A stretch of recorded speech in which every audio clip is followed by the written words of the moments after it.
Soft, dim light cast gentle shadows across the spacious penthouse apartment, one of the many S.H.I.E.L.D. safe houses in New York City.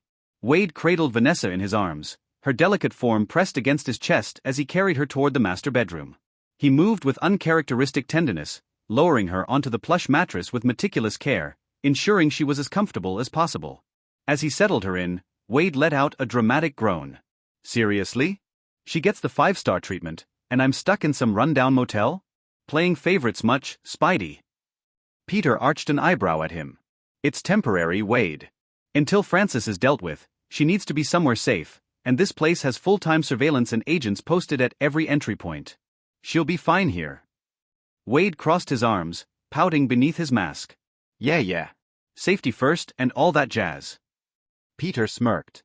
Besides, after what you did to that last hotel room, you really think I'd let you stay in a place like this? No way. From now on, it's nothing but the sketchiest motels for you. Oh, come on. Wade whined like a kid denied candy. One more chance. I swear I won't.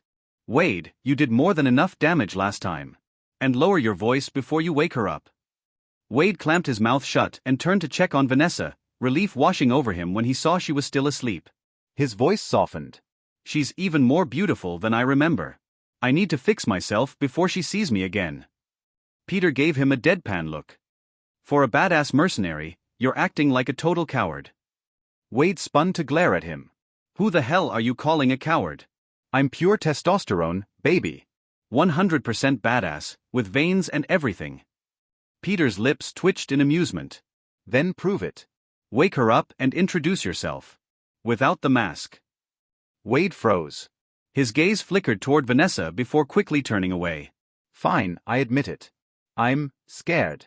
What if she looks at me differently? What if she's disgusted? Hell, I would be. Peter's expression softened. Wade, listen to me. Vanessa loves you. If she can't accept you for who you are, then maybe she's not the one for you. Wade shook his head, doubt thick in his voice. She fell in love with a handsome, dashing mercenary. This, he gestured at his scarred face, isn't what she signed up for. I don't even have hair anymore, for crying out loud. I loved my hair. Unbeknownst to Wade, Vanessa's eyelids fluttered open. She hadn't intended to eavesdrop, but hearing the pain in his voice made her heart ache. She stayed still, pretending to sleep, her mind racing. Wade turned back toward Vanessa, studying her sleeping form before silently exiting the room. Moments later, the sound of objects being broken echoed through the penthouse as he vented his frustration, leaving Peter and Vanessa alone. Peter sighed. And he wonders why I didn't bring him here sooner. He turned to Vanessa, a knowing look in his eyes. I know you're awake. Vanessa hesitated before opening her eyes, swallowing hard. Why yeah. I heard. Peter sat beside her. So, do you still love him? Tears welled up in her eyes as she grappled with her emotions. What happened to him? Peter took a deep breath. Everything. The reason he left, the torture he went through, the way his X gene activated. Nothing was easy for him. Vanessa listened in stunned silence as Peter explained everything, from Wade's suffering to why they had to keep her hidden.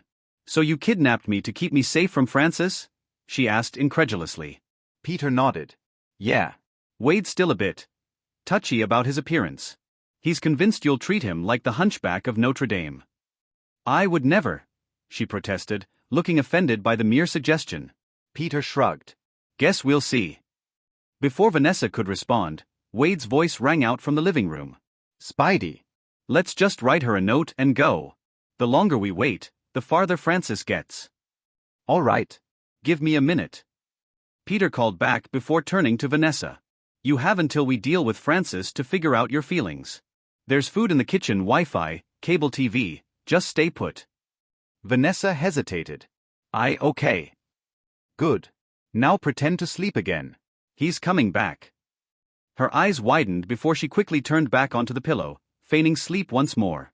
Moments later, Wade peeked his head in. What's taking so long? Just finishing up. Peter scribbled a note and stood, brushing past Wade as he walked out. Meet you on the roof.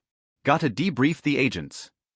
Left alone, Wade hesitated before stepping toward Vanessa. He sat at her bedside, watching her in silence.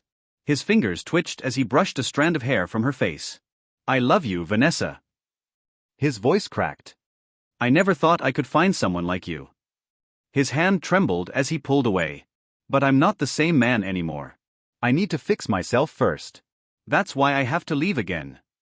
Vanessa's heart ached. She wanted to reach out, to tell him he didn't need to change for her, but the pain of his sudden departure still lingered. She needed time to process it all. Wade let out a shuddering breath before leaning in, placing a tender kiss on her forehead. Goodbye, Vanessa. I promise I'll come back to you, and when I do, I'll be the man you fell in love with again. He stood up, casting one last lingering look at her before leaving the room. Once he was gone, Vanessa opened her eyes, tears streaming down her cheeks. Her voice was barely a whisper in the empty room. I love you too, Wade. New York City Courthouse, 9 a.m. The atmosphere in the courtroom was thick with anticipation as Scott Lang entered, flanked by his lawyers, Foggy Nelson and Matthew Murdoch. By his side, Hope Van Dyne walked with unwavering support, her presence a steadying force. The tension was palpable, not only between Nelson and Murdoch and the prosecutor from the district attorney's office but also due to the looming presence of numerous VistaCorp attorneys, their intent to bury the case crystal clear. What was even more suspicious was the uncomfortably close connection between VistaCorp and the DA's office. The proceedings began as the judge entered the room, prompting the bailiff to call the courtroom to order. All rise. The Honorable Judge Judith Scheindlin presiding. You may be seated, she commanded, taking her place and striking the gavel once. Court is now in session. Without hesitation, VistaCorp's lead attorney stood. Your Honor, this case is a frivolous waste of the court's time. There is no new evidence to warrant reopening Mr. Lang's case. This entire proceeding is nothing more than a desperate attempt at redemption. Matt turned toward the man, his sightless eyes somehow conveying the intensity of his focus. I find it odd that VistaCorp's entire legal team suddenly had the time to attend a frivolous case. His tone was cool, but the implication was razor-sharp. Judge Scheindlin gave Matt a pointed look. Enough with the theatrics, Mr. Murdoch. Do you have actual evidence to present or not? The truth was, under normal circumstances, the evidence should have been submitted alongside their motion to reopen the case. But things had moved quickly, thanks to Peter calling in some well-placed favors. When Spider-Man spoke, wheels turned fast. The judge had called this expedited session to handle the preliminary matters before officially reopening the case. Without missing a beat, Foggy and Matt stood, pulling stacks of documents from their briefcases. Your Honor, we have overwhelming evidence detailing VistaCorp's unethical business practices, exploitation of customers, and blatant disregard for the law. Foggy's voice was unwavering, filling the courtroom with the weight of their argument. Matt stepped forward. Let's start with something particularly damning, shall we? He picked up a document and handed it to the bailiff, who then delivered it to the judge. Holding a copy in the air for all to see, Matt addressed the court. This document details over 100 instances of identity theft committed by high-ranking VistaCorp executives. They illegally accessed personal data, credit cards, social security numbers, and used that information for their own financial gain. The lead VistaCorp attorney shot to his feet. Your Honor, this. I'm sorry, is it your turn to speak? Judge Scheindlin's voice was sharp. And no, ma'am. He stammered. Then why are you talking? She asked curtly, returning her attention to the document. My apologies, Your Honor. It won't happen again. He sat down immediately. Thank you, Your Honor, Matt said with a smirk, shooting a glance toward the opposition. And that's just the tip of the iceberg. Fraud, price fixing, false advertising, product tampering, pyramid schemes, insider trading, wage theft, environmental violations, you name it, they've done it. As Matt methodically listed VistaCorp's numerous crimes, Foggy placed corresponding documents on the judge's bench, each one reinforcing their case. Normally, compiling this much evidence would take years, but thanks to Avengers' access to JRVS and Peter's AI, Lily, it had taken mere days. Once Matt had finished, Foggy took over. This critical evidence was deliberately withheld during Mr. Lang's initial trial. If it had been presented, it would have changed everything. Instead of a reckless thief stealing for personal gain, our client would have been seen as what he truly was, a modern-day Robin Hood, exposing corruption and seeking justice for those exploited. Objection. VistaCorp's attorneys jumped at the opportunity. This so-called evidence is inadmissible and nothing more than a fabrication. VistaCorp is a respected company. Matt didn't let him finish. Is that so? He reached into his briefcase, pulled out a thick folder, and walked it over to the VistaCorp team. The lead lawyer hesitated before taking it, his eyes widening as he flipped through the pages. What is it? Judge Scheindlin asked, noting his reaction. The bailiff stepped forward. Hand it over. The Vistacorp lawyer clutched the folder like a lifeline. Then, to everyone's shock, he bolted for the exit. Stop him, the judge ordered. I'll hold him in contempt for every step he takes. With one swift motion, Matt pulled out his walking cane and hurled it like a spear. It sailed through the air and lodged perfectly between the man's legs, tripping him before he could reach the door. The bailiff and officers in the courtroom descended, detaining him immediately. The folder was retrieved and handed to the judge, who frowned as she read its contents. Disgust crossed her face. He won't just lose his law license. He'll be spending a long time behind bars. Foggy stood. Your Honor, as you can see, our evidence is not only relevant but indisputable. It proves that Mr. Lang's actions were driven by the need to expose corporate corruption and seek justice, rather than personal greed. Judge Scheindlin considered their argument for a long moment before nodding. Mr. Nelson, Mr. Murdoch, you've made a compelling case. Your motion is approved. Make sure all evidence is submitted to the court before the trial date. Hope, unable to contain her emotions, leaped out of her seat and embraced Scott. Though they still had a full trial ahead, this was a major victory. Scott awkwardly wrapped his arms around her waist, overwhelmed but grateful. This court is adjourned, the judge declared, banging the gavel one last time. One of Vistacorp's remaining lawyers tried to protest. Your Honor, you can't just. She stood from her seat, fixing him with a steely glare. Did you not hear me? Your Honor, I heard you, but. Then are you dumb or deaf? She snapped. Because I'd like to know which one I file to hold you in contempt. I am sorry, Your Honor, he stammered, sitting down immediately. Outside the courtroom, Matt, Foggy, Scott, and Hope stepped into the cool morning air. Wow! Scott exhaled, still processing. I actually think we can win this. Originally, he had doubts. After all, he had committed the crime he was convicted for. But now, with the evidence revealed, he felt something new, hope. Matt smiled, placing a reassuring hand on Scott's shoulder. We won't just win. We'll clear your record, secure your rights as a father, and take down Vistacorp. Hope you're ready, Scott, Foggy added with a grin. Because now is when things get busy. Hey, everyone. If you enjoy my quantum audiobooks, you can support me by becoming a Patreon member. Your support helps me keep creating, and you'll get exclusive perks. You can also access my audiobooks directly through Google Drive. Check out the link in the description. Now, let's get started.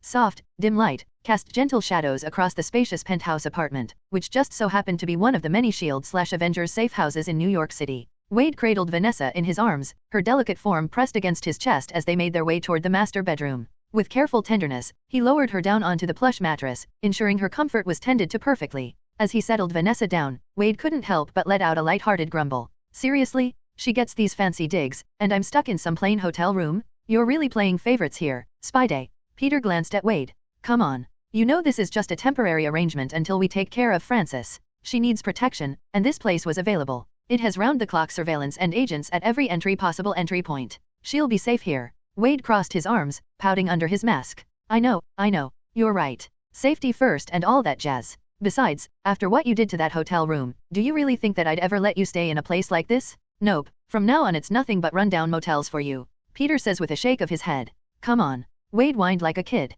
Give me a second chance. I promise that I won't jizz on the couch ever again. You did far more than that and you know it.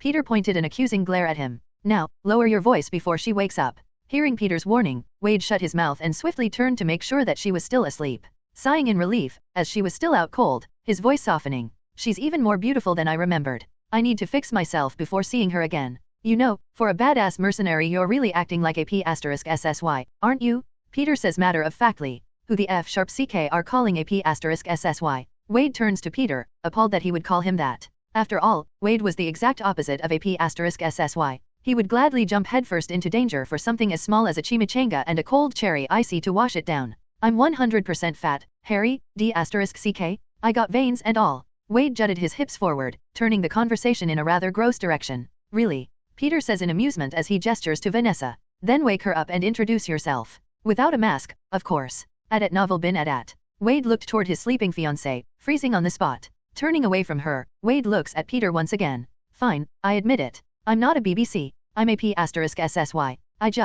I'm scared. Okay, what if she's disgusted with me? I would be. Peter stepped closer, placing a comforting hand on Wade's shoulder. Wade, listen to me. Vanessa loves you. She's seen the person beneath that mangled face of yours. And if she can't accept you for who you are, then maybe she's not worth your time and love. Wade shook his head, his voice filled with doubt. But, she signed up to marry a handsome, dashing mercenary. This, he gestured to his scarred face, isn't what she signed up for. I don't even have hair anymore, for crying out loud. God, I loved my hair. Unbeknownst to Wade, Vanessa's eyelids fluttered open in the middle of their conversation, her eyes widening in shock at the conversation unfolding before her. Look at this. He removed his mask, revealing the face of a burn victim, scars marring his features. Would you love this? Vanessa's nearly jumped out of bed as her heart ached. What happened? She wondered in shock. At this point, she understood that Wade was the one who kidnapped her, though she didn't know why. She lay still, feigning sleep with her eyes closed once again, listening to Wade's heartfelt admission and the pain in his voice. Wade turned toward Vanessa, his eyes filled with love and longing, before silently leaving the room.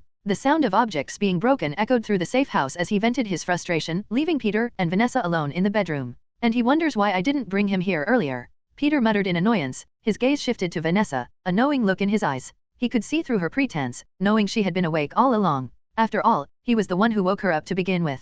I know you're awake. He called out to her gently, breaking the silence that lingered in the room. Did you see him? Why yeah. Vanessa swallowed the lump in her throat, her eyes fluttering open. Peter approached the bed, his expression sympathetic. So, what do you have to say? Do you love him or not? Tears welled up in Vanessa's eyes as she contemplated her next move. She couldn't bear to see Wade in pain, but she also couldn't deny her own conflicted emotions. She looked up at Peter, her voice barely a whisper. What? What happened to him? Peter took a deep breath, preparing himself to share the truth. Well, he went on to explain everything that happened to Wade, from the reason that he left her to the weeks of torture and the awakening of his ex-gene. Nothing was left out. So, you two kidnapped me to keep me safe from this Francis guy? She asked incredulously. From her perspective, they could have easily just talked to her and explained the situation. Yeah, well, if you haven't noticed yet, Wade is a bit touchy about his appearance at the moment. He thinks you're going to treat him like the hunchback of Notre Dame. Peter explains. I would never. She stutters, looking offended by his assumption. I guess we'll see, won't we? Peter says, unsure. After all, she still hasn't said whether she loves him or not, though that could be due to the fact that he left her without a word. Or because she was too shocked to think straight at the moment. Spy day. Wade called out from the living room. Let's just write her a note and leave. The longer we wait, the farther Francis gets. All right. Give me a minute to write something. Peter replied and turned back to Vanessa. You have until we're finished dealing with Francis to get your thoughts together. There's enough food and drinks in the kitchen to last you a month. Cable TV on every TV and the Wi-Fi password should be written on the router. She didn't know what to say. Do not under any circumstances leave this apartment. Understood. Peter warns and receives a nod in return. Good, now pretend to sleep again. He's coming back. Vanessa's eyes widened as she swiftly threw herself back into bed. Seconds later, the sound of footsteps along the hardwood flooring echoed into her ears. What's taking so long? Wade peeked his head inside, seeing his fiancée fast asleep alongside Peter, who sat at the edge of the bed, scribbling a note on the nightstand. I'm just finishing up.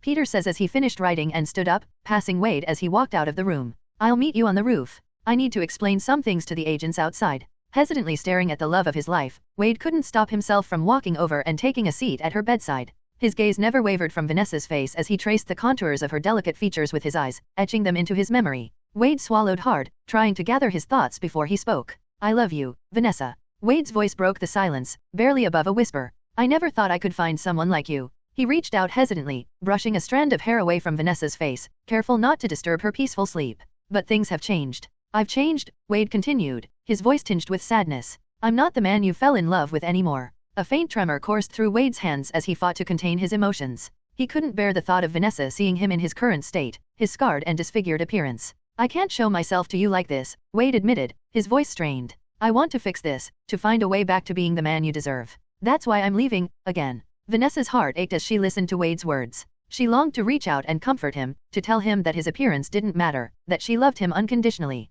But on the other hand, she was hurt and heartbroken for weeks after he left without a word. Even now she still felt hurt by what he did. One moment he was there and the next he was gone, leaving her behind in the apartment they shared, where everything reminded her of him. And although she had the full context of the situation now, thanks to Peter, Vanessa wasn't ready to talk to Wade just yet. Everything was happening far too quickly and she needed some time to think before doing or saying anything. So Vanessa remained still, her eyes shut tight, pretending to be asleep. Wade stood up, his shoulders slumped as he let out a long sigh. He leaned down and placed a gentle kiss on Vanessa's forehead, his lips lingering for a moment. Goodbye, Vanessa, Wade whispered, his voice thick with unspoken sorrow. I promise I'll come back to you. I'll fix this. And when I do, I'll be the man you fell in love with again. With one last lingering look at Vanessa, Wade turned away, his footsteps growing fainter as he left the room. Once he was gone, Vanessa's eyes fluttered open, tears welling up, blurring her vision. I love you too, Wade, she whispered into the empty room. New York City courthouse, 9 a.m. The atmosphere in the courtroom was heavy with anticipation as Scott Lang, accompanied by his lawyers Foggy Nelson and Matthew Murdoch, made his way to his seat. Hope Van Dyne, filled with unwavering support and affection for Scott, walked by his side. The tension between Nelson and Murdoch and the prosecutor sent by the district attorney's office was certainly palpable, and only intensified by the presence of numerous lawyers representing VistaCorp, their determination to bury the case evident. What was even more evident was the odd connection that VistaCorp seemed to have with the district attorney's office. As the proceedings began, the judge entered the room, prompting the bailiff to command the attention of everyone present. All rise. The Honorable Judge Judith Scheindlin presiding. Insert picture of Judge Judy here. Woman judge. You may be seated, she said as she took a seat and banged the gavel a single time. Court is now in session. At novel bin at. VistaCorp's head lawyer wasted no time as he rose to his feet. Your Honor, this entire endeavor is a waste of your and the court's time, he argued, citing the lack of new evidence to justify such a step. There is nothing here that warrants re-examining Mr. Lang's case, and I find it odd that they would try doing so. Hearing this, Matt turned to look at the man, as if he could see him with his blind eyes. I find it odd that VistaCorp's entire team of lawyers found the time out of their busy schedules to attend such a small legal matter, he said, bringing attention to their weird interest in Scott's case. The judge turned to Matt. That's enough, Mr. Murdoch. We aren't here to throw cryptic quips at one another. Do you have any evidence to present or not? After all, without evidence, they would have no ground to reopen the case. Truthfully, the evidence should have been filed with their motions to reopen the case, but everything was rushed thanks to Peter calling in some favors. The gears of the legal system started turning rapidly as soon as Spider-Man said the word. And since it was rushed, the judge called this meeting, where they would handle everything that would normally lead up to the reopening of a criminal case. Swiftly, Foggy and Matt rose from their seats, producing stacks of documents from their briefcases. Your Honor, we have piles of undeniable evidence of VistaCorp's unethical practices, their exploitation of vulnerable customers, and their complete disregard for the law. The room fell silent as Foggy addressed the court, his voice firm and unwavering. Matt chimed in, his tone assertive yet measured. Let's start with something juicy, shall we? He says as he picks up two documents, handing one over to the bailiff, who then brings it over to the judge. Holding the document in the air for all to see, Matt addresses the court. Your Honor, the document that you're looking at is proof of over 100 different cases of identity theft committed by VistaCorp and its high-level members. Not only did they illegally access customers' personal information, such as credit card details or social security numbers, they used that confidential information for their own financial gain. Wide-eyed, the head lawyer for VistaCorp stood from his seat once again. Your Honor, this dash. I'm sorry, is it your turn to speak? The judge asks pointedly. And no, ma'am. He replies quickly. Then why are you talking? She asks as she returns to reading the document. My apologies, Your Honor. It won't happen again. He instantly takes a seat. Thank you, Your Honor, Matt says as he smirks tauntingly in the opposing counsel's direction. Though this isn't the only piece of evidence that we've been able to find while looking into VistaCorp. Fraud, price fixing, false advertisement, product tampering, pyramid schemes, insider trading, unfair debt collection, environmental violations, discrimination, data breaches, unfair contract terms, substandard product safety, exploitive pricing, wage theft. As Matt meticulously listed each and every wrongdoing committed by VistaCorp, which included the branch of customers that Scott had intended to help through his heist, Foggy slapped down document after document, emphasizing that they held all of the proof in their hands. Usually, it would take years and years to build up evidence like this, but thankfully, the Avengers have access to Jarvis and Peter has access to Lily. Hacking into some low-level company and gathering incriminating evidence is light work for the two-ace. Once his partner was finished, Foggy spoke up. This crucial evidence was withheld during Mr. Lang's initial trial, and had it been presented, it would have shed a completely different light on his actions. Instead of the crazed thief, who was only after the money of the company that fired him, our client would have been seen as a modern-day Robin Hood, stealing from dirty criminals and giving back to their victims. Objection, Your Honor. VistaCorp's lawyers reacted swiftly, objecting to the sudden influx of evidence. The leading lawyer stood up, his voice filled with disdain. This evidence is irrelevant and should not be considered. It's nothing but a fabrication. VistaCorp is a pillar of the community and would never partake in such unscrupulous activities. Oh, really? Matt says as he pulls out a folder and walks over to place it on the table in front of him. And as the head lawyer of VistaCorp opened it up, his eyes grew wide as his mouth hung open. What is it? The judge asks as the bailiff walks forward and holds out his hand. It's. The man says as he held the folder tightly in his grasp. Hand it over. The bailiff says, giving the man no way out. Well, he did have one way out. Scrambling past his team, the man sprinted to the door, shocking everyone in the room. Stop him. The judge orders. I'll be holding him in contempt for every step he takes. And with one smooth motion, Matt pulled out his walking cane and threw it like a spear. Flying through the air with pinpoint accuracy, the long stick appeared between the fleeing lawyer's legs, entangling him perfectly. As he came crashing to the floor, the bailiff ran over and detained him alongside a few police officers who were called into the room. Soon enough, the bailiff brought over the file and gave it to the judge. Opening it up, the judge frowned as a look of pure disgust appeared on her face. I'll see that he not only loses his bar license but he's thrown in prison for the rest of his life. Foggy stood up once again, his voice dripping with determination. Your Honor, as you can see, our evidence is absolutely relevant and reliable. It goes directly to the motive behind Mr. Lang's actions and demonstrates that he was driven by a desire to expose Vistacorp's wrongdoings, as well as the wrongdoing of its high-level members, and provide restitution to its customers. The judge, contemplating the arguments presented, nodded her head. She turned her attention to Scott's lawyers. Mr. Nelson, Mr. Murdoch, you've made a compelling case. Your motion is approved.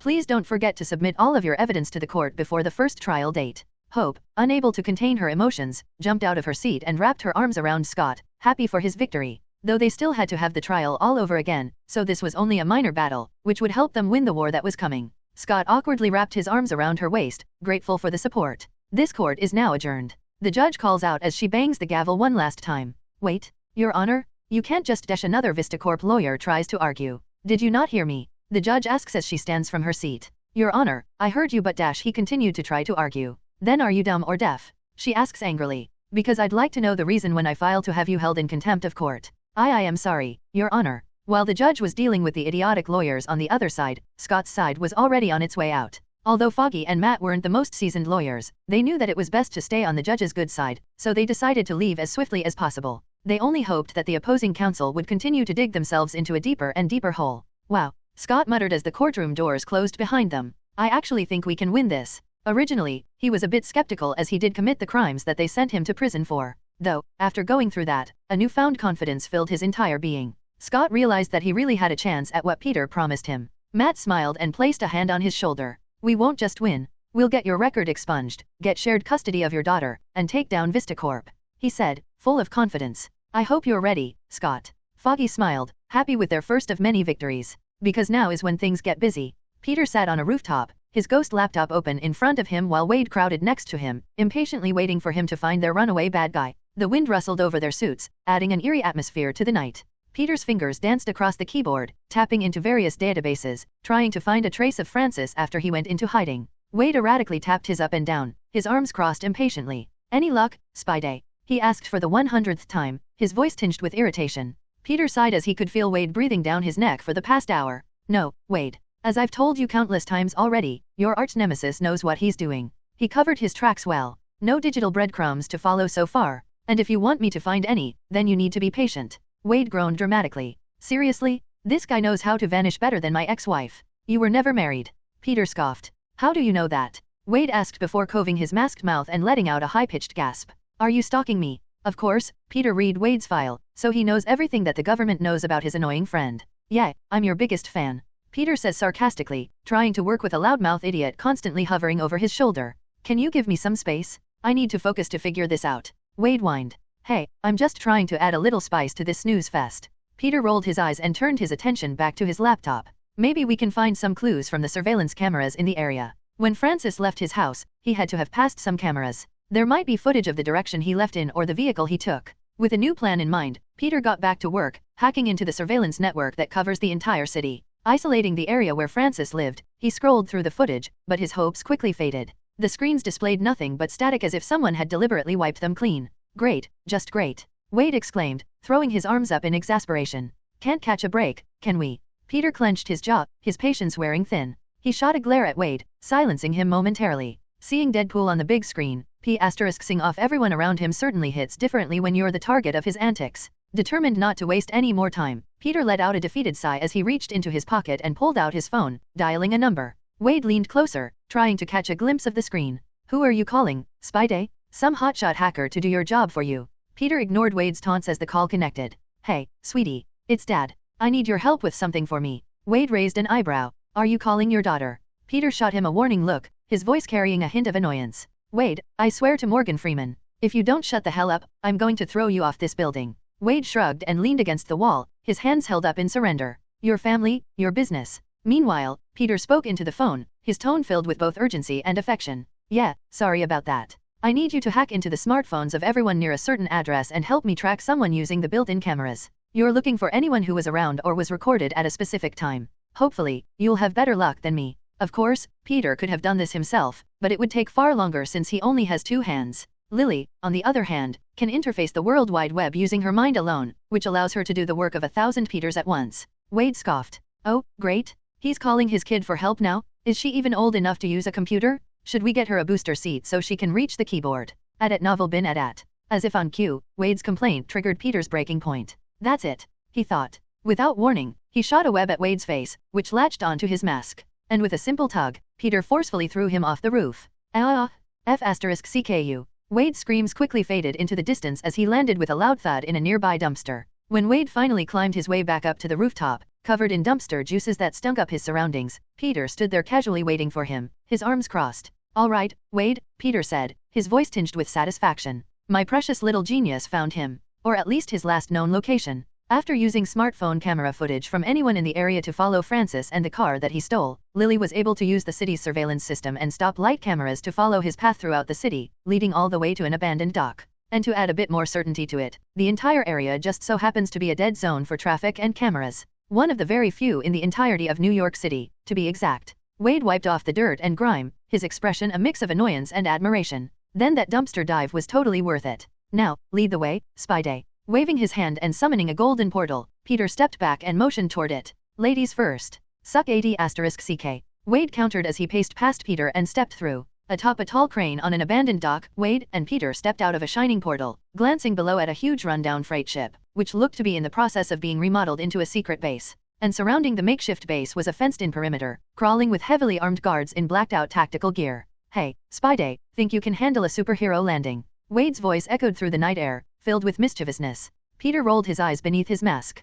Wade, we're trying to be stealthy here. No unnecessary attention, remember. Although it wasn't likely, Peter didn't want to give Francis the opportunity to run again. Besides, you don't have what it takes to dash. Peter spoke tauntingly, but it was too late. Wade leaped off of the crane as if he were an Olympic diver. Superhero landing. He shouted as he soared through the air, limbs flailing, and crashed onto the ground at the center of the fenced-in area. Peter couldn't help but wince as he saw and heard Wade's ankles snap upon impact. His feet turned to a sickening angle as the red and black-clad idiot fell to the ground in pain. Mother***er. The guards, who were on high alert, immediately turned their attention to the loud spectacle as men in towers shined bright spotlights onto his downed form. Nice going, Wade, Peter muttered to himself, shaking his head. Ignoring the pain, Wade managed to prop himself up on his elbows, a grin spreading across his masked face. Ta-da! See? Perfect superhero landing, he exclaimed triumphantly. With a sigh, Peter gracefully descended from the crane, landing silently beside Wade. His landing was nothing short of perfection, a testament to his years of training and experience. That's a superhero landing.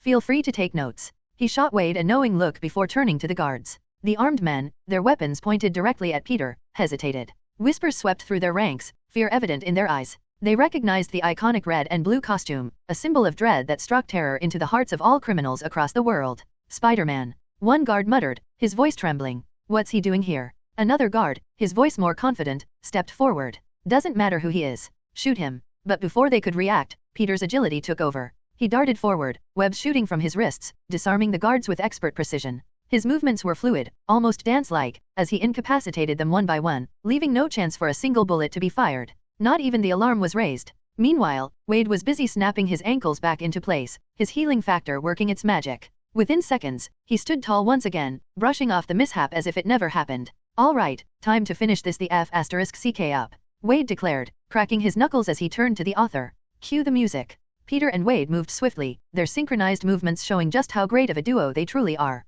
With fluid precision, they took down the last of the guards stationed outside the beached freight ship, ensuring that their assault remained undetected. However, their success was short-lived as the shrill blare of an alarm pierced the air, echoing through the desolate dockyard.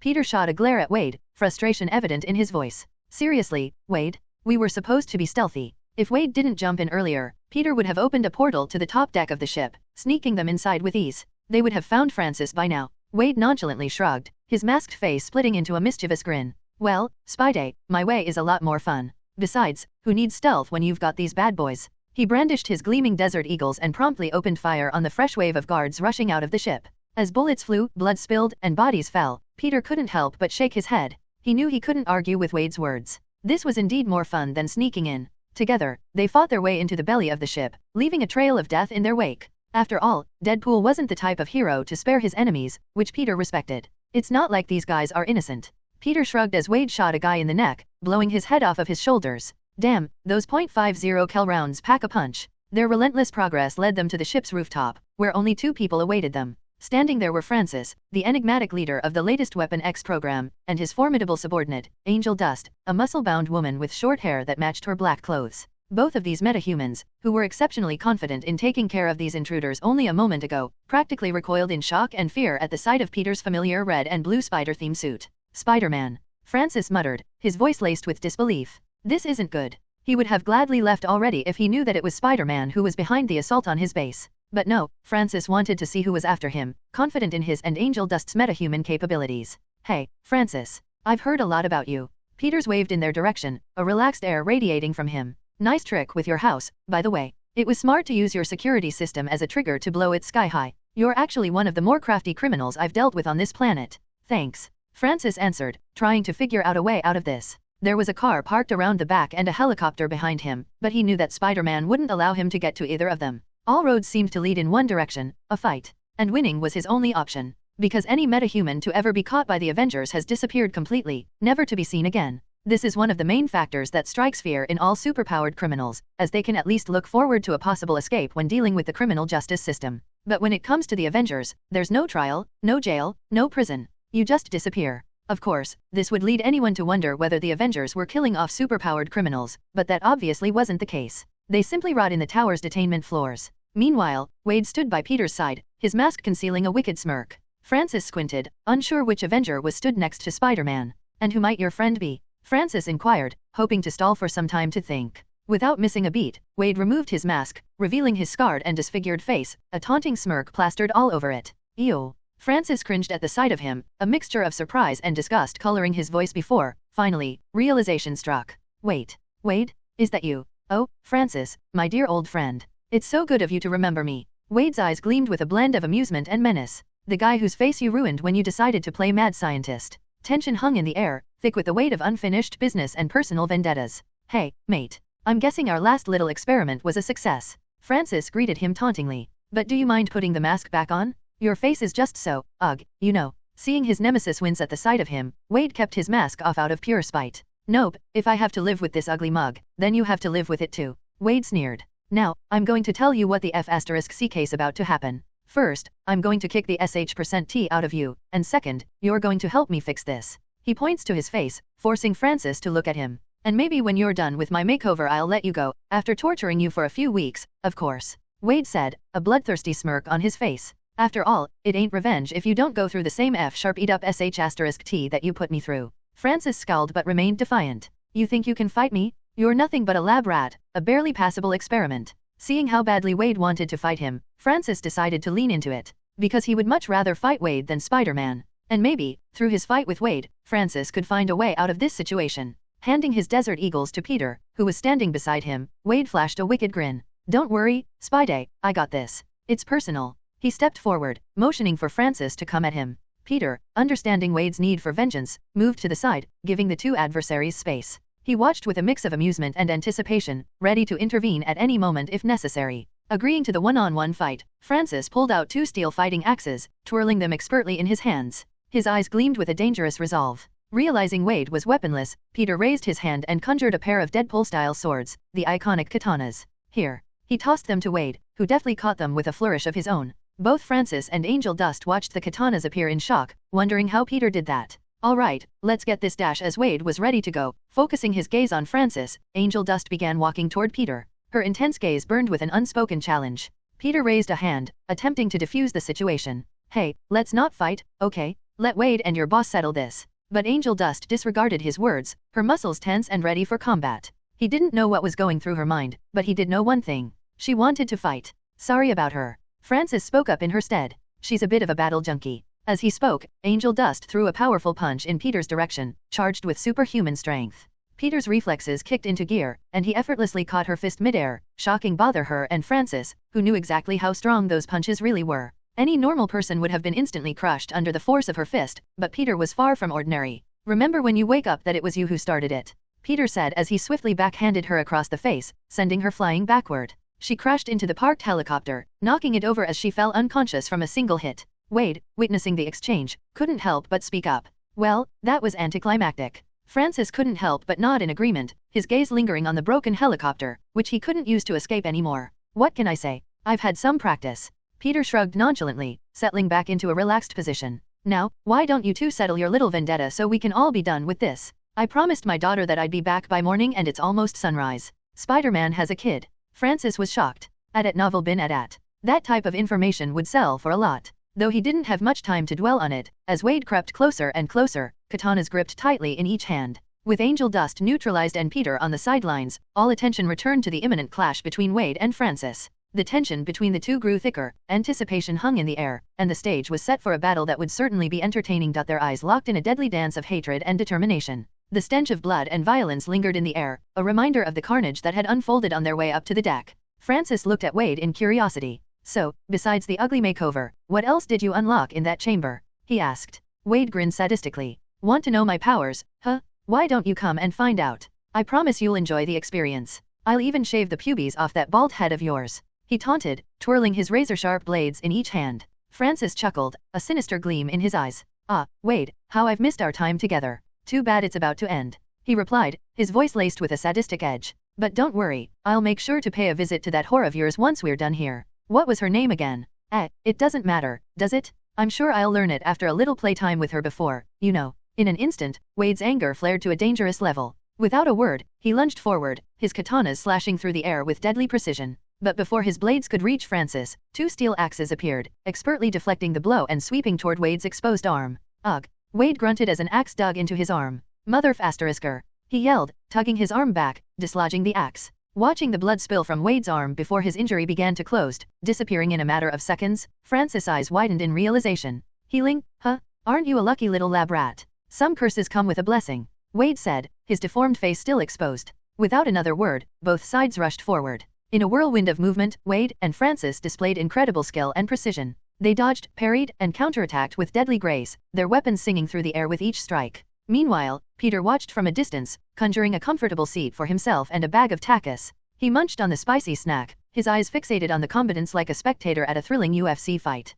I need something to drink, he thought as a can of ice-cold Coca-Cola appeared in his hand. Yeah, that's the stuff. Back to the fight, Wade lunged forward, his blades slashing through the air with deadly precision. However, Francis swiftly sidestepped, narrowly evading the lethal strike. Retaliating, he swung his axes in a fluid motion, aiming at his opponent's exposed shoulder. Of course, Wade learned his lesson after the first injury. Deftly twisting his body, he evaded the oncoming axes with graceful agility, leaping and spinning into the air as he swung down at his enemy. And in return for the axe to his arm, Wade's blades managed to rake their way across Francis' face, disfiguring his skin with two long bleeding cuts. Francis quickly retreated a few steps, wiping the blood that fell into his eyes. Thankfully, his pain receptors were fried long ago, allowing him to fight on without any problems whatsoever. Looking sexy, Franny, Wade comments as he flicks the blood off his blades. Red is definitely your color. A scowl marred Francis' bleeding face as the fight escalated and blows were exchanged in rapid succession. Wade spun on his heel, executing a series of intricate slashes aimed at Francis' torso. Though his opponent's reflexes proved equal to the task as Francis twisted and turned, parrying each strike with his axes, the sharp clang of metal resounding through the night.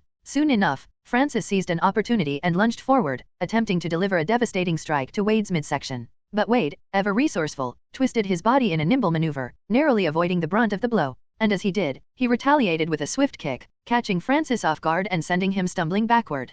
Quickly regaining his footing, a determined glint in his eyes, Francis launched himself at Wade, axes whirling through the air with deadly accuracy. But Wade reacted with lightning-fast reflexes, his katanas acting as an impenetrable wall against the onslaught. The constant clash of steel echoed across the deck, each strike met with an equal measure of skillful defense from both sides. As the battle raged on, the combatants traded blow after blow in a frenzied dance of violence. Blood stained the steel of their weapons as well as each of their bodies as the fight grew increasingly intense. At novel bin at. Though only Wade remained unharmed, his healing factor saving him from any and all injuries. Hew. Francis breathed heavily as blood continued to leak from his body. Although he has the upper hand when it comes to strength, as time went on, Francis started to slow down from both loss of blood and exhaustion. Of course, Wade was getting tired as well, but certainly not to the same degree as his opponent. And after a moment of stillness between the two, Wade's sword sliced through the air once again, aiming for vulnerable spots, while Francis' axes swung with unyielding force, seeking to overpower his opponent. Both fighters showed varying signs of weariness, their movements slightly slower, their breathing labored.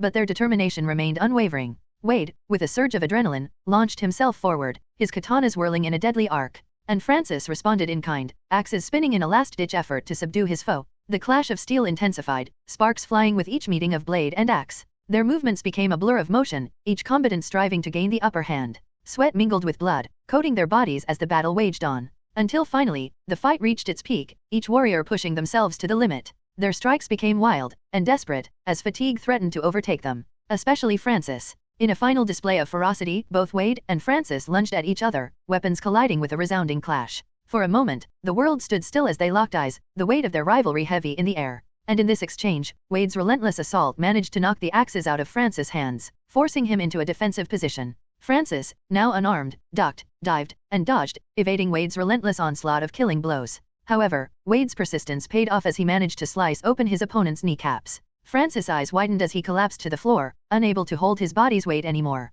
And as he fell, Wade was quick to trap him on his back, his katana blades forming a scissor-like formation just a hair's thickness away from his exposed neck. Looking down at his most hated nemesis, his voice seething with rage, Wade ordered, "You made me like this, Francis. And now you're gonna fix it." His hideous face was a foot away from his opponent's. Out of nowhere, Francis burst into laughter, the sound echoing through the empty deck. "Fix you? Oh, Wade, my dear guinea pig, you must be delusional," he mocked, his eyes filled with malevolence. "No one can remove a metahuman's mutation. It's permanent. You'll look like an old man's saga nutsack for the rest of your life." Shock registered on Wade's scarred face. His hopes shattered in an instant. Francis continued to laugh, savoring Wade's despair. "If you want to be pretty again, then I suggest you pay a visit to a plastic surgeon. That's the best you're ever going to get," he taunted, his words laced with sadistic glee. As began to realization sink in, Wade's grip on his katanas tightened. A mixture of rage and acceptance burned in his eyes. Unable to control himself, Wade pushed all of his weight down on Bother's swords, decapitating Francis in an instant.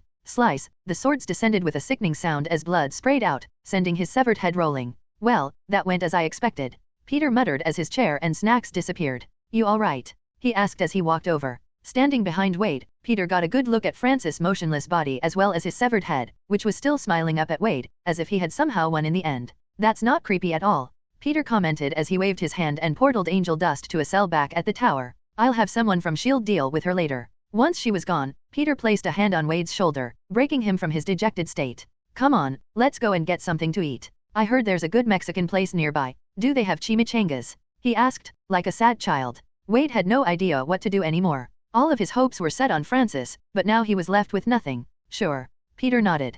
"And we'll even get some ice cream on the way home, okay?" Picking himself up off the floor, Wade sullenly followed after Peter, leaving the ship full of dead bodies behind. Peter and Wade sat in an empty Mexican restaurant a few blocks away from where Francis just died, the remnants of their battle still lingering in their minds. Peter munched on a taco, the enchantment on his suit allowing him to eat with his mask on. Wade, on the other hand, had his mask pulled up, still covering his nose and eyes, as he devoured his fifth order of chimichangas, eating to fill the void in himself. The pain of his disfigured appearance weighed heavy on his mind, believing that he could never be with his beloved fiancée ever again. As they sat in the booth, Peter listened attentively as Wade whined about all of his woes. "What am I supposed to say? Munch, she'll never love me like his. Chomp, how the f*** am I supposed to live like this?" Wade went on and on, constantly stuffing his face the entire time. Meanwhile, the restaurant staff couldn't help but stare in awe and disbelief at the sight of Spider-Man, the world's most popular hero, casually dining in their humble establishment. Some took discreet pictures and videos, not wanting to disturb the heroes in their private moments, though they were quick to post them online, sharing one of the greatest encounters in their entire lives.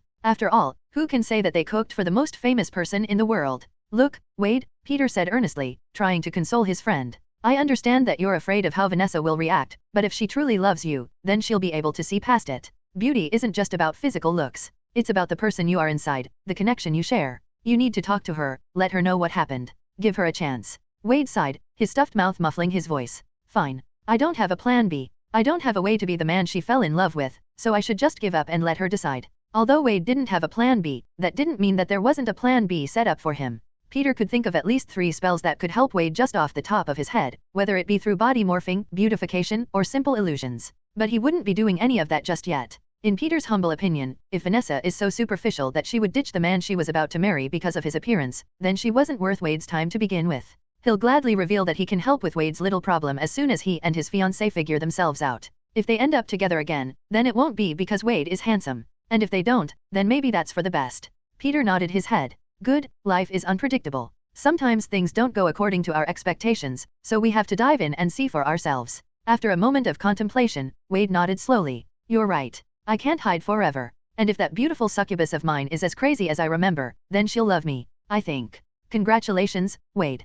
Peter smiled, proud of Wade's decision. You're not acting like a P***SSY anymore. Feeling a renewed sense of determination, Wade pushed his pile of empty plates aside, sucked down the last of his soda, let out a loud belch, and stood up from the booth. The restaurant staff watched with wide eyes as Spider-Man and some unknown hero prepared to leave. Some mustered the courage to approach them for autographs, surprising Wade, whose ego boosted through the roof in an instant. Though when it came time to sign his name, Wade froze, unsure of what to put down as he hasn't chosen a hero's name yet. Ultimately, he ended up writing a quick squiggle, which no one would be able to decipher no matter how hard they tried. And once the autographs were signed, the two were on their way, leaving behind a happy group of employees. Though they wouldn't be happy for long. Seconds after Peter and Wade left, the street outside the restaurant was swarmed with cars and pedestrians who came running down the block at full speed, hoping to get a glimpse of Spider-Man and the never-before-seen hero beside him. And as chaos descended upon their small restaurant, they all regretted posting the pictures and videos of Spider-Man, wishing that they'd kept them to themselves. At least until after work. Safe house. Tired of waiting for Wade, who stood frozen at the front door, Peter grew impatient and opened the door, pushing him inside the penthouse. The shield guards outside the door watched the whole exchange with interest, wondering what was going on. Though they wouldn't ask. After all, anything involving an Avenger was way above their pay grade. Inside, the sun was rising on the horizon, casting a warm glow over the room as they entered. The aroma of breakfast cooking in the kitchen filled the air. Wade and Vanessa locked eyes for a moment, their gazes filled with a mixture of longing and uncertainty. She instinctively knew that now was the time to come to a decision. Francis was most likely dead and now it was time for Wade to reveal himself as Peter said. Finally, Wade mustered the courage to speak. Hey, Ness, he began, his voice filled with a mix of nerves and affection. I need to tell you something. Recognizing the voice behind the mask, Vanessa's anger simmered beneath the surface as she walked over to Wade, delivering a swift punch to his face. She wouldn't be pretending to sleep this time around. Now was the time for action. I totally deserved that. Wade shook his head and turned back to her, a faint smile hidden under his mask. Though she knew him well enough to know that he was smiling right now. Unfazed, Vanessa landed another punch, this time harder than before. Wade nodded in acknowledgement, his resilience evident as he easily shrugged off the blow. Okay, that too, he admitted, rubbing his jaw. With frustration mounting, Vanessa raised her knee, aiming to strike him where it hurt the most. But Wade reacted swiftly, catching her leg just before impact. Maybe not that, Wade interjected, a hint of amusement in his voice. He was not about to let his family jewels suffer any harm. Meanwhile, Peter leaned against the wall and watched in both interest and concern. He didn't know whether Vanessa would take him back, but he hoped for the best for Wade. Start talking. Vanessa glared at him, her voice laced with impatience and concern. Wade took a deep breath, bracing himself to explain the unexplainable. I'm so sorry for leaving and taking so long to come back. It's been a rough few weeks, he began, his voice filled with remorse. As Vanessa listened to his words, her anger softened slightly, understanding the ordeal Wade had endured, thanks to Peter's explanation after her kidnapping. Wade went on to explain that he had wanted to reveal himself sooner, but the man behind the mask he currently wore wasn't the same anymore. Vanessa, already aware of the situation, reached up and grasped the edges of Wade's mask, surprising him as she pulled it off to reveal a picture of Chris Pratt duct taped to his face. Who is this? Vanessa asked, curious and puzzled. Wade chuckled softly. That's who I'd want to play me in my superhero movie if Ryan Reynolds was busy or dead. God forbid, he added, making a religious cross motion. After the playful exchange, Vanessa unceremoniously ripped the piece of paper off Wade's face, fully exposing his disfigurement. Wade winced in pain as the duct tape was abruptly removed. Careful? That's my money maker. Not anymore, Vanessa comments as she takes in his appearance. A moment of silence hung in the air as the two lovers stared at each other, Wade anxiously trying to discern Vanessa's response. A slight frown crossed her face, causing Wade's heart to sink as he started rambling. Look, if you don't like it, we can try some masks or I can find a good plastic surgeon. It can be fixed, I promise. Just dash. But before he could finish, Vanessa reached up, cupping his face tenderly between her hands. Her eyes sparkled with love and acceptance. It's certainly not the prettiest, Vanessa began, her voice filled with sincerity, but it's still a face I'd be more than happy to sit on. A/N, smirking face. Wade's eyes widened, a mischievous grin spreading across his face.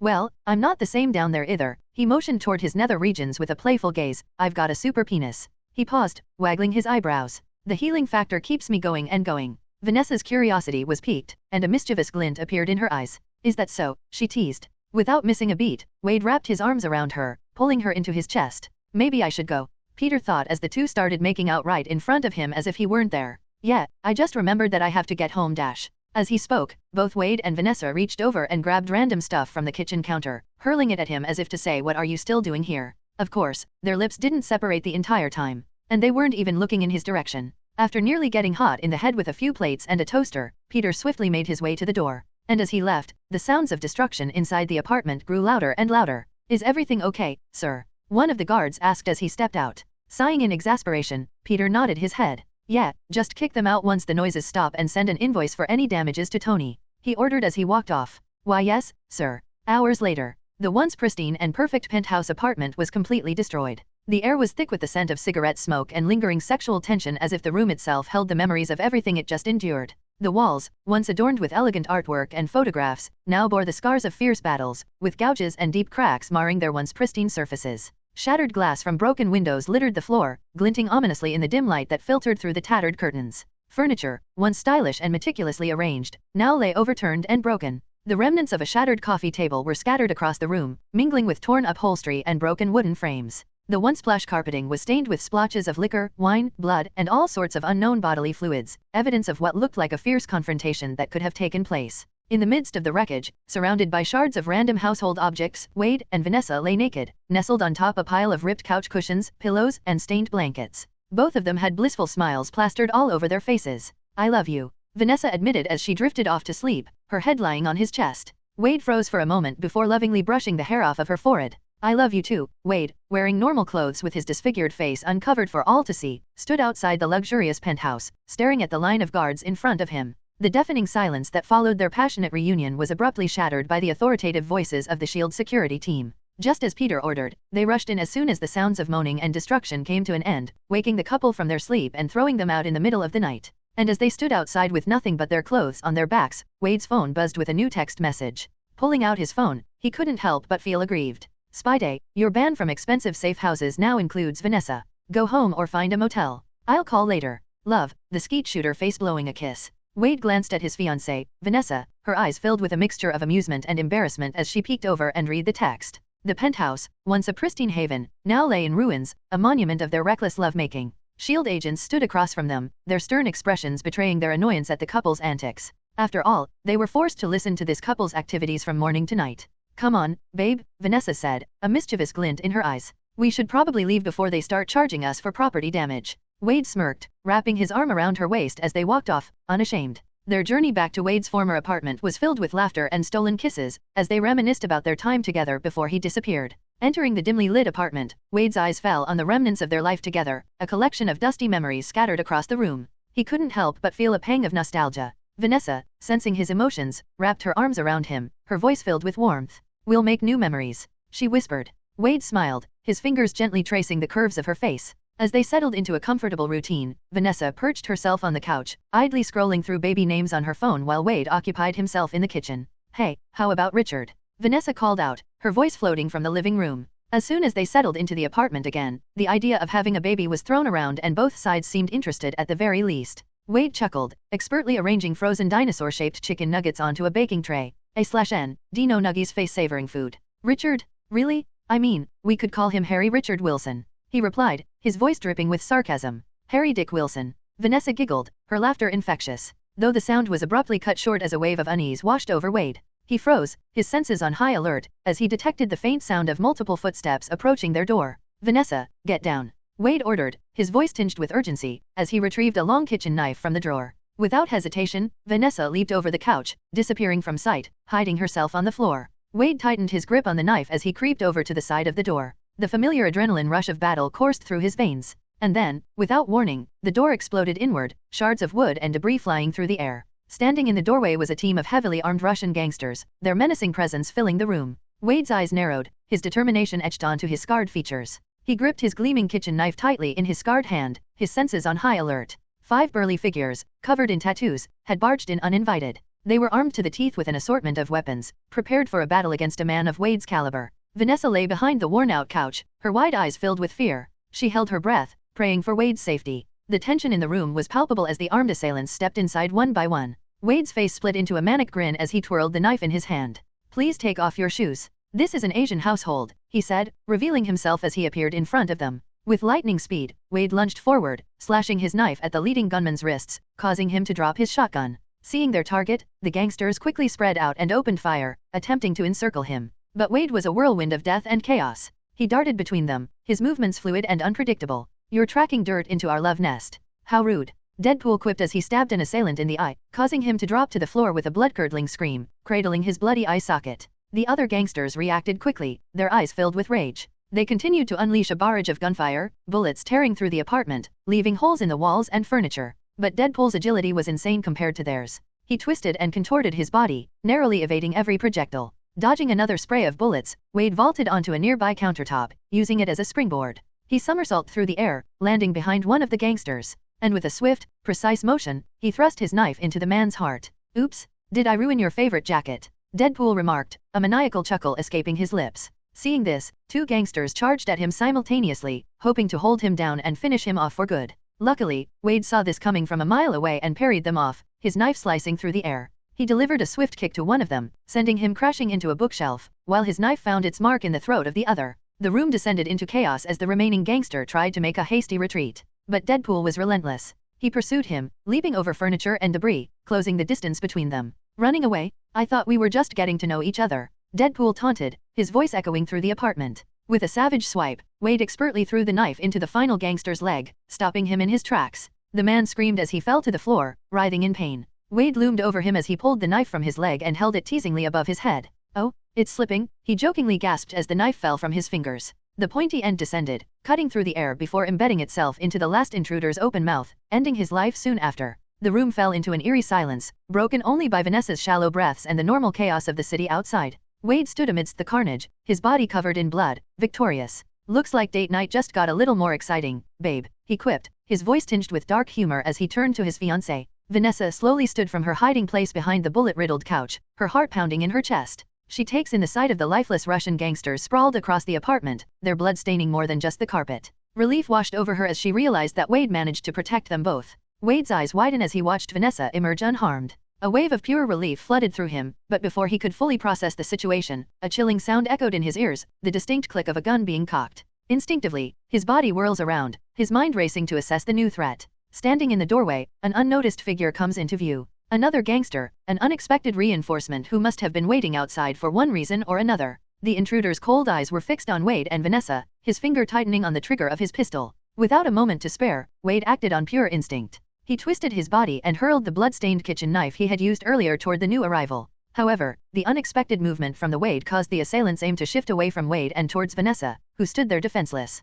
Fear gripped Wade's heart as time seemed to slow down. He watched in horror as the trigger was pulled, anticipating the tragic outcome. But just when all hope seemed lost, a sudden blur of red and blue appeared. A gloved hand, vibrant in very familiar colors, wrapped effortlessly around the barrel of the assailant's gun, morphing the metal under its grip. In an instant, the bullet inside was constricted and stopped in its tracks. And before the stunned assailant could react, the knife that Wade had hurled earlier found its mark, embedding itself deep into his chest. With a grunt of shock and pain, the man crumpled to the floor, slowly choking on his own blood. Heaving a sigh of relief, Wade's gaze turned toward the source of their salvation. And right on cue, everyone's friendly neighborhood Spider-Man stepped into view, revealing himself. Vanessa stood in the wreckage of their apartment, still shaken from the recent attack. Wade let out a sigh as he rushed over and pulled her into his chest, snaking his arms tightly around her waist. He was just happy that she was alive. For a second there, he knew that she was going to die, but that feeling suddenly disappeared as soon as Peter arrived. Speaking of Peter, the sound of footsteps walking all over the apartment could be heard, accompanied by the sounds of his phone taking pictures of every dead assailant's face. "Spy day," Wade called, refusing to release his fiancée. "You came at the perfect time." "That's what she said." Peter smirked under his mask as he turned to his phone. "Jarvis, find everything you can about these guys. I have a friend who's going to want to pay their boss a visit." "Yes, sir," a voice replied loud enough for Wade and Vanessa to hear. "Thank you, Spider-Man." Vanessa spoke, knowing that she wouldn't be alive right now without him. Peter raised an eyebrow and shrugged. It was nothing. I just happened to be passing by," he replied. "But I'm glad I could help. Are you okay?" Vanessa leaned into her fiancé, her voice trembling slightly. "Yeah, I am now," she said, calming down quickly. Peter nodded. "Well, I'm glad I got here in time." Of course, Peter wasn't just passing by. He watched Deadpool 2 and knew that Vanessa was due to die sooner or later, so he sneakily placed a few spells to alert him of any danger. And the second his spells went off, Peter rushed over to save the day as usual. This isn't a movie, he thought as he swore to do all he could to make sure that Wade doesn't lose the love of his life. As the adrenaline began to fade away, Peter's curiosity took hold. "So, any idea on who these guys are?" he asked, gesturing towards the lifeless bodies of the gunmen. "They don't seem like your average run-of-the-mill burglars." Vanessa turned to Wade, knowing that nothing she's done in her entire life could have angered men with this much firepower. They had to be after him. After all, Wade was a prolific mercenary before meeting her, making it almost certain that one of his jobs angered the wrong person. Wade scratched his head, thinking back on his past exploits. I've made a lot of enemies in my line of work. He mused as if he were reliving happy memories. But given their firepower, tattoos, and accents, my guess is they're connected to the Russian mob. I'll have to start there. Okay, we'll see what Jarvis has to say first. Peter says as he pulls up a chair and takes a seat. Wade turned to face Peter, an idea formed in his mind. Hey, he began, a mischievous grin appearing on his face. You wanna join in on the fun? We could get some drinks from Weasel and go out on the town. Maybe compete for who can get the most headshots. Peter paused for a moment, considering the offer. Well, I do have a knack for getting involved in these things. He admitted with a chuckle. Sure, let's do it, but let's keep the killing to those that deserve it. Before they could leave, Peter's gaze shifted to Vanessa. Wade noticed this and realized that leaving her behind was no longer an option. The apartment obviously wasn't safe anymore, at novel bin at. His paranoia had reached new heights, fearing for her safety whenever he was away. Seeing this, Peter spoke up. Wade, since this place isn't safe anymore, how about I offer some help, he said. I can offer you an official position in the Avengers. We have countless empty apartments in the tower, and it's free for any member. But, try not to destroy it, okay? He really doesn't want to give Wade an apartment, as his track record with such places was horrendous, but if it could keep Vanessa safe and guarantee his recruitment, then he can make the sacrifice. Maybe if it's their apartment, they won't trash it. Peter hoped. Wade hesitated, not wanting to become what he referred to as a do-gooder. However, the prospect of a secure home for Vanessa intrigued him. After all, the safest place on the planet just so happened to be the Avengers Tower. Wade let out a hesitant grunt. I can still kill mother f***ers, right?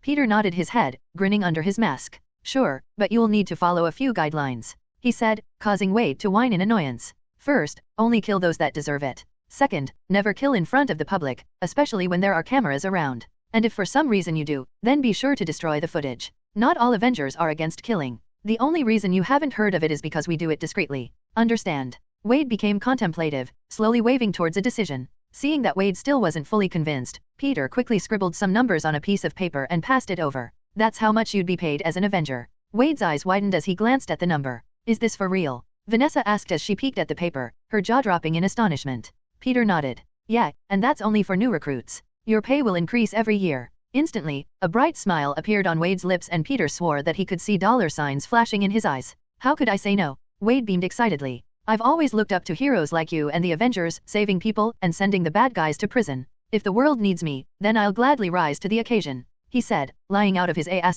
to secure the massive payday before him. Right.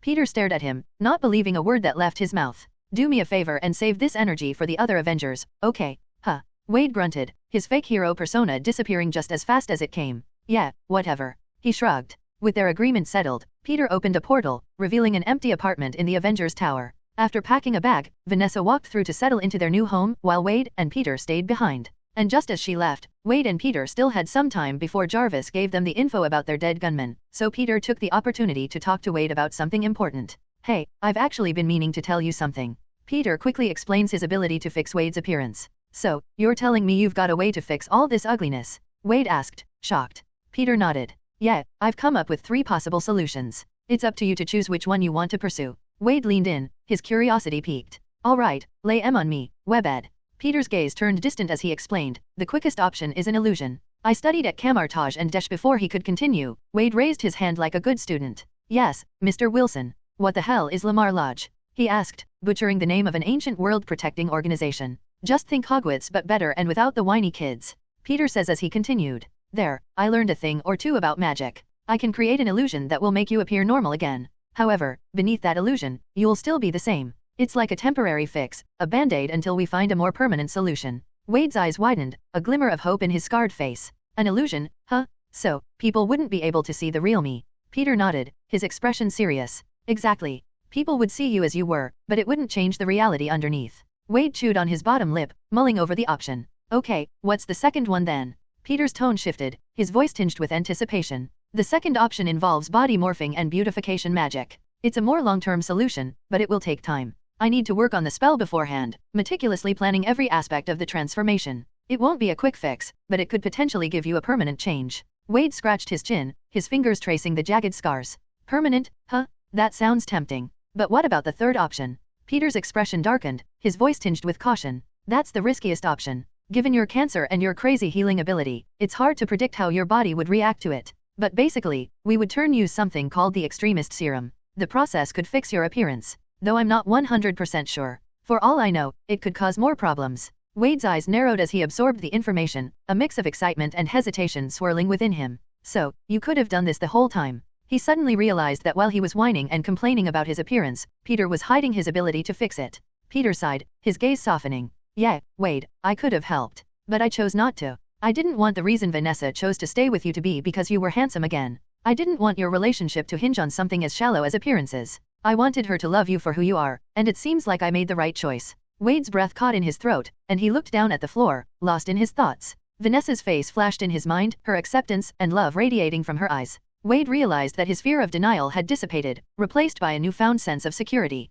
Do I even want to fix it anymore? He wondered. And as silence descended on Wade's destroyed apartment, Peter's phone went off with a message from Jarvis. In the penthouse of a thumping nightclub, Sergei Velishnikov, a middle-aged Russian man, covered in tattoos, lay tied to a bed, his body glistening with a sheen of sweat. Above him stood a provocative dominatrix, holding a leather whip in hand, matching her skin-tight outfit. Though just before she could crack the whip once again, their playful encounter came to an abrupt halt as the shrill ring of a phone shattered the sexual atmosphere of the dimly lit room. Sergei's eyes narrowed, annoyance etched across his face. With a slight nod, the woman withdrew a ball gag from his mouth and answered the call, placing the phone against his ear. Sergei growled into the receiver, his voice laced with hostility. Who the F***ck is calling at this hour? This better be important. Are you busy, Sergei? A familiar voice resonated through the speaker, causing Sergei's eyes to widen in recognition. Instantly, the hostility melted away, replaced by subservience and fear. MMR Fisk, my apologies. I wasn't expecting your call. Wilson Fisk, the notorious kingpin of crime, spoke with a calculated calmness.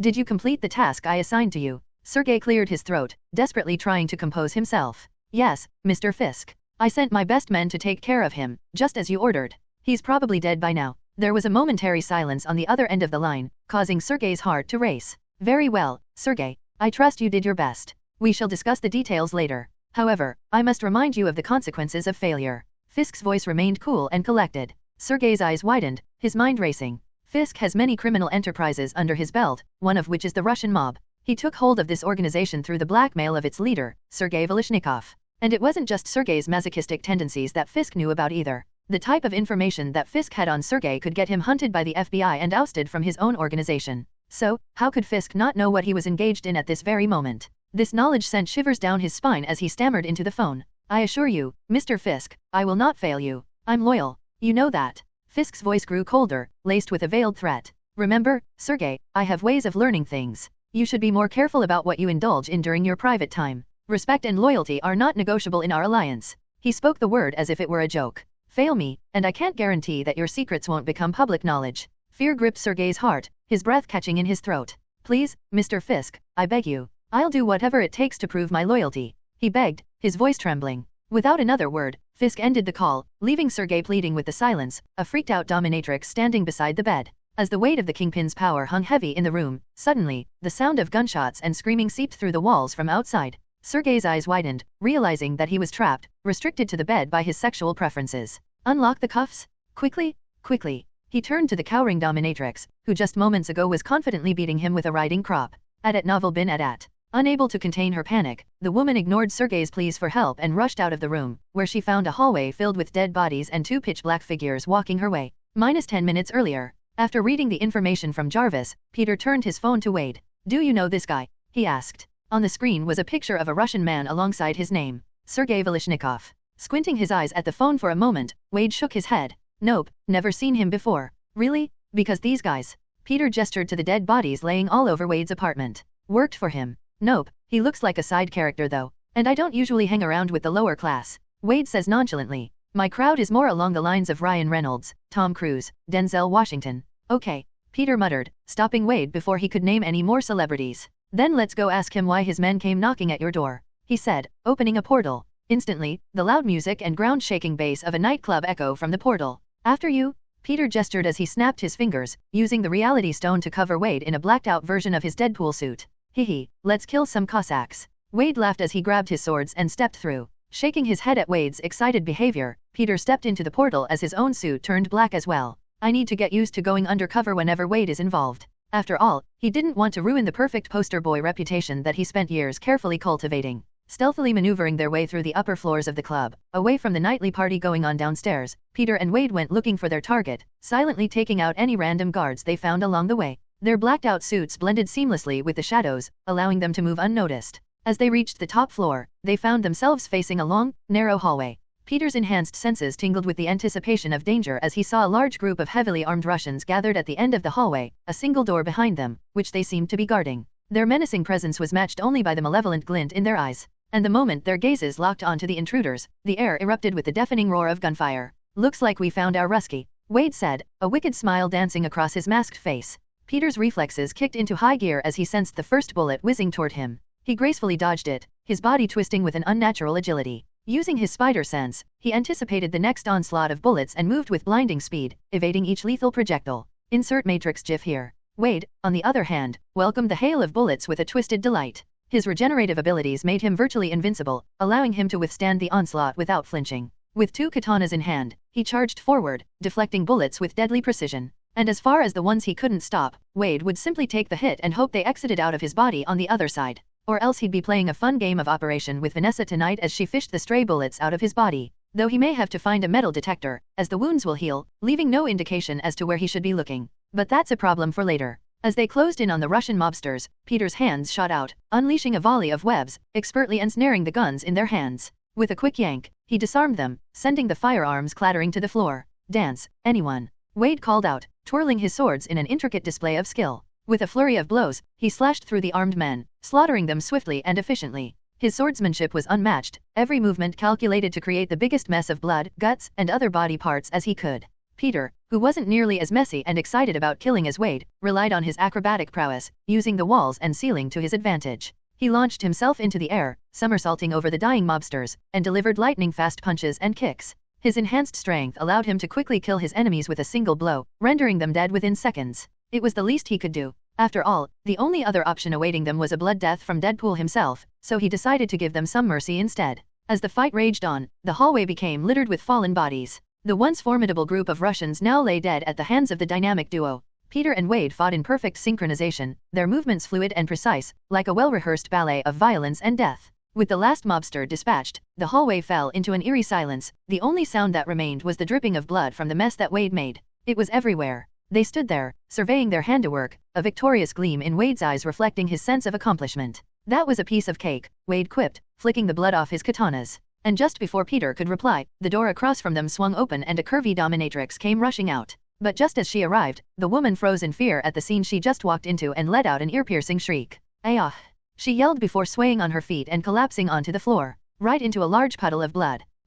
Wade grunted as he didn't expect that. "Is she alive?" Walking over, Peter checked her pulse and found nothing wrong. "Yeah, she just fainted," he said, quickly portaling her over to a nearby hospital. "Come on, let's meet the boss." Stepping up to the now open door, Peter and Wade halted in their steps as they found a very odd scene in front of them. "That explains the dominatrix," Peter muttered as they laid eyes on a naked cowering mob boss, who was tied to a bed with a ball gag hanging around his neck. "You," Wade groaned as he took a sniff of the musky air in the room. "Somebody's been getting kinky in here." The dimly lit room was filled with tension as Peter and Wade, clad in their blacked-out suits, stood across from Sergey, the cowering naked mob boss. Sergey was still strapped to the bed, the fear evident in his eyes as he unleashed a barrage of threats and warnings. "Get back! Do you know who I am? Touch me and your entire bloodline won't survive the night." He attempted to assert his authority even in the face of danger. Wade chuckled, seemingly unaffected by Sergey's desperate words. With swift precision, he drew his katanas and plunged them into the bed, just centimeters away from Sergey's exposed private parts. The sharp blades sent a clear message that Sergey wasn't in control right now. Instantly, Sergey's blustering facade crumbled, and he began to realize that his threats were only hurting his already dire situation. Wade, his mask still on, listened intently, relishing the power he had over this guy's balls. A/N, he really is a sick freak, isn't he? Face with raised eyebrow. "Hey, I heard that." Wade peered up at the ceiling and shouted, sounding offended. "Who are you talking to?" Peter asks, wondering if this was one of his fourth wall breaks. "Nothing." Wade clicked his tongue as he turned back to their captive. Fat F *CK author. A/N, I'm big-boned, crying face. "Look, I'll give you anything. Do you want money? I have millions. Just let me go and it's all yours, okay?" Begging for mercy, Sergey offered anything he could think of to secure his survival, as well as the safety of his precious family jewels. "How can I refuse your generous donation?" Wade happily accepted as he took a seat at the man's bedside. However, before he would accept any kind of offering, Wade knew he needed answers. Removing his mask, he revealed his scarred face and cold eyes, ensuring that Sergei understood the gravity of the situation. Why did you want me dead? Wade demanded, his tone laced with a dangerous edge. He made sure the katanas remained in place, serving as a constant reminder of the pain Sergei would face if he refused to cooperate. Sergei's eyes darted nervously, not recognizing Wade as the target he was tasked to eliminate by Wilson Fisk. What happened? Sergei quickly stopped himself and rephrased his question. I mean, who are you? Wade Wilson. He reveals his name. You sent your men to my house. They're dead, by the way. I'll send you the bill for the mess they made. At novel bin at. Immediately, fear washed over Sergei, torn between the danger posed by these intruders and the repercussions he would face from his own boss. Just the thought of Fisk tightened his lips, unsure whether to remain silent or divulge the information he possessed. As Wade continued to press Sergei, veiled threats barely contained, the mob boss relented. Look, if I talk, I'm in big trouble. He offered a cryptic hint, making the two wonder who wielded enough power to silence him like this. Sergei knew his life hung in the balance, but he also knew that revealing too much could lead to dire consequences. If he talks now, Kingpin will kill him. And if he doesn't talk, then these masked men will probably kill him as well. Both roads lead to death and he couldn't do anything about it. While the conversation unfolded, Peter seized the opportunity to investigate further. Snatching Sergei's phone, he deftly scrolled through the most recent calls and contacts, hoping to uncover evidence of the person responsible for ordering the hit on Wade. Every passing second was crucial as they sought to untangle the web of intrigue surrounding them. Just as Peter began to find valuable information, the sound of a gunshot echoed through the room. Startled, he turned to witness Wade holding his smoking Desert Eagle, a lifeless Sergei sprawled on the bed. Shock registered on Peter's face as he realized the missed opportunity to extract more information. You should have kept him alive, you idiot. Peter chastised, his disappointment palpable. He knew more than he was saying. Wade shrugged nonchalantly, his annoyance evident. He outlived his usefulness. Besides, he almost killed Vanessa. He deserved a lot worse. Peter sighed, recognizing Wade's impulsive nature. Returning to the phone, Peter went to Sergei's calls and tapped on the most recent number, which called him only 15 minutes ago. Suspicious. Peter thought as the phone began to ring. What are you doing? Wade asks as Peter held his finger to his masked lips, motioning for him to keep quiet as he turned on the speakerphone. Sergei. A deep raspy voice answered. Is the job done? Is he dead? Wade reacted quickly and snatched the phone out of Peter's hand. Hello, Sergei. Fisk called out over the receiver, irritated. Wade grinned beneath his mask, his eyes narrowing as he recognized the voice. Well, hello there, Buttercup, he replied, his voice dripping with sarcasm. Don't worry about little old Sergei, your underling didn't suffer for too long. As a former member of New York City's underworld, Wade has taken a few jobs from Kingpin, so he could at least recognize the voice. Though he doesn't know the Kingpin's real name or what he looks like. And as he found out who was behind his death order, Wade realized what this was about. So, you're still mad about that time in the Bronx, huh? It's been almost 4 years, you know? Most people would have moved on by now. Moved on. Fisk nearly shouted from the other end, understanding exactly who he was talking to right now. Not only did you protect the target I paid you to kill, but you even killed my men when they came to do the job that you couldn't. Well, I told you no kids. Wade shrugged as he spoke. So, Mr. Big Shot Kingpin, how about we have a little chat? I'd love to meet up in person. Somewhere private. Just you and me, he offered, threateningly. Kingpin's voice grew cold and menacing. You have no idea who you're dealing with. Oh, I know exactly who I'm dealing with. Wade shot back, his tone growing more serious. You wanted me dead, and you put my fiancé's life at risk. Now it's time for you to bend over and take your punishment like a man. A sigh crept through the receiver as Kingpin spoke. Have a good night, Wade. And make sure to keep that fiancé of yours safe. New York is a very dangerous city, after all. Suck a fat C***, Toodles. Wade replied cheerfully as the call came to an end. Who was that? Peter asked, feeling as though the voice was familiar. Kingpin. Wade reveals as Peter's eyes widen in realization. He's a big player in this city. I've taken a few jobs from him in the past. The last one ended in a small disagreement. A man in his mid-20s stood at the entrance of the gate to K'un-Lun, his gaze unwavering as he guarded its mystical barrier. Standing at an average height, his athletic build exuded a sense of agility and strength honed through years of intensive martial arts training. His face bore traces of his arduous life, with a rugged handsomeness that spoke of both resilience and determination. His complexion, kissed by the sun, boasted a healthy glow that hinted at his time spent in the secluded city of K'un-Lun. Deep, piercing blue eyes shimmered with a mix of curiosity and a hint of sorrow, reflecting the weight of his responsibilities and the losses he had endured. Insert picture of Danny Rand here. The air was still, the only sound being the soft rustling of leaves in the breeze. The gate, a monumental structure of ancient stone, stood imposingly before him. It had been 15 years since he had last witnessed its opening on the day he arrived, and he had grown accustomed to the solitude of his duty. As he stood there, lost in his thoughts, a hawk suddenly soared across the sky, catching Danny's attention. His eyes followed its graceful flight as it disappeared into the distance. A sense of anticipation surged within him, as he knew that the hawk was leaving K'un-Lun. The gate was open again? The rare event was about to occur, and he had a fleeting opportunity to leave his post and venture out into the world beyond.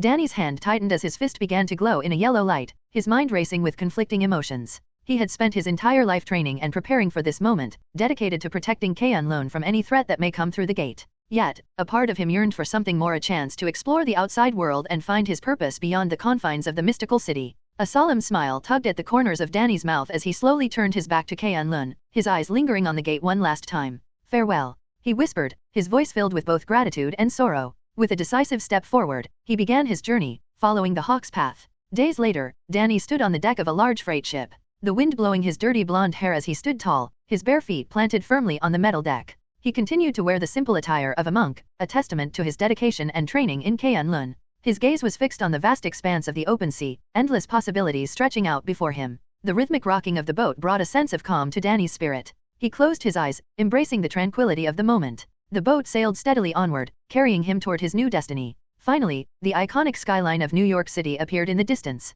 Danny's eyes widened with a mix of nostalgia and excitement. The boat slowly approached the bustling harbor, its engines humming in the background. With each passing moment, the anticipation within him grew stronger. Danny took a deep breath, savoring the scent of the city he had longed to return to for so many years. The boat came to a halt, and he stepped onto the dock, feeling the solid ground beneath his feet. As he took his first steps toward the towering skyscrapers, a sense of familiarity washed over him, a sense of belonging. He looked up at the cityscape, the shimmering glass and steel reflecting the sun's rays. "I'm finally home," Danny murmured, a sense of purpose radiating from his every word. Danny Rand stepped onto the crowded streets of New York City, his bare feet making light contact with the concrete pavement. Clad in the same monk clothes he had worn during his journey from K'un-Lun, he stood out amidst the rush of the city. Passers-by glanced at him curiously, some ignoring his presence entirely while others whispered to each other, their curiosity piqued. Children, with their unstoppable curiosity, pointed at Danny, their tiny fingers tugging at their parents' sleeves. "Mom, why doesn't he have shoes?" a young boy asked, his eyes wide with wonder. "Hush now, sweetheart," the mother replied, tugging her child along. "He's just different. We shouldn't stare." Danny smiled warmly at the children, a twinkle in his eyes as he acknowledged their curiosity. He continued his journey through the bustling streets, making a mental note to find a change of clothes later. But for now, his priority lay elsewhere. Finally, Danny arrived at his destination, a towering building that scraped the clouds. Rand Enterprises. Rand Enterprises, a name that held immense significance for him. Looking up at the giant letters spelling out his family name, he felt a mix of nostalgia and anticipation. With calm strides, he entered the building, aware of the gazes fixed upon him. The employees exchanged glances, their curiosity piqued by the sight of a barefooted, unkempt man dressed in monk's robes. Undeterred, Danny approached the receptionist, his voice carrying an air of purpose. "I would like to meet with Harold Meacham," Danny stated, his tone resolute and respectful. The receptionist, her eyes flickering with sympathy, shook her head gently. "I'm sorry, but Mr. Meacham passed away in 2004. He battled cancer." A wave of sadness washed over Danny's face, his heart heavy with the weight of lost time and missed connections. After all, Harold was like an uncle to him. Still, he pressed on. "Is Joy Meacham here? Or could you provide me with her contact information?" The receptionist hesitated, eyeing Danny's unconventional appearance. "May I ask who you are? It's not easy for someone as high up in the company as Ms. Meacham to meet with just anyone." A flicker of determination sparked in Danny's eyes as he spoke. "Tell her it's Danny. She'll know. We used to play together as children." He dropped a bombshell, his voice carrying a hint of nostalgia. Uncertain, the receptionist nodded and picked up the phone beside her. She glanced at Danny and sighed, pointing to the spacious waiting area. "Please have a seat and wait," she said, her voice tinged with hesitation. After all, it's very likely that this was a waste of time. For all she knows, Danny is one of the many homeless population in New York, who is either looking to scam someone or has some sort of mental problem. Either way, she would simply do her job and hope for the best. Taking a seat in the lobby, Danny couldn't help but notice the guards stationed nearby, their watchful eyes fixated on him. They were ready to spring into action at the slightest sign of trouble, their gaze filled with suspicion and skepticism. Danny exhaled slowly, preparing himself for the uncertain reunion that awaited him. He sat with his back straight and his head held high, his gaze unwavering despite the guards' scrutiny. Danny sat in the waiting room, his eyes closed and his legs crossed on the chair. He remained perfectly still, his breathing steady and rhythmic as he meditated in silence. The guards, initially wary of his presence, had become more intrigued by the peculiar man who had patiently waited for hours without complaint or movement. As the sun began to set outside, the doors of a nearby elevator opened, revealing a woman of similar age to Danny. She had short brown hair and piercing blue eyes, and was dressed in an expensive business suit that accentuated her fit figure. Unaware of Danny's presence, she walked toward the exit, her mind occupied with the matters of the day. Danny's eyes opened as soon as he sensed her. A reminiscent smile tugged at his lips as memories flooded his mind, recalling the moments he had spent playing with her and her bully of a brother, Ward. Excuse me, Joy. Danny rose to his feet, his voice calm and gentle. Can we talk for a moment? Joy turned to face him, her eyebrows furrowing in confusion. I'm sorry, do I know you? She didn't recognize him. Danny took a step closer, his gaze filled with warmth and sincerity. It's me, Joy. It's Danny. Danny Rand. Joy's face contorted with skepticism and frustration. That's impossible. Danny died in a plane crash years ago. Whoever you are, this is a sick joke. Danny's smile faltered, but he remained steadfast. I understand it's hard to believe, but it's the truth. I survived the crash. I'm Danny Rand. Joy's expression hardened, and she glanced at the guards nearby. Guards, this man is harassing me. Please remove him from the premises. Danny's heart sank as the guards began to close in. He held up a hand, desperately trying to prevent their approach. Please, Joy, just give me a chance. I can prove it to you. I'll take a blood test if I have to. Joy hesitated, uncertainty flickering in her eyes. The guards stood poised, ready to forcibly remove Danny from the building. Just talk to me, Joy, Danny pleaded, his voice tinged with desperation. Please, there's so much that I want to tell you. But before Joy could respond, one of the guards grabbed Danny, trying to forcefully restrain him. However, Danny's reflexes were honed from years of rigorous training. He swiftly dodged the attack, sidestepping with remarkable agility. He retaliated by delivering a swift strike to the guard's solar plexus, using a powerful punch infused with a tiny bit of chi energy. The guard crumpled to the ground, incapacitated but unharmed. The receptionist, who had been watching in awe, quickly picked up the phone. She dialed 911 and swiftly explained what was happening, her face reflecting a mix of confusion and fear. The remaining guards watched in awe and apprehension, realizing they were up against a formidable opponent.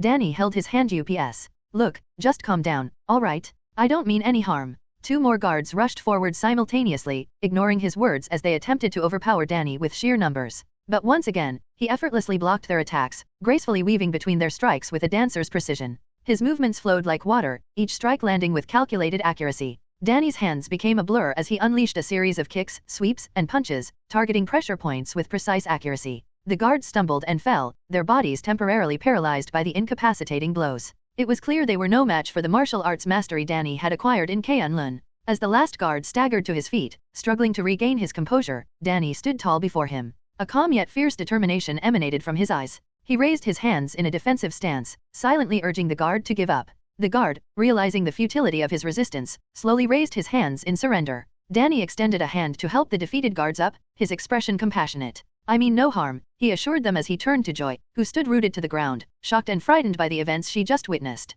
I own this company. The guards, bewildered but grateful, accepted Danny's help and stood up. The main lobby fell into an uneasy silence as the guards and the receptionist processed what had just occurred.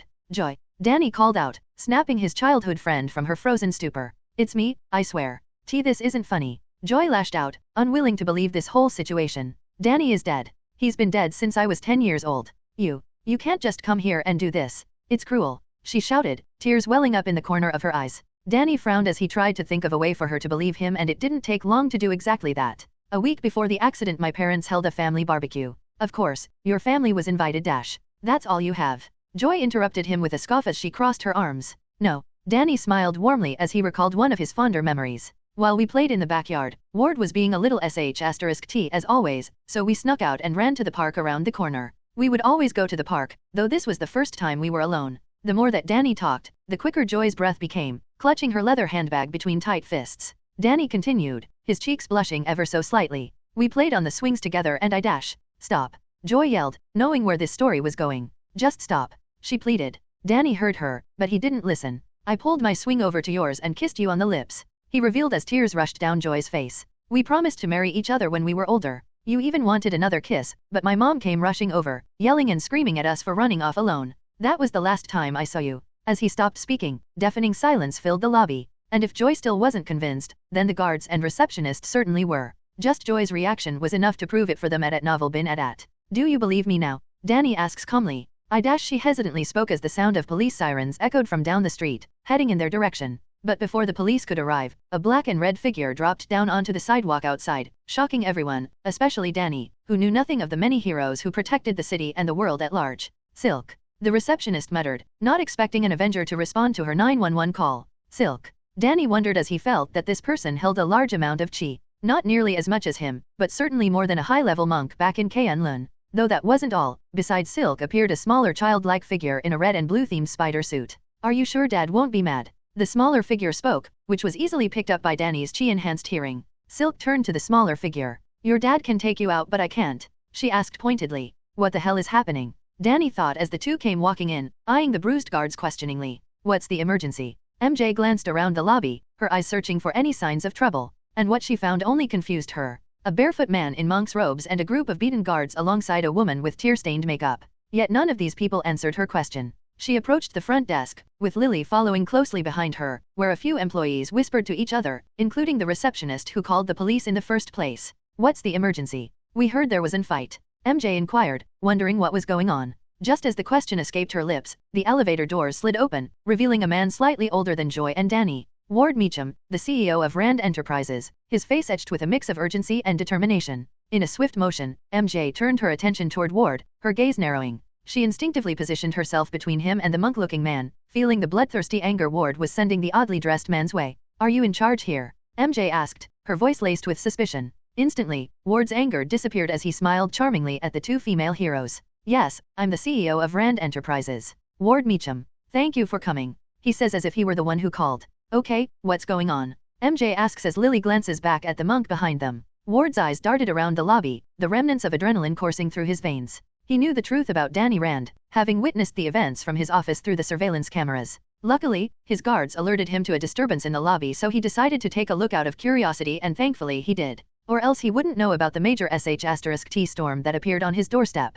Although he wasn't there when Danny kissed his sister, nor was he told about it, he certainly remembered them sneaking off to the park all those years ago. The speech convinced him that Danny was, in fact, the long-lost heir to Rand Enterprises, a threat to the empire he and his family had carefully built. But Ward was not one to shy away from a challenge. Determined to protect his family's legacy, he had no intention of letting Danny regain control. With a deep breath, Ward locked eyes with MJ, his voice dripping with a mixture of concern and deceit. There's been an altercation, a misunderstanding. But don't worry, everything's under control. As he spoke, Ward sent a knowing look toward his sister, telling her to keep her mouth shut with a single glance. MJ's brow furrowed, skeptical of everything coming out of his mouth. She took a step closer to Ward, her instincts not allowing her to let the situation slide. Misunderstanding or not, we're here to help. You need to tell us what happened. Ward's mind raced as he tried to think of a plausible explanation. He couldn't let the Avengers interfere, or else Danny's chances of taking back the company could skyrocket. I appreciate your concern, but trust me when I say it's best if you just leave. Ward responded, gesturing behind her.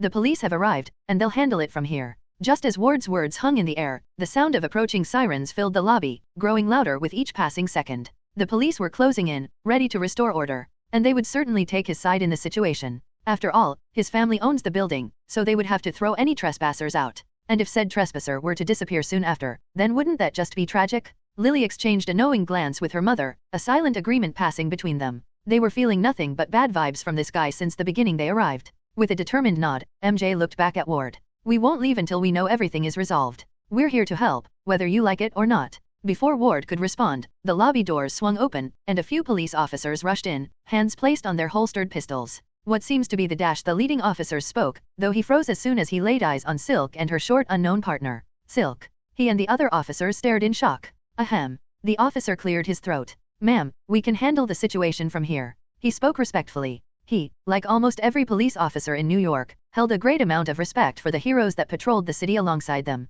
But this was a normal disturbance/assault call. Nothing that they couldn't handle themselves. MJ hummed as she turned to eye Danny, who stood near her, both confused and quiet. All right, we'll go. But Lily spoke up, as she didn't expect her mother to fold so easily. It's all right. MJ reassured her daughter as she turned to Danny. Come on, you're being detained for questioning. Danny looked at her in shock before turning to the police, wondering if they'd allow some masked woman to kidnap him. Sorry, Mr. Monk. An officer answered his silent questioning. But Avengers business is above our pay grade. I advise that you go along quietly and cooperate as much as you can. Wait. Ward exclaimed. That man assaulted my security staff. We'll be pressing charges, he said, hoping to give the police a reason to interfere. The officers glanced at one another, shrugging at what little power they held in situations involving the Avengers. I'm sorry, sir, but you'll have to wait until the Avengers are done with him, one said with a shake of his head. Ward stood there fuming, unable to get what he wanted. You know, Ward. Danny spoke up for the first time since the mother-daughter duo arrived. I hated you as a kid, but I might hate you even more now. Ward glared. I don't know who you think you are, or who you think I am, but we certainly don't know each other, he said, hoping to plant a seed of doubt. Joy remained silent, unsure of which side to take, her brothers or the boy she once loved as a child. Come on. Lily turned to Danny, smiling under her mask. We'll find you some shoes and a change of clothes, she offered, thinking he was probably homeless and in need. Which technically he was. Danny stood in contemplation for a moment before nodding his head. Sure. He agreed and followed them out. He did what he came to do. Reveal that he was alive to the people that mattered. Of course, Ward wasn't on that list, especially after the stunt he just pulled. But before he stepped out of the door, Danny turned to Joy and smiled. I'll visit again soon, okay? He said as he was pulled out of the door by an overexcited Spider-Girl. Let's go, she yelled. You can flirt later. The dimly lit interior of Sister Margaret's School for Wayward Children was buzzing with activity as mercenaries and misfits from all walks of life gathered to drown their sorrows or celebrate their latest victories. At novel bin at. After their little conversation with Kingpin, Wade roped Peter into having a drink together. Peter sat at the bar, nursing a glass of whiskey, which he drank through his mask, while Wade downed shot after shot of tequila. In front of them, Weasel leaned against the counter, wiping down a glass with a grim expression on his face. You know, Wade, I've seen you f***ck with some sketchy dudes like that time you killed that Irish guy's mother dash. Hey, she was shooting at me with an AK-47. Wade defends himself. Well, he was the leader of the IRA, Weasel revealed. But pissing off the Kingpin? That might be worse. Wade chuckled, raising his shot glass in a mock salute. Hey, I like to keep things interesting. Besides, ol' Kingpin's been begging to get his sh*t kicked in for years now. I'm just giving the people what they want. Weasel's eyes widened, and he leaned in closer. You do realize who you're dealing with, right? Kingpin may not have superpowers, but he's got money, resources, and an army of loyal goons. And most of all, you don't even know who or where he is. Wade smirked excitedly. That's what makes it fun. I live for the danger, the thrill of the kill, that high-pitched sound every guy makes when you shoot his C***ck and balls off. You know, the finer things in life. And besides, I've got Spidey here to watch my back, don't I? Peter raised an eyebrow, glancing up from his whiskey. Sure, but I won't always be available. I'm probably the busiest Avenger you'll meet, but you can ask other members for help as well. I can assign you and whoever you want into a team. As long as they agree, of course. Daredevil might be interested in taking on Kingpin. Weasel looked at Wade in shock. Wait, are you an Avenger? He asked scandalously. But before Wade could answer, Peter's ghost phone buzzed on the bar counter. He picked it up and glanced at the screen. It's Silk, he muttered. Wade leaned in, his curiosity piqued. What's that sexy woman of yours want? Wait, Spider-Man and Silk are dating? Weasel asks incredulously. Ignoring him, Peter read over the message. Nothing that you two have to worry about, he said as he stashed his phone away, finished off his drink, and stood to his feet. Wade whined like a child as soon as he saw this. Come on. You're leaving already? Yeah, bye. Peter called out as he paced out of the bar. The P***SSY calls and you just go running, don't you? Wade yelled as he left. And seconds after those words left Wade's mouth, a portal opened up under his stool. Huh. He grunted in surprise as he fell through and landed in the dumpster out back. F***ck you too, he yelled, hoping Peter could still hear him. MJ and Lily, dressed in their Silk and Spider-Girl suits, led Danny through the bustling streets of the city. The people around them couldn't help but glance curiously at the trio, their attention drawn to Danny's disheveled appearance in dirty monk robes and bare feet. But mostly, everyone was shocked to see Silk casually walking around alongside a miniature gender-bent Spider-Man. Lily looked up at her mother. We need to get him some clothes and shoes. He can't walk around like this. MJ nodded, her eyes scanning the area for a nearby clothing store. Spotting one just a few blocks away, they made their way toward it. As they entered the store, the workers recognized Silk immediately, their faces lighting up with excitement. They rushed to assist them, providing a wide array of clothes and shoes for Danny to choose from. Lily, eager to help, picked out a simple outfit and shoes for Danny. Here, try these on, she said, handing him the clothes. You'll feel much better. Danny, hesitant and bewildered, stared at the items in his hands. I don't understand. Why are you doing this for me? Lily beamed up at him, her voice filled with compassion. Because it's what we do. Now, go change. With Lily's gentle encouragement, Danny reluctantly agreed to change into new clothes. As he did, he couldn't help but feel a sense of gratitude towards these two strange people who had shown him kindness when he needed it the most. He may be a billionaire, but right now he was dead broke without access to any of his family's accounts. And that's if his family's accounts haven't been drained and shut down by now. After the clothes shopping was done, MJ stepped outside the store and made a quick call to S.H.I.E.L.D., explaining the situation and requesting a pickup. Moments later, a blacked-out SUV pulled up beside them. Danny eyed the vehicle warily. I don't know about this. I appreciate your help, but I'm not sure I have. Lily interjected, her voice filled with sincerity. We're here to help.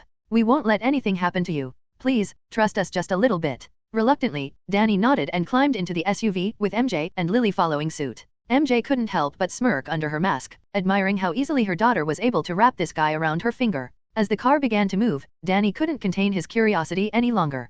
Can someone please explain what's happening? I feel completely lost. He didn't know anything about the last 15 years, so he knew nothing about the current state of the world. The world was rather normal when he was last a part of it. Lily, sitting beside him, took a deep breath. Okay, so, we're with the Avengers. As they drove through the crowded streets of New York City, Danny's eyes widened in astonishment, his mind struggling to comprehend the new information given to him. Superheroes? The world has superheroes now, he asked in shock. Lily nodded enthusiastically. Yeah, and my dad was the first superhero. She held her head high and stuck out her chest in pride. As the car continued towards the Avengers Tower, Lily's voice filled the silence. By the way, what's your name? Danny turned to her, a faint smile on his lips. My name is Danny, Danny Rand. MJ's eyes widened as she heard that name, recalling the name of the company they just left. After a moment's thought, she took out her phone and sent a text to Peter as she knew this would get complicated. Sister Margaret's school for wayward children was filled with the chatter of mercenaries, their stories of daring exploits and narrow escapes bouncing off the worn walls. Tonight, the air was thick with anticipation as the patrons awaited the return of Wade, the man who pissed off Spider-Man and was thrown through a golden portal soon after.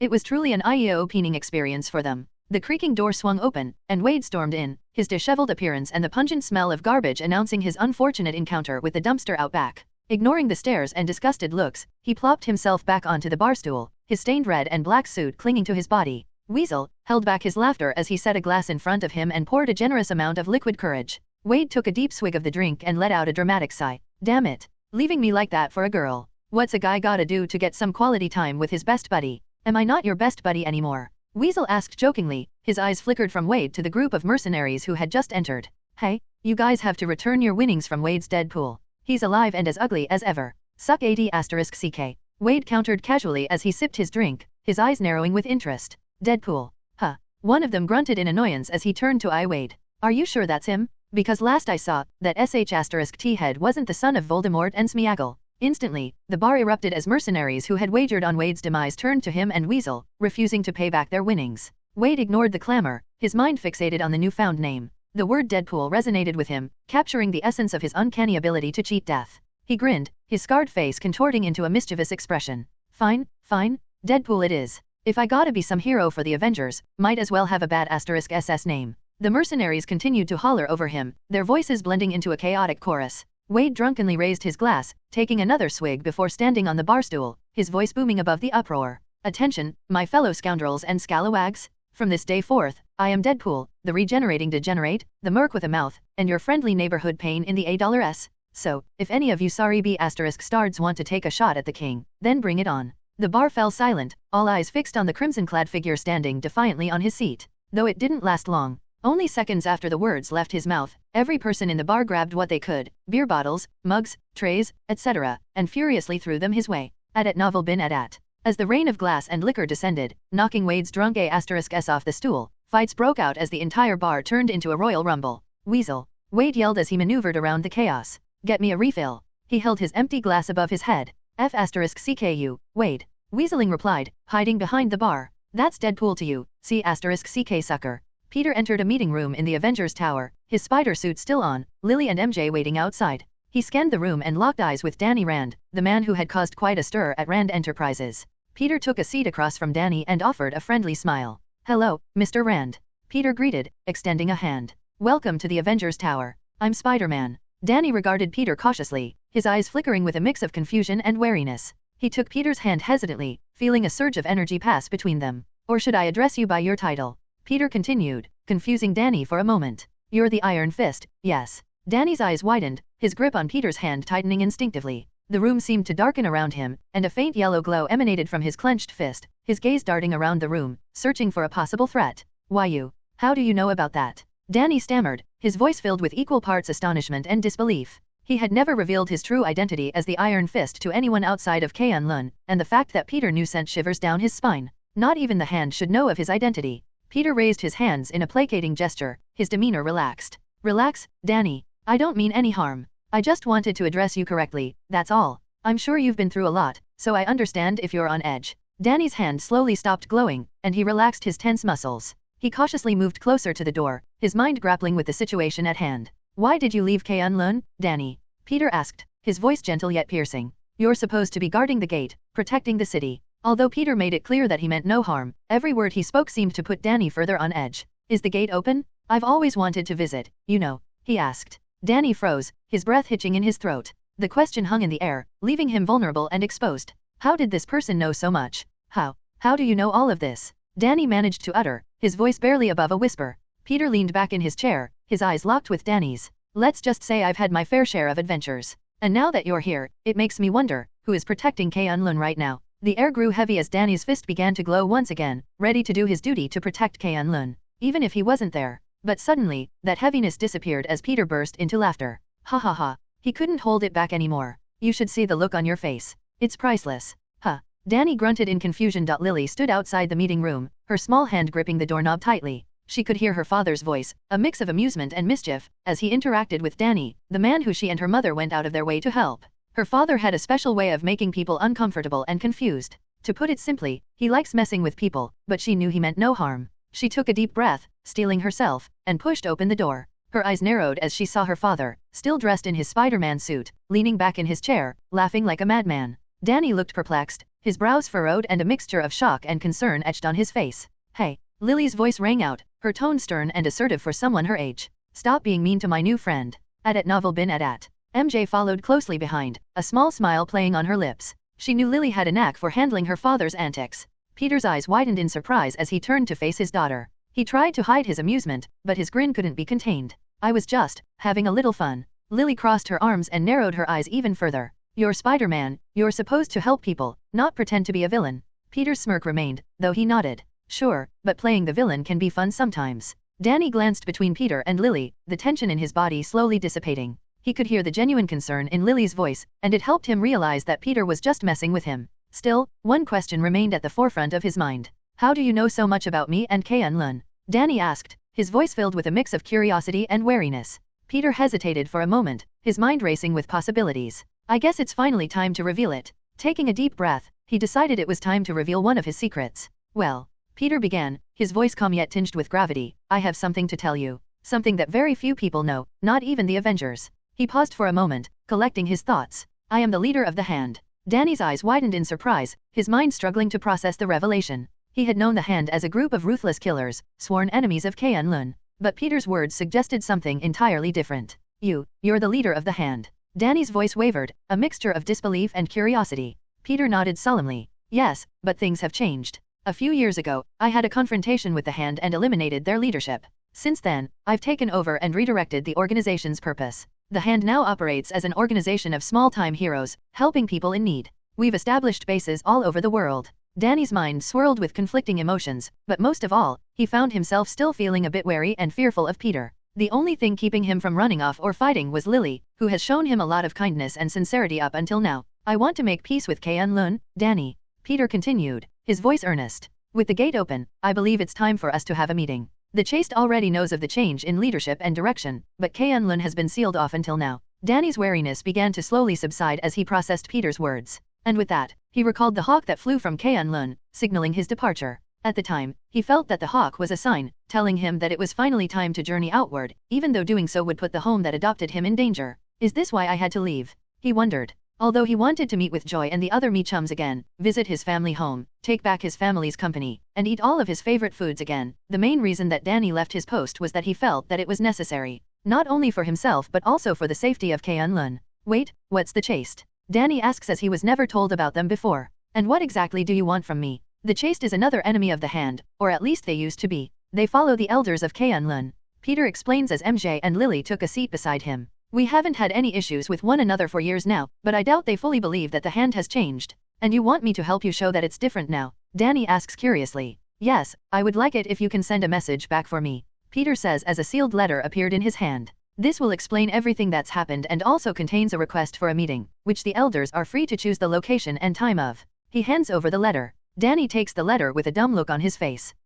Okay. My only request is that you and a member of the Chaste attend the meeting as well. Peter adds as Danny stashes the letter away. I'd like this to be a meeting that ends the centuries of conflict and bloodshed that the old Hand started. I'll be there. Danny nodded. But I'll need some time to get this letter back to Dash. He stopped as a golden portal opened up beside him, showing the mountainous landscape near the entrance of K'un-lun. I can take you there in a matter of seconds. Peter says as the portal snaps shut. But before that, let's talk about your problems as Danny ran. What do you mean? He asked as he tried to stay calm after witnessing a portal open up out of nowhere. Well, Peter gestures to the floor-to-ceiling windows, where the Rand Enterprises building could be seen in the distance. First, let's talk about Harold Meacham. Danny raised an eyebrow. What about him? He's dead. No, he's not.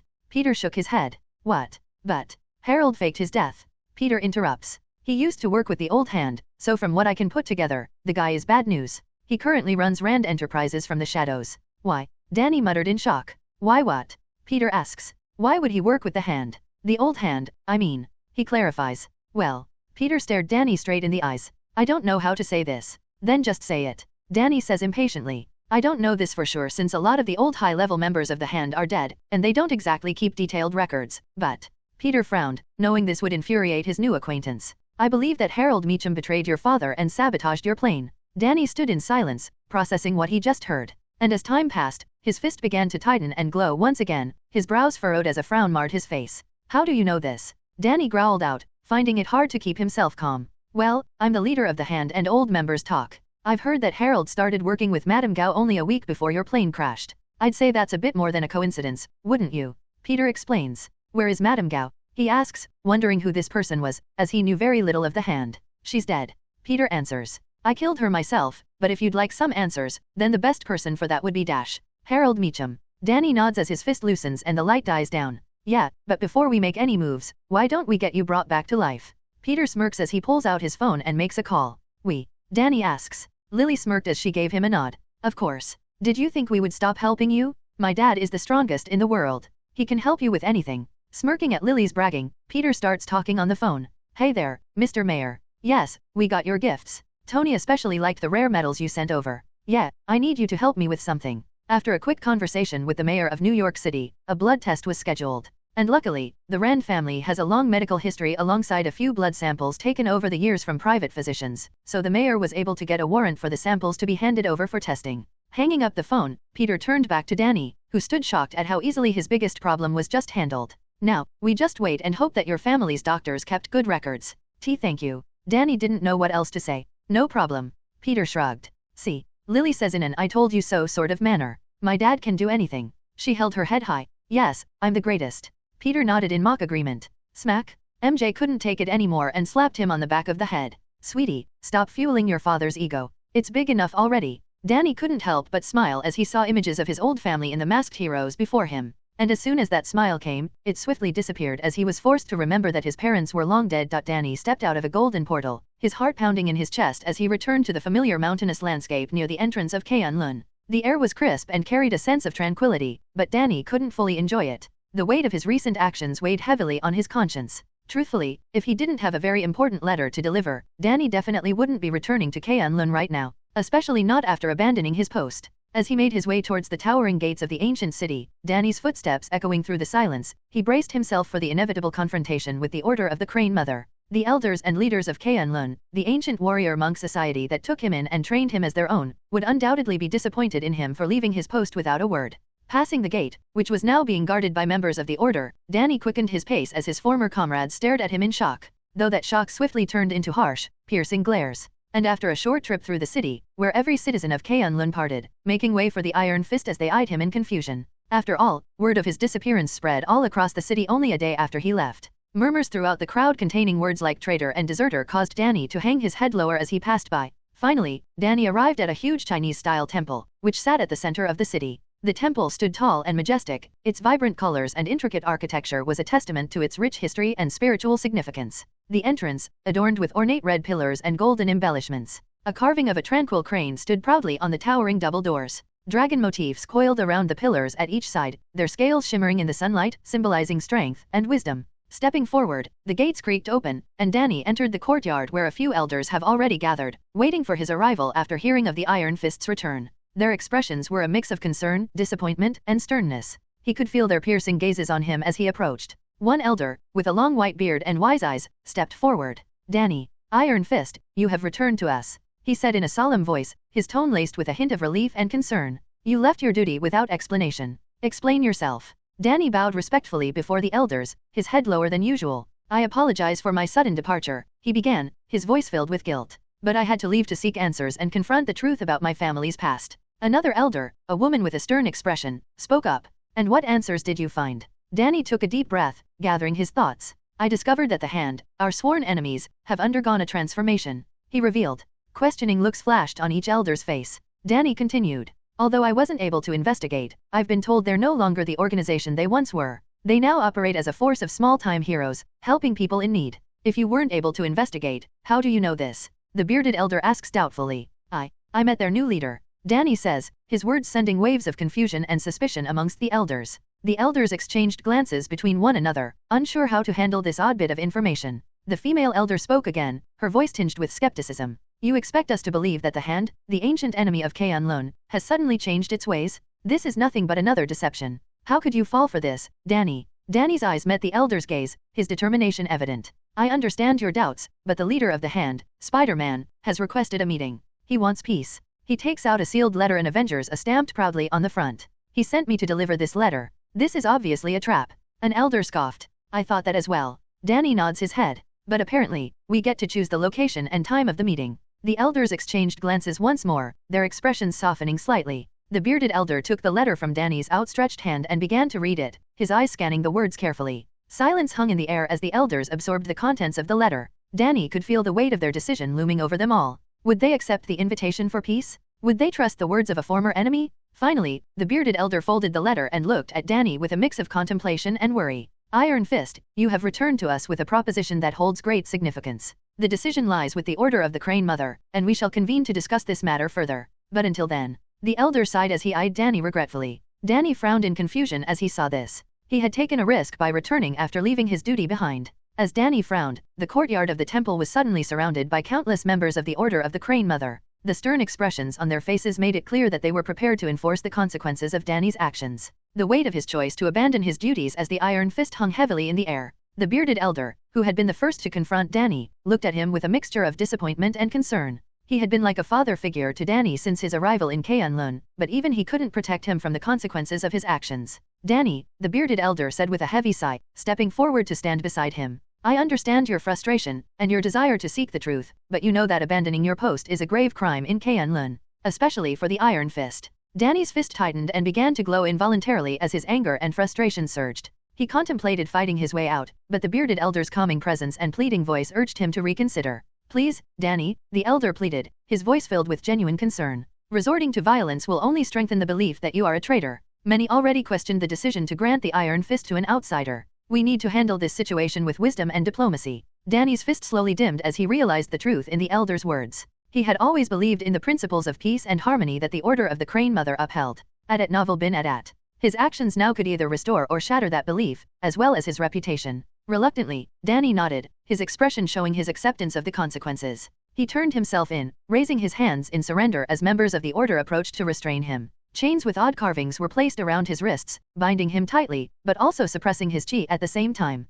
As he was led away, the bearded elder's voice echoed in his ears. I will do everything in my power to fix this, Danny. The decision lies with the Order of the Crane Mother, but I will advocate for you. We will convene and discuss this matter further. Have faith. Danny's heart felt heavy as he was taken through the winding corridors beneath the temple. The chains clinked with each step, a stark reminder of his actions. He couldn't help but wonder if he had betrayed the trust of those who had raised him, trained him, and believed in him. The cell door creaked open, revealing a small, dimly lit room with cold stone walls. Danny was pushed inside, the heavy door slamming shut behind him. Alone in the darkness, he knew he had to gather his strength and hope that the letter he had delivered would sway the Order of the Crane Mother in his favor. As he sat on the cold stone floor, Danny couldn't help but feel a sense of isolation. His fate now rested in the hands of the Order, and he could only wait, hoping that his actions would be understood and forgiven. Outside K'un-Lun, on the lush mount top, the portal that Danny arrived in floated ominously. Inside the portal, the meeting room back in the Avengers Tower could be seen, where Peter, Lily, and MJ sat, waiting patiently for Danny's return. In the spacious meeting room of the temple, the elders of K'un-Lun gathered around a large round table.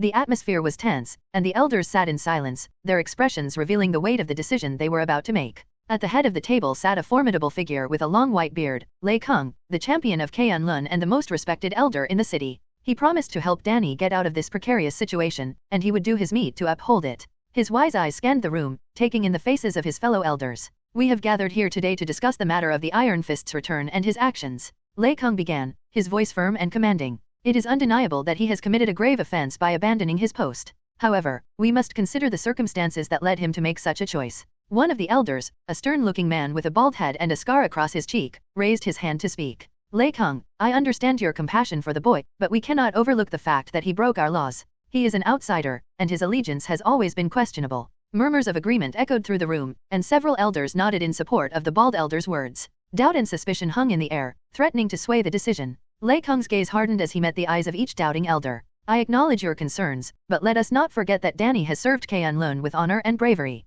His devotion to our cause has been unquestionable up until now, and we cannot discount that. A female elder, her voice filled with skepticism, interjected. But what about this letter he claims to have delivered on behalf of the Hand? How can we trust the words of our sworn enemies? Is it not a trap, a ploy to deceive us? The boy must be in on it. Danny would never. Lei Kung shook his head, his gaze shifting to the sealed letter that lay on the table before them. Though I have considered the possibility of this being a deception, but we cannot dismiss the potential for peace. If the Hand truly desires a new path, it is our responsibility to explore that possibility. A burly elder with a grizzled beard leaned forward, his voice laced with anger. And what if this is all a ruse? What if the 5 fingers of the Hand aren't dead, as the letter says? What if the Iron Fist has been compromised, and his allegiance lies with the Hand? Should we risk the safety of K'un-lun for his sake? Lei Kung's eyes blazed with determination as he stood, his voice resonating with authority. We shall not rush to judgment. Instead, we shall investigate the truth. I propose that we set an advantageous meeting point and assess the situation firsthand. We must determine the sincerity of the Hand's offer. The room fell into a tense silence as the elders contemplated Lei Kung's proposal. The weight of the decision hung heavily in the air, and the fate of the Iron Fist rested on their judgment. Finally, a few of the elders nodded in agreement, their doubts slowly dissipating. It was clear that Lei Kung's words carried great influence, and they respected his wisdom. Lei Kung turned to the doubting elders, his voice filled with conviction. Let us not forget our core values of honor, forgiveness, and the pursuit of peace. We should give the Iron Fist a chance to prove his intentions. If he has indeed betrayed us, we shall deal with him accordingly. But if there is a possibility for reconciliation and peace, it is our duty to explore it. The room erupted in a heated discussion as the elders debated the course of action. Some still held on to their doubts, while others were willing to grant Iron Fist a chance. Voices clashed, each elder argued with no end in sight. Peter, MJ, and Lily had been waiting patiently in the meeting room of the Avengers Tower for hours, hoping to see Danny return through the portal. They ordered some food and watched TV to pass the time, but no matter how long they waited, Danny didn't seem to be coming back. The room was filled with tension as they exchanged concerned glances, their worry mounting with each passing minute. Peter sighed, his fingers tapping anxiously on the table. He should have been back by now. It shouldn't take this long to deliver a letter. At novel bin at. MJ nodded in agreement. Something must have gone wrong. Maybe the monks didn't take too kindly to Danny leaving his post. Lily, who had been sitting quietly for some time, fidgeted in her chair. Her mind couldn't help but imagine the worst-case scenarios. Do you think he's in trouble, Dad? We should go check on him. Peter hesitated for a moment, knowing the dangers that awaited them in the hidden city of K'un-lun. Of course, he wasn't worried about the monks. It's the dragon that made him cautious. Not a lot is known about Xiaolao, the mystical dragon of K'un-lun, so he wasn't sure how a fight would go between them. But seeing the genuine concern in Lily's eyes, he couldn't bring himself to refuse her. All right, but you both have to promise to follow my orders.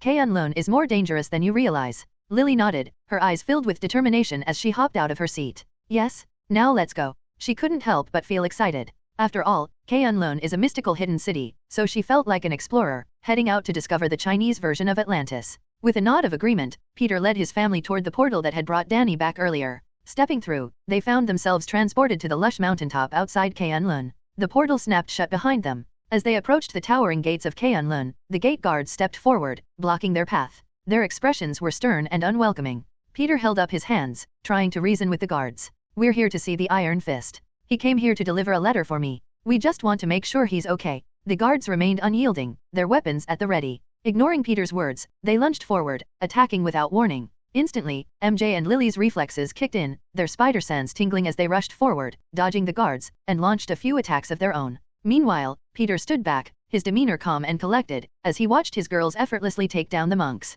They seemed to work in perfect synchronization, knocking the guards unconscious before binding them in web. How was that, Dad? Lily asked as she held her head high beside her MJ. We were practicing our teamwork at a bank robbery earlier. Cool, right? Very cool. Peter nodded as Lily bounced on her feet, happy with her father's praise. But their victory was short-lived as more guards emerged from the city gate, ready to avenge their fallen brothers and sisters. It became apparent that talking their way through wasn't an option. Peter sighed, knowing that this wouldn't be as easy as he originally hoped. All right, now it's time to let Daddy show you how it's done. He stepped forward, hoping to show off a bit for his daughter, but Lily was already gone. Haha. She laughed melodiously as she dove headfirst into the second group of warrior monks, her mother following closely behind her. As the battle raged on, Peter couldn't help but feel dejected as MJ and Lily took all of the fun for themselves. I want to fight too, you know. The girls' enhanced strength and agility proved invaluable as they swiftly incapacitated their attackers. Peter wanted to make peace with K'un-lun, so they both knew that killing would be extremely detrimental to his plans. Finally, they passed through the massive city gate, guarded by the few remaining guardsmen. They looked on in shock as MJ and Lily stood before them, with Peter following along, making sure not to step on the countless unconscious monks that littered the ground. "We're not here to cause trouble," Peter said as he stepped over the bodies of their fellow brothers and sisters. "We just want to see Danny Rand. Please, let us through." The guards exchanged glances, uncertainty flickering in their eyes. It was clear that their presence had caused a bit of a stir, and their intentions were being questioned. One of the guards, a burly man with a spear in hand, stepped forward. "If you will wait a moment, I can send someone to inform the elders of your arrival," he offered, hoping to use that time to gather more forces and come back with a few elders, who would undoubtedly be able to handle these intruders. Or at least, he thought they would. Peter nodded his head as he and his family stepped back outside of the gate. "Sure, we'll just wait here," he says amiably as he conjured a comfy couch, which they all sat on, shocking the monks. And as they settled in, the burly monk sent a messenger off, who would no doubt inform the elders. The messenger from the gate hurried through the corridors of the temple, his footsteps echoing against the stone floor. His heart raced with urgency as he sought out the elders, knowing that time was of the essence. Finally, he arrived at the spacious meeting room where the elders had convened earlier. Breathless, he burst into the room, bowing deeply. "Elders, I bring grave news," he exclaimed, his voice filled with urgency. "There are intruders at the gate." Lei Kung, the champion of Qianlun, raised an eyebrow, his wise eyes narrowing in concern. "Intruders? Are they hostile?" The messenger nodded fervently. "They claim to be here to see the Iron Fist. They say he delivered their letter." Whispers of alarm and suspicion filled the room as the elders exchanged worried glances. That letter was from the Hand, and their supposed arrival raised immediate red flags. One elder, a woman with sharp features and a steely gaze, spoke up. "This must be an attack orchestrated by the Hand. They seek to infiltrate our city. We must keep them at the gate. They can't be allowed inside." Lei Kung's expression grew grave as he considered the implications. "If the Hand is involved, we cannot afford to underestimate the threat they pose. We must mobilize our forces and prepare for an imminent attack." The other elders nodded in agreement, their faces etched with determination. The safety of Qianlun and its dragon was their utmost priority, and they would not allow either to fall into the hands of their most hated enemy. The scene inside the temple had transformed from a room filled with doubt and debate to one of united action and preparedness. "Summon every able-bodied warrior monk under our command," declared an elder with a deep voice and a stern demeanor. "Prepare the defenses and station guards at key points throughout the city. We must be ready." As the elders hurriedly organized their forces, Lei Kung stood from his seat at the head of the table, his voice resonating with authority. "I will lead our main force to assess the situation outside the city gates." The room buzzed with a sense of urgency as the elders rose from their seats, each taking on a specific role in the preparations. They knew the importance of swift action and unity in the face of such a grave threat. Lei Kung turned to the messenger, his eyes filled with a steely resolve. "Take us to the gates." The messenger nodded, leading the way as the elders followed closely behind. They moved with purpose and determination, their thoughts consumed by the impending battle and the protection of their sacred city. Outside the temple, the warriors of the city gathered, their expressions grim and their weapons at the ready. The air crackled with tension as they awaited the arrival of their leaders and the imminent clash with the intruders. In the dimly lit cell beneath the temple, Danny Rand, the Iron Fist, sat with his back against the cold stone wall. His hands were bound tightly by chains, each link etched with ancient Chinese symbols that suppressed his chi, rendering him as powerless as any other normal man. He had been left alone in his confinement, the only sounds echoing through the silence were his own steady breaths and the faint drip of water in the distance. Though that suddenly changed as guards, who were supposed to be stationed around the prison, were ordered away, rushing past his cell with weapons in hand. Danny's mind raced with worry and frustration. Adat Novel bin Adat. He had trusted in Lei Kung's words, believing that the elder would handle his situation diplomatically. But the sudden absence of guards outside his cell made him uneasy. "What's happening?" he muttered to himself, tugging at the chains that held him captive. He strained against their unyielding grip, feeling the weight of his situation pressing down on him. Danny couldn't shake the feeling that something was amiss. The urgency in the air, the guards rushing off to join the defense. It all felt too coincidental. Was Spider-Man lying to me? Doubts clouded his mind. As his thoughts raced, Danny's determination grew. He couldn't sit idly by while his fate hung in the balance. He had to find a way to break free and discover what was truly happening. Summoning his focus, he channeled his chi, attempting to draw upon Xiaolao's power. But the chains sapped his energy, leaving him weakened and unable to access the full extent of his abilities. Gritting his teeth, Danny continued his struggle, twisting and turning, hoping to find a weakness in the chains that bound him. He had trained since he was 10 years old, honing his martial arts skills to such an extent that he was able to become the Iron Fist. He couldn't let himself be defeated by mere chains. A glimmer of hope flickered in Danny's eyes as he noticed a hairline fracture forming in one of the links. Encouraged by this small victory, he redoubled his efforts, pouring every ounce of his remaining strength into breaking free. Meanwhile, in the city, the army of Qianlun gathered, their footsteps resounding with purpose and determination as they marched to the gate. The warriors lined up in disciplined formation, their weapons gleaming in the sunlight. At the forefront stood the elders, their expressions stoic and unwavering. Soon enough, they arrived meters from the gate and Lei Kung, the champion of Qianlun, raised his hand, signaling a halt to the marching army. He glanced at the gate, eyeing the 3 oddly dressed intruders, wondering where the hand could have found such weird individuals. Peter, MJ, and Lily still sat comfortably on the couch, watching the army across from them. Peter had hoped to avoid a confrontation, to find a peaceful resolution to this tense situation. But that didn't seem to be possible. Just as Lei Kung was about to give the order to proceed, Peter stood up, his red and blue suit standing out among the sea of warrior monks. Beside him stood MJ and Lily, both ready to fight at any moment. "Hello," Peter called out, his voice echoing across the open space between them. "We're not here to fight. We just want to talk and find out what's going on with Danny." Lei Kung nodded, grateful for Peter's intervention. "Stand down," he ordered the army, hoping to defuse the tension. "Let them approach." As Peter, MJ, and Lily cautiously made their way past the gate for a second time, the other elders exchanged wary glances. They were not as willing to listen and negotiate. Suspicion clouded their judgment, and they saw only intruders threatening their sacred city. One of the elders, a stern-faced man with a staff gripped in his right hand, stepped forward. "You dare speak such flagrant lies after the Iron Fist's betrayal," he sneered, his voice dripping with disdain. "You, who are allies of the Hand." Peter shook his head, a smirk hidden under his mask. "I'm not an ally of the Hand. I am the new leader of the Hand," Peter revealed, shocking the army of monks before him. "Then your death would be a great blow to our enemies, wouldn't it?" That same elder scoffed as he rushed forward, raising his staff dangerously. Without hesitation, MJ sprang into action, launching forward as she swiftly evaded the elder's attack. Her movements were fluid and graceful as she countered with her own strikes, her punches and kicks delivered with precision. And seconds after a member from both sides clashed, the rest wouldn't sit still either. The army of monks yelled a deafening war cry as they charged forward without receiving any orders from the elders. "Stop! Halt this instant!" Lei Kung ordered, though no one could hear him. Not even the other elders, who have already joined their army, charging forward at the enemy. Lily, not one to be left behind, joined the fray, her small frame darting in and out, striking with lightning-fast kicks and punches. Her agility was matched only by her determination, and she fought with the ferocity of a seasoned warrior. Peter, too, joined in on the action, his enhanced strength and acrobatics on full display. He gracefully dodged attacks while delivering his own, taking out a handful of monks every few seconds without a single scratch on his pristine suit.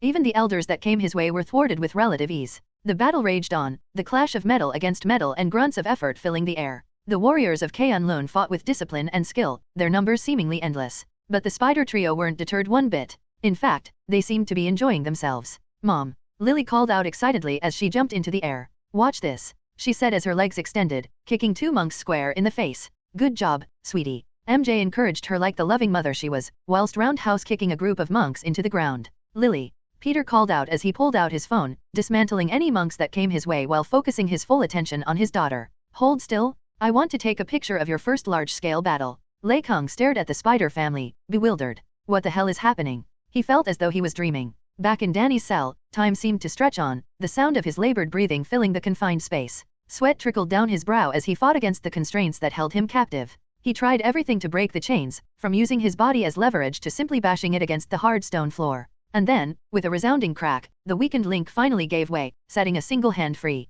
Danny exhaled a breath he hadn't realized he had been holding, a mixture of relief and determination coursing through him. His task was far from complete. He still had to free himself from the remaining chains and find out what was happening outside his cell. With renewed purpose, Danny focused his attention on the remaining restraints, determined to break free and reclaim his power as the Iron Fist. As he worked, the distant sounds of battle reached his ears, and he couldn't help but feel a surge of adrenaline. His instincts told him that time was running out, and he needed to act swiftly. With each chain that snapped apart, Danny's resolve grew stronger, as did his access to his chi, making every following chain easier and easier to break. He had a responsibility not only to himself but to K'un-Lun. He would face whatever challenges lay ahead and protect his home at all costs. Finally, the last chain fell to the ground, leaving Danny standing tall, his body pulsing with renewed energy. He took a moment to steady himself, the weight of his decision settling upon his shoulders. His fist glowed a bright yellow, illuminating the dark cell. Boom! And with one smooth punch, the heavy door that held him captive was blown off its hinges, impacting the wall on the other side of the hall before clattering to the floor. With Danny finally breaking free from his cell, the battle between the army of monks and Peter's group continued to rage on.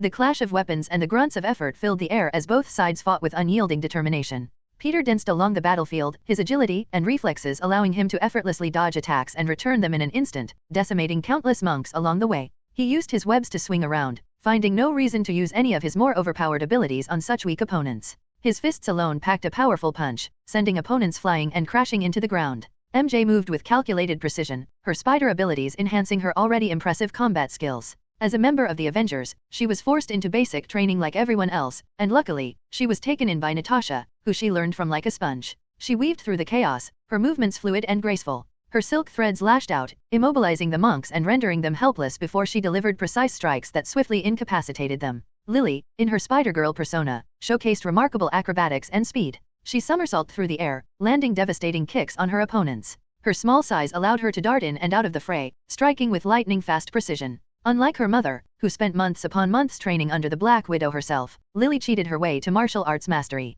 As an AI, she was able to analyze countless videos, specifically the surveillance footage from the tower's many training rooms, and incorporated everything she saw into one fighting style. It's practically instant mastery. Peter thought jealously. Lucky little cheater. The army of monks fought valiantly, displaying their years of training and discipline. Though it wasn't enough. Their strikes were powerful and precise, their coordination almost seamless. But they were simply met with a stronger enemy. Peter, MJ, and Lily didn't go very easy on them. They only held back just enough to leave the monks alive and without any serious injuries. As the battle intensified, Lei Kung, still bewildered by the turn of events, decided it was time to intervene. With his fists clenched, he launched himself into the fray, his every move a testament to his legendary martial arts prowess. Decided to finally join the fun, old man. Peter quipped, a playful smirk hidden beneath his mask. Lei Kung's lips curled into a knowing smile as he stroked his long beard. I can't let you young people run wild, can I? He replied, his voice laced with a hint of amusement. His presence boosted the morale of every monk, who redoubled their efforts to overpower Peter's group. They fought with renewed vigor, their determination to defend their sacred city evident in every strike they threw.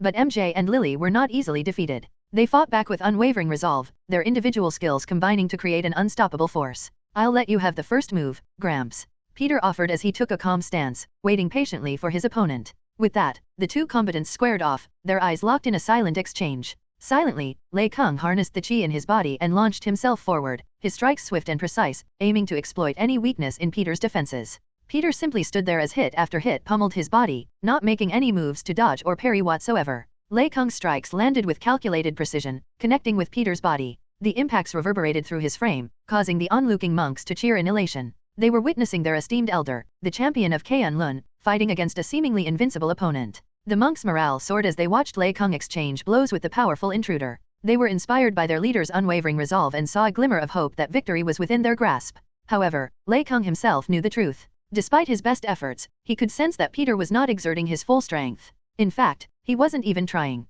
He could feel the power that the young masked man was holding back, almost as if he were toying with him. Fight? You insult me with this behavior. Lei Kung called out between strikes, his voice filled with urgency. He instinctively knew that Peter and his group meant no harm to K'un-Lun, especially after seeing how they didn't kill a single monk. So, Lei Kung wanted to test Peter's true capabilities and gauge the extent of his power. And in doing so, gauge his own as well. Peter nodded, acknowledging Lei Kung's request. Just remember that you asked for it. With a sudden burst of speed, he disappeared from the elder's sight, his figure reappearing behind him in an instant. Lei Kung, caught off guard, turned just in time to see Peter's fist hurtling toward him. He barely had time to react as the blow connected, sending him flying through the air, crashing into a group of monks, who quickly scrambled to help him to his feet. The battle momentarily paused as Lei Kung regained his composure, his eyes locked with Peter's. There was a newfound respect in the elder's gaze, an acknowledgement of the true extent of Peter's abilities. Or at least, what he thought was Peter's true extent. Well, this was fun, old man. Peter comments as he cracks his knuckles. But I think it's time to end this. With a newfound determination, Peter's eyes blazed with an intense focus as he prepared to bring an end to the battle. The remaining army of monks stood before him, their faces etched with a mix of fear and determination. Lei Kung stood in front of them, his emotions hidden under a calm facade, seemingly ready for whatever was about to come. In a blur of motion, Peter darted forward, his speed leaving a trail of afterimages behind him. His strikes were swift and lethal, each blow finding its mark with surgical precision. The monks attempted to defend themselves, but their efforts were futile against the overwhelming force that Peter unleashed upon them. The battlefield transformed into a whirlwind of action as Peter weaved through the ranks of the monks. At novel bin at. His fists moved like lightning, shattering their defenses and rendering them unconscious with each strike. The clash of his blows echoed through the streets of K'un-Lun, drowning out the cries of the defeated. Within a matter of moments, the once formidable army lay defeated and motionless at Peter's feet. The ground was littered with bodies, both young and old, as every monk and elder bore witness to the might of Spider-Man. As the last monk fell, Peter's attention turned to Lei Kung, who lay on the ground, his body motionless but his breathing steady. Standing over him, Peter's presence was both imposing and triumphant. Now let's find Danny Ann. Speak of the devil. Suddenly, a disheveled Danny Rand burst onto the scene, sprinting down the road with worry etched on his face. He had followed the sounds of battle, fearing for his friend's safety. But what he witnessed upon his arrival shattered his expectations. With a mix of shock and anger, Danny took in the sight before him. The bodies of countless monks and elders strewn across the city street, and Peter standing over the seemingly lifeless body of Lei Kung, a man who raised him like his own son. The assumption that formed in Danny's mind was one of betrayal and bloodshed. Filled with righteous anger, Danny's voice cracked with fury as he confronted Peter. "What have you done?" The words dripped with accusation, his fist shining in a dangerous yellow light. Peter's mask hid the genuine surprise that washed over his face. He didn't expect Danny to arrive at such a bad time, nor did he think a misunderstanding would form. He opened his mouth to speak, but before he could form the words, Danny's attack began. Driven by a sense of justice and his misinterpretation of the scene before him, Danny unleashed a barrage of punches and kicks upon Peter. His movements were fueled by a combination of anger, betrayal, and sorrow, his strikes carrying the weight of his accusations.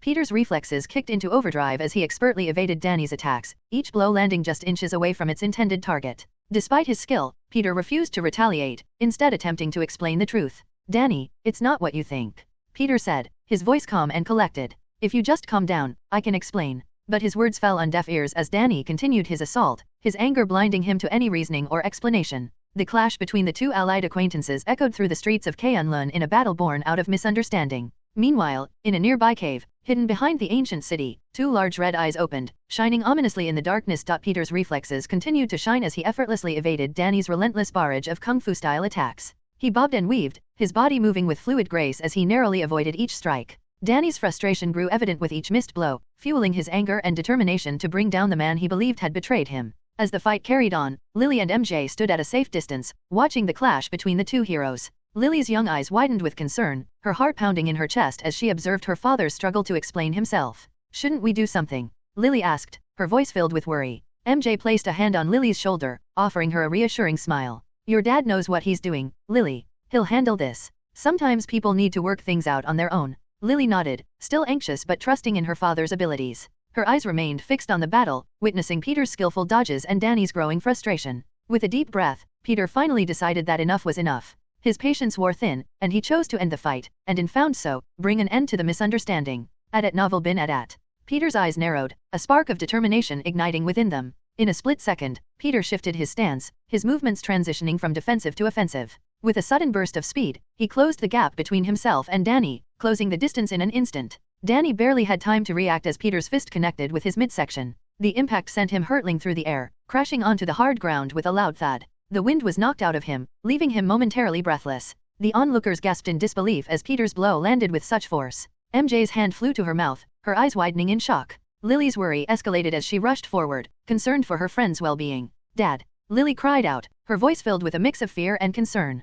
Peter turned to face his daughter. "He'll be all right, Lily. Sometimes you have to knock some sense into people. Just stay back for now," he said, reassuring her. Danny struggled to his feet, his vision blurred and his body aching from the impact. He glared at Peter, still clinging to his belief that he had been betrayed. You won't get away with this," Danny spat, his voice filled with defiance and bitterness. Peter's expression softened, his mask hiding his genuine concern. "Danny, please listen to me. This isn't what it looks like. We were defending ourselves." But Danny's anger continued to cloud his judgment. Ignoring Peter's words, he lunged forward once again, launching himself at his former ally with renewed determination. Peter sighed, realizing that talking would be pointless in this moment. His reflexes kicked into high gear once more, evading Danny's strikes with ease. Each attack seemed to slow down in Peter's perception, giving him ample opportunity to respond. With each dodge, Peter saw the openings and weaknesses in Danny's technique. His strikes became more precise and targeted, aiming to disable rather than harm. It was a delicate dance, one that showcased Peter's skill and control. Danny's frustration grew with each failed attempt to land a blow.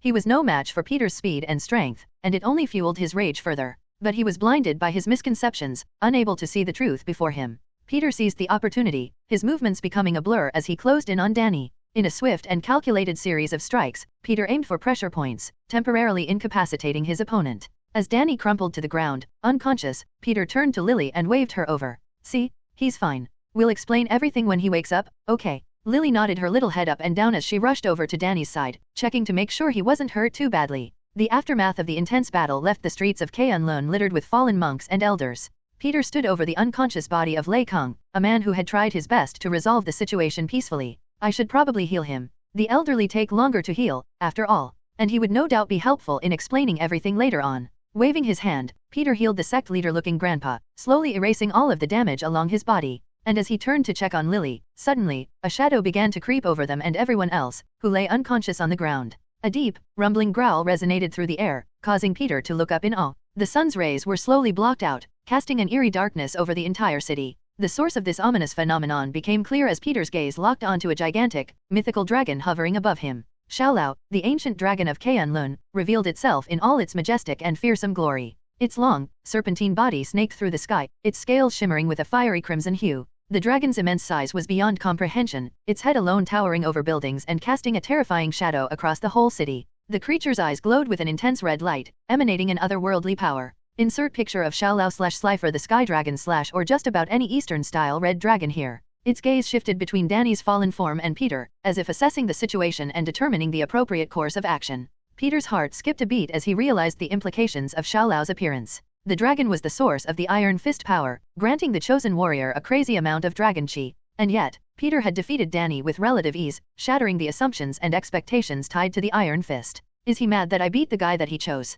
Peter pondered the dragon's intentions. Xiaolao had always been a guardian of Qianlun, helping to protect its sacred grounds. Though this is the first time he's had to come out of his cave, and surprisingly, there was a battle-hungry look in its bright red eyes. Peter quickly understood the look in Xiaolao's eyes. This old lizard is looking for a fight. With the city's defenses decimated and the Iron Fist defeated, the dragon was left with no choice but to intervene and safeguard its home from the perceived threat. But most of all, it's been such a long time since Xiaolao has had a good fight, and he was practically vibrating with excitement. The air crackled with otherworldly energy as Xiaolao prepared to make his move. The many wings along its long body unfurled, the sound of their movement resembling the thunderous roar of a hurricane. The dragon's body glowed with an intense aura as if priming itself for a devastating attack. Peter's mind raced, searching for a way to defuse the situation, but none appeared. Letting out an exasperated sigh, Peter turned to Lily and MJ, who were gawking at Xiaolao's appearance. "Daddy," Lily called, shakily. Is that a real dragon?" she asked, recalling the bones that the hand excavated recently. "Yeah, which means your time here is up," Peter informs them as he waves his hand, opening a portal below the mother and daughter duo. "Huh." The two grunted in surprise as they disappeared, falling onto the couch in their living room. And as the portal snapped shut, Peter could hear Lily yelling at him, disgruntled. "Wait, I want to fight the dragon too. Maybe next time." Peter muttered with a small smile as he turned back to Xiaolao. Summoning his courage, Peter stepped forward, smirking under his mask. His voice carried a mixture of friendliness and taunting as he addressed the ancient dragon. "Hey there, Mr. Lizard. Do you need something? I don't have any bugs or whatever it is you eat, so." The dragon's piercing gaze bore into Peter, its immense power palpable in the air. Silence hung heavy between them as Xiaolao seemed to contemplate Peter's words, unused to anyone talking to him like that. After what felt like an eternity, Xiaolao's fiery eyes narrowed, a glimmer of understanding flickering within them. Slowly, the dragon's massive head tilted, its immense presence casting a shadow over Peter. A deep, rumbling voice echoed through Peter's mind, resonating with ancient wisdom and authority. "It's been a long time since anyone has insulted me. Prove yourself, young warrior. Show me a good fight and I promise to spare your life, as you did with the warriors of Qianlun." Peter nodded, acknowledging the dragon's challenge. "And what do I get if I win?" A surprised look flashed across the dragon's eyes, not expecting such a reply. "You will not," he replied simply. "But what if I do?" Peter asks again. Xiaolao remained silent for a moment, contemplating his answer. "Then I will grant you 3 requests," he offered, knowing that he could never lose to a human. Instantly, the smirk on Peter's face grew wider and wider, and luckily, the mask covered it up. "Deal." Peter swiftly agreed. "I hope you're a lizard of your word." The streets of Qianlun were in disarray, with fallen monks and terrified citizens seeking safety in their homes, peeking out of their windows in fear and worry. Peter stood before Xiaolao, the ancient dragon, his mask hiding a smirk that betrayed his eagerness for the upcoming battle. Peter took a step forward. "All right, Mr. Lizard. If you're looking for a fight, let's do it. But before we get started and end up tearing this city apart, how about we take it somewhere else?" he offered, gesturing around him. After all, he spent a lot of effort keeping the monks alive, so killing them in the upcoming battle would be a huge waste. Xiaolao's fiery eyes glimmered with amusement as he regarded Peter.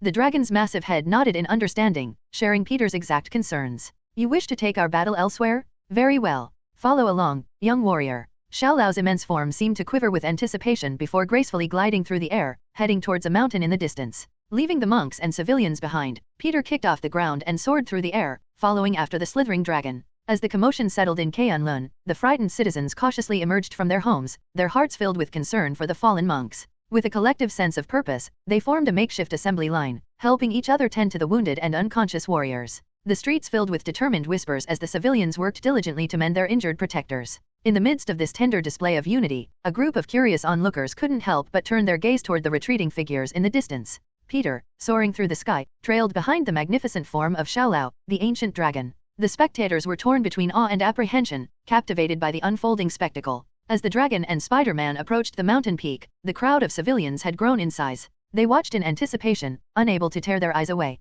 Excitement and nervous energy permeated the air as the onlookers held their breath, caught between the desire to witness the epic battle and the concern for their beloved city. From their vantage point, the civilians observed as Peter and Xiaolao reached the mountain's summit. The wind whispered through the trees, their leaves rustling softly, as if nature itself recognized the importance of the imminent confrontation. At novel bin at. The dragon's scales shimmered in the sunlight, and Peter stood ready, his agile form brimming with determination. The spectators exchanged glances, their faces a mix of anticipation and trepidation. Some leaned closer to each other, sharing whispered speculations, while others clung to each other's hands for support. They were grateful for the distance that allowed them to be mere observers, yet their hearts yearned to protect the dragon who safeguards their city. The scene was set, and the stage was ready for the battle that would unfold before their eyes. The onlookers prepared themselves for what was to come, their minds racing with a mixture of fear, awe, and unyielding hope. They knew that whatever transpired atop that mountain would leave an indelible mark on their memories and the future of K'un-Lun. But for now, in this suspended moment, the spectators remained transfixed, waiting to bear witness to the clash between their sacred dragon and the powerful intruder, the outcome of which would ripple through their lives and the fate of their city. As Peter landed on the peak of the mountaintop, and Xiaolao quickly took his place in the sky, the two locked eyes, a clear signal that the time for talk had passed. Peter extended his arms to his sides, assuming a defensive stance, taking this fight a bit more seriously than the rest. His voice reverberated with a mix of respect and challenge as he addressed the ancient dragon. "All right, lizard. Show me what you've got." The dragon's response was a deafening roar that echoed through the mountains, shaking the very ground beneath their feet. Even the inhabitants of K'un-Lun felt the city shake with their guardian's war cry. It was a call to battle, an invitation to let their respective powers loose and engage in a fight for the ages. "You know what?" Peter thought as he felt the urge to test out an ability of his. "I might as well." The air crackled with tension as his muscles began to ripple, veins pulsating beneath his skin. A sudden transformation overcame Peter, his body growing in size and bulk. The clothes he wore strained against his expanding frame, threatening to tear it apart. But amazingly, his spider suit responded to his changing form, stretching and expanding seamlessly as his limbs thickened and muscles bulged. The red and blue fabric adapted to his new proportions, accommodating the incredible power that now coursed through him.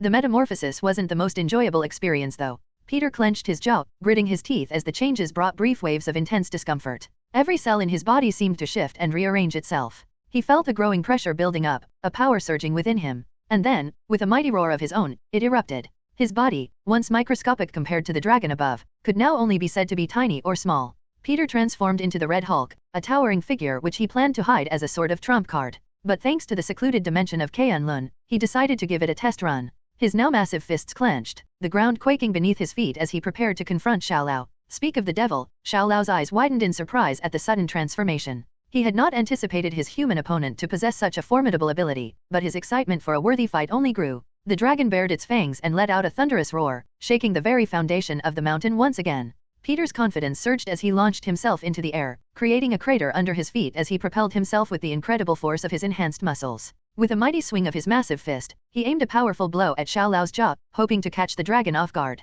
The impact reverberated through the mountain, sending shockwaves in all directions. Xiaolao staggered backward, his massive head recoiling from the force of Peter's punch. The dragon's scales shimmered, and even a few cracked under the blow, but most remained intact, protecting him from a devastating attack. The ferocity in Xiaolao's eyes intensified as he regained his balance, his fiery gaze fixated on the Goliath of a man before him. Without hesitation, the dragon launched himself into the air, his wings beating with incredible power. He unleashed a barrage of countless fireballs, each one hurtling toward Peter with blistering speed. Peter's agility and reflexes kicked into high gear as he evaded the fiery onslaught. He somersaulted through the air, twisting and turning with remarkable grace, narrowly avoiding the searing flames that threatened to consume him. And as he dodged the attacks, he noticed an opening in Xiaolao's defenses. Seizing the opportunity, he propelled himself toward the dragon with a powerful leap, his massive fists primed for another strike. The clash of titans shook the mountain once more as Spider-Man's fists collided with Xiaolao's scaled hide. The impact reverberated through the air, causing cracks to form in the surrounding rocks and trees. Peter's blows carried immense force, and Xiaolao roared in pain and fury. Unfazed by the dragon's thrashing counterattacks, Peter pressed on, his movements fluid and calculated. He ducked and weaved, avoiding the swipes of Xiaolao's powerful claws, and retaliated with bone-crushing punches of his own. The battle raged on, their clash echoing on for miles and miles. Peter utilized his strength and speed to his advantage, landing devastating blows on Xiaolao's vulnerable spots, while the dragon responded with bursts of fire and powerful tail swipes. Minutes turned into hours as the two warriors pushed each other to their limits. The mountain trembled beneath their relentless assault, and the air crackled with raw energy. Peter could feel the exhilaration coursing through his veins, the thrill of testing his powers against a legendary opponent. Xiao Lao's determination was unwavering, and Peter admired the dragon's indomitable spirit. But as the battle raged on, it became clear that Peter's agility and raw strength were proving to be an equal match for the ancient creature. And his small size, compared to Xiao Lao's, gave him the added benefit of being a small target. With each blow, Peter could sense the dragon's shock mounting. Xiao Lao never expected to fight equally with a human, but somehow this impossibility was unfolding right before his eyes. Peering down at his opponent as the battle came to a brief standstill, Xiao Lao couldn't keep the smile from forming on his scaly face. Haha, I seem to have underestimated you. He laughed happily. Well, I don't know about you. Peter replied as he stomped one foot, denting a large portion of the mountain in seconds. But I still have a lot more strength to show. Xiao Lao didn't reply and simply laughed once more, his body seeming to radiate with a red-hot energy, which just kept building and building. The ground beneath Peter's feet cracked and splintered as the mountain itself seemed to tremble in response to the mounting power radiating from Xiao Lao. The dragon's laughter filled the air, reverberating through the valley as if challenging Peter to push himself even further. Try not to die, little warrior. His booming voice echoed in Peter's mind. Peter's eyes widened as he felt a surge of energy course through his veins, his body responding to the dragon's escalating power. He couldn't let Xiao Lao overshadow him in this battle. Gritting his teeth, Peter tapped into the wellspring of his inner strength, allowing it to surge forth, his body radiating with red sizzling energy. Gamma radiation? With a primal roar, Peter leaped into the air, his body propelled with newfound might. The mountain quaked beneath him as he flew with a thunderous impact, creating a shockwave that rippled through the surroundings. Xiao Lao, sensing the shift in Peter's aura, met his adversary head-on. The dragon's wings beat forcefully, creating a gale that swept through the mountaintop, tearing trees from their roots and sending debris flying in all directions. Peter unleashed a series of radiation-infused strikes, his colossal fists colliding with Xiao Lao's armored hide, causing the dragon to stagger backward. Each blow sent shockwaves rippling across the landscape, leaving deep fissures in their wake. Xiao Lao retaliated with a ferocious onslaught of fire, his breath igniting the sky in a fiery inferno. Flames danced and engulfed the already burning mountaintop, casting an eerie glow on the fierce combatants.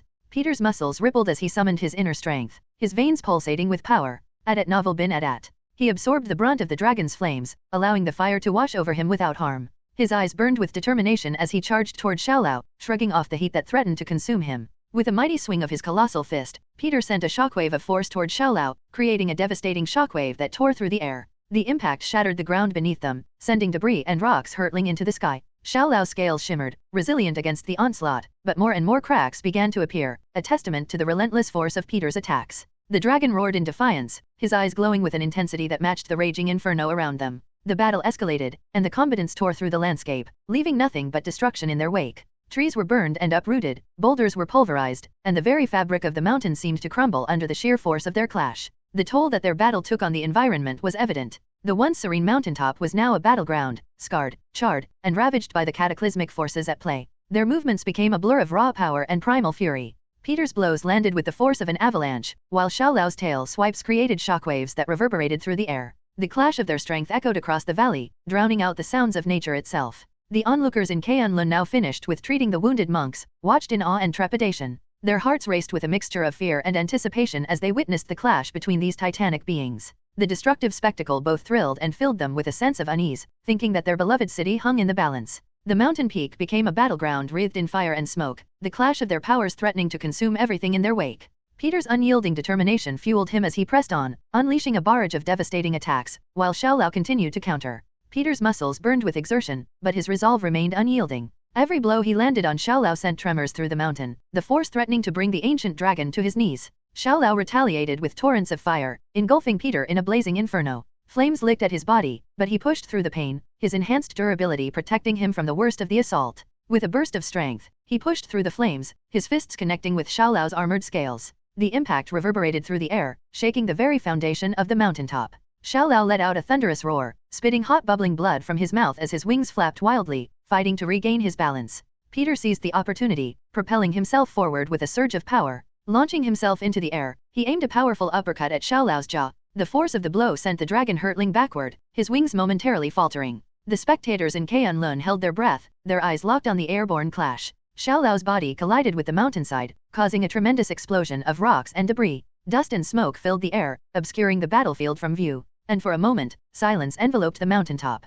Peter descended from the sky, landing gracefully amidst the chaos. He scanned the dust-filled haze, his senses on high alert. As the smoke cleared, he caught sight of Xiao Lao lying motionless on the ground, his massive form sprawled across the mountain slope. A mix of relief and exhaustion washed over Peter as he approached his fallen foe. It's been a while since I've fought like that. The dragon's fiery eyes were closed, and his breaths came in shallow, rhythmic patterns. Xiaolao had been knocked unconscious, unable to continue the battle. Kneeling beside his huge head, Peter's adrenaline began to subside, replaced by a deep sense of accomplishment. He had bested the legendary dragon, Xiaolao the Undying, an impossible task for the majority of people. But he couldn't help but feel a sense of respect for his vanquished opponent. "It's over," Peter whispered, his voice carrying a tinge of admiration. "You fought well, Xiaolao." The onlookers in K'un-Lun emerged from their shocked silence, erupting into upset shouts and fearful weeps. They had witnessed the defeat of their beloved dragon, and their hearts just couldn't take it. After all, to them, Xiaolao is practically a god. And their patron god was just beaten down by the man who demolished their city's protectors. A clear enemy in their eyes. Peter stood, returning back to his normal size, his muscles aching and his body covered in dirt and sweat. He looked out toward the city, hearing their complaints and cries from a distance, a small smile tugging at the corners of his mouth. They still think I'm here to kill them or something. Though why would they think otherwise? As the citizens of K'un-Lun freaked out, their voices echoing through the valley, Peter cast one last glance at Xiaolao. The dragon's presence, once a majestic symbol of fear and awe, now lay dormant and defeated. At that moment, Peter felt a sense of accomplishment that he hasn't felt in a long time. Due to his crazy level of power, it's hard to find someone who can match him in a fight. Sometimes, he felt like Saitama from One Punch Man, always looking for that one person who can give him a thrilling battle. But now, for the first time in a while, Peter found that person. Maybe I should use one of my requests to schedule monthly spars. Back in the bustling city, a palpable sense of fear permeated the air as a crowd began to gather at the southern gate. Their eyes were fixed on the approaching figure, clad in spider-themed attire, as he effortlessly dragged a majestic dragon beast behind him by a horn on its head. At the forefront of the anxious crowd, a handful of elders had managed to overcome their injuries and joined the spectacle.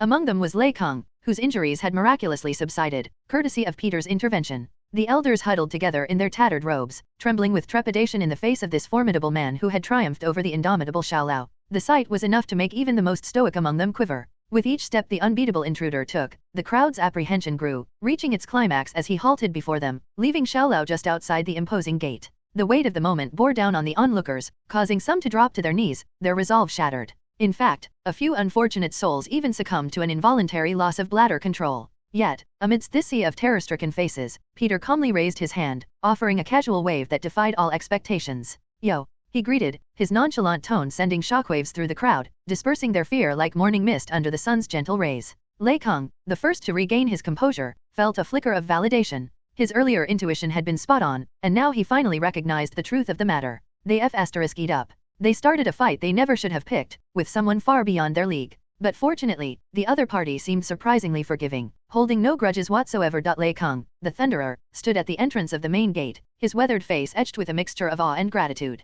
The other elders of K'un-Lun stood beside him, their expressions a blend of respect and caution. They had gathered to bid farewell to the formidable warrior who had bested Xiaolao and brought about an unexpected truce between their ancient city and the Hand. Peter approached the elders, his demeanor friendly and casual. The power that had once instilled fear in their hearts now seemed to disappear, replaced by a sense of camaraderie and understanding. "I appreciate all of you gathering here," Peter began, his voice carrying a sense of sincerity. "I believe this agreement will be a step towards peace, and perhaps, cooperation sometime in the future." Lei Kong, his eyes filled with a mix of reverence and caution, nodded solemnly. "Indeed, you have proven your strength and your intentions. We shall honor this agreement and meet again in 15 years when the gate of K'un-Lun reopens." Peter smiled under his mask, a spark of hope igniting within him. "I look forward to that day. Until then, I'll ensure the Hand respects this truce." The elders exchanged glances, their weathered faces showing a flicker of doubt mixed with a newfound sense of trust. They had come to understand that Peter was not their enemy, but a force that could bring about change and balance. Before leaving, Peter turned to Lei Kong. "Oh, yeah. When Xiaolao wakes up, tell him that I'll visit whenever I have some free time. He owes me a few favors and my daughter will no doubt want to meet a real live dragon," he said, receiving a stunned nod in return. As Peter walked off, a familiar voice called out from behind him. "Wait." He turned to find Danny Rand, the Iron Fist, standing a few feet away. With Lei Kong and Peter backing him, Danny had been officially pardoned for his crimes against K'un-Lun and released from prison. "Hey." Peter greeted him with a nod. Danny stepped up, a noticeable frown on his face.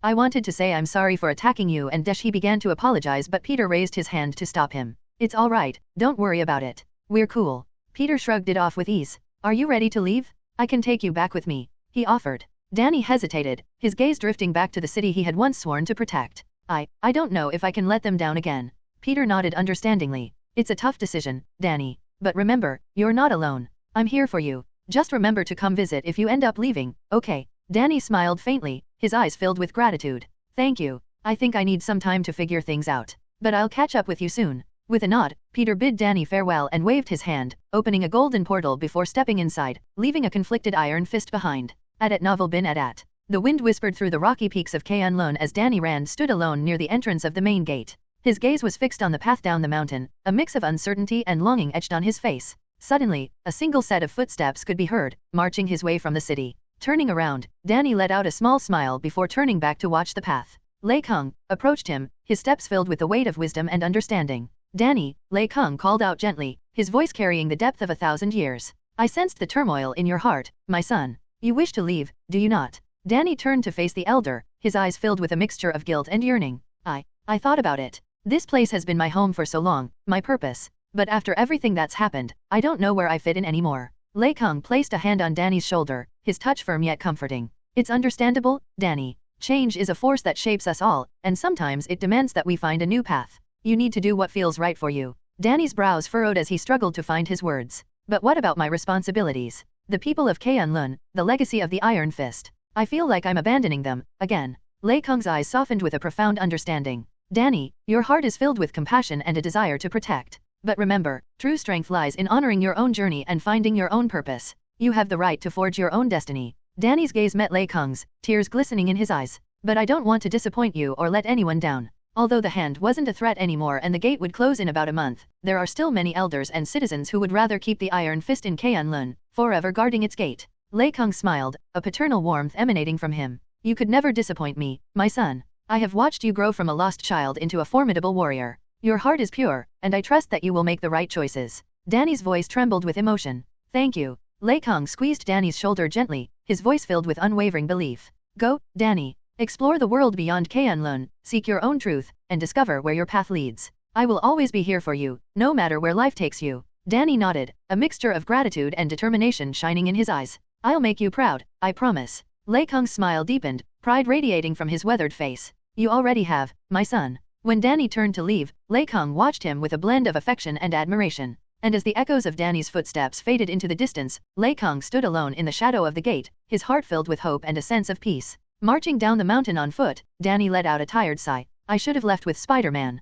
Peter returned home after a long and eventful day, his body still tingling with the remnants of the Red Hulk's power. The city's skyline twinkled in the distance as he silently made his way through the darkened household, careful not to disturb the peaceful slumber that enveloped his home. He peeked into Lily's bedroom, a soft smile playing on his lips as he saw his daughter sleeping soundly. With a sense of relief and contentment, Peter headed towards the bathroom, intending to wash off the grime and sweat of his battles. He stepped inside the tiled space, swiftly removing his clothes, the warm glow of the lights creating a serene atmosphere. As he turned on the faucet, the water cascaded down, providing a soothing rhythm. Lost in his thoughts, Peter stepped into the shower and absent-mindedly grabbed a bar of soap, lathering it all over his body. But just as he lifted his gaze, preparing to rinse off, his eyes widened in astonishment. Above him, on the ceiling, a glitching gooey portal appeared, shimmering with hues of pink, purple, white, and black. The bathroom was suddenly bathed in an otherworldly light as the portal expanded, captivating Peter's attention. Drops of water splashed onto the tiled floor, forgotten, as he stood there, frozen in place. His mind raced with questions and uncertainties, his heart pounding in his chest.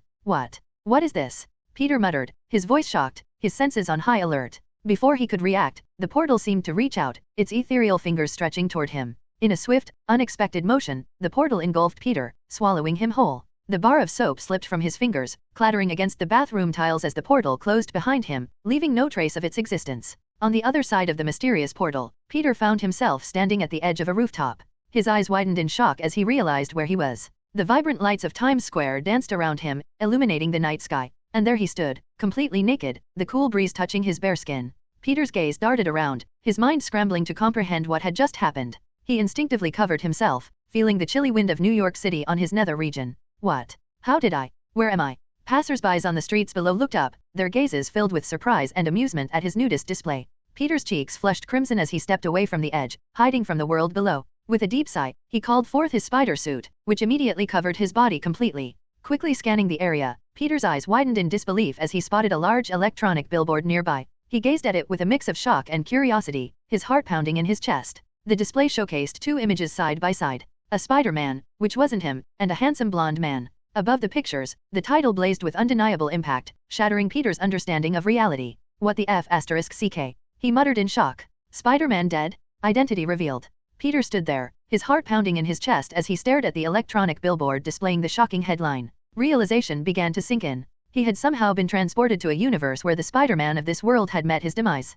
The weight of the situation pressed heavily upon him as he thought about the consequences of his sudden arrival. "I'm not in my universe anymore," Peter whispered to himself, his voice filled with a mix of excitement and trepidation. The bustling streets of Times Square seemed unfamiliar, and the curious glances from passers-by only served to intensify his unease. With determination set in his eyes, Peter knew he needed answers. He had to find out more about this alternate version of himself and the loved ones he may have left behind. He scanned the surroundings, searching for any sign of a computer that could provide him with the knowledge he needed. After all, he didn't have his phone or laptop right now, and portals didn't exactly work across the multiverse. Spotting a cyber cafe not too far away, Peter made his way through the crowded streets, his spider sense heightened and alert to the world around him. Finally reaching the cafe, he stepped inside and headed straight to an unoccupied computer terminal. Peter swiftly sat down, his fingers dancing across the keyboard, his skills honed from years of crime fighting and resourcefulness. He searched for any available information on this universe's version of Spider-Man, hoping for some clue about who killed his counterpart. As he dug deeper into the archives, his eyes widened at the wealth of information he found.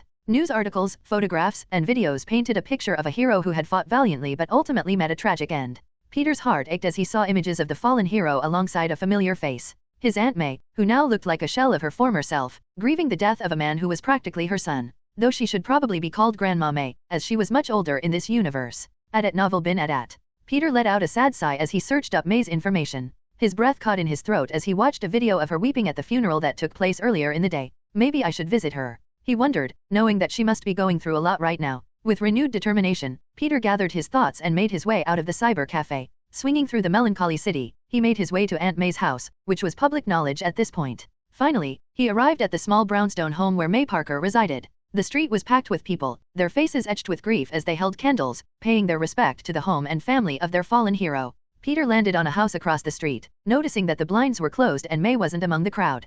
Can't take a hint, can they? Just as he was about to jump down there and disperse the crowd himself, a large group of policemen arrived, telling those gathered to head home. On their way out, many people left candles, flowers, photos, and other trinkets in front of the house. And once everyone was gone, including the police, the front door opened and out came Aunt May, her eyes red from crying and her face etched with sorrow. She stood there, the weight of grief evident in every line on her weary face. Her gaze soon fell upon the things left at her doorstep, finding it hard to look at any of the Spider-Man-themed trinkets. Taking a deep breath, Peter jumped off of the roof and stepped onto the sidewalk, making his way to the grieving woman. He took a deep breath, steeling himself for the emotional encounter that lay ahead. He walked across the street, his footsteps light yet filled with purpose. The flickering flames from the candles created a solemn atmosphere, casting shadows on the dark street. Aunt May stood there, her eyes red and puffy, a testament to the grief that consumed her. She peered at Peter, clad in his unique spider suit, with a mixture of confusion and surprise. Hi. Are you a fan of my Peter?" she asked, her voice trembling with a hint of hope.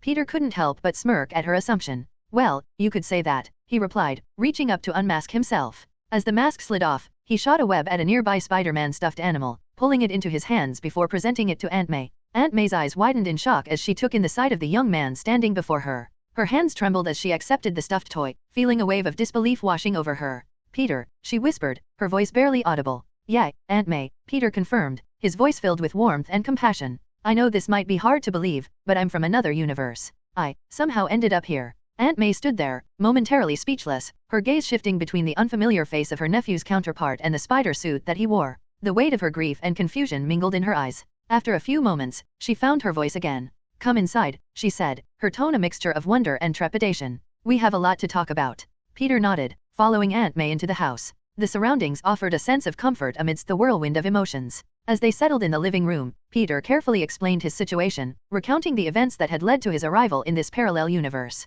Aunt May listened intently, her eyes filled with a mixture of sorrow and curiosity. Peter's words resonated with her, as she began to comprehend the impossible truth that stood before her. "This has to be connected to the case my Peter was working on before he..." Aunt May revealed, unable to complete the sentence. Peter's eyes narrowed. What was he working on? Without a word, May led Peter through the house and out into the backyard, where a lone shed stood at the far corner. The evening breeze carried a sense of anticipation as May inserted a key into the lock dangling from the door. With a click, the shed came alive, glowing with an array of advanced technology. Peter's eyes widened in amazement as the shed door swung open, revealing a hidden elevator. The sleek design and intricate spider-themed patterns showcased the ingenuity of this alternate universe's Spider-Man. It was like stepping into a superhero's secret lair. "Whoa," Peter breathed, his voice filled with awe. "This is incredible." May smiled, pride shimmering in her eyes. My Peter was quite the inventor. He built this hideout to help him in his mission. He was always looking for ways to make a difference. Stepping into the elevator alongside May, Peter couldn't help but marvel at the spider-themed Batcave.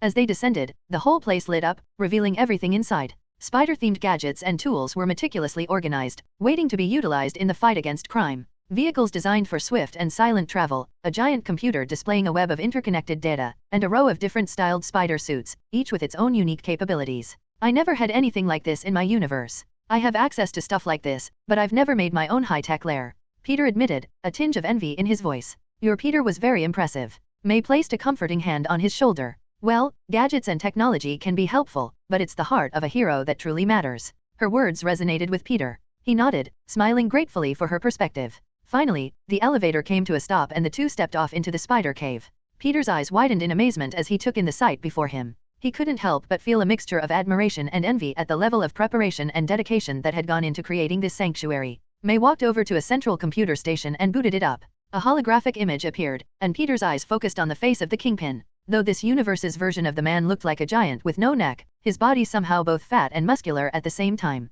And as Peter stared at the holographic image of Wilson Fisk, realization suddenly struck him. Wait, is this the Spider-Verse with Miles? Immediately, everything started to make sense. The dead Spider-Man, older Aunt May, the Spider Cave. Before Peter could think any further, May spoke up, her voice growing serious. This is the case that he was working on. He believed that the Kingpin was behind a company named Alchemax, which has been experimenting with something that's been sapping the city's power grid like crazy. Peter stared at the image of the Kingpin, memories of his voice over the phone resurfacing. The Kingpin. I know a bit about him. Wade and I plan to hunt him down, but I've been busy lately. Wade. May asks curiously. Oh, he's another hero. My world has a lot more heroes than just me. Peter explains briefly. May nodded, her expression filled with curiosity. Your arrival here might be connected to this case. We need to find out why you were brought here and how the Kingpin and Alchemax are involved. Peter's resolve hardened, and he stepped closer to the computer. All right, what else does he have? May smiled, a spark of hope igniting within her tired eyes. Well, as they delved into the information, Peter couldn't help but wonder where all of the other spider people were.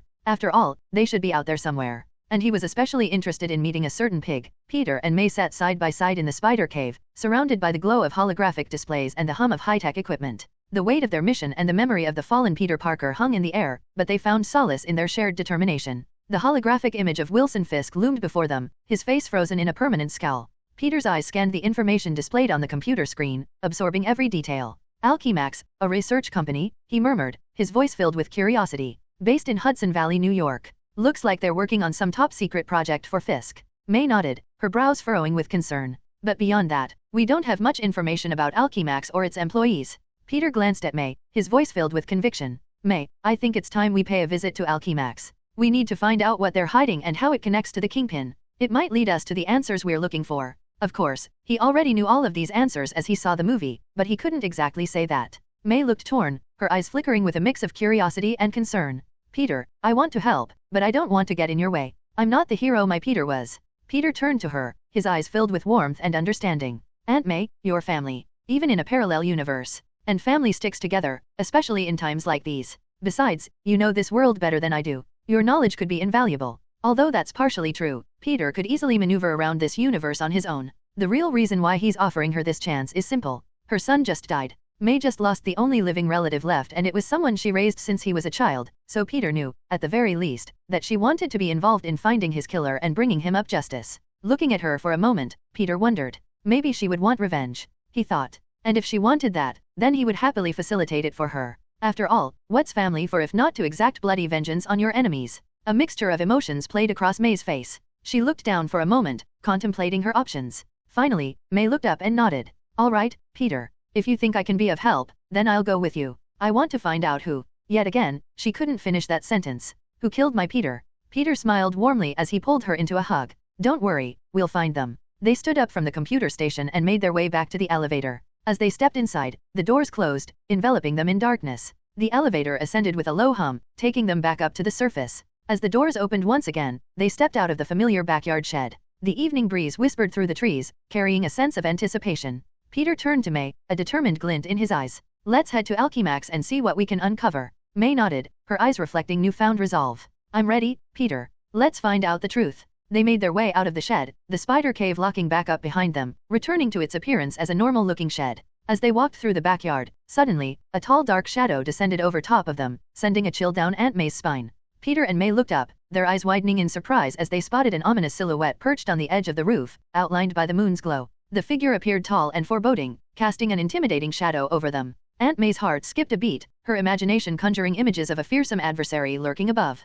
Peter, what is that? May's voice trembled with a mix of fear and confusion. She instinctively reached for Peter's arm, seeking comfort in his presence. Peter's senses tingled, a familiar tingling that he's only ever felt around MJ and Lily, alerting him to the presence of another spider person. His eyes narrowed as he studied the figure, trying to make sense of what he was seeing. I don't know, but I sense something familiar about it. At novel bin at. As they watched, the figure crouched on the edge, its hunched form resembling that of a predator ready to strike. The tension in the air was palpable, filling both Peter and May with a sense of unease. Suddenly, with a swift movement, the figure leaped off the edge, hurtling through the air towards them. Peter instinctively stepped in front May, preparing to defend his aunt's counterpart from the potential threat. But as the figure descended closer, something seemed off. Peter's eyes widened in disbelief, and he couldn't help but let out an astonished laugh. May, still clutching Peter's arm, looked at him with a mix of confusion and concern. Peter, what's so funny? Is it dangerous? Peter shook his head, his laughter subsiding as he pointed at the descending figure. No, Aunt May, it's just. He struggled to find the right words, pure amusement coursing through him. You'll believe it when you see it. As the figure landed gracefully in front of them, the moon's light illuminated its features, revealing the unmistakable form of a small cartoon pig dressed in a Spider-Man costume. Insert picture of Spider-Ham here. Spider Pig, or Peter Porker, stood before them with a comical grin on his face, his nose twitching with excitement. A/N, the wiki said his name is Spider-Ham but that sounded lame so I changed it. Maybe I've been influenced by that one Family Guy meme. IDK. Hey there, fellow Spider Guy? Looks like you could use a little help. Spider-Ham exclaimed, his voice surprisingly chipper for the circumstances. May's initial fear evaporated, replaced by a mixture of bewilderment and amusement. She released her grip on Peter's arm, her expression transforming into one of incredulity. Peter, is this, for real? A cartoon pig in a Spider-Man suit? Am I dreaming? Peter chuckled, nodding in confirmation. Yep, he must be from another universe, like me. Spider-Pig struck a pose, puffing out his chest proudly. That's right. The name's Peter Porker, the spectacular Spider-Pig. And I'm here to lend a hoof. Hand. He held out a hoof, which then transformed into a hand, waiting for one of them to give it a shake. Though hidden in the center of his palm was a small electric device, which would no doubt shock anyone who accepts his greeting. Peter's smirk widened as he used his expertise in magic to manipulate the situation. As his hand clasped around Spider-Pig's, a subtle surge of energy flowed through his fingertips, channeling his mystical abilities into the interaction. Unbeknownst to Spider-Pig, Peter's touch triggered a carefully woven spell. In an instant, the small electric device concealed in Spider-Pig's hand was flipped, reversed, and its purpose redirected. The shocking prank was about to take an unexpected turn. Nice to meet you too, Spider-Pig, Peter replied, his voice laced with playful amusement. As their hands connected, a burst of electric energy surged through Spider-Pig. His eyes widened, and a comically exaggerated yelp escaped his snout as visible strands lightning crackled around his body. It smells like bacon, Aunt May commented as she sniffed the air. Whoa, what just happened? Spider-Pig exclaimed, stars floating around his head as he wobbled on his feet. Peter couldn't contain his laughter any longer, the sound bubbling forth as he released his grip on Spider-Pig's hand. Magic, he stated cryptically. Aunt May joined in on the laughter, her eyes sparkling with mirth. Well, I must say, that was quite shocking. Peter rolled his eyes at May's horrible pun. Even in this universe her jokes are cringe. Spider-Pig took a moment to compose himself, adjusting his Spider-Man mask. He grinned up at Peter and May. Sorry about that, folks. Sometimes I forget that I'm not the only one with tricks up my sleeve. Spider-Pig chuckled, his voice a jovial blend of enthusiasm and cartoonish charm. Peter and May exchanged amused glances before Peter spoke up, curiosity evident in his voice. So, Spider-Pig, you're from a cartoon universe, right? Like Bugs Bunny and Daffy Duck. Spider-Pig nodded, a mischievous glint in his eyes. You got it, buddy. I hail from a surreal and wacky realm. Picture a world where everything's a little bit zanier, a little more exaggerated, and a whole lot more fun. We've got talking animals, whimsical gags, and villains with wild and wacky schemes. May listened attentively, her curiosity piqued. It sounds different, to say the least. How did you end up here? Spider-Pig scratched his chin, the cartoonish motion accentuating his playful demeanor. Well, Aunt May, I was just doing my usual hero gig back in my dimension when all of a sudden, a swirling vortex whisked me away. Next thing I know, I'm crash landing here. Peter nodded as his words matched his knowledge from the Spider-Verse movie. Looks like the multiverse is full of surprises, huh? But we're glad you're here, Spider-Pig. We could use some backup, if you're up for it. Spider-Pig beamed, a cartoon mallet appearing in his hands. That's what I'm here for, my web-slinging compadre. I may bring the laughs, but I pack a mean punch too. May smiled warmly, her eyes filled with appreciation. Thank you, Spider-Pig. We appreciate your willingness to help. You know, my Peter, the one from this universe, he passed away. It means a lot to have someone like you helping out. Spider-Pig's expression softened, his eyes conveying a mixture of sympathy and understanding. I'm sorry to hear that, Aunt May. Losing a hero like him must be tough. But don't you worry, we're going to find out who did this and make sure justice is served. Peter placed a comforting hand on May's shoulder, offering her silent support. All right, let's head out. It's almost morning, he said as the sky slowly began to brighten. May nodded, her determination renewed. Right, let's not waste any more time then. We've got answers to find and justice to serve. Her eyes narrowed dangerously. Dashing through the corridors of an Alchemax facility with a desktop computer in hand, an overweight Spider-Man in dirty sweatpants frantically searched for a way out. Insert picture of chubby Spidey here. Followed closely behind him, a teenager who seemed to be wearing a Spider-Man Halloween costume, rushed to keep up, their footsteps echoing against the sterile walls. Insert picture of Miles here. The air was heavy with tension as they weaved through the maze of hallways, pursued by a horde of security guards. Keep up, Miles. We can't let them catch us. Fat Spider-Man shouted, his voice laced with urgency. He glanced back, noticing the guards gaining ground. With a swift motion, he tossed the computer to his younger companion. Here, take this for a second. Miles fumbled for a moment, catching the desktop as it was tossed to him. His eyes widened, a mix of surprise and uncertainty. Why don't you carry it? You can obviously use the exercise. Hey, he gasped in offense. This is all muscle. He countered as his stomach jiggled with every step he took. Yeah, sure. Miles looked unconvinced. Whatever you say, Peter. As they continued their frantic escape, the guards closed in, their shouts filling the air. Bullets whizzed past them, narrowly missing their mark. Peter activated his web shooters, firing strands of webbing to create makeshift barriers and tripwires, temporarily slowing down their pursuers. But they still needed to quickly get out of this facility. Rushing out of the building, Peter took back the computer and flung one of his web shooters towards Miles, the device landing in his hands. Here, I'll trade ya. It's time to learn how to swing. Miles stared at the web shooter, his brows furrowing with uncertainty. I don't know how to use this. Peter didn't have time to explain in detail. Trust me, you'll figure it out. Just shoot the web, aim for something solid, and swing. As he spoke, Peter aimed his remaining web shooter at a nearby tree and swung off, showing the teenager exactly how it's done. Miles hesitated for a moment, then aimed the web shooter and fired, lifting off the ground and swinging into the snowy woods behind Peter. Looking over his shoulder, Peter gave Miles an approving nod. There you go, that's what I'm dash. Bang! He may have spoke too soon. Instead of a graceful swing, Miles's attempt resulted in an awkward trajectory that sent him crashing into a nearby tree. He stumbled backward, dazed and disoriented. And from the shadows emerged a figure, carrying herself with an air of malevolence. Olivia Octavius, also known as Dr. Octopus, floated towards Miles, her mechanical tentacles extending menacingly. Insert picture of Olivia Octavius here. Miles's eyes widened with fear as he found himself running away from the villainous Dr. Octavius on foot. At novel bin at. Oh, Miles muttered as she grew closer and closer, his voice trembling. What do I do now? Peter, still swinging away, turned his attention back to Miles. You have to swing. Trust your instincts. Miles looked at Peter, panic evident in his eyes. But I don't know how. Peter's frustration peaked, his voice growing desperate. Don't think, Miles. Just feel it. He hoped Miles's spider senses would assist him. With a surge of determination, Miles let go of his fear and focused on the odd feeling coursing through his body. He aimed the web shooter once more, firing a strand of webbing towards a distant tree. This time, a wave of exhilaration washed over Miles as his body instinctively adjusted to the swing. He soared through the air, narrowly avoiding Dr. Octavius's menacing reach. As Miles swung away, Peter's relief was palpable. That's it, Miles. You're doing great. Miles clung to the sensation of swinging, his movements growing smoother and more confident. Haha, I'm doing it. Together, they swung through the snowy woods, leaving Dr. Octavius in the distance. Breathing heavily, Peter glanced at Miles, a mixture of pride and relief in his eyes. See, I knew you could do it. We make a good team. Miles couldn't help but smile, his heart still pounding with the adrenaline of their escape. Thanks, Peter. I couldn't have done it without Dash. KSHHHH. Suddenly, an eerie electronic sound emanated from Peter's body, accompanied by a series of rapid glitches and flickering lights. He convulsed, his limbs jerking as if he were trapped within a malfunctioning video game. Peter. Miles shouted, his voice laced with panic as he watched his friend's distressing transformation. The vibrant colors that danced across Peter's glitching form created a mesmerizing yet unsettling sight. In the midst of his glitching fit, Peter's grip on the desktop computer loosened, slipping from his hands, hurtling towards the ground. Acting on instinct, Miles lunged forward, his body propelled by a surge of adrenaline. Time seemed to slow as his outstretched hand snatched the computer from midair, narrowly averting disaster. The weight of the computer pressed against Miles' palm, its significance now magnified. It contained crucial information, the key to stopping Fisk's plans. Meanwhile, Peter's glitching episode came to a sudden halt, and he plummeted uncontrollably towards the ground. A sharp crack reverberated through the wintry air as he crashed into a thick tree branch, which mercifully cushioned his fall. Miles rushed to Peter's side, concern etched across his face.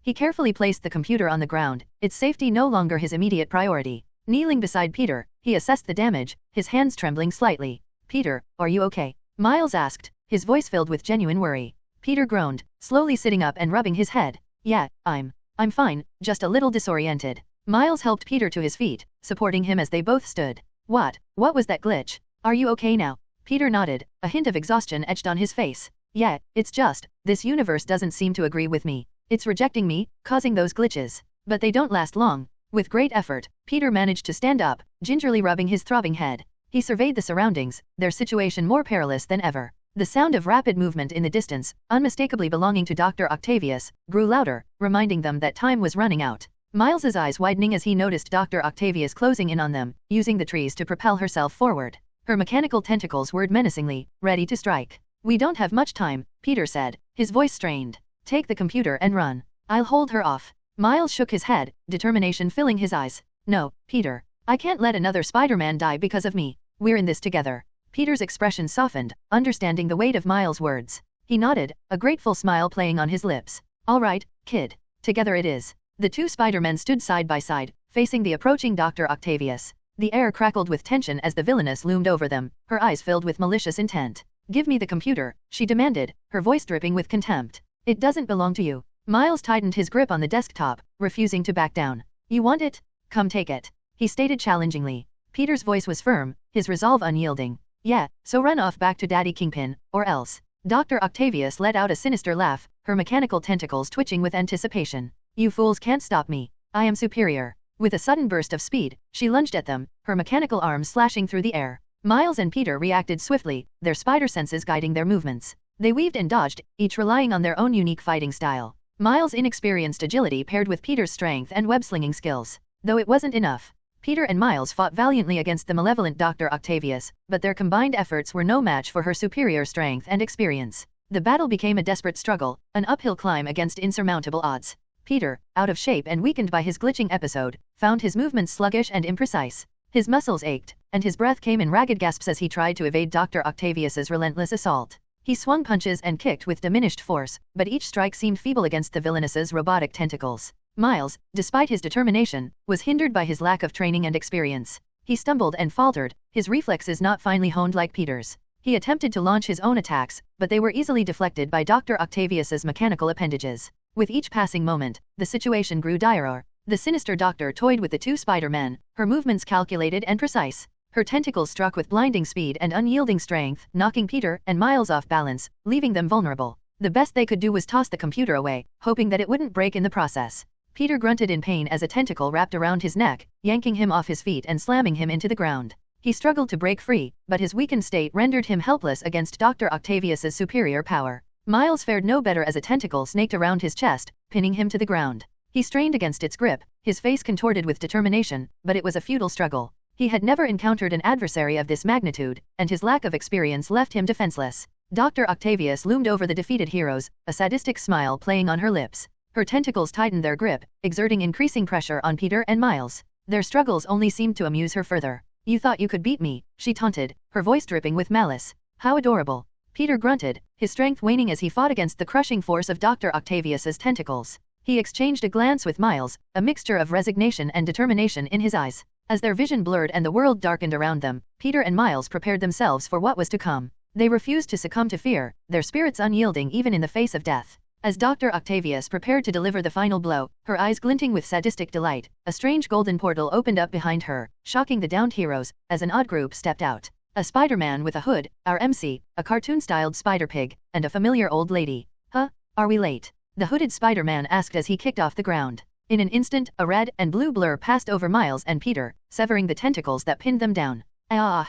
Dr. Octavius screamed in pain as a green liquid gushed from her tentacles. As she screamed, a mallet-wielding pig appeared before her. "Hey there, Missy," he greeted as the hammer came crashing down, knocking poor Olivia back toward the Alchemax facility. Appearing beside the shocked and relieved Spider-Man, Peter, our MC, crouched down and gave them a quick wave. "Yo." As the dust settled and the defeated Dr. Octavius was blown back to where she came from, Ben and Miles slowly regained their footing, their bodies aching from the intense battle. They looked at each other, relief evident in their eyes. "Thanks for the save," Ben said, his voice filled with gratitude toward Peter and Spider-Pig before his eyes fell on Aunt May. Is that? He asked, his voice trembling in recognition. After all, his Aunt May passed away years ago, so Ben was both shocked and elated to see her again, alive and well. Peter chuckled and shook Ben's hand. No problem. I'm just glad we arrived in time. He shrugged it off as his eyes peered down at Ben's legs. Are you wearing sweatpants? Yeah, that's what they are. Ben answers awkwardly as he sucks in his stomach, feeling self-conscious with a physically fit Spider-Man in front of him. Spider-Pig offered a friendly snort and a wave, his cartoonish appearance adding a touch of levity to the situation. It's always a pleasure to lend a hand, even if it means getting a little dirty, he says as he dusts some green tentacle liquid from his body. Ben's attention shifted back to May, realizing how dangerous it was for her to be here. Aunt May, what are you doing here? Aunt May, her face etched with concern, approached him. We all came together to help. I need to know who killed my Peter, she says, staring up at Ben. It was like she could picture her Peter in his place. Minus a few pounds, of course. Miles looked at Aunt May, his eyes widening in surprise. You have spider powers too. Aunt May shook her head, a small smile playing on her lips. Oh, heavens no. Ben took a moment to process the sight before him. He couldn't help but feel worried knowing that a version of his Aunt May could get hurt at any moment. Just as everyone was about to exchange further introductions, a rustling in the nearby woods caught their attention. As the rustling grew louder, everyone turned their attention towards the source of the noise. Peter's senses tingled, alerting him to the presence of someone approaching. Moments later, a figure emerged from the foliage, clad in a sleek black and white spider suit. Insert picture of Gwen Stacy here. It was Gwen Stacy, also known as Spider-Woman. Gwen's arrival brought a sense of relief to the group, as they thought another enemy would appear, especially Ben and Miles, who had just faced a perilous battle. She landed gracefully, her web shooters retracting as she approached the others. Sorry I'm late, Gwen said, a hint of sheepishness in her voice as she removed her mask, revealing her face. Had to deal with a few pesky criminals on my way over. Miles's eyes widened as he recognized Gwen as his crush from school. Gwanda, he exclaimed, his voice filled with surprise. Gwen smirked. Close, but it's Gwen Stacy. Gwanda was just a name I made up because I didn't know if there was another me in this universe or not. Miles grinned, happy that the girl he liked was also a spider person, like him. How many of you came to my universe? Peter chuckled and patted Miles on the back. Quite a few, apparently. But don't worry, we're all here to help. At novel bin at. Suddenly, the sound of approaching guards and barking dogs could be heard in the distance. Aunt May's voice rang out with urgency. Quick, everyone, back to the portal. Portal? Gwen asked as she noticed the floating golden doorway. Weird. Ben gawks as he picks up the computer they stole, checking it for any damage. Cool. Miles comments alongside them as they watch Aunt May step through, motioning for everyone to follow from the other side. As everyone filed into his portal, Peter eyed the incoming guards with interest. I could end this whole thing now, but that might not be the best idea. After all, he hadn't met all of the other spider people yet. And Miles still needed some proper incentive to become the hero that he's meant to be. When he was the last to go through the portal, Peter caught a glimpse of the Kingpin's giant body in the distance. Damn, he's a lot bigger in this universe, he thought as he gave him a wave before stepping inside and closing the portal behind him. Back in Aunt May's house, Peter and the rest of the spider people emerged from the portal, their eyes widening as they took in the scene before them. Aunt May's house was now crowded with even more versions of Spider-Man, each hailing from different universes. I guess, I didn't have to wait long for them to appear, Peter thought as he eyed the two intruders. Peony Parker, a young girl with a giant robot companion, and Spider-Man Noir, a gritty and monochromatic detective. They approached the two with a mix of curiosity and wariness. Peter waved towards them, a friendly smile on his face. Hey, I'm Peter, but I guess that's a given around here. Since this isn't his world, Peter hasn't been wearing his mask, as his identity meant nothing around here. Peony nodded her head enthusiastically. Nice to meet you, Peter. Your universe is a lot like mine. She glanced over at Spider-Pig, curious about his cartoon appearance. Insert picture of Peony Parker here. Peter shook his head. This isn't my universe, he said as he gestured to Miles. I'm pretty sure that he's the resident Spider-Man. Noir, standing in his black detective attire, surveyed the scene with a hint of skepticism. His voice had a husky tone as he addressed the group. The name's Peter, but you can call me Noir. Seems like we've got a multiverse problem on our hands. Insert picture of Spider-Man Noir here. Gwen looked at Noir with interest. Nice trench coat. But don't you think the fedora is a bit much? Noir raised an eyebrow and adjusted his fedora, his voice dripping with old-fashioned charm. Fashion is part of my charm, doll. Keeps me hidden in the shadows and the dame's swooning. Miles, who was still in awe of the gathering spider people, couldn't help but chime in. Whoa, I never thought I'd meet so many different versions of Spider-Man. Truthfully, he never thought that he could meet a single Spider-Man, but that was before his life got flipped upside down. Peter ruffled Miles' hair playfully. Well, get used to it, kid. This is just the beginning. We're a team now. Ben, who had been silently observing the newcomers, mustered up the courage to speak. I'm Peter B. Parker, by the way. Just your friendly neighborhood Spider-Man from another universe. But you can call me Ben. After all, there's a lot of Peters here. Peony turned her attention to Ben, her eyes sparkling with curiosity. Wow, another Spider-Man. Do you have a robot like mine? Ben chuckled. Nah, I'm just your average Spider-Man. No tech, robots, cartoon hammers, or anything like that. Spider-Pig snorted and twirled his mallet between his fingers, clearly enjoying the attention. As the group continued to introduce themselves, Aunt May stepped forward, commanding everyone's attention. All right, everyone, Aunt May began, her voice firm and determined. Does anyone want any snacks? Her tone turned motherly in an instant, a tray of food appearing in her hands. Although they were stunned by the sudden change, the spider people nodded, stuffing their faces with nostalgic snacks. After all, every Spider-Man has had an Aunt May, so any of her cooking would always be preferable. A/N, I don't know if that actually true, but whatever. Man shrugging. After eating some home-cooked food, the whole group settled into the living room, ready to discuss business. Gwen crossed her arms, her gaze fixed on the group. We need to share our knowledge, and come up with a plan. I have to admit, I don't know much. Noir leaned against the wall, a dark cloud of mystery surrounding him. We'll uncover the truth, no matter how deep the rabbit hole goes. Seeing that he knew the most, Miles stepped up to explain. Well, this rabbit hole ain't that deep. He goes on to explain all that he knows alongside Ben, who offered a few words here and there to clarify certain details. Once Miles was finished, Peter nodded his head. So Fisk is making a super collider designed to bridge the gap between dimensions, which is probably why we're all here. And that computer you stole has the information we need to stop it. He summed it all up into 2 sentences. Miles nodded. Yeah, pretty much. As everyone started throwing out ideas on how to handle this situation, offering their own insights and experience, nobody but Peter seemed to notice Aunt May shakily leaving the room, tears flowing from her eyes. In his explanation, Miles revealed who killed her nephew. Or rather, her son. Wilson Fisk. As Aunt May left the room, tears flowing down her face, Peter couldn't help but follow after her, leaving the remaining spider people in the living room, their expressions filled with determination and concern. As they sat together, the weight of their shared responsibility hung in the air. They knew they had to stop Kingpin and his absurdly dangerous plan of his, but a difficult decision loomed over them. Someone had to stay behind and destroy the collider, or else people like Kingpin will just pick up where he left off, throwing the multiverse into chaos once again. And sadly, doing so is practically a death sentence, as this universe is almost constantly rejecting their presence. Eager to sacrifice themselves for the cause, each spider person volunteered simultaneously. I'll do it, one after another, they proclaimed. No, no, no, you guys don't get it, a voice interrupted their chorus. It was Miles, the young Spider-Man. None of you can stay here. If you stay, you'll die. I'm the one who's going to turn it off, and I'll get you all home before I do. The group exchanged confused glances, prompting one of them to ask, who are you again? Noir asks.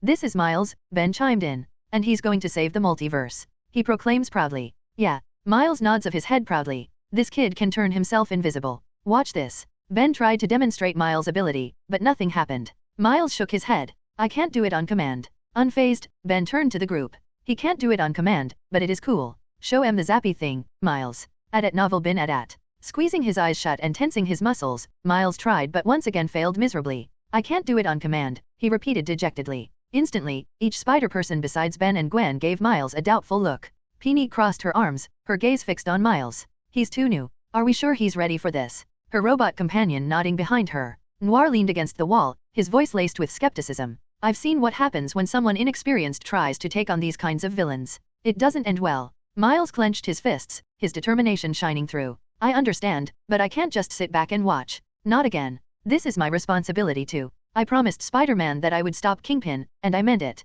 As if on cue, a glitch coursed through the room, causing each spider person to flicker momentarily as they fell to the floor, groaning in pain. Miles seized the opportunity to drive his point home. See, we need each other. Who's going to send you all back home if you don't include me? I made a promise, and I'm not backing down. The spider people exchanged glances, realizing the truth in Miles' words. They couldn't help but agree that he had something unique to offer as well. Ben cracked a smile. Looks like the kid knows what he's talking about. I say we give him a shot. Despite the skepticism, Gwen defended Miles. Look, I've seen him in action. He's got potential. I think he's going to get us home. Their stamp of approval seemed to slightly wash away the doubt in the room, each of them eager to help Miles prepare for what's to come. Addressing Miles with a cigarette hanging from his lips, Noir cautioned. Okay, little fella, Kingpin's gonna send a lot of mugs after ya. I'm talking hard boys, real biscuit boxers. Can you fight them all off at once? I haven't actually fought anyone. Miles admitted awkwardly. Trying to help Miles comprehend the expectations placed upon him, each member crowded around. Can you swing and flip with the grace of a trained dancer? Gwen asks. Can you close off your feelings so you don't get crippled by the moral ambiguity of your violent actions? Noir asked a much heavier question. Can you rewire a mainframe while getting shot at? Peony joins in. Can you float through the air when you smell a delicious pie? Spider-Pig floats by, his snout sniffing the air. Can you be strong? Heroic? Disciplined? The more they spoke, the more Miles seemed to get overwhelmed by the entire situation. Unimpressed by his uncertainty, they continued to demand more from him. Show me some moxie, soldier. Noir exclaimed as they piled on even more challenges and expectations. Gwen stepped up, eyeing Miles seriously. Above all, no matter how many times you get hit, can you keep getting back up? She sends a kick to his stomach, knocking him to the ground. On the floor, Miles was met with a chorus of never-ending encouragement. Come on, Miles. You can do it. You can do this. Their words seemed to pile on top of him, refusing to allow him any breathing room. Guys, cool it. Ben spoke up, though his voice was drowned out among the chaos. With every word spoken, the intensity grew. Come on. You can do it. Get up, Miles. Come on, Miles. Get up. However, seeing that he couldn't get back up, the group began to voice their doubts once again. We need to be more honest with ourselves about this. He's not ready. It's obvious. There's no way. He's just a kid. If he can't do this, we have to stay and do it for him. As the conversation unfolded, Miles couldn't help but notice their discussion centered on him. Feeling extremely self-conscious, he unintentionally turned himself invisible and rushed out of the house, slamming door shut on his way out. Minute earlier, Peter followed Aunt May out of the bustling living room, sensing the weight of grief that burdened her frail shoulders. He couldn't imagine the devastation of losing a nephew, someone who was like a son to her. As he stepped into a child's bedroom, he found Aunt May sitting on the twin bed, her trembling hands clutching a framed photograph of her Peter. The room was filled with remnants of his counterpart's early years. Posters of superheroes, model airplanes, and well-loved toys. Peter approached her quietly, his heart aching for her pain. He sat down on the edge of the bed, careful not to disturb her fragile state. Aunt May, Peter said softly, his voice laced with empathy. I know how much he meant to you. I can't even begin to imagine the pain you're feeling right now. Losing someone you love it must be the hardest thing in the world. Aunt May's tear-streaked face turned towards Peter, her eyes filled with sorrow and longing. She saw the reflection of her Peter in this unfamiliar features. Different, yet similar. Her heart ached, and she leaned into his presence, finding comfort in his words. He was my whole world, Aunt May whispered, her voice choked with grief. He was so young. I was the one who was supposed to go first. Not him. And now he's gone because of that monster, Wilson Fisk. Her voice grew heated as she spat his name. Peter's expression hardened at the mention of Fisk. He understood the anger and desire for vengeance that burned within Aunt May. Aunt May, Peter said, his voice tinged with determination. I want to ask you something. Do you want Kingpin dead, or do you want him brought to justice? I can arrange both, but I need to know what you want. Aunt May's eyes widened in surprise at the proposition, her gaze locked onto Peter's face. She saw a reflection of her Peter, but there was something different in his eyes. A ruthlessness that her Peter had never possessed. She would be lying if she said it didn't scare her, but a part of her found it oddly comforting as well. Her Peter would never purposefully kill anyone, but maybe, just maybe, he would still be alive right now if he did. Before Aunt May could respond, the sound of the front door being slammed shut reverberated through the house, interrupting their conversation. Peter's senses heightened, and he quickly stood up, his instincts kicking into overdrive. I'll be right back, Peter assured her. With a swift motion, he left the room, leaving Aunt May alone with her thoughts. She stared at the closed door, uncertainty and conflicting emotions swirling within her. Revenge or justice? The choice weighed heavily on her heart, and she knew she had to make a decision soon. Outside the room, Peter returned to the living room, his senses on high alert. He took in the scene before him, his newfound allies looking uneasy, their expressions clouded with guilt. The room felt heavy with the weight of their actions. What happened? Peter demanded, his voice firm. Gwen spoke up, her voice tinged with remorse. We pushed Miles too hard. We were testing him, but it might have been a bit overwhelming. He turned invisible and ran off. Peter's frustration flared, his tone turning stern. Are you kidding me? We're a team, for crying out loud. We should be supporting each other, not tearing each other down. Spider-Pig interjected, his expression crestfallen. We didn't mean to dash. Peter cut him off, his voice a mix of anger and concern. I don't care what you meant. We have a mission, and we can't do it without Miles. Ignoring any replies from the group, Peter turned and stormed out of the house, his senses honed in on any sign of Miles. After a moment, Peter's keen eyes caught a glimpse of movement in the distance. He swung toward it, following the trail until he landed on a rooftop. There, teetering near the edge, was Miles. He stood on the edge staring down at the city below, too scared to jump. Of course, he wasn't planning on killing himself. He wanted to prove everyone wrong and show that he could be Spider-Man too, but as soon as he looked down, Miles lost all confidence. Peter approached cautiously, taking a seat on the edge beside him. He spoke softly, his voice filled with reassurance. You want to talk about it? Miles turned to face Peter, his eyes puffy from tears and his expression a mix of vulnerability and determination. I thought I could handle it all, but I don't know if I'm ready. Peter nodded his head. That's normal. None of us knew if we were ready when we started. But we learned along the way. You're lucky, you know. Miles turned to him in disbelief. How? Peter patted the edge next to him, motioning for Miles to sit. Do you think we had a team of spider people hanging around when we started? You may be new to all of this, but you have us. We can help you. Miles looked up at Peter, searching his eyes for sincerity. Slowly, a small smile tugged at his lips.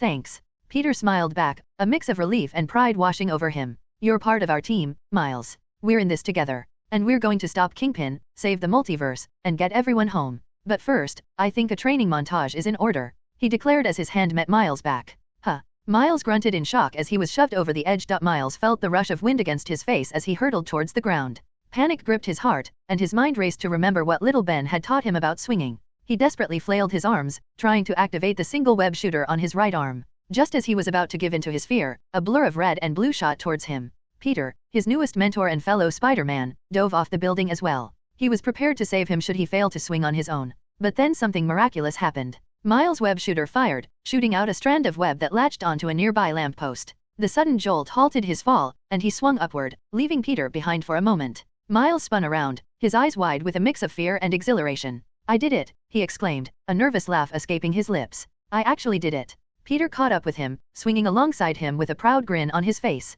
That's it, Miles. You've got the hang of it now, just follow my lead. With newfound confidence, Miles focused on Peter's movements. He observed the way he angled his body, the timing of his swings, and the precise moment to release and shoot another web. It was like a dance, a symphony of acrobatics and agility. As they swung through the city, Peter led Miles on a makeshift obstacle course. They dove and weaved between buildings, utilizing signs, buildings, fire escapes, and other obstacles to hone Miles' skills. Each swing became more fluid and controlled, his fear melting away with each successful maneuver. Laughter bubbled up from Miles' chest as he soared through the air, adrenaline coursing through his veins. He was doing it. He was becoming Spider-Man. The weight of responsibility felt exhilarating rather than daunting. Peter's voice shouted back at him, guiding Miles through the course. You're doing great, Miles. Keep it up. We'll take a break soon, but for now, show me what you've got. With a renewed sense of determination, Miles pushed himself further. He twisted and turned, seamlessly transitioning between webs and obstacles. The city became his playground, his web-slinging skills growing with each passing moment. Time seemed to blur as they swung from one location to another, traversing the urban landscape with finesse.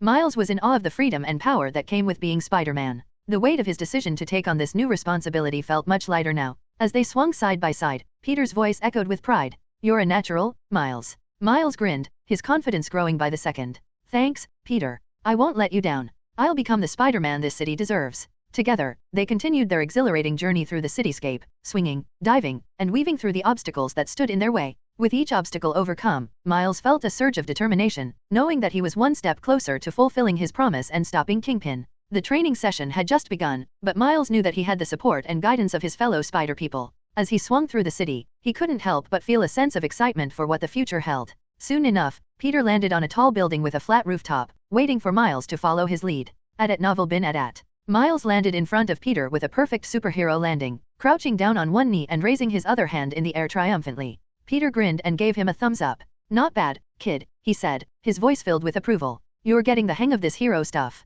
Miles couldn't help but feel a surge of pride as he stood up straight, his chest puffed out. He had always dreamed of becoming a superhero, like all children who idolized Spider-Man, and now he was training with a seasoned veteran like Peter. Peter motioned for Miles to join him at the center of the rooftop. Okay, Miles, we've covered the basics of web slinging, but being Spider-Man is more than just swinging through the city. It's about being prepared for anything. That includes hand-to-hand combat. Miles nodded eagerly, ready to learn how to fight like a bada *s. Peter continued. As much as we rely on our powers, there will always be times when we can't rely on them alone. We have to know how to fight. And the best way to beat someone in a fight is simply by being better than them. Having strong superpowers was one thing, but there were others out there with powers of their own. Being able to hold his own in a fight would give Miles an edge. Miles listened attentively, his gaze fixed on Peter. He began to respect his new mentor's experience and knew he had a lot to learn from him. Peter stepped forward, adopting a fighting stance. Let's start with the basics. Remember, your spider senses will give you an advantage in combat. They'll help you anticipate your opponent's moves, so pay attention to your instincts.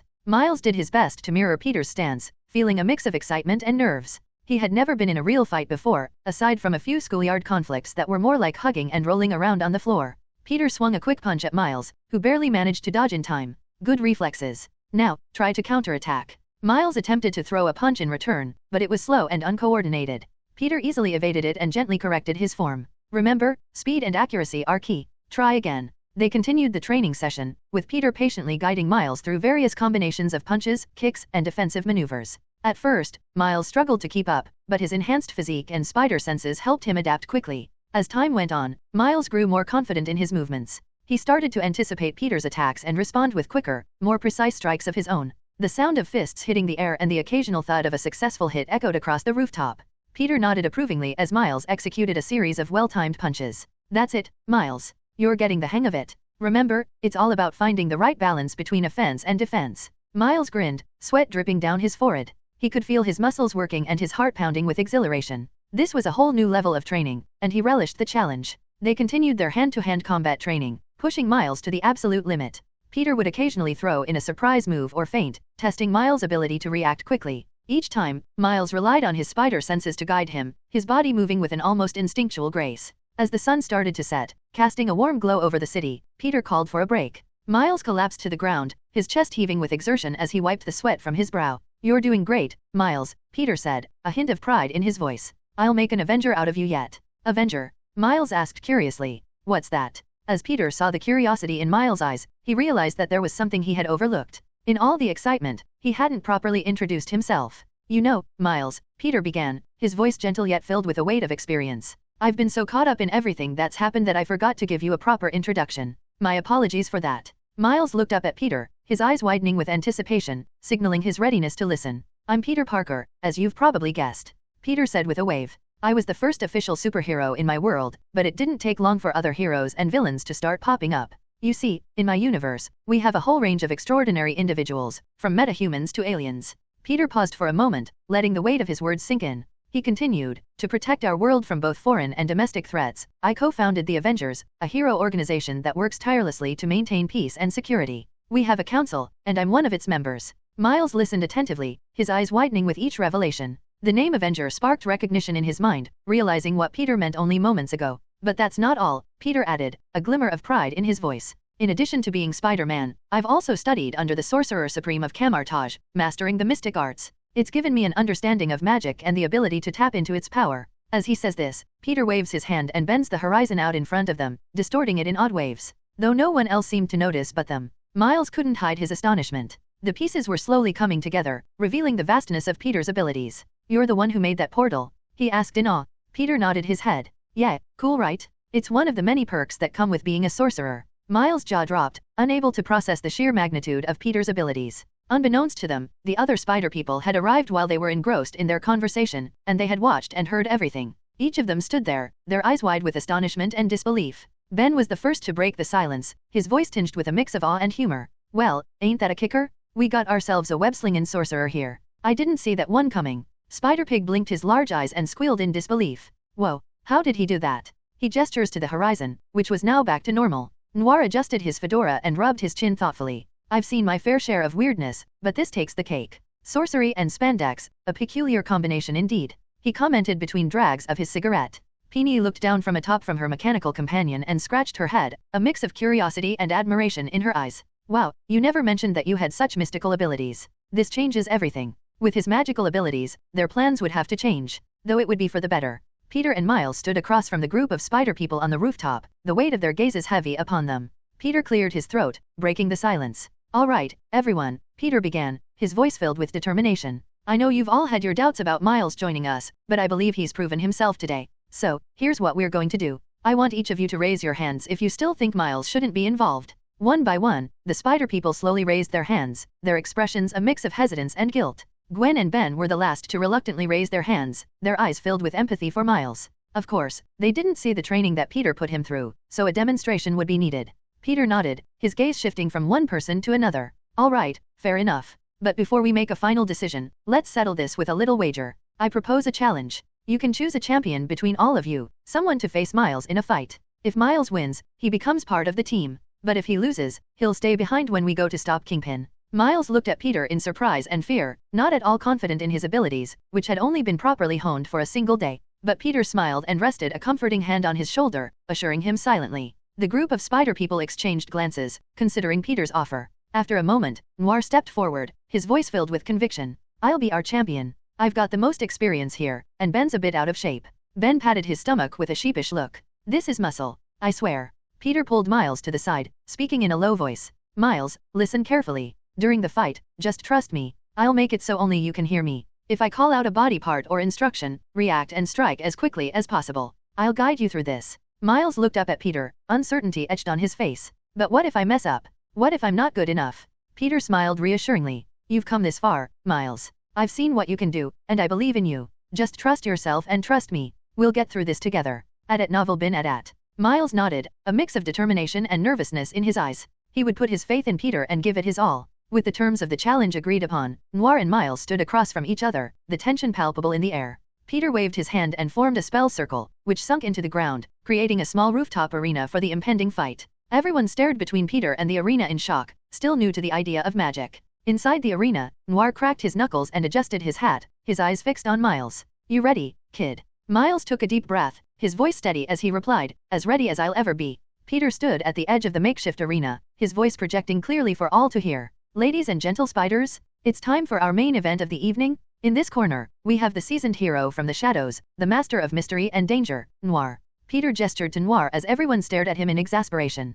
Peter ignored their stares and continued, motioning to Miles this time. And in the opposite corner, the young and fearless newcomer, ready to prove himself to all SPI dearlings in attendance, Miles, the amazing Spider-Man. With the introductions finished, Peter walks out into the center of the ring, a conjured black and white referee shirt appearing over his suit. A/N, he's using magic, not the reality stone. Standing between the two competitors, Peter says a few words. Before we begin, I want to remind both competitors to fight fairly and within the rules. I will be closely observing the match to ensure a fair contest, stepping in only when necessary. Now, touch gloves, take your positions, and may the best Spider-Man prevail. He steps back as the sound of a bell being struck fills the air, starting the fight. Instantly, the fight between Miles and Noir commenced. The two Spider-Men locked eyes, their determination etched on their faces. Noir made the first move, lunging forward with incredible speed and precision. Miles, still grappling with his nerves, barely managed to react in time. He attempted to dodge Noir's strike, but his inexperience betrayed him as he stumbled backward, narrowly avoiding a devastating blow. The crowd of spider people watched with bated breath, their hopes resting on the young hero.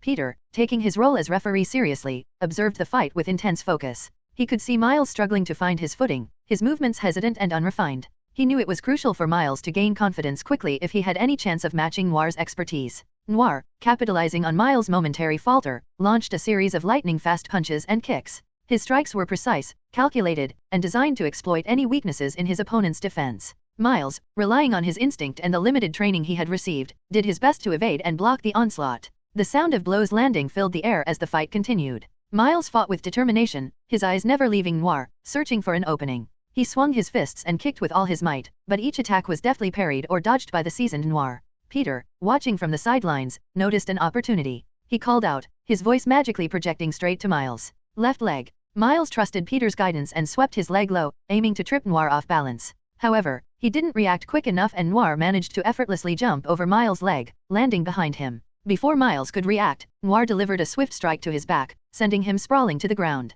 The crowd gasped in shock as Miles hit the ground, his body trembling with pain and fatigue. Noir, with a hint of sympathy in his eyes, approached the fallen kid. You've got heart, but you're still green, he remarked, his voice laced with understanding. You're not quite ready for this fight. Miles, fighting through the pain, pushed himself up from the ground. He looked up at Noir with determination shining in his eyes. I won't give up, he declared, his voice filled with newfound resolve. I can do this. Peter's heart swelled with pride as he saw the transformation taking place within Miles. He knew that this fight, even if Miles didn't emerge victorious, was crucial in shaping him into the hero he was destined to become. Noir, impressed by Miles' determination, nodded and prepared to continue the fight. He respected the young hero's spirit at the very least. Miles wiped the blood from his lip and took a deep breath, his gaze never leaving Noir. He could feel the pain throbbing through his body, but his determination burned brighter than ever. This time, he wouldn't let his nerves get the best of him. He trusted Peter's guidance and hoped that with each move called out, he could turn the tide. Noir prepared for another attack. He lunged forward, his fists flying towards Miles with precision.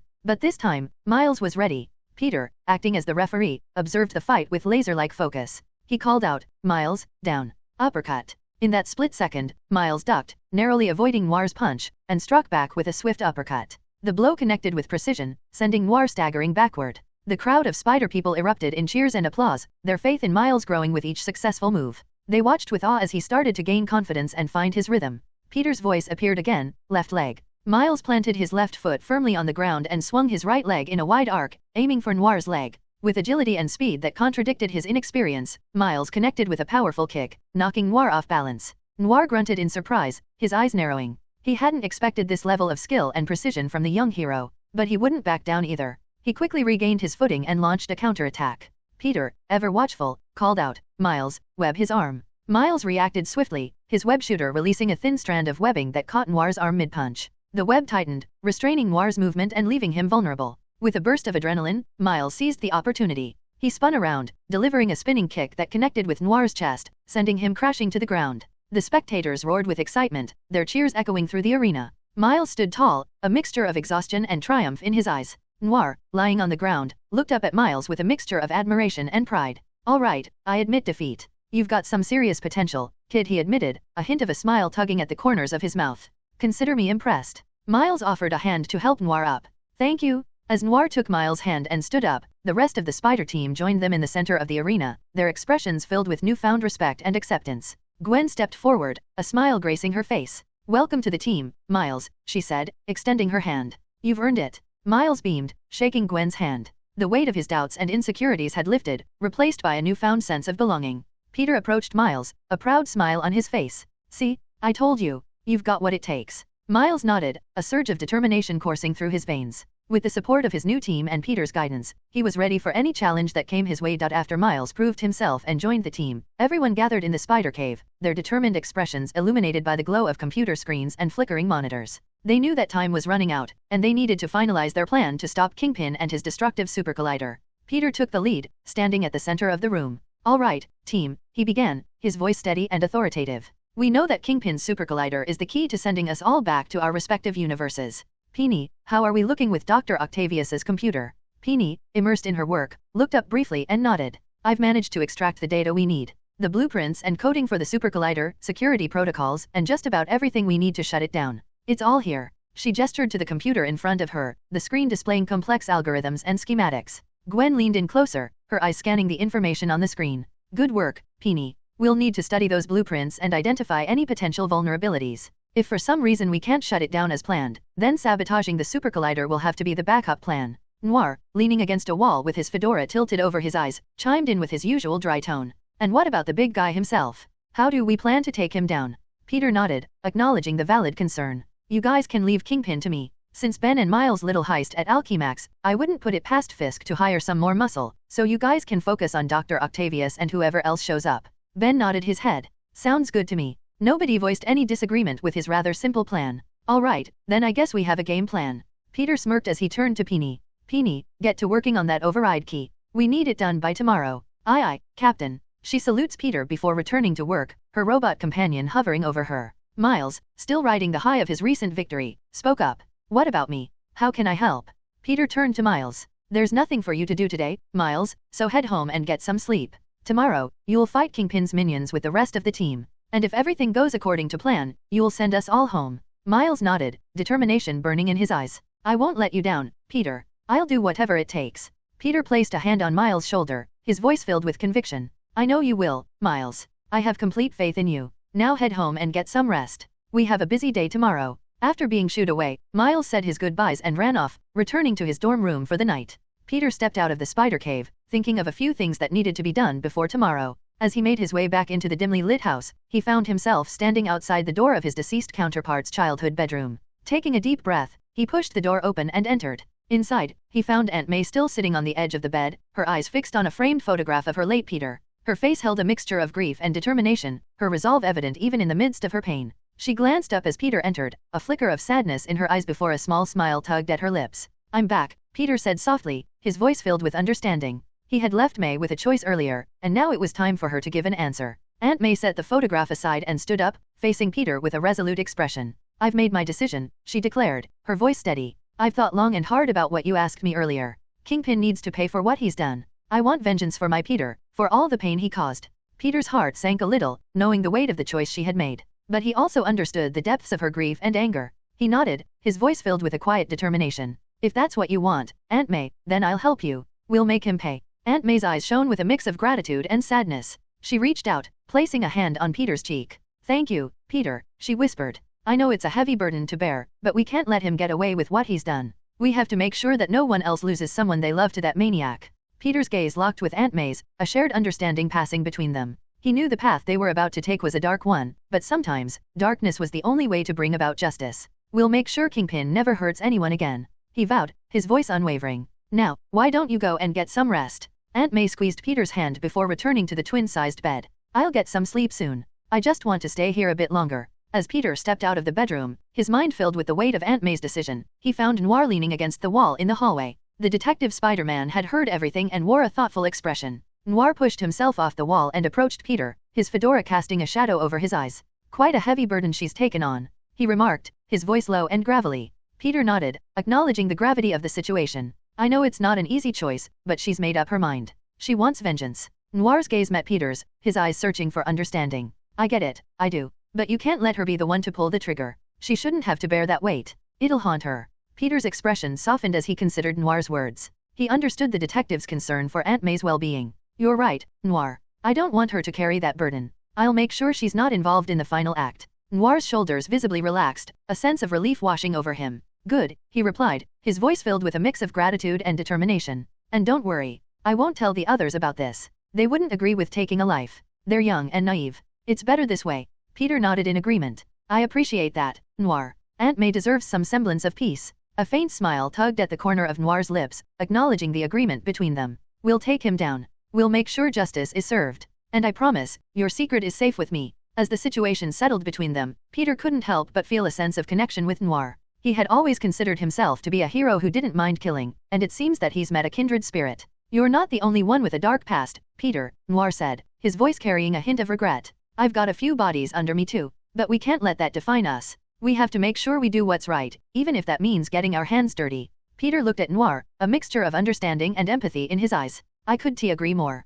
At novel bin at." With a solemn nod, the two Spider-Men parted ways, knowing that the path they were about to take was a difficult one. They each carried the weight of their choices, their shared understanding binding them together in the pursuit of justice, even in the face of darkness. Later that night, Peter made his way back to the spider cave. As the elevator descended, he was greeted by a sight that filled him with relief. The team, exhausted from their preparations, lay sprawled across various surfaces of the spider cave. Gwen was curled up in a corner, her head resting against a pile of web shooters. Peony and her robot companion were huddled together, their heads tilted to the side in slumber. Ben, with his suit partially unzipped, snored softly in a makeshift hammock alongside Spider-Pig, who was spooning his head. The only one missing was Noir, who seemed to disappear after their talk earlier. Peter's gaze shifted to the computer where Dr. Octavius's data was stored. It was located on the workbench, tempting him with its secrets. He knew that the plans for the supercollider could grant him multiverse travel, and he couldn't afford to leave them behind. Silently, he crept across the room, his footsteps barely making a sound. He approached the computer, his spider senses on high alert.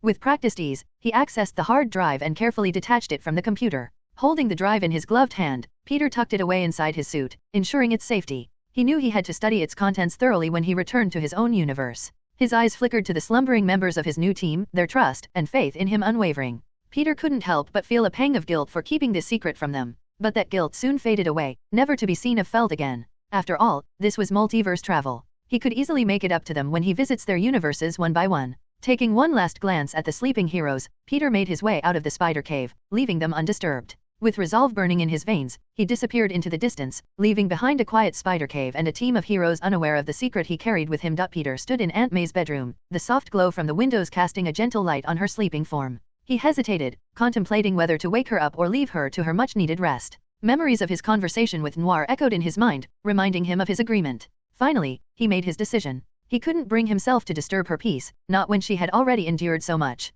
Instead, he quietly turned away and stepped out of the room, careful not to make a sound that would disturb her slumber. As he walked down the hallway, his footsteps echoed softly against the wooden floor. He knew deep down that keeping Aunt May out of Fisk's killing was the right choice. It was a dark path, one that would only lead to more pain and regret for a normal person like her, especially at her age. Either way, Fisk wouldn't live past the night. Returning to the spider cave, Peter entered the dimly lit room to find his team in various states of slumber. They lay sprawled across the surfaces, their exhausted bodies seeking solace in sleep. Just as he was about to approach and wake them, their bodies twitched and distorted, their faces contorting in discomfort. Peter watched as they groaned in frustration, the glitches manifesting in visible ways. It was a reminder of their outsider status in this universe, a constant struggle to exist. And just as quickly as the glitches had appeared, they vanished, leaving the team in their normal forms once again. Confusion and annoyance clouded their sleepy expressions, their shared experience unsettling as always. As the team began to process what had just happened, Gwen spoke up, her voice laced with curiosity. "Peter, why didn't you glitch like the rest of us?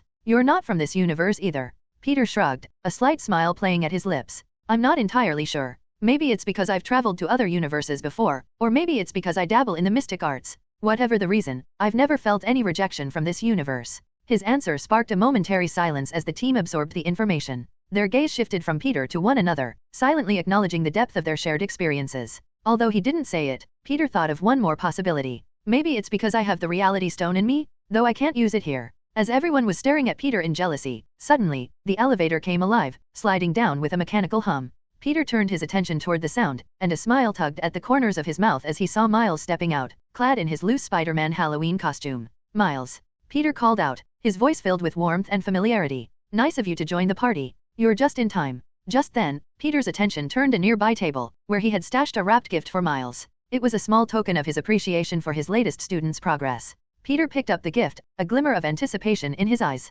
"Miles," he called, motioning for him to come closer. "I managed to finish this about an hour ago." Miles eagerly approached, his eyes shining with curiosity. With excitement, he ripped open the gift to reveal a sleek black and red spider suit, complete with slim built-in web shooters. Instantly, the room filled with gasps of awe and admiration. But as soon as Miles touched the suit, it disappeared from his hands, leaving him and the others startled. Confusion replaced the excitement, and Miles looked at Peter with a mixture of disbelief and curiosity. Where did it go?" Peter chuckled, a mischievous glint in his eyes. "Think about putting on the suit, Miles." With a hopeful expression, Miles closed his eyes and focused. In an instant, his shabby Halloween costume vanished, replaced by a perfect black and red spider suit. The room erupted in astonishment, the team gathering around Miles to admire his new attire. To further indulge in the moment, Peter snapped his fingers, conjuring a mirror so that Miles could fully admire his work. At novel bin at. Insert picture of Miles' Spider-Man suit here. Peter took a deep breath, preparing to explain the enchantments he had added to Miles' new suit. He cleared his throat and looked at the expectant faces of his teammates. "All right, here's the deal," he began, his voice steady. "The suit I made for you, Miles, doesn't have all the bells and whistles that mine has, but it has some pretty cool features. First, it's bullet resistant. Here, let me show you." Peter conjured a small caliber pistol and aimed it at Miles. The others gasped, their eyes widening in shock. Without hesitation, Peter squeezed the trigger, emptying the entire magazine into Miles. The room fell into silence as they waited for the aftermath. But to their amazement, Miles stood unscathed, his suit intact. Slowly, he looked down at himself, a mixture of relief and disbelief washing over his face. "Whoa, I'm okay. It's really bulletproof." Peter nodded, a satisfied smile on his face. "Sort of. It can withstand small caliber bullets, like the ones from that gun. But anything bigger, like .44 Magnum, and there's a good chance it could breach the suit. So be careful out there. Don't get complacent." The team exchanged glances, a combination of awe and envy evident on their faces. Each of them wondered whether they should ask for a suit of their own as well. Peter continued, knowing Miles was hungry for more information. "Next, the suit is temperature resistant. It can help regulate your body heat, keeping you comfortable in extreme cold or hot environments. It even has some fire-resistant properties, so it can handle a little fire if necessary." As he spoke, Peter conjured a pool of flames under Miles' feet. The flame danced across his legs but left no trace, extinguishing itself without causing any damage. The room erupted in murmurs of astonishment, the team realizing the true extent of the suit's capabilities. And lastly, Peter continued, "It's self-cleaning and self-repairing. It will never get dirty or develop any unpleasant odors. And should it rip or tear, it can fix itself back to pristine condition over a short period of time." The other spider people stared at Miles' suit with a mix of admiration and envy. They couldn't help but feel a twinge of jealousy, seeing the incredible features it possessed.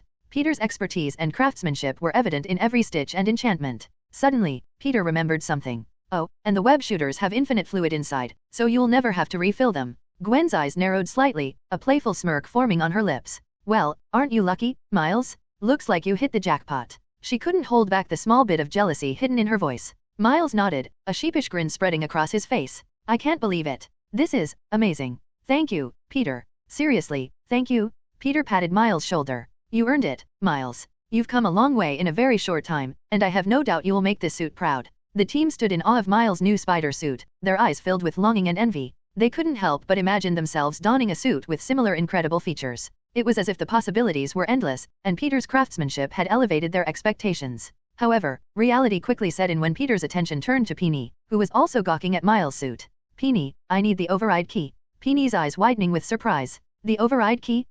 Yeah. I finished it last night." She reached into her pocket, retrieving a small flash drive and held it out to Peter. "Here." Without another word, Peter took the drive and handed it toward Miles, who took a step forward, his eyes fixed on the flash drive as if it held the weight of the world. Miles hesitated, his voice filled with uncertainty. "Are you sure about this? I mean, what if I mess up?"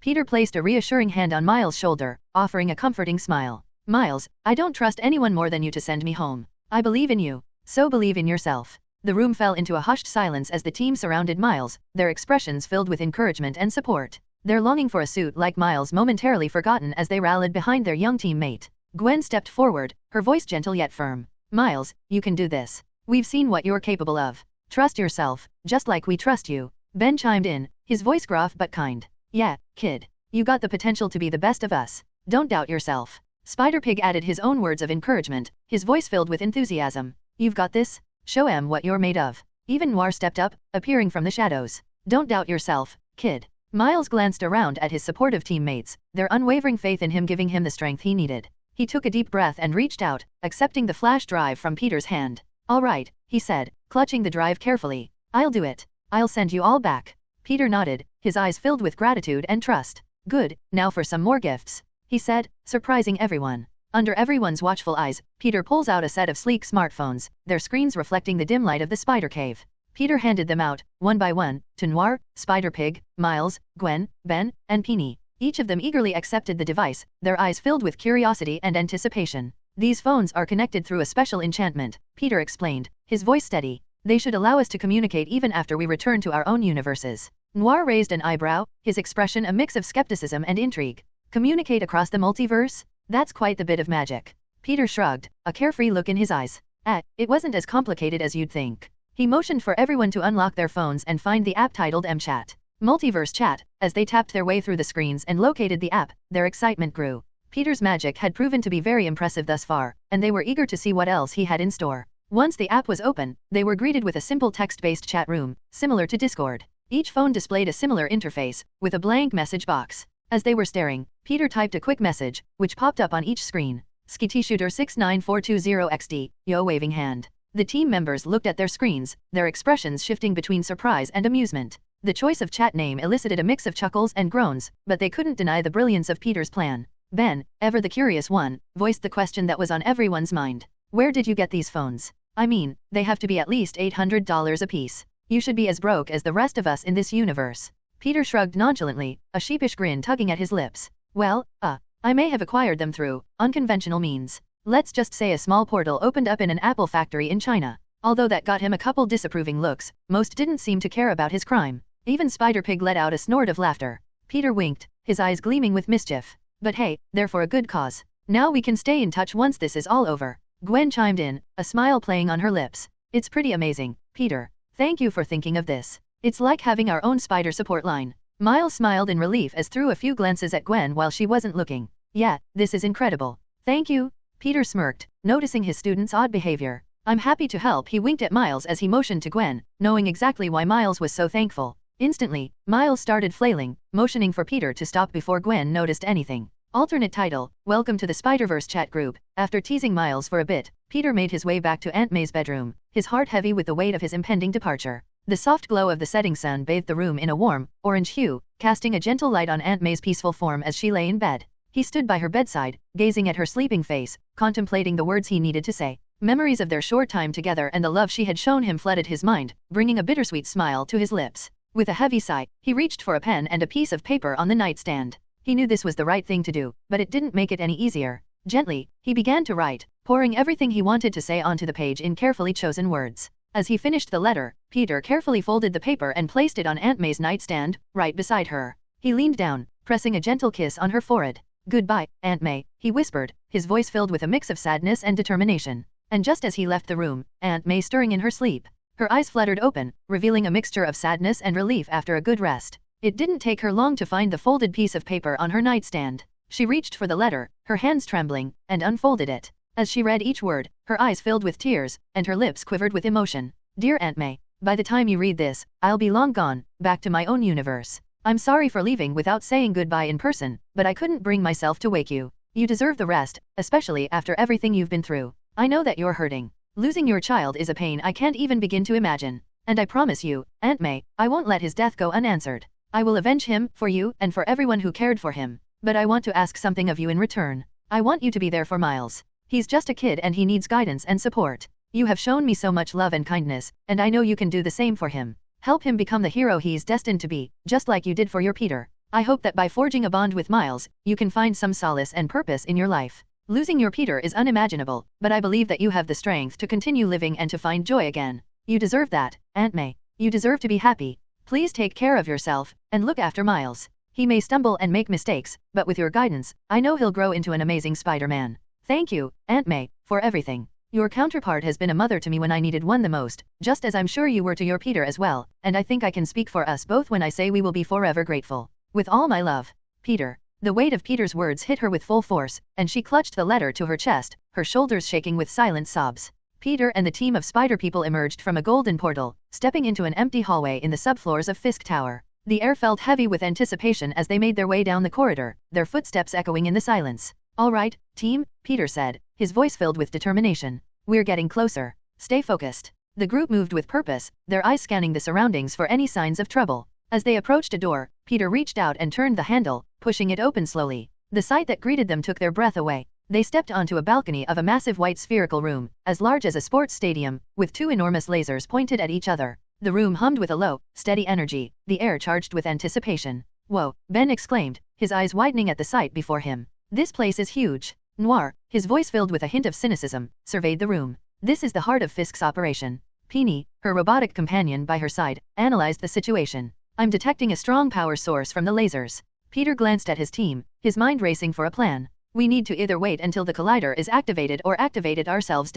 Just as Peter said this, the lasers began to hum and brighten, preparing to fire. Second earlier, Kingpin strode into the collider's control room, his imposing figure casting a shadow over the room. Olivia Octavius, the Prowler, and Tombstone followed closely behind, their eyes filled with a mix of loyalty and fear. Tombstone, an imposing figure with gray skin and a sharp flat-top haircut, stood at Kingpin's side. His white hair added to his formidable presence, and his suit exuded a sense of power and authority. Insert picture of Tombstone here. The Prowler, a figure shrouded in mystery and danger, walked with an air of stealth and malevolence. Clad in a sleek, form-fitting purple suit, every inch of his body concealed, he seemed to blend seamlessly with the darkness that surrounded him. Insert picture of the Prowler here. Eyeing the many scientists and technicians in the room, Kingpin's deep voice commanded attention. Begin the sequence. Instantly, a flurry of activity erupted among the room, each person diligently working to boot up the collider. Buttons were pressed, switches were flipped, and the room buzzed with the energy of impending chaos. And amidst this chaos, Fisk and his goons gazed out of the control room window, catching a glimpse of an unwelcome group of intruders across the way.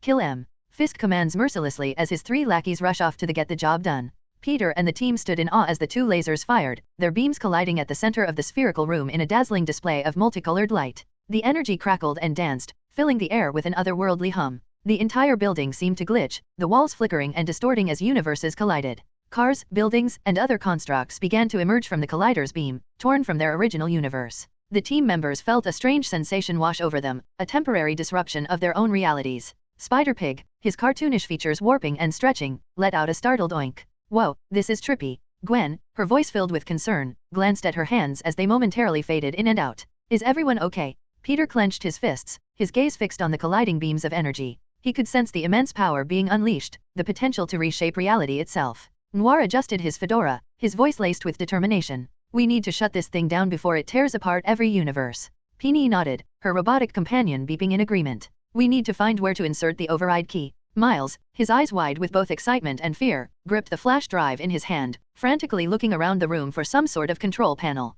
Peter's eyes narrowed as he spotted the control panel on the far side of the collider, embedded in the wall, pointing it out to the others. He knew they had to act quickly before any permanent damage is done. But their path was quickly blocked as three figures emerged from the shadows, their presence unmistakable. Where do you think you're going? A shrill feminine voice asked playfully. Olivia Octavius, her mechanical tentacles whirring with anticipation, advanced with calculated steps. She lashed out with her appendages, sending a flurry of metal towards Ben, Spider-Pig, and Noir. Ben stumbled backward, barely managing to evade the attacks, while Noir and Spider-Pig deftly weaved through the barrage with impeccable reflexes. The Prowler, his eyes glowing with a predatory intensity, lunged forward with remarkable speed. His movements were agile and deadly as he swung his weapon towards Miles. But thanks to his training, Miles managed to dodge, narrowly avoiding the lethal strike. Tombstone, his imposing frame radiating strength, drew two pitch-black desert eagles, which seemed small in his massive fists. Rapidly pulling the triggers, he shot straight at Gwen, who instantly rolled out of the way, returning fire with her web soon after. Gwen strained to hold her ground as Peony came to assist her, determination shining in her eyes.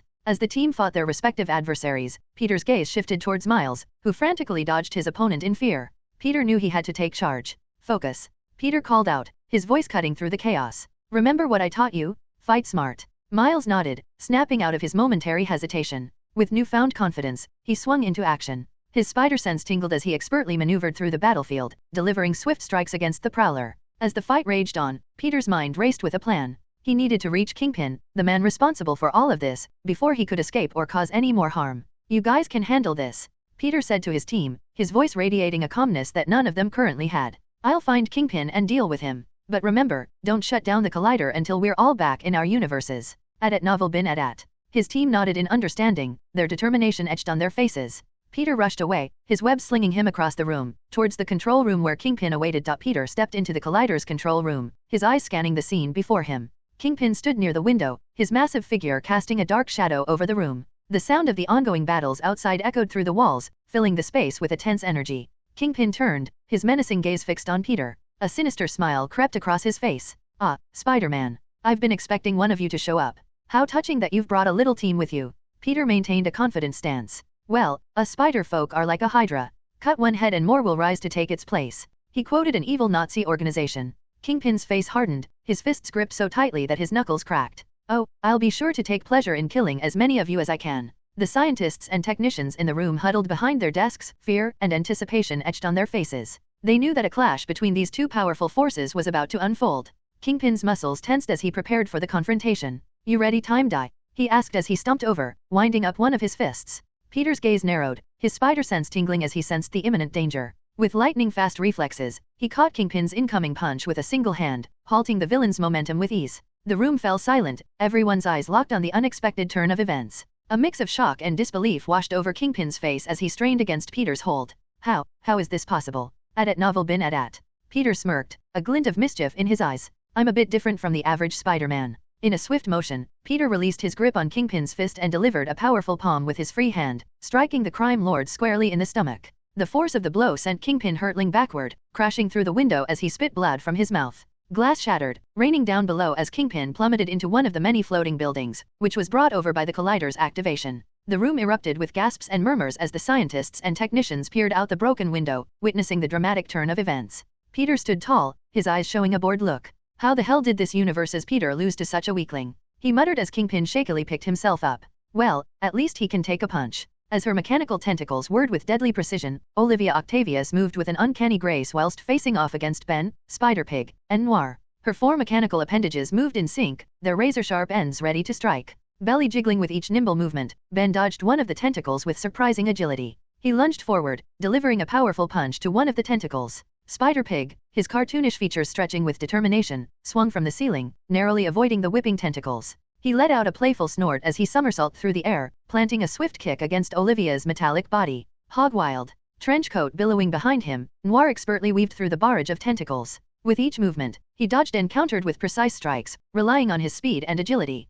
Analyzed their movements, Olivia's eyes glowed with a mix of intelligence and malice. She adjusted her strategy, launching a volley of tentacle strikes at Ben, attempting to overpower him with sheer force. The rotund Spider-Man's reflexes were pushed to the limit as he deflected and dodged, his moves surprisingly swift for his physique. Spider-Pig unleashed his inner Looney Tune, causing Olivia to momentarily falter with a mixture of confusion and irritation as she found herself dodging falling anvils, pianos, and lit sticks of TNT. Utilizing the cartoon distractions to his advantage, Noir grabbed a nearby pipe and swung it like a weapon, deflecting the tentacles with expert precision. With each strike, he chipped away at Olivia's defenses, aiming for critical weak points in her metallic appendages. With her frustration mounting, Olivia retracted her tentacles and formulated a new plan. She activated her mechanical suit's propulsion system, launching herself into the air. Hovering above the three spider people, she used her tentacles to rain down a barrage of energy blasts, forcing them to scatter like roaches. Ben, his web shooters at the ready, swung around, attempting to close the distance and launch a surprise attack. Spider-Pig used his odd reality bending to zigzagging through the air with a cartoon jetpack that just appeared on his back.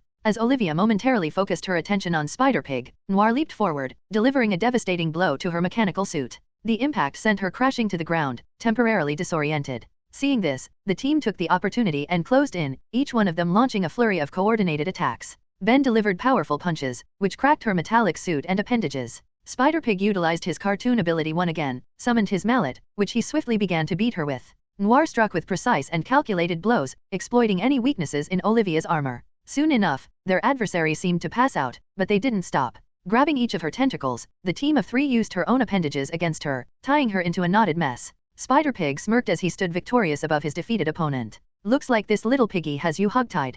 Peony and Gwen quickly assessed the situation, their eyes locked on Tombstone, who stood before them with a menacing grin. With their minds in sync, they exchanged a nod, silently communicating their plan of attack. Peony stepped forward, her robotic companion obediently following suit, swallowing her safely inside. The large mechanical suit resembled a spider, with multiple limbs extending from its back, each armed with various gadgets and weapons. The robot's eyes glowed with a blue hue as Peony's voice echoed from its speakers. Let's give him a taste of our teamwork, partner. The robot lunged forward, its limbs springing into action. It deftly evaded Tombstone's initial strikes, sidestepping his punches with remarkable agility. Peony controlled the suit with finesse, analyzing Tombstone's movements and counterattacking with calculated precision. Gwen, her webs fluidly weaving through the air, swung into action, creating barriers to protect herself and Peony. She swiftly closed the distance between them and Tombstone, her moves a graceful dance of agility and speed. As Gwen engaged Tombstone in close combat, Peony's robot companion launched a volley of projectiles. Gatling guns mounted on its shoulders unleashed a hail of bullets, forcing Tombstone to retreat and seek cover. The onslaught continued as the robot fired rockets from its back, detonating in bursts of concussive force. After running out of explosives, Peony maneuvered the robot into a flanking position. She expertly coordinated its movements, delivering precise strikes with its mechanical limbs. Each blow carried the weight of her determination, striking Tombstone with powerful force. Tombstone grunted, his durable body absorbing the impact of the blows, but Peony and Gwen refused to relent. They pressed their advantage, their teamwork seamless and fluid. Gwen's webs ensnared Tombstone's arms, momentarily restricting his movements, while Peony's robot delivered a devastating uppercut, sending him crashing to the ground. Gasping for breath, Tombstone attempted to rise, but Gwen swiftly webbed his legs, rendering him immobile. Peony's robot joined in as well, encased him in a thick web cocoon, ensuring he wouldn't escape. Breathing heavily, Gwen watched as Peony jumped out of her robot companion. A rather unique-looking spider sat on her shoulder. The two standing side by side, their eyes locked on their defeated foe. They exchanged a triumphant smile, knowing their teamwork had prevailed. Gwen extended a hand to Peony, who gratefully accepted it.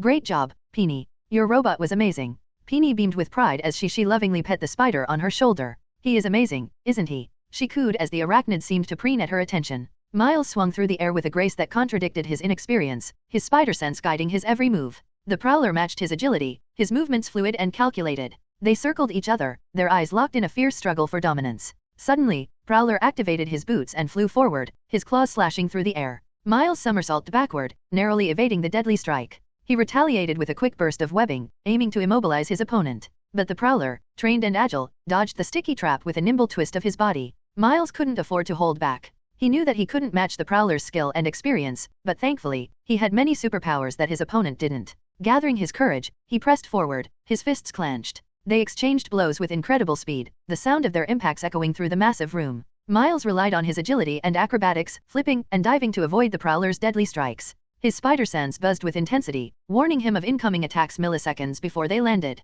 As they continued their intense battle, Miles spotted an opening. With a swift kick, he knocked the Prowler off balance, causing him to stumble backward. Seizing the opportunity, Miles leaped forward, his fist reaching for the Prowler's face. And with one solid hit, he managed to accidentally pull the Prowler's mask off. Instantly, time seemed to slow as the truth was revealed. Underneath the mask stood Aaron Davis, his eyes narrowed dangerously. Realization washed over Miles, freezing him in place. He couldn't believe what he was seeing. Uncle Aaron. He was beyond shocked. The connection between them surged in Miles' mind. But the battle wasn't over, and the Prowler, regaining his composure, lunged forward once again, delivering a clean hit to Miles' frozen, masked face.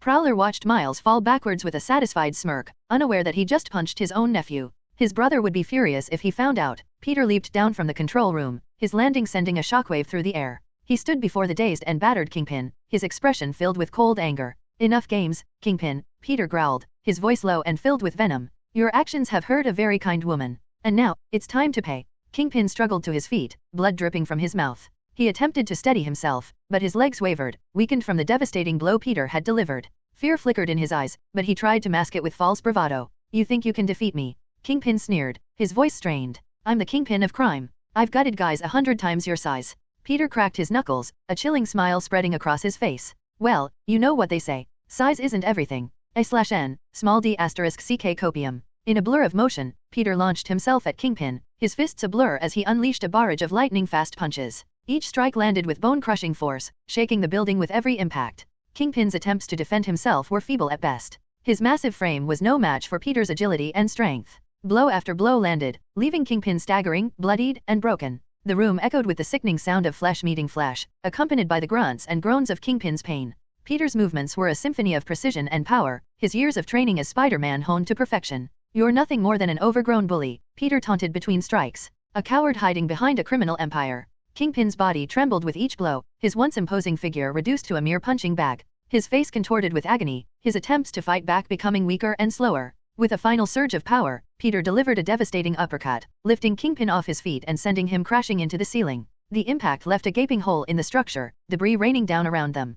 Kingpin came crashing back down onto a floating bus, barely conscious. His breathing was labored, his body battered and broken. Peter approached him, his expression cold. "You still alive?" Peter asked, his voice laced with a dark amusement. "At novel bin at."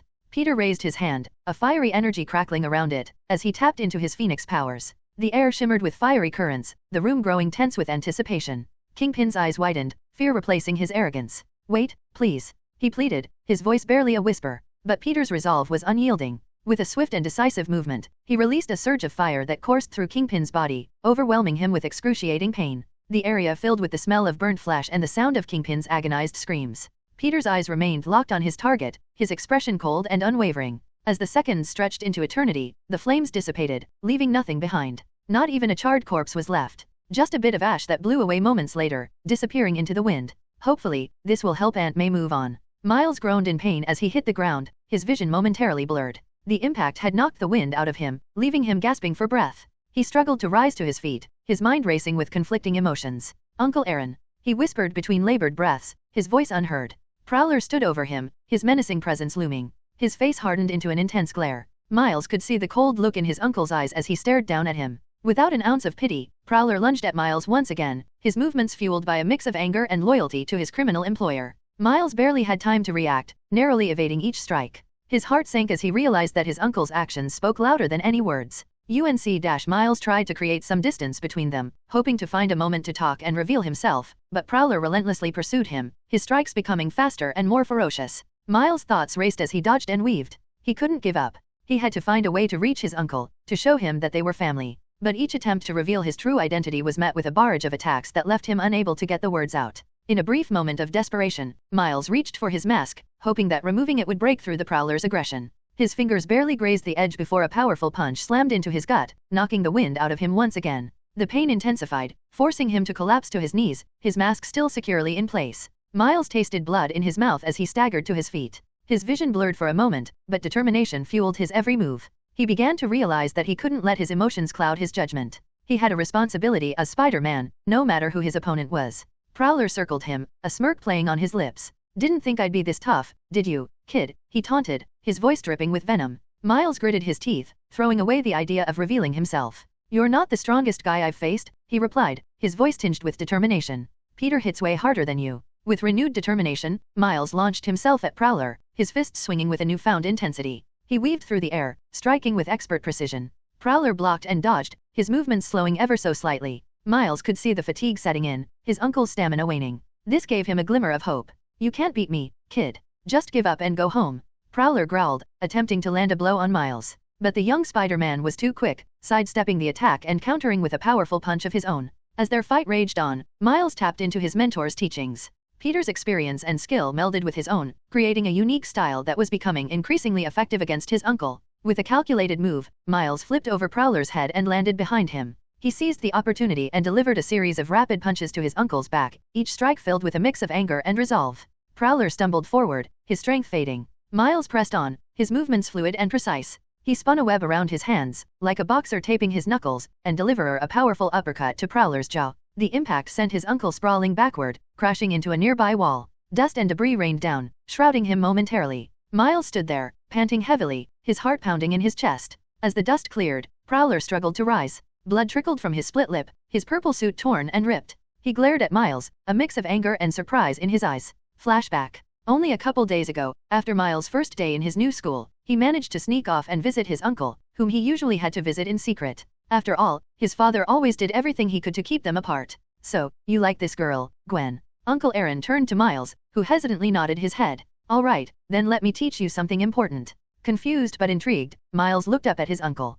Aaron leaned in closer, his voice filled with wisdom. "Getting a girl is all about confidence, Miles. When you want to ask a girl out, you gotta make your move with style. Watch and learn." With that, Aaron straightened his back, took a deep breath, and walked up to him. Miles watched as his uncle approached, casually placing a hand on his shoulder. "Hey," he said, his voice oozing with charisma. "A/N, Rizgod." His nephew stared at him doubtfully. Seriously? That's it? Miles asked as he reached over and placed a hand on his uncle's shoulder. Hey. Aaron laughed, a twinkle in his eye. Haha, yeah, just put your hand on her shoulder and say hey. Works every time. It's science. I'm telling you. Flashback end. Miles smirked as he thought of a way to get back at his uncle for the beating he was just given. Walking up to his downed opponent, Miles crouched down to eye level, pulled off his mask, and places a hand on his uncle's shoulder. Hey, he says, activating his charm. Prowler's eyes widened, a flicker of recognition crossing his face. But before he could respond, electricity danced along Miles' body, converging on his outstretched hand. Uncle Aaron convulsed as his nephew's venom strike spread from his shoulder to the rest of his body. Ah! He screamed in pain before his eyes rolled back, knocked out cold. The air crackled with tension as the remaining spider people emerged from the shadows, each of them bringing with them their own captured villains. Olivia Octavius, also known as Dr. Octopus, was suspended in midair, her tentacles restrained and bound by webs. Beside her, Tombstone struggled within a tight cocoon of sticky silk. Peter glanced at the defeated foes, his eyes filled with a mix of satisfaction and pride in his team. He was especially happy to see Miles' uncle alive and breathing, unlike his movie counterpart. Turning to eye the active collider, he knew they couldn't stay in this universe for much longer, and it was time to bid farewell to their new allies and return to their own worlds. Good work, everyone. Peter said, a sad smile on his face. We stopped Fisk and now it's time to destroy the collider. But first, we all have to go back to where we belong. Wait. Gwen interrupted as she eyed her surroundings. Where's Fisk? Peter exchanged a knowing glance with Noir before answering. I left him in the control room. Miles can grab him later. He shrugged, playing it off perfectly. Not a single person doubted him but Noir, though he already knew Peter's plans. Ben, still catching his breath after the intense battle, stepped up. It's been a wild ride, but I have someone waiting for me back home. And hopefully, she'll take me back. Spider-Pig sadly stared at the ground as a dark cloud appeared over his head, raining down on him. He didn't want to leave so soon. Noir adjusted his hat and tie. I've brought justice to this universe. My work here is done. Peony looked at her companions with a hint of sadness. I'll miss you guys. It's been so much fun fighting alongside all of you. Gwen stepped forward and placed a hand on Miles' shoulder. Take care of yourself, Miles. You're gonna do great things. And remember, we're all here for you, no matter what. She says, pulling out the phone that Peter had given them. Miles nodded, his voice filled with gratitude. Thanks, Gwen. I couldn't have done it without all of you. One by one, the spider people approached the interdimensional collider, their captured villains left behind with Miles. Each of them gave Miles a farewell nod or a pat on the back before leaping into the center of the lasers. Peter, the last remaining spider person, turned back for a moment, his eyes meeting Miles' gaze. You're a great Spider-Man, Miles. Keep being amazing. As Peter disappeared into the swirling vortex of the collider, leaving Miles standing alone with the defeated villains, a mix of emotions swirled within him. He felt a sense of loss, yet also a newfound determination to continue his newfound journey as Spider-Man. Miles turned his attention to the control panel across the room, his face set with resolve. Swinging over and plugging in the override key, he hit a single button, which caused the collider to reverse, imploding in on itself. There was only one thought in Miles' mind as he ran for his life with 3 captured villains over his shoulder. Where the hell is Fisk? Peter fell out of a swirling, multicolored portal and landed gracefully on his feet. As he regained his balance, he looked around, finding himself atop a building in a rather familiar New York City. Though was it his? The bustling streets of Times Square stretched out before him, the bright lights and towering billboards shining even in the daylight. Re-equipping his mask, just in case, Peter's gaze fixated on one of the massive screens adorning a nearby building. It displayed a news report, featuring an image of Spider-Man in his iconic red and blue suit alongside an unmasked picture of himself. The headline blared, Spider-Man unmasked, public demands answers. A video played below the headline, showing a very satisfied J. Jonah Jameson. I haven't seen that guy in a while. Peter thought. There you have it, folks.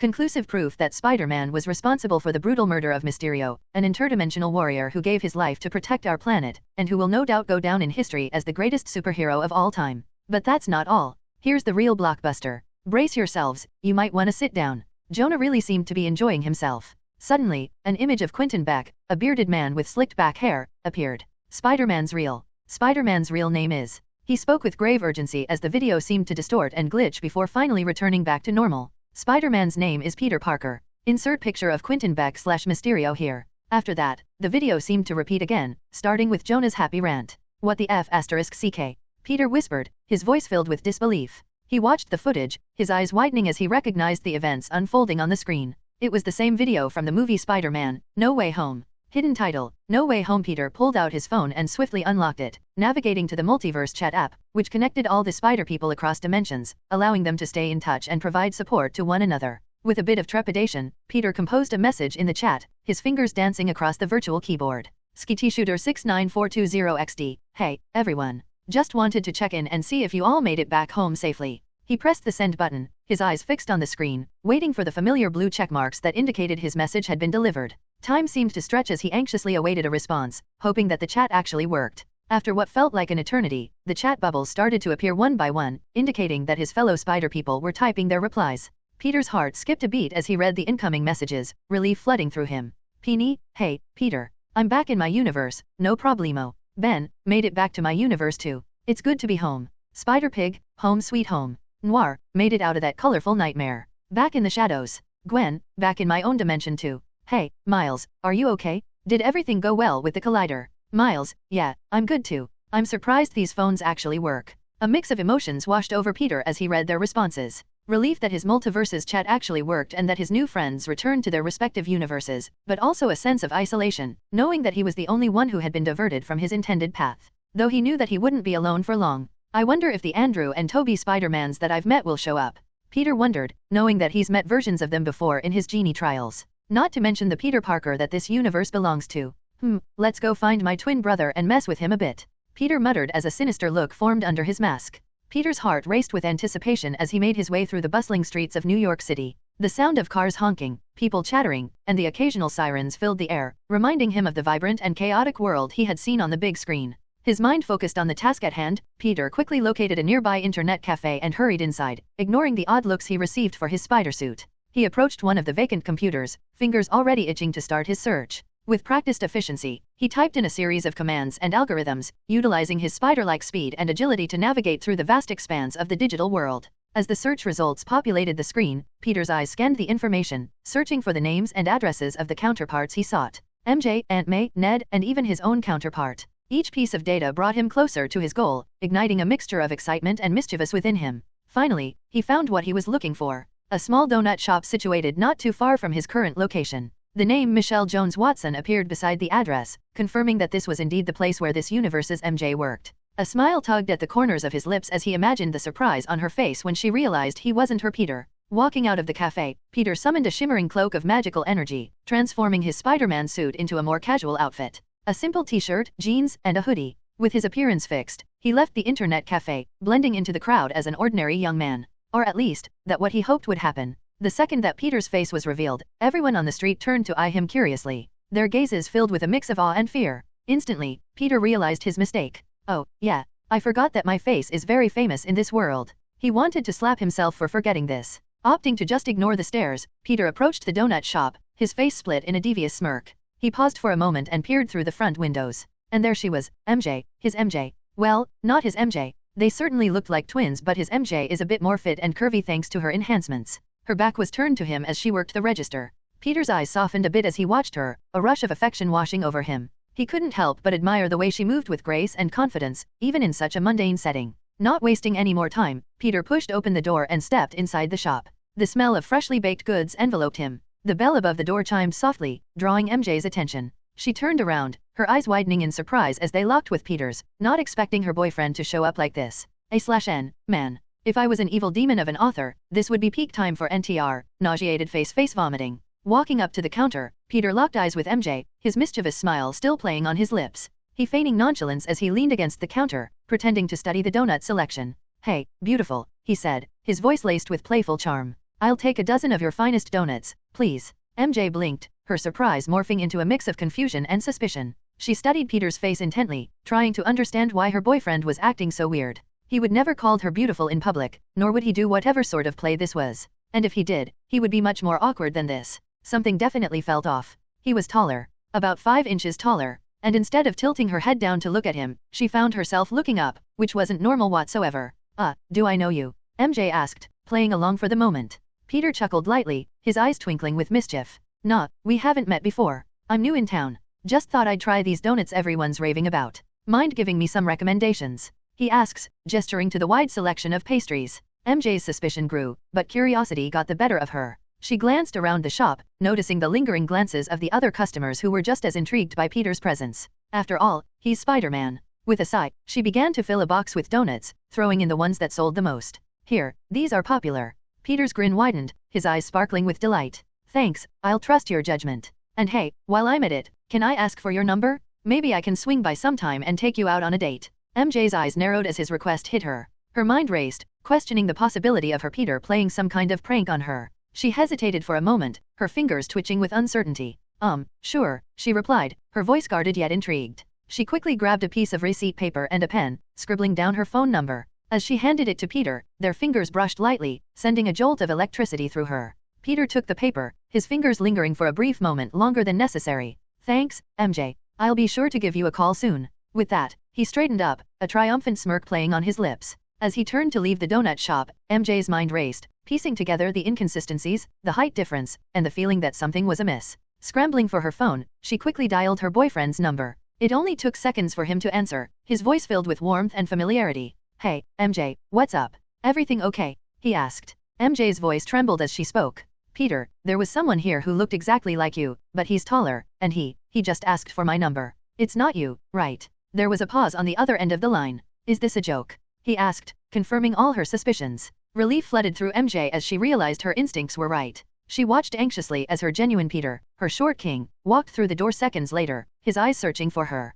He approached the counter, a concerned look etched on his face. Hey, why do you look like you've seen a ghost? Walking toward his next destination, Peter smirked as he bit into one of his free donuts. Luckily, MJ was far too shocked and confused to realize that he didn't pay for them. This is more fun than I thought it would be. He couldn't keep the amused smile from his face. Soon enough, Peter found himself in front of an apartment building, his senses heightened as he navigated the security-filled corridors. He made his way up to Aunt May's apartment, a mix of excitement and nerves bubbling within him. Would Aunt May recognize him? Would she suspect that he wasn't her Peter? Taking a deep breath, Peter approached the door and used a simple spell to phase through it like a ghost, entering the apartment with ease. At novel bin at. Honey, I'm home. He called out jokingly. And I brought donuts. Peter, you're home early. Aunt May peeked her head out from down the hall, her voice tinged with a mix of confusion and concern. Is something wrong? Peter smiled warmly as soon as he saw her, his eyes sparkling with hidden mischief as he held up the box of donuts. Hey, May. No, nothing's wrong. Just thought I'd surprise you with some treats. Hey, why do you look like you've seen a ghost?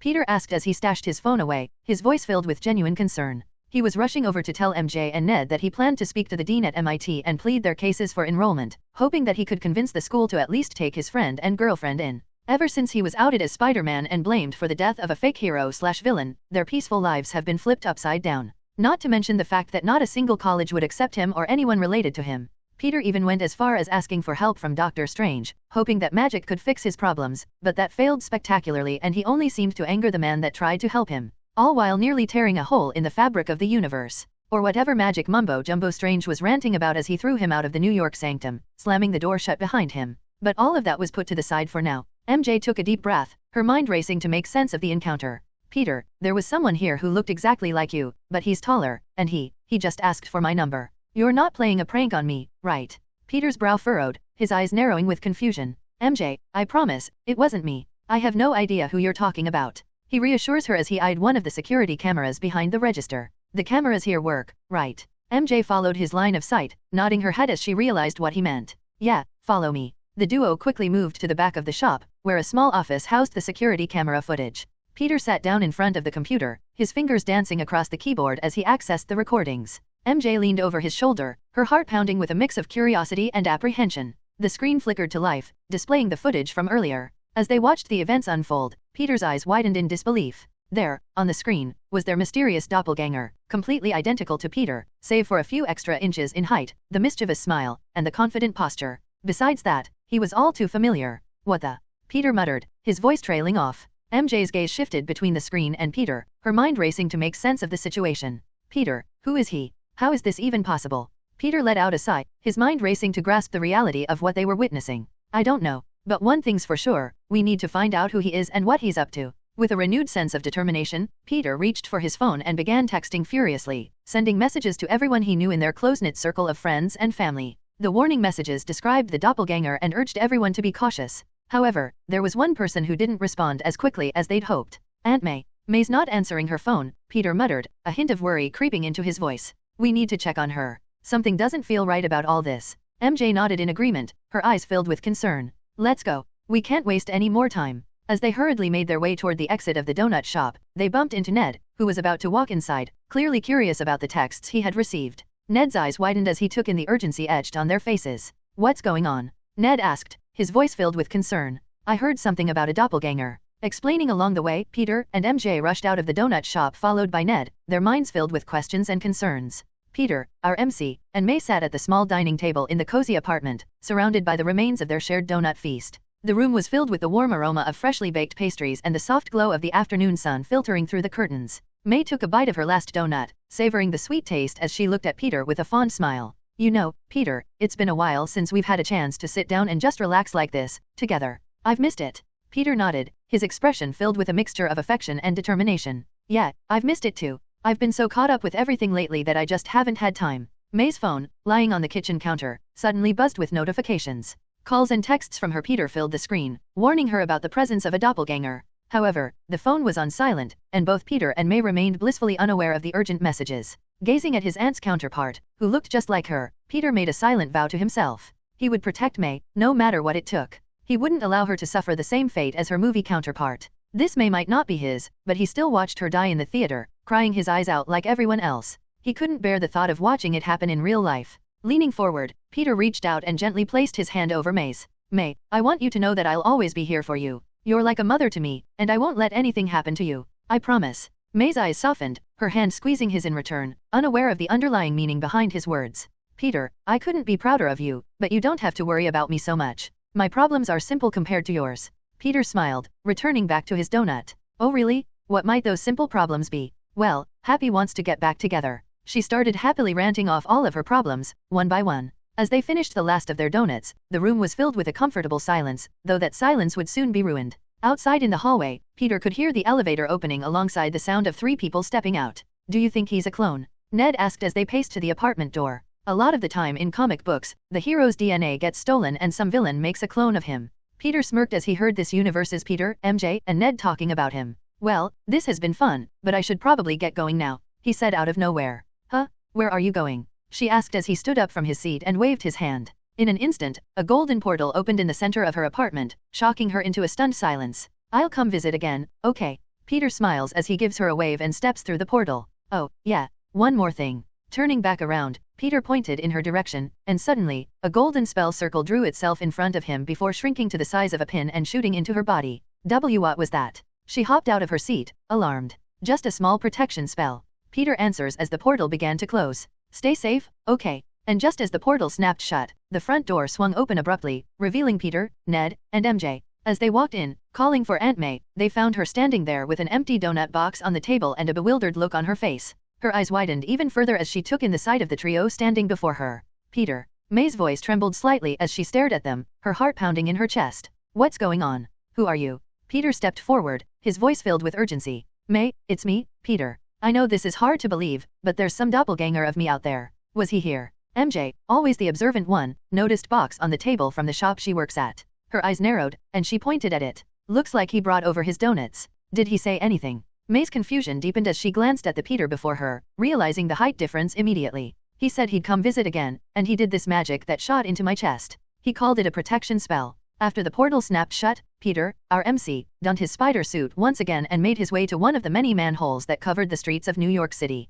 If I recall the movie correctly, Doctor Strange found the first villain in the sewers. Sighing to himself, as he really didn't want to go down into the *T and P$SS filled tunnels, Peter nonetheless descended into the grimy depths, his senses immediately assaulted by the putrid stench that permeated the air. Acting quickly, Peter cast a spell on his mask, filtering the air as if he was wearing a lavender-scented gas mask. The brief light of the spell revealing the damp and moss-covered bricks, along with the occasional rat scurrying through the shadows. With each step, the echo of his steps reverberated through the labyrinthine tunnels, amplifying the eerie atmosphere. The distant sound of water dripping added a haunting melody to the symphony of the underground. As he ventured deeper into the labyrinth, the claustrophobic surroundings closed in around him, the narrow passageways seeming to twist and turn with no end in sight. The darkness seemed to consume everything, save for the occasional flickering of dimly lit bulbs that hung from the ceiling, casting eerie shadows along the walls. Peter's heightened senses detected movement ahead, a faint scuffling sound mixed with a low, guttural growl. He readied himself, knowing that he was about to confront the dangerous creature lurking within these foul corridors. The sound of dripping water seemed to intensify, echoing through the labyrinth like a haunting symphony. Peter focused, his gaze fixed on the darkness ahead.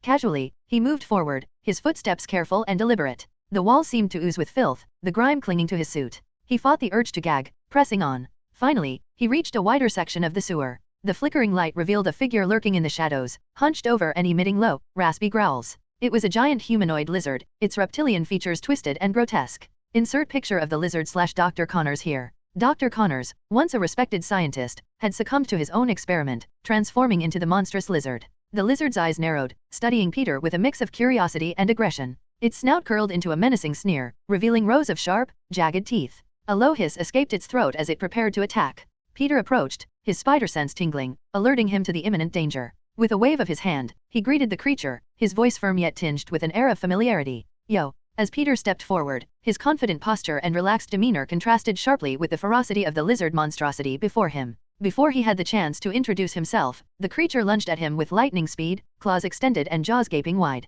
Peter effortlessly sidestepped the attack, fluidly evading the lizard's assault. You know, your teeth are nasty, right?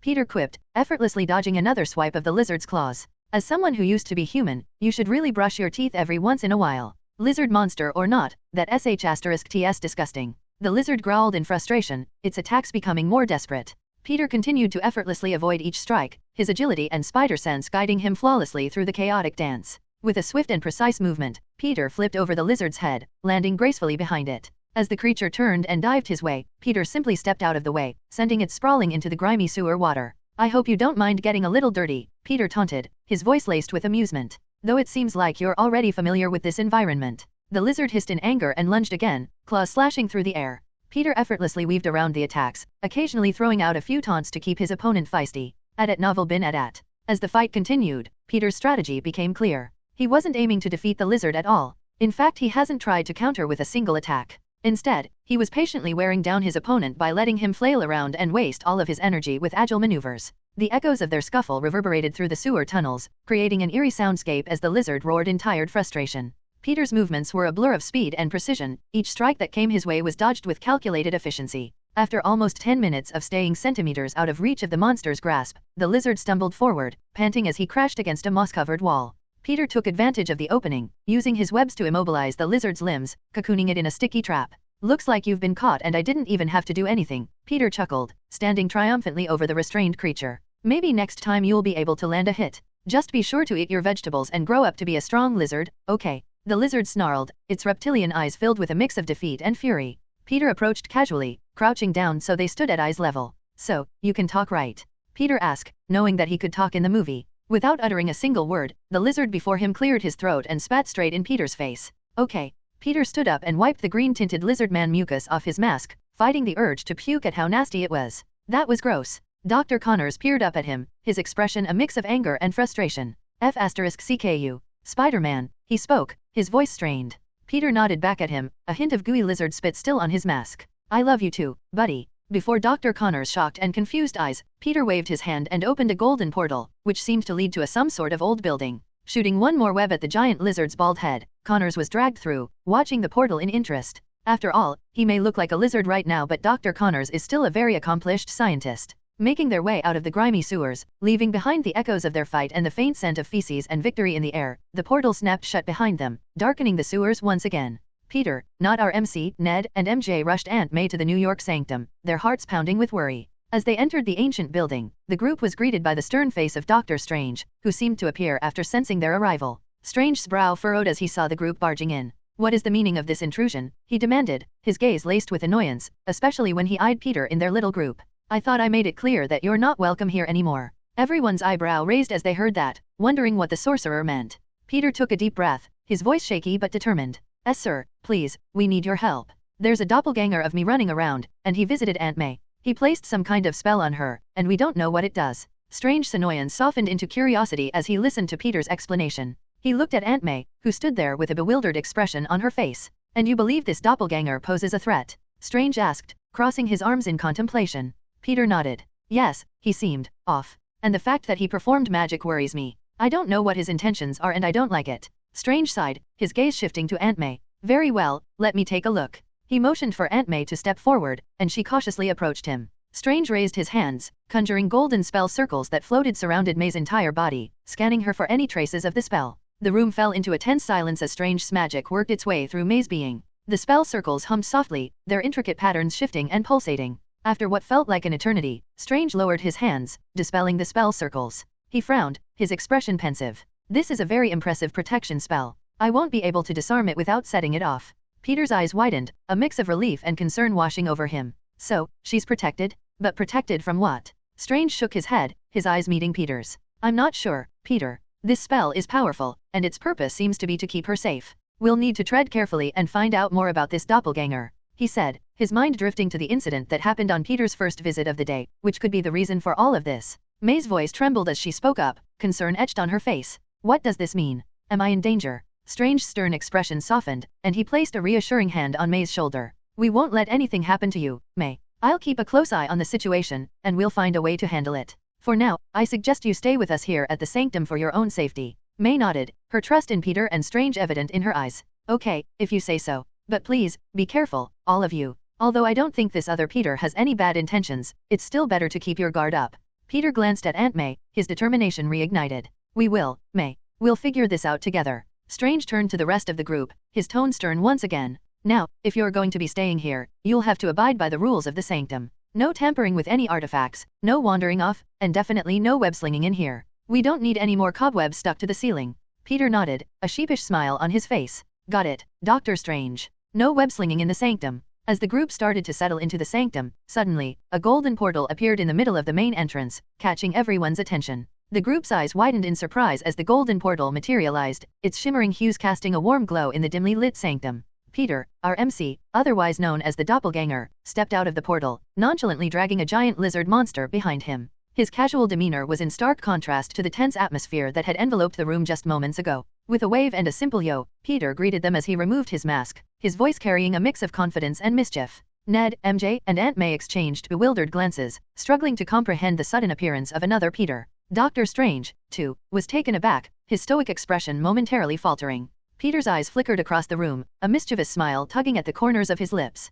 He couldn't help but revel in the astonishment that painted the faces before him. Hey, guys, he finally said, his voice infused with a casual tone. I brought a friend. I hope you don't mind the extra company. The lizard, still cocooned tightly in webs, emitted a low growl of frustration, his reptilian eyes narrowing at the sight of the bewildered faces in front of him. He squirmed within his constraints, but the thick layers of web held him back. Dr. Strange composed himself, regaining his authoritative presence. With a wave of his hand, he threw a spell at Peter, hoping to capture him for some good old-fashioned interrogation, but that wasn't happening.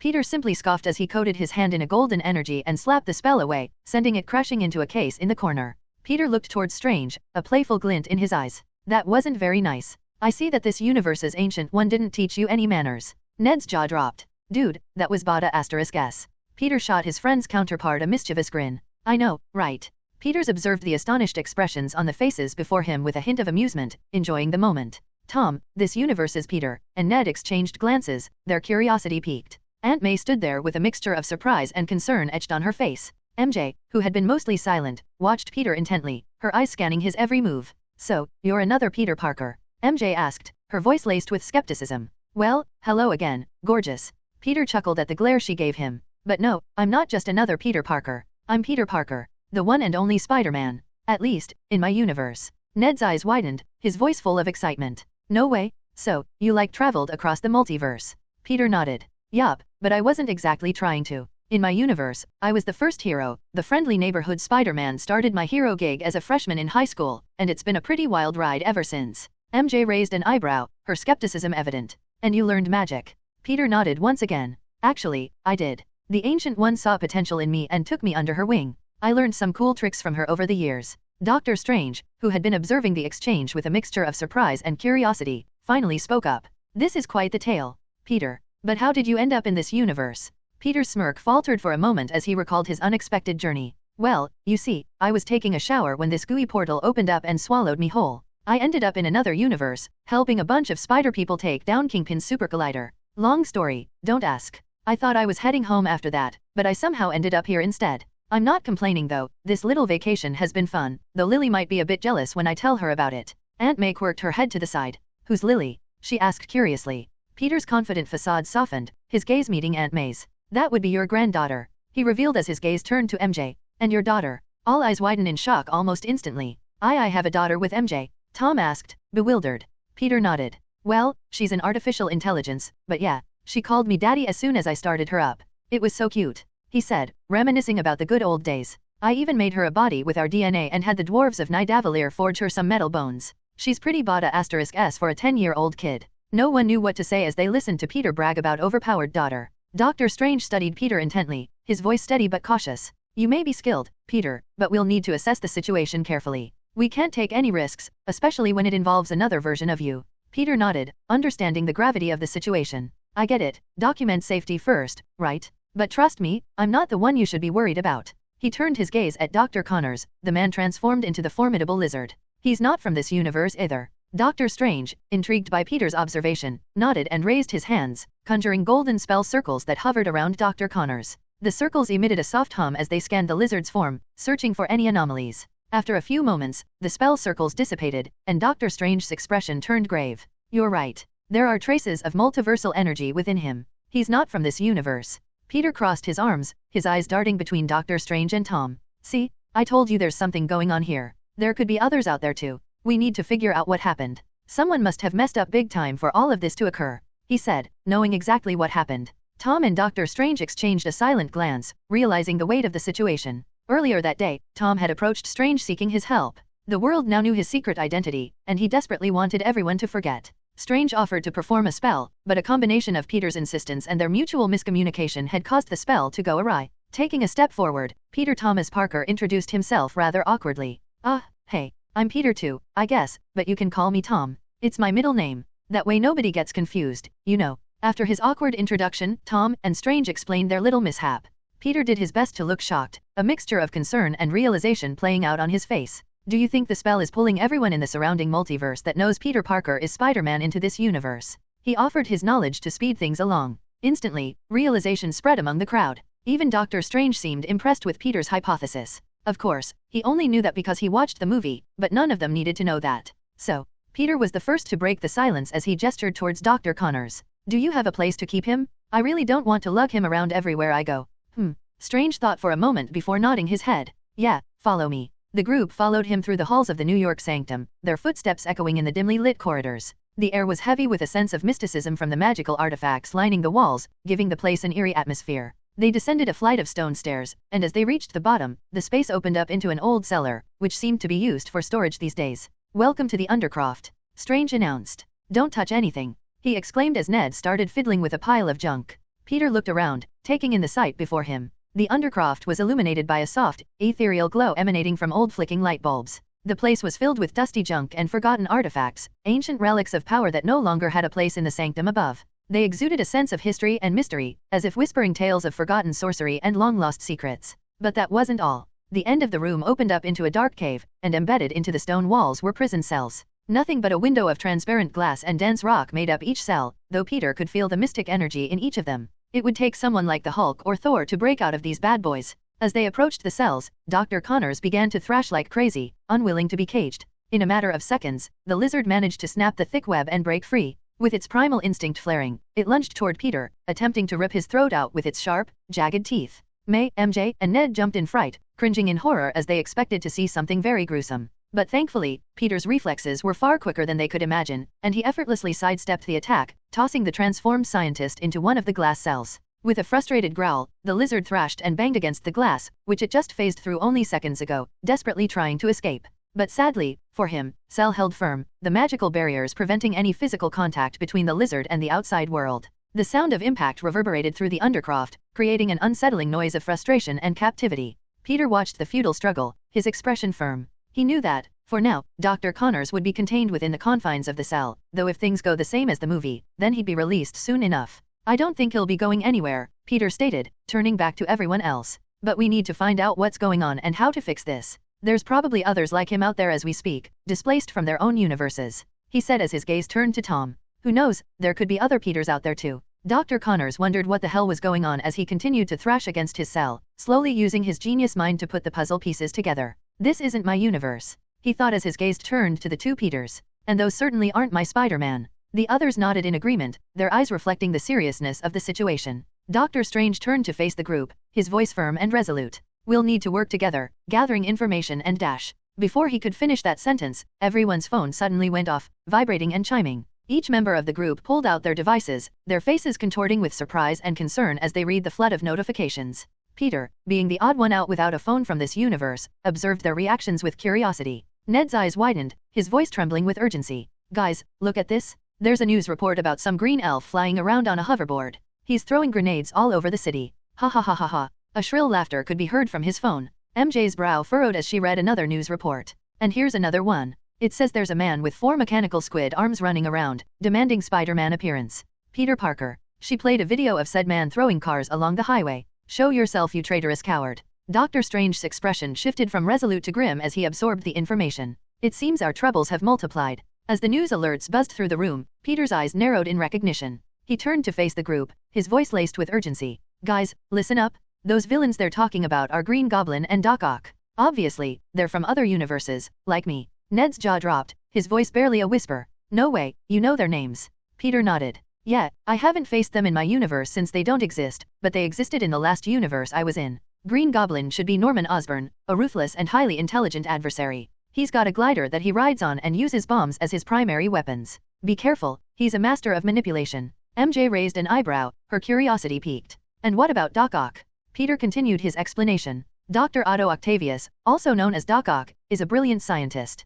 He uses 4 mechanical tentacles that he controls with his mind. They're incredibly strong and agile. His fighting style is ruthless, and he won't hesitate to use his tentacles to cause destruction. Tom's eyes widened, his voice full of determination. We can't let them hurt anyone else. We need to stop them. Peter nodded, his voice resolute. Exactly. We'll have to split up and take them down. Tom nodded, a determined look on his face. I'm ready. Let's get out there and put an end to this. Doctor Strange stepped forward, his expression stern. While you handle the immediate threat, I'll stay here and try to find a way to send everyone back to their respective universes and fix the damage caused by the spell. Peter glanced at Doctor Strange, gratitude in his eyes. Thanks, document. Doctor Strange nodded as he quickly left the Undercroft, his focus shifting to the task at hand. Stay safe, both of you. Ned, MJ, and May exchanged worried glances, but Peter reassured them. You guys stay here in the sanctum. It's safer for now, though if this was my universe, you could all just tag along. But sadly, you don't have any powers here. Instantly, their eyes widened in shock. We have powers in your universe?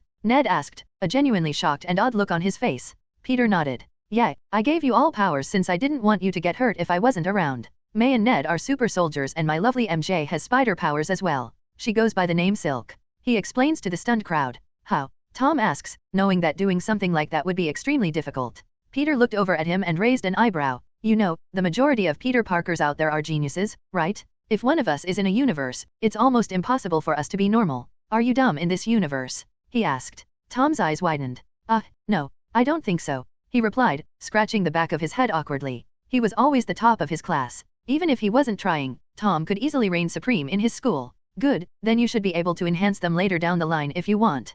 Peter said with a shrug. Here's a hint to get you started. Steal from the bad guys. They always have the best toys. Are you telling him to become a thief? May asks in disbelief. Yeah, pretty much. Peter confirmed without an ounce of shame. Think of it like a video game. Loot your enemies as much as you can and you'll have an easier time. You know, when the Kree and Chidori invaded my planet, we stole as many ships as we could. And now, the Avengers has a huge fleet of advanced spaceships that protect the planet. Stealing is just the best, trust me. No one had any arguments there, though they felt like they should. Anyway, we should get going. Peter says as everyone suddenly remembers the 2 villains. And after a few goodbyes, Peter opened a portal under his feet and disappeared, whilst Tom watched jealously. I should ask Strange to teach me magic. He muttered before running off. Tom swung through the city, his web-slinging skills on full display as he searched for Doc Ock. The destruction in the streets below was evident, and the panicked screams of innocent bystanders filled the air. As he neared the epicenter of the chaos, his heart raced with determination. Finally, he spotted the towering figure of Doc Ock, his mechanical tentacles wreaking havoc all around him.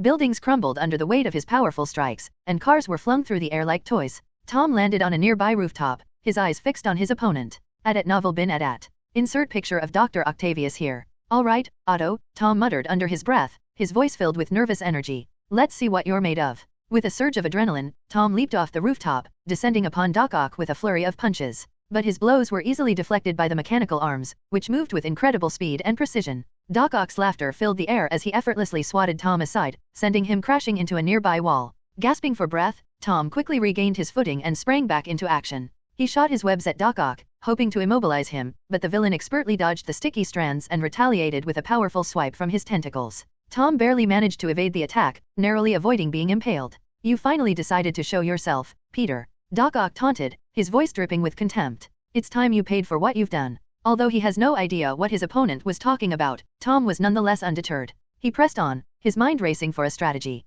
He knew he couldn't match Doc Ock's strength head-on, but he had to find a weakness. He continued to dodge and weave through the chaos, using his agility and spider sense to anticipate Doc Ock's every move. However, with each passing moment, Tom grew wearier. Doc Ock's relentless assault took its toll, leaving him bruised and battered. The realization that he might not be able to stop this threat sank in, but he refused to give up. Doc Ock lunged forward, his tentacles striking at Tom with blinding speed. Tom managed to dodge a few, but one of the mechanical arms grazed his side, sending him sprawling across the pavement. Pain surged through his body, but he forced himself to stand. Gritting his teeth, Tom unleashed a series of acrobatic flips and kicks, aiming to disorient Doc Ock and create an opening. Yet, his attacks seemed ineffective against the villain's mechanical fortress. With a swift motion, Doc Ock seized Tom's leg, hoisting him into the air. Tom struggled, desperately trying to break free, but Doc Ock's grip was unyielding. The world spun around him as he dangled helplessly, his breath coming in ragged gasps. Doc Ock sneered down at him, his victory seemingly assured. Just a boy playing dress-up, Doc Ock mocked, tightening his grip. It's time to put an end to this. With adrenaline coursing through his veins, Tom refused to let Doc Ock's taunts break his spirit. Summoning every ounce of strength and determination, he twisted his body, contorting in midair to free himself from the villain's grip. With a swift kick, he propelled himself away from the mechanical arms, landing nimbly on the ground. As Doc Ock lunged forward, his tentacles striking out once more, Tom anticipated the attack. He dodged, ducked, and weaved through the onslaught, evading the metallic limbs with remarkable agility. With each movement, he analyzed the pattern of Doc Ock's strikes, searching for a vulnerability. Spotting a split-second opening, Tom leaped forward, launching himself off a nearby car. He flipped in midair, his foot connecting with the side of one of the mechanical arms, sending it spiraling off course. The impact jolted Doc Ock, momentarily throwing him off balance. Seizing the opportunity, Tom landed gracefully on the ground and darted forward. He delivered a series of lightning-fast punches and kicks, targeting the joints of the mechanical arms. The metallic limbs whirred and clanged as they absorbed the blows, but Tom's relentless assault began to take its toll. Doc Ock staggered backward, his control over the tentacles wavering.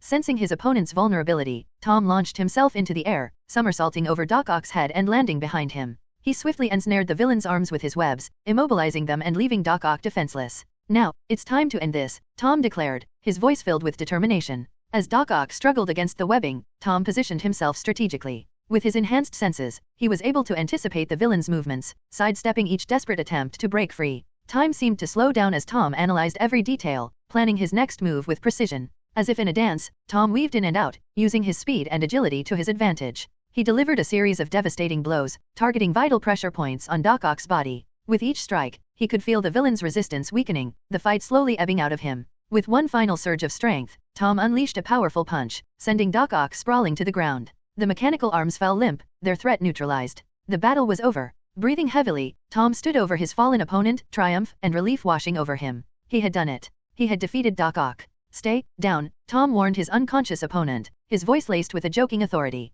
You're not going anywhere. As Tom restrained Doc Ock with webbing, dragging him back to the sanctum. The chaos around them began to subside, the city slowly recovering from the devastation caused by their clash. The streets fell into an uneasy calm, the bystanders in awe of the young hero who had emerged victorious. Love him or hate him, they knew that Spider-Man would always do his best to protect the city and its people. And as he swung away with Doc Ock over his shoulder, a masked man in a similar red and blue spider-themed costume watched from atop a nearby building. Although he was hesitant on whether to show himself, he still followed after Tom from a distance, hoping to figure out what was going on. After dropping out of a portal, Peter swung through the city, following the trail of destruction left by Green Goblin. The sound of explosions and terrified screams echoed through the air, intensifying his determination to put an end to this chaos. As he turned a corner, he spotted Green Goblin soaring above, his glider leaving a trail of smoke and flames in its wake. Peter landed on a nearby rooftop, watching as Green Goblin continued his rampage. The goblin's laughter echoed through the streets, his malicious joy evident in every bomb he dropped. His menacing figure stood tall, draped in a tattered green and purple suit that bore the marks of numerous battles.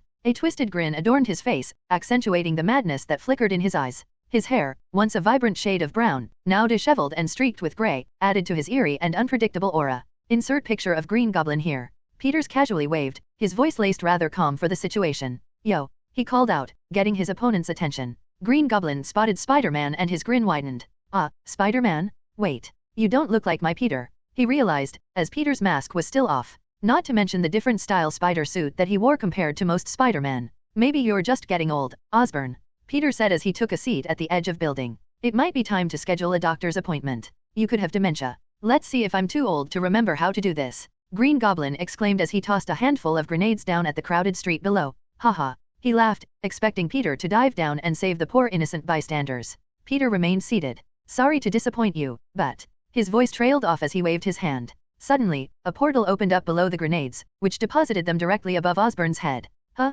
Boom, Green Goblin uttered just as the grenades surrounded his body, exploding in a fiery concussive blast. Instantly, cheers filled the whole area as the people below shouted their thanks. Even in the nearby buildings, people opened their windows and cheered Peter on, thinking he was the Spider-Man they knew. As the smoke cleared, without warning, Green Goblin launched forward, only slightly charred and battered from the explosion. Haha. He laughed like a maniac as a barrage of pumpkin bombs flew towards Peter. But Peter's reflexes were unparalleled. He gracefully dodged each explosive with ease, barely breaking a sweat. His movements were fluid, his body seemingly one with the rhythm of the battle. Is that the best you've got? Peter taunted, his voice dripping with boredom. Before Osborn had the time to answer, he shot a web at one of the glider's wings, causing it to malfunction and spiral out of control. Green Goblin's eyes widened in shock as he struggled to regain control of his glider. You're stronger than I thought.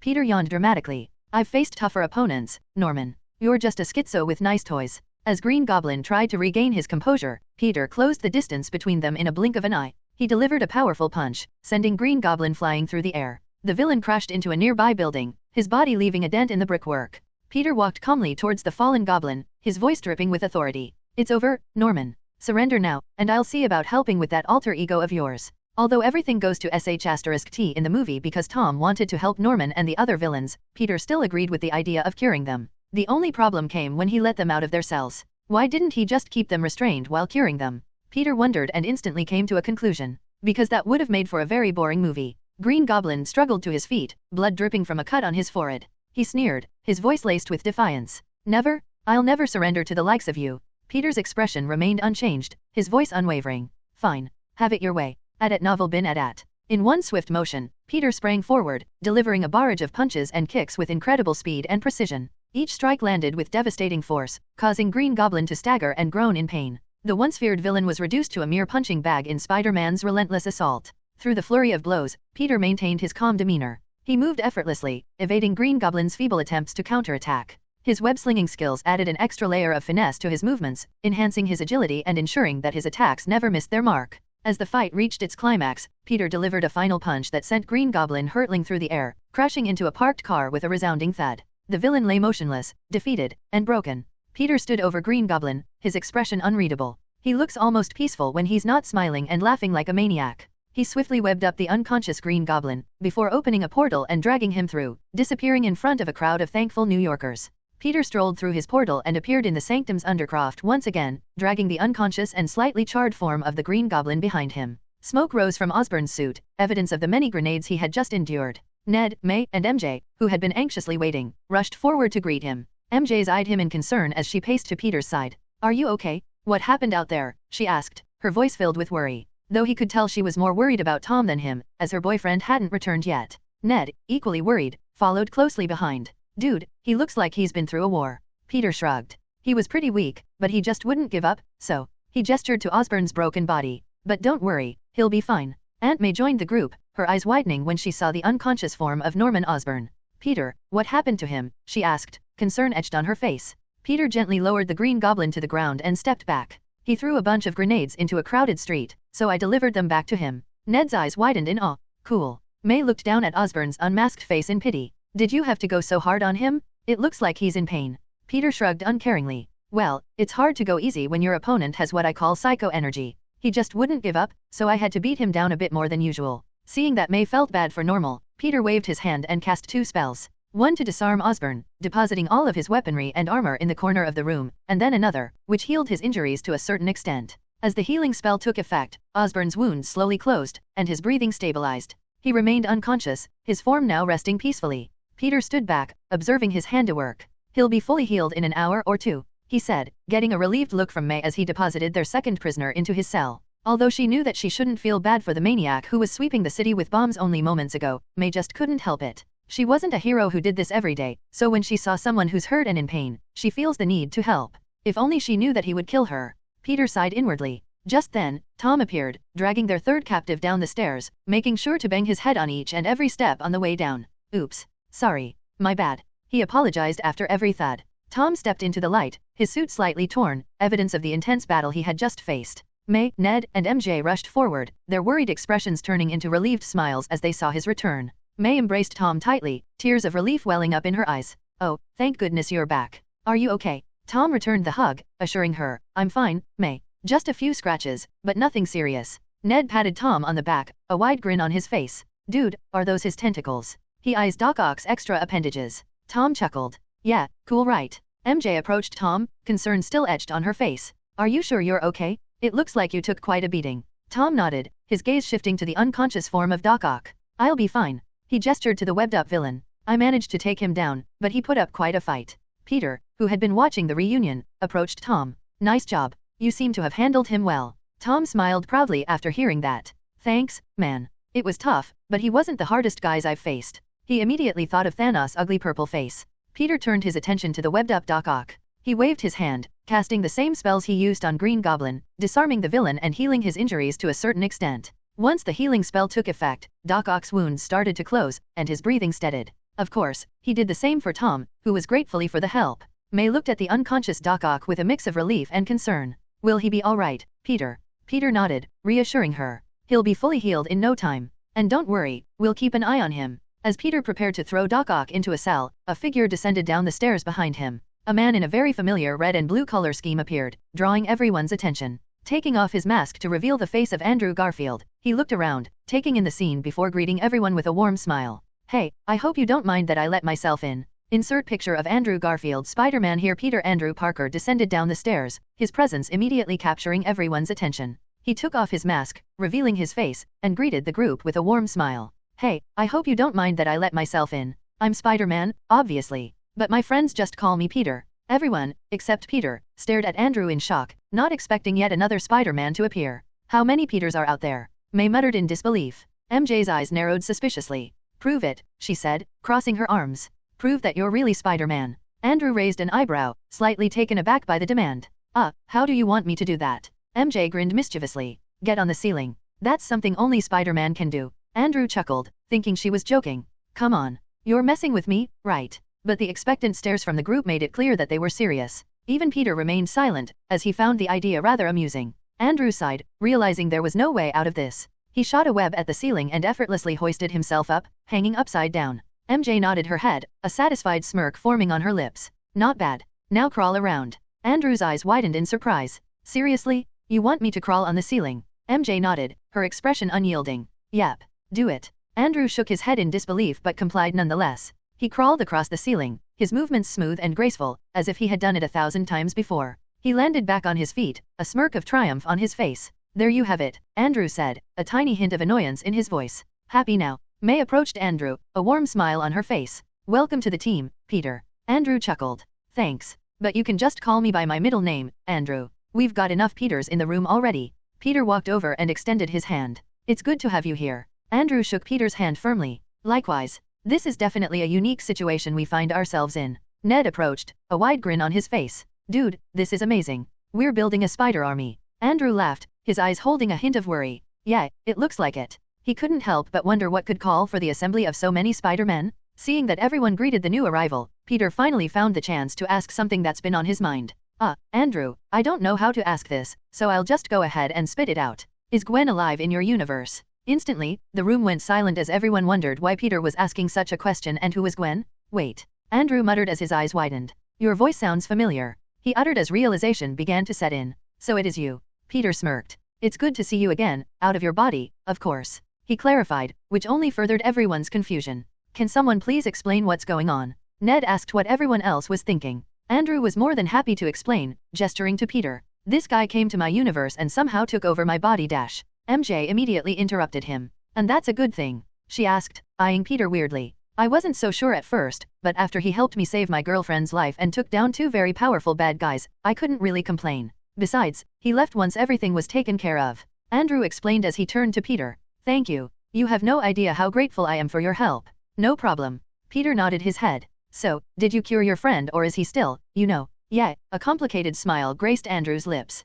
"Harry is back to normal. Gwen even managed to cure his retroviral hyperplasia, so not only is he not a crazed goblin anymore, he'll also live a long and healthy life. I can see a but coming along somewhere in there." Peter guessed. "He still hates me." Andrew revealed with a heavy sigh. We may have cured him, but he still blames me for a few things. His current imprisonment being one of them. Well, that's life, I guess. Peter couldn't help but shrug. Sometimes people are sh*tty, no matter how much you try to help them, I guess. Andrew muttered in agreement. Pushing the sad stuff to the side, Peter continued. So, did you end up moving to London? He asked, knowing he planned to follow Gwen to her university. At novel bin at. Yeah, Andrew nodded. It's actually a lot easier over there. Gun laws and all that. Don't get me wrong, they still have guns, but it's infinitely fewer than America. There are a lot of knives though. At this point, everyone was listening to Peter and Andrew catch up, still a bit surprised at the fact they knew each other. Especially Tom, who was beginning to feel a bit inferior to his other self. Peter seemed to be doing a far better job than him. From the few things he's heard, such as finding a way to give powers to his loved ones or his past multiverse travel, Tom just couldn't seem to stack up against him. And although he shouldn't mind, as everyone is different, Peter looked exactly like him, making their lives seem much closer in comparison. As he stared at his counterpart's back, Tom couldn't help but wonder, am I a good Spider-Man? A man in his early 20s slept in a puddle of garbage juice in a New York City alleyway. With short, messy blonde hair, his appearance would harbor a deceptive charm if not for his current predicament. Even his clothes were torn as if he had just gone through one hell of a fight, though his skin didn't hold a single blemish. Insert picture of Eddie Brock from Spider-Man 3 here. Eddie's eyes fluttered open, squinting against the harsh sunlight that filtered through the towering buildings. His head throbbed, and his body ached as he pushed himself up from the dirty concrete of the alleyway. Confusion clouded his mind as he tried to recall how he had ended up in this unfamiliar place. He shook his head, attempting to clear the fog that shrouded his thoughts, but the memories eluded him. The last thing I remember is... Eddie froze as he recalled the horrifying experience of exploding. I'm alive. He muttered in shock as he checked over his entire body, finding all of his appendages in the right place. Staggering to his feet, Eddie scanned his surroundings, taking in the bustling streets of New York City. The sights and sounds were familiar, yet strangely different. People hurried past him, seemingly uncaring or unaware of his presence. What the hell is going on? Eddie muttered to himself, his voice laced with frustration and annoyance. He reached up to rub his temples, only to find something amiss. His fingers grazed against the cold, smooth surface of the symbiote peeking out of his skin. Venom had somehow followed him, a twisted companion that seemed to thrive off his darkest desires. Insert picture of Venom here, the one from the Venom movies. Hey, watch where you're going, a passerby exclaimed, jolting Eddie out of his thoughts. He realized he had unconsciously walked in the middle of the sidewalk, lost in his own bewilderment. People cast him irritated glances before seeing the pitch-black monster with razor-sharp teeth attached to half of his face.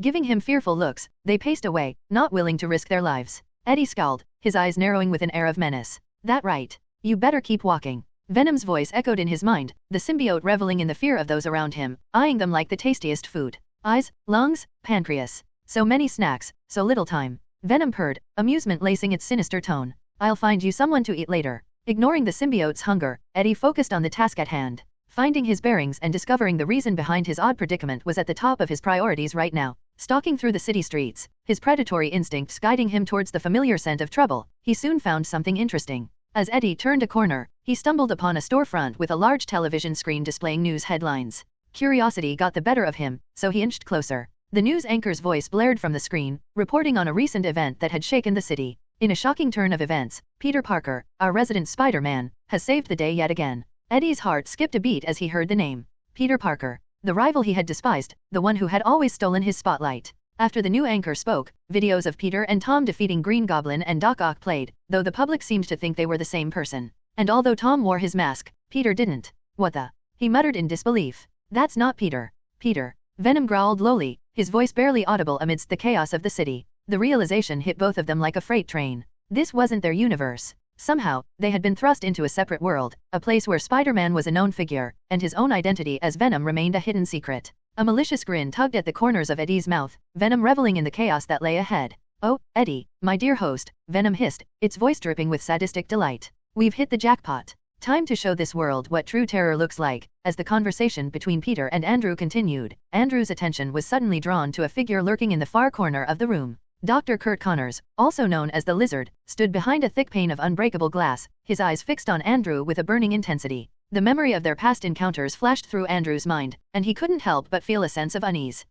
Guys, Andrew called out, diverting everyone's attention toward the imprisoned reptilian figure. Why is Dr. Connors here? And why is he, well, lizard-like, again? Tom, who had been silently observing the conversation, stepped closer to Andrew, his gaze fixed on the lizard. Again. In my universe, I cured him, Andrew replied, his confusion evident in his voice. I mean, I'm pretty sure I did. But this is like a step back. The group eyed the glass, their curiosity piqued by Andrew's words. The scaly creature paced restlessly behind the barrier, emitting low, rumbling growls that reverberated through the room. Peter examined the lizard, pretending to come up with an idea. Maybe the spell grabbed him further back in time. He let a bit of his movie knowledge out. Spell? Like a magic spell? Andrew asks as they haven't explained anything to him yet. Well, Tom quickly gives him a rundown on his and Doctor Strange's major F***ck up. Andrew nodded his head slowly, a mixture of shock and worry in his eyes. Right. So magic exists. He muttered as he walked up to Dr. Connors. Approaching the glass, the lizard's eyes fixed on him with a mix of anger and animosity.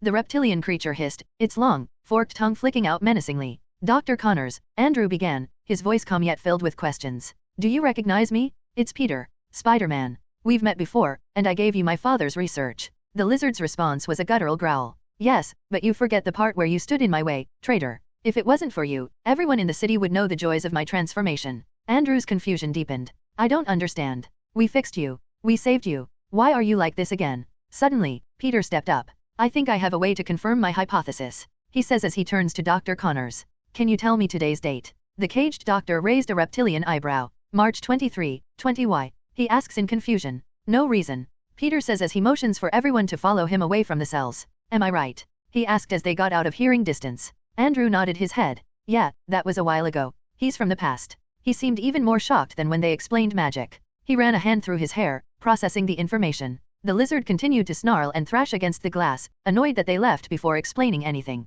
So, what do we do now? Andrew asked, frustration seeping into his voice. Peter looked at his fellow Spider-Man, Andrew and Tom, as they stood together, contemplating their next move. The possible presence of more villains stirred up a sense of urgency and danger within the group, and it was clear that they needed a plan. All right, Peter spoke up, his voice filled with certainty. We can't waste any more time. We need to start scouring the internet for any sightings of other villains that haven't shown themselves yet. Everyone nodded in agreement. They were ready to do whatever it took to protect themselves and the city. Ned, MJ, May, Peter addressed them, his tone serious. I need you three to dig deep into the web, search for any reports, rumors, or unusual activities that might be related to multiverse travelers. We can't let anyone slip through undetected. Ned, who had been the team's tech guru before, nodded enthusiastically. You got it? I'll get everyone set up, he said as he pulled a laptop from his backpack. MJ whipped out her phone, her eyes gleaming with determination. Consider it done. I'll check social media and find anything that could be relevant. May nodded, her expression filled with both concern and resolve. I'll make sure to keep an eye on local news and police scanners. If there's any sign of trouble, we'll know. With their roles assigned, the trio split off to fulfill their tasks, leaving the three Spider-Men alone once again. Now that we have eyes and ears on the ground, we need to cover as much territory as possible, Peter continued, his gaze shifting between Andrew and Tom. We'll split up and patrol the city individually. Tom raised his hand, as if he were at school. How do we communicate? Your phones won't work here. Come here. Peter walked up to his two counterparts and grabbed their masks. This should work. As soon as he touched them, golden etchings appeared for a brief moment before disappearing completely. Was that magic? One of us can do magic, Andrew exclaimed in shock. Yeah, jealous. Peter smirked, knowing they were both definitely envious of that. I made it so we can communicate through our masks. I'll leave something like this with Ned as well, so they can relay information to us. Andrew nodded, doing his best to hide the jealousy he was feeling. Sounds good to me. Tom adjusted his suit, a complicated look in his eyes, which didn't go unnoticed. I'll head out now. Remember, if you find something, call it out, Peter emphasized as Tom rushed off. We'll converge and take them down as a team. Andrew nodded in agreement before following after Tom with a worried look on his face. We'll see you out there, he called out as he and Tom disappeared up the steps. Andrew couldn't shake off the feeling that something was off with Tom. He had known him for less than an hour now, but he could still tell that something was wrong. Determined to find out the reason behind it, Andrew followed Tom as he made his way through the bustling streets of New York City. After a few blocks, Andrew finally caught up to Tom, who had paused in a brick building to catch his breath. Tom looked surprised to see him. At novel bin at. Hey, Tom greeted him, trying to mask his earlier unease with a forced smile. Didn't expect to see you here. Andrew crossed his arms, his gaze fixed on Tom's troubled expression. Something's bothering you. And don't think I didn't notice. What's going on? Is it about this multiverse stuff? Tom sighed, his shoulders slumping. I guess I can't hide it very well. It's just, seeing Peter, my doppelganger, with all his confidence, accomplishments, and abilities, it's made me question myself. Andrew's eyebrows furrowed in confusion. What do you mean? Tom's voice dropped to a whisper. I've always felt like I was doing a good job, but as soon as Peter arrived, I realized that I'm struggling to measure up. I mean, I'm Spider-Man, but compared to Peter, I feel like a failure. He's got it all figured out, and here I am, just trying to get by. Andrew's heart went out to Tom as he listened to his every word. He placed a hand on Tom's shoulder, offering support. Listen, I get it. I've had my fair share of insecurities over the years, Andrew admitted, his voice filled with empathy. But we're all different versions of Spider-Man, each with our own unique strengths and weaknesses. Just because Peter seems to have it all together doesn't mean you're any less capable or important. Tom's eyes glistened with a mix of gratitude and vulnerability. You really think so? Andrew nodded, a reassuring smile gracing his lips. Absolutely. Besides, I doubt Peter's the perfect clone that you think he is. Everyone has problems and difficulties in life. And we're Spider-Man, after all. Adversity might as well be our middle name. Tom's shoulders relaxed, and a flicker of determination returned to his eyes. You're right. I can't let jealousy and doubt hold me back. Besides, just like you said, nobody's perfect, not even Peter. A/N, you blind fools. My Spider-Man is a perfect god of all Spider-Man. He stands at the peak of all Parkers in existence. Your feeble minds couldn't begin to comprehend his mere presence? Ha ha ha ha ha. Cough. Cough. Please excuse my outburst. Andrew grinned, clapping Tom on the back. Exactly. Now, let's go back out there and kick some A**s. Tom chuckled, the tension lifting from his features. With renewed confidence and a strengthened bond, Andrew and Tom leaped off the building, ready to face whatever challenges awaited them. As they swung through the city, their shared determination and support for each other propelled them forward. Little did they know that their masks were transmitting that entire time. Peter was about to make Ned a communicator as well, but he stopped as he heard Andrew and Tom having what appeared to be a heartfelt conversation. And after listening to the whole thing, he didn't know how to feel. On one hand, he was happy that Tom had such a high opinion of him, but on the other hand, he felt bad for making him feel inferior. Our universes are pretty similar, so he could try to use some of my methods to catch up to me, even if it's only a little bit. The question was, would Peter be willing to share those methods? And sadly, for Tom, that answer was no. If Tom wasn't known as being a bit of a f***ck up at times, then Peter might be willing to share some knowledge with him, but that just wasn't the case. Look at their current situation, for example. Although the blame could be equally placed on Doctor Strange's shoulders, that doesn't change the fact that Tom wanted to erase the entire world's mind just so he and his friends could go to the same school together. And he didn't even try to appeal his case with the school beforehand. He skipped straight to a worldwide mind wipe. Truly, he is a dumb-ba-dollar-ass. A lovable dumb-ba-dollar-ass, but a dumb-ba-dollar-ass nonetheless. Sorry, kid. You'll have to figure it all out on your own. Though maybe I can drop some small hints and help him with stuff I know he can't f***ck up. After all, he is a nice guy. The three Spider-Men, Peter, Tom, and Andrew, swung through different parts of the city, watching for any odd villainous activity. Each of them ready and waiting for the next bout of chaos to begin. Tom, who only moments earlier found it impossible to concentrate, now felt much lighter, as if a weight was lifted from his shoulders. Venting his feelings seemed to have helped him keep his mind on the task at hand. Back at their base, Ned diligently monitored the communications while May and MJ worked alongside him, keeping an eye out for any signs of trouble. Suddenly, a surge of social media posts came through that caught their attention. Guys, I've got something, Ned announced, his voice filled with excitement. There's been a sighting of a man made of lightning. He was spotted near the electrical lines leading into the city. As soon as he said that, the lights all over the city began to flicker, catching everyone's attention. Peter, Tom, and Andrew quickly responded to the call, their instincts kicking into high gear. I don't think Dr. Connors is the only one who followed you here. Peter's voice transmitted to everyone. But you killed him. Andrew replied in disbelief. Well, sometimes the bad guys don't stay dead, Peter said as they all rushed to the location provided by Ned. Within minutes, Andrew was the first to arrive at the location, skidding to a stop on the side of an electrical tower. His eyes widened as he took in the scene below. Standing among the sparking electrical lines was a familiar figure bathed in crackling blue energy. Max. Andrew muttered under his breath, his voice tinged with both recognition and concern. You're alive. He had some doubts, but those were long gone now. Andrew and Maxwell Dillon, also known as Electro, hailed from the same universe, where they had clashed multiple times. Though in the end, Peter ended up taking over Andrew's body and overloading Electro with massive amounts of electricity, killing him in a fiery explosion. Spider-Man. Electro smiled darkly in Andrew's direction. How good of you to join me. Before Andrew had a chance to react, the air crackled with electricity, and a bolt of lightning surged toward him. With reflexes honed by years of crime fighting, Andrew leaped out of the way, narrowly avoiding the electrifying attack.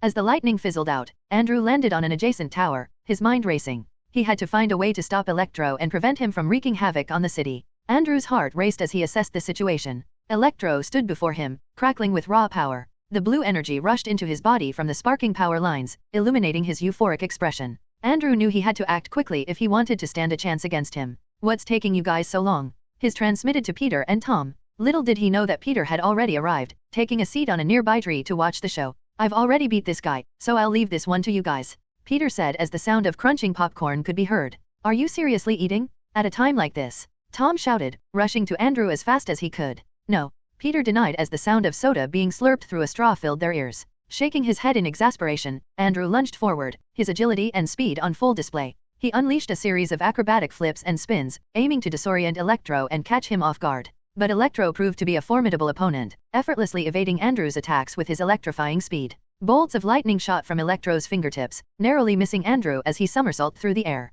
The crackling energy scorched the ground beneath him, leaving a trail of destruction in its wake. Andrew rolled and dodged, narrowly avoiding the deadly blasts. But with each passing moment, it became increasingly clear that Electro held the upper hand. The villain's powers seemed to intensify as the battle raged on. The surrounding electrical lines hummed with energy, feeding Electro's strength. Andrew knew he had to come up with a plan, and fast. Gathering his resolve, Andrew focused on his web shooters. He shot a web line at one of the nearby towers and swung towards Electro with incredible speed. As he closed in, he delivered a powerful kick, aiming for Electro's chest. But the charged villain was ready, and he countered with a surge of electricity that sent Andrew crashing into ground. The impact rattled Andrew, but he refused to stay down. He pushed himself up, his muscles aching, and readied himself for the next attack. But before he could react, Electro sent a powerful shockwave through the ground, causing a web of lightning to ripple towards Andrew. Caught off guard, Andrew tried to evade, but the electricity found its mark. He cried out in pain as the shockwave coursed through his body, temporarily immobilizing him. The energy seemed to drain him, weakening his limbs and clouding his vision.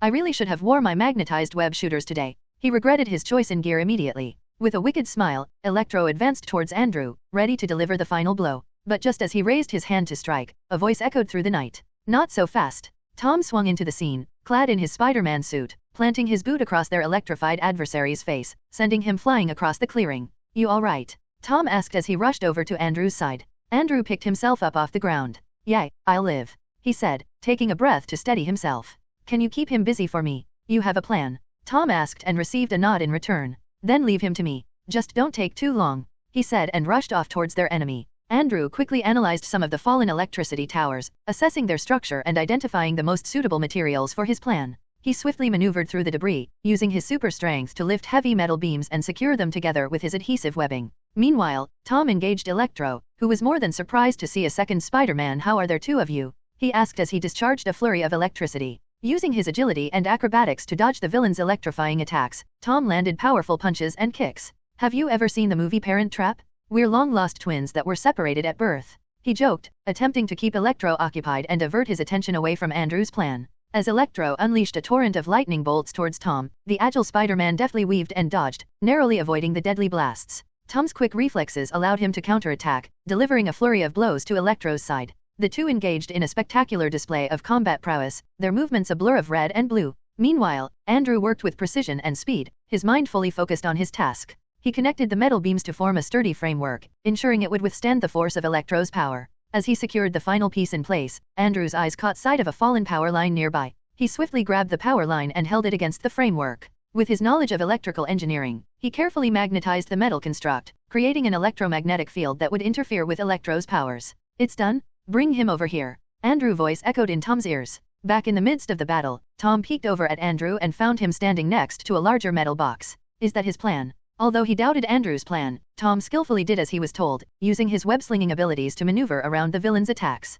He taunted Electro, luring him closer and goading him into unleashing his full power. Have you even touched me yet? I'm getting bored. Come on, show me what you've got. Tom shouted, his voice filled with confidence as he skillfully evaded each lightning blast. As Electro grew more enraged and desperate, his attacks became more erratic and unpredictable. With a final burst of electricity, he launched himself towards Tom, condensing his entire body into a huge bolt of lightning. But Tom had anticipated the move. He swiftly leaped to the side, narrowly avoiding the electrifying attack. And directly behind him stood Andrew, holding the door to his magnetized trap wide open. Instantly, Electro shot into the box, banging his head against its magnetized inner walls. Ugh! He grunted in pain and confusion as the door behind him slammed shut, locking into place. Scoffing at the shabby excuse for a trap, Electro's body surged with electricity, though his hopes were soon destroyed. The surrounding magnetic field disrupted Electro's control over his powers, causing the lightning to bounce back into his body, leaving the box completely unharmed. After a few more tries, Electro was enraged by his failure. Hey, let me out! Peter! Peter! He screamed and banged metal. Appearing behind Tom and Andrew, Peter quickly vanished all of his snacks. Good job, guys. I knew we could do it, he said as he clapped them on the shoulders. Turning to glare in his direction, both Tom and Andrew rolled their eyes in tandem. Lily Parker sat at the kitchen table, her small frame perched on a chair that seemed too big for her. A plate of pancakes was in front of her, half-eaten, while her mother, MJ, sat across from her, sipping an iced coffee. Mom, can I have more juice? Lily asked, her brown eyes looking up at MJ. Of course, sweetie, MJ replied, getting up from her seat and walking towards the refrigerator. As MJ turned her back, Lily's attention was momentarily drawn to a bird perched on the windowsill. When she looked back, expecting her mother to be pouring juice into her cup, she found herself in an entirely different location, sitting outside on a park bench. Devoid of any signs of her mother's presence, momentary panic gripped her heart, but Lily's logical AI brain soon kicked in, calming her down immediately. "Mom," Lily called out, but there was no response, only an eerie silence that hung in the morning air. Uncertain of what had just happened, Lily hopped off the bench, her bare feet landing on the cold concrete sidewalk. At novel bin at. Lily looked around, her small figure standing alone in the middle of the quiet park. Her heart raced, and she shivered, a sense of unease settling over her. That's when she noticed movement out of the corner of her eye. Across the street, on a nearby building, she saw a figure dressed in a red and blue suit, masked and crouched low, peering out over the city. Though the suit was different from her father's, hope flickered within her. Could it be him? With a burst of courage, Lily sprinted across the street, her footsteps echoing through the empty morning air. As she approached, she called out, her voice filled with desperate anticipation, "Dad, Dad." The figure turned, and watched in shock as a little girl leaped up more than 15 feet before crawling up the side of the building. "Dad?" Lily asked as she made it to top, eyeing the Spider-Man before her warily. "It's you, right? The mysterious Spider-Man pointedly at himself. "Are you talking to me?" Instantly, Lily felt that there was something off with his voice and summoned her spider suit, which instantly covered her body. "Take off your mask," she ordered, pointing her wrist in the man's direction. "Whoa." The guy held his hands up and pulled off his mask. "Don't shoot. I'm unarmed, okay," he said jokingly. Lily's heart sank as he removed his mask, revealing a face she did not recognize. It was an older man, his kind eyes filled with confusion and awe as he looked down at her. "I'm sorry, but I'm not your father," Toby said gently, his voice tinged with a familiar warmth.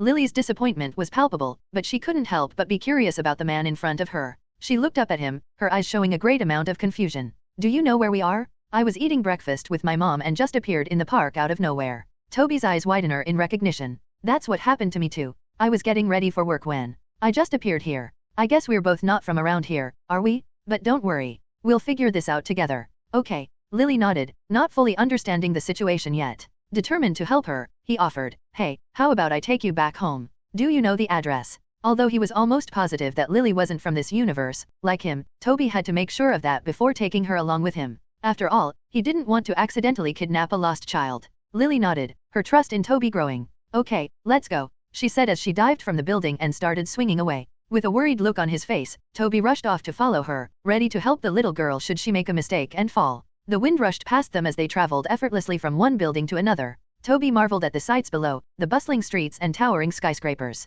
It was exhilarating, but also a stark reminder of how different this world was from his own. Meanwhile, Lily didn't seem to find anything wrong at all. This universe is very similar to her own, so the New York City around her was very familiar. After a few minutes of swinging, they arrived at a house. Lily landed gently on the front lawn, and Toby appeared beside her soon after, their eyes scanning the surroundings. "This is it," Lily said, pointing at the house. "But something's not right." Toby furrowed his brow, his gaze following Lily's finger. He looked at the house and noticed a for sale sign planted on the front lawn. His heart sank, realizing what that meant. Toby looked down at her, a mix of concern and sympathy in his gaze. "It looks like you're not from this world either." Lily's eyes widened in realization, her AI mind connecting to nearby Wi-Fi and cellular signals. In an instant, she scanned the internet, sorting through everything she needed to confirm her suspicion. "We're in a parallel universe," Lily muttered, her voice quivering with uncertainty. Toby knelt down next to her, placing a comforting hand on her shoulder. "I think so. But we'll find a way to help you get back to your parents, I promise. We're in this together."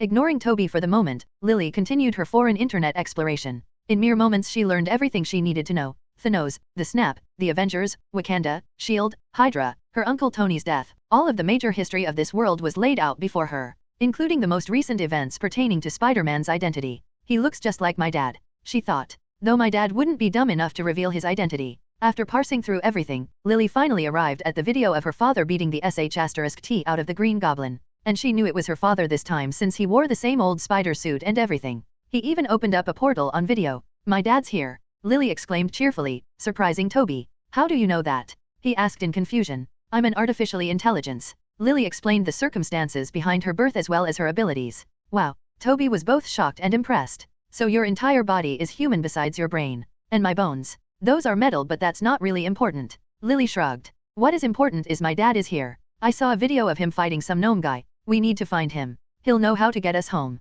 "Okay, do you know where he is?" he asked.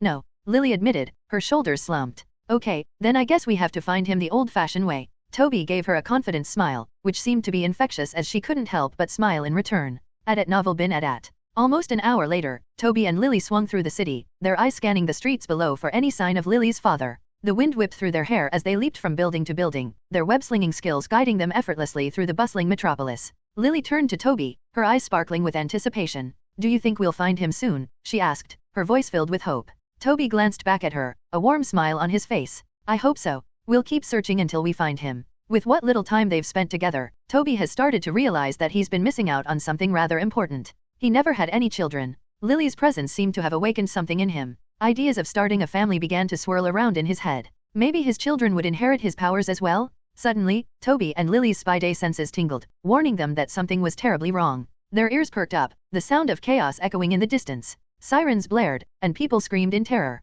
Following the noise, Toby and Lily arrived at a street corner where chaos reigned. Buildings were in ruins, cars overturned, and terrified civilians ran for cover. Standing amidst the destruction was a figure clad in a sleek black goo, its grotesque tendrils snaking out in every direction. Venom. Toby's eyes narrowed as he recognized the villain. Memories of his own encounter with the symbiote flooded back, reminding him of Eddie Brock, the man who jumped into a grenade and died alongside the symbiote of his universe. "Stay behind me, Lily," Toby said firmly, shielding her with his body. "That thing is dangerous." Lily nodded, fear and curiosity battling within her. She watched as Venom effortlessly dispatched anyone who crossed its path, devouring their bloody body parts with its ravenous appetite. "What is that?" Lily whispered, her voice filled with both fascination and horror. Before Toby could reply, Venom's head turned, its inky black eyes locking onto Toby's unmasked face. "Peter, is that you?" it asked as it lunged towards them, its elongated jaws opening wide. Toby's instincts kicked into high gear as Venom lunged towards them, its monstrous form propelled by an otherworldly strength. With a surge of adrenaline, he sprang into action, his agility and experience propelling him forward.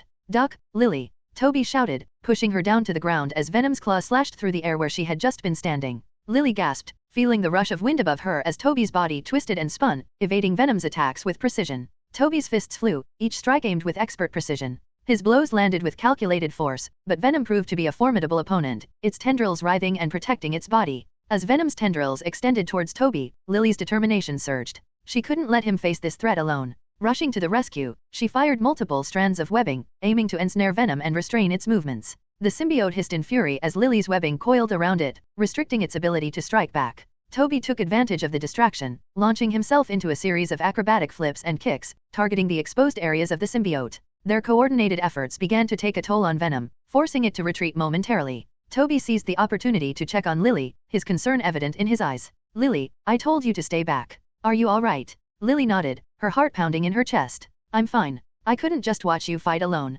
I want to help." Toby's gaze softened, though he was still apprehensive. "You're very brave, Lily. But please, be careful. You're just a kid." As if to prove herself, Lily leaped into action again, her small frame agile and nimble. She unleashed a flurry of punches and kicks, her movements guided by a mix of instinct and the combat skills she had acquired through her artificial intelligence training. Venom retaliated with equal ferocity, its symbiotic form shifting and adapting to counter Lily's attacks. The battle raged on, the clash of fists and the crackle of webbing filling the air. And as Lily dodged a venomous strike from the symbiote, she noticed an opening and sent a powerful kick to its stomach, sending it skidding a few meters down the street. "That hurt you little b***tch. Venom spoke and for a brief moment, the darkness receded, revealing a pained face hidden within. Toby's eyes went wide as he saw who was under the black goo. Eddie Brock. Eddie's voice carried across the road, a hint of familiarity seeping through. Well, Peter Parker, we meet again. Even in another universe, I can't get away from your ugly face. Eddie." Peter whispered, his voice filled with a mix of astonishment and confusion.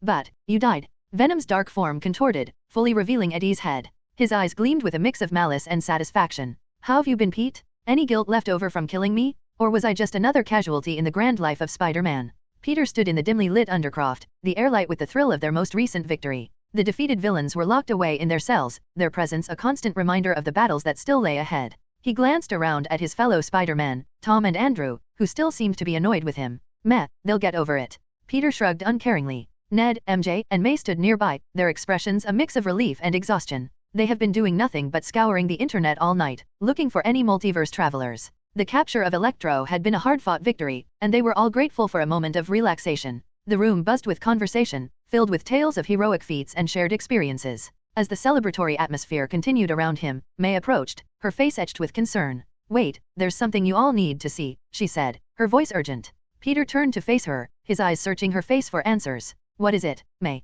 She quickly grabbed the remote and turned on the TV. A news report appeared, showing an angle of what appeared to a black, ghoul-like monster terrorizing the city, devouring innocent people. Venom. Peter was both confused and shocked. He's not supposed to be here. Scanned the screen even further, Peter's eye widened as his heart pounding in his chest. There, amidst the chaos, fighting the notorious anti-hero/villain, was his daughter. Lily? Is that? Peter whispered, his voice catching in his throat. My daughter. Your daughter. As Venom's taunting words hung in the air, a surge of determination filled Toby and Lily. They exchanged a knowing glance, a silent agreement passing between them. They had to protect each other, fight as a team, and defeat this monster before them together. With renewed focus, Toby launched himself at Venom, his movements fluid and precise. He weaved through the tendrils of the symbiote, delivering swift punches and kicks. Lily followed suit, her attacks calculated and strategic, utilizing her enhanced strength and agility. The battle unfolded with blinding speed. Toby swung gracefully through the air, dodging Venom's relentless assaults. Lily darted around, landing swift blows whenever she found an opening. Together, they formed an unstoppable force, each complementing the other's fighting style. As they fought, Toby couldn't help but marvel at Lily's tenacity and skill. For someone so young, she displayed an astonishing level of bravery and prowess. It reminded him of his own journey as Spider-Man, the countless battles he had fought to protect the innocent. Their combined efforts gradually wore down Venom, the symbiote struggling to keep up with their relentless assault. Toby seized an opportunity, launching a series of powerful strikes, exploiting the weaknesses he had learned from his previous encounters with the symbiote. Meanwhile, Lily took advantage of her smaller size, slipping through Venom's defenses and striking at its vulnerable spots. She aimed for the gaps between the tendrils, delivering precise blows that temporarily weakened the symbiote's hold on Eddie. The battle reached its climax as Toby and Lily executed a perfectly timed combination attack. Toby leaped into the air, spinning rapidly as he released a barrage of web projectiles. The webs encased Venom, ensnaring it in a cocoon-like prison. With Venom momentarily restrained, Lily felt an odd energy within her, her body glowing with a faint blue light, which was a surprise as that's never happened before. Putting her confusion to the side, for now, Lily focusing her newfound energy and unleashed a powerful blast from her small fist, aimed directly at Eddie's sludge-covered figure. The energy blast connected with explosive force, ripping through the webbing with ease. The impact shattered the nearby building, the debris raining down as Venom was blown off of Eddie's body and slithered into a nearby sewerage drain to escape capture. A/N. I usually don't like letting defeated enemies run off, but I have an idea, so just wait and see. As the dust settled, Eddie collapsed at the epicenter of the destruction. His eyes wide open in shock before swiftly fluttering shut, knocked out cold. Toby landed beside Lily after checking the drain, disappointed to find that Venom was already long gone. Good work, kid. I don't think that was a spider power, but it certainly came in handy, didn't it?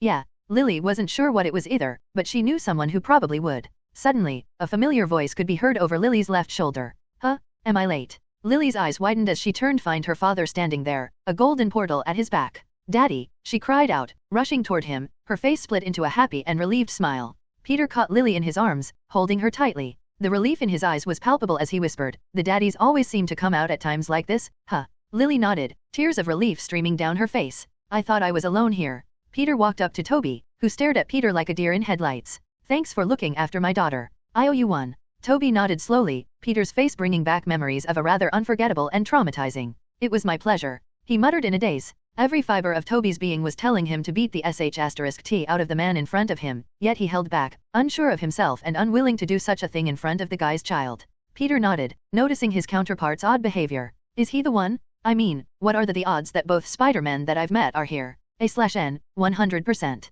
Peeking their heads out of the portal, Ned, MJ, May, Andrew, and Tom watched the heartwarming father and daughter reunion. Tom and MJ turned and stared at one another, picturing themselves with a daughter of their own. Seeing that the onlookers in the area were starting to pour into the street, Peter gestured to Eddie Brock's body. We should probably get going. Can you grab him for me? Without taking his eyes off of Peter, Toby grabbed his former co-worker and followed Peter and Lily through the portal. Is this a gateway? He asked as they stepped into the undercroft, the portal snapping shut behind them. And just when Toby thought he couldn't get any more surprises, Tom appeared before him, another suspect to the incident with his uncle. Maybe they just look like him. Peter gently set Lily down on the floor, listening to her grunt in discomfort, unhappy that they were separated. She can be too cute sometimes. As Peter turned to get Eddie into a cell, he noticed May and MJ approaching Lily with eager and curious looks on their faces. May's eyes sparkled with delight as she knelt down to Lily's level, her voice filled with warmth. Oh, look at you, sweetheart. Aren't you the cutest little spider girl I've ever seen? She may not have ever mentioned it, but May has always wanted a daughter, so knowing that her alternate self already had a cute little granddaughter made her very jealous.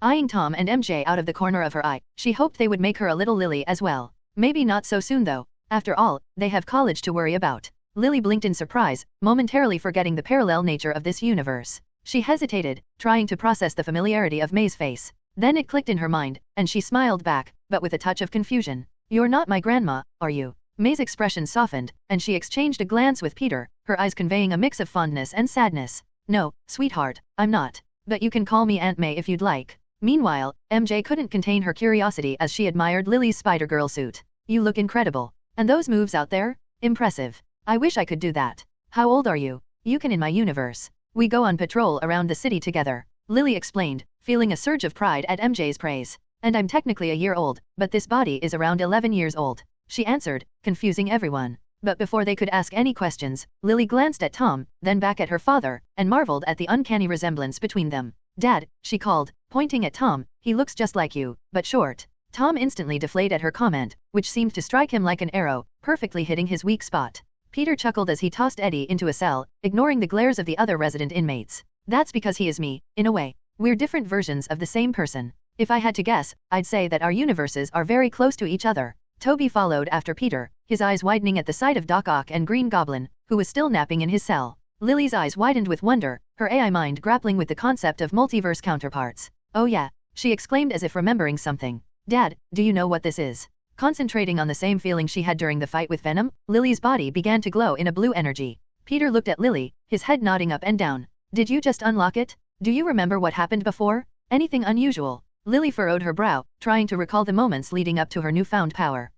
I think it happened when I was fighting Venom. It was like a surge of energy, like something awakening inside me," she explained, her voice filled with wonder. Peters nodded, happy for his daughter's progress. "I know what it is," he said, his tone filled with excitement. "Remember those metal bones of yours? They're not just for decoration, you know." May interjected, confusion evident on her face. "Metal bones? What the hell does that mean?"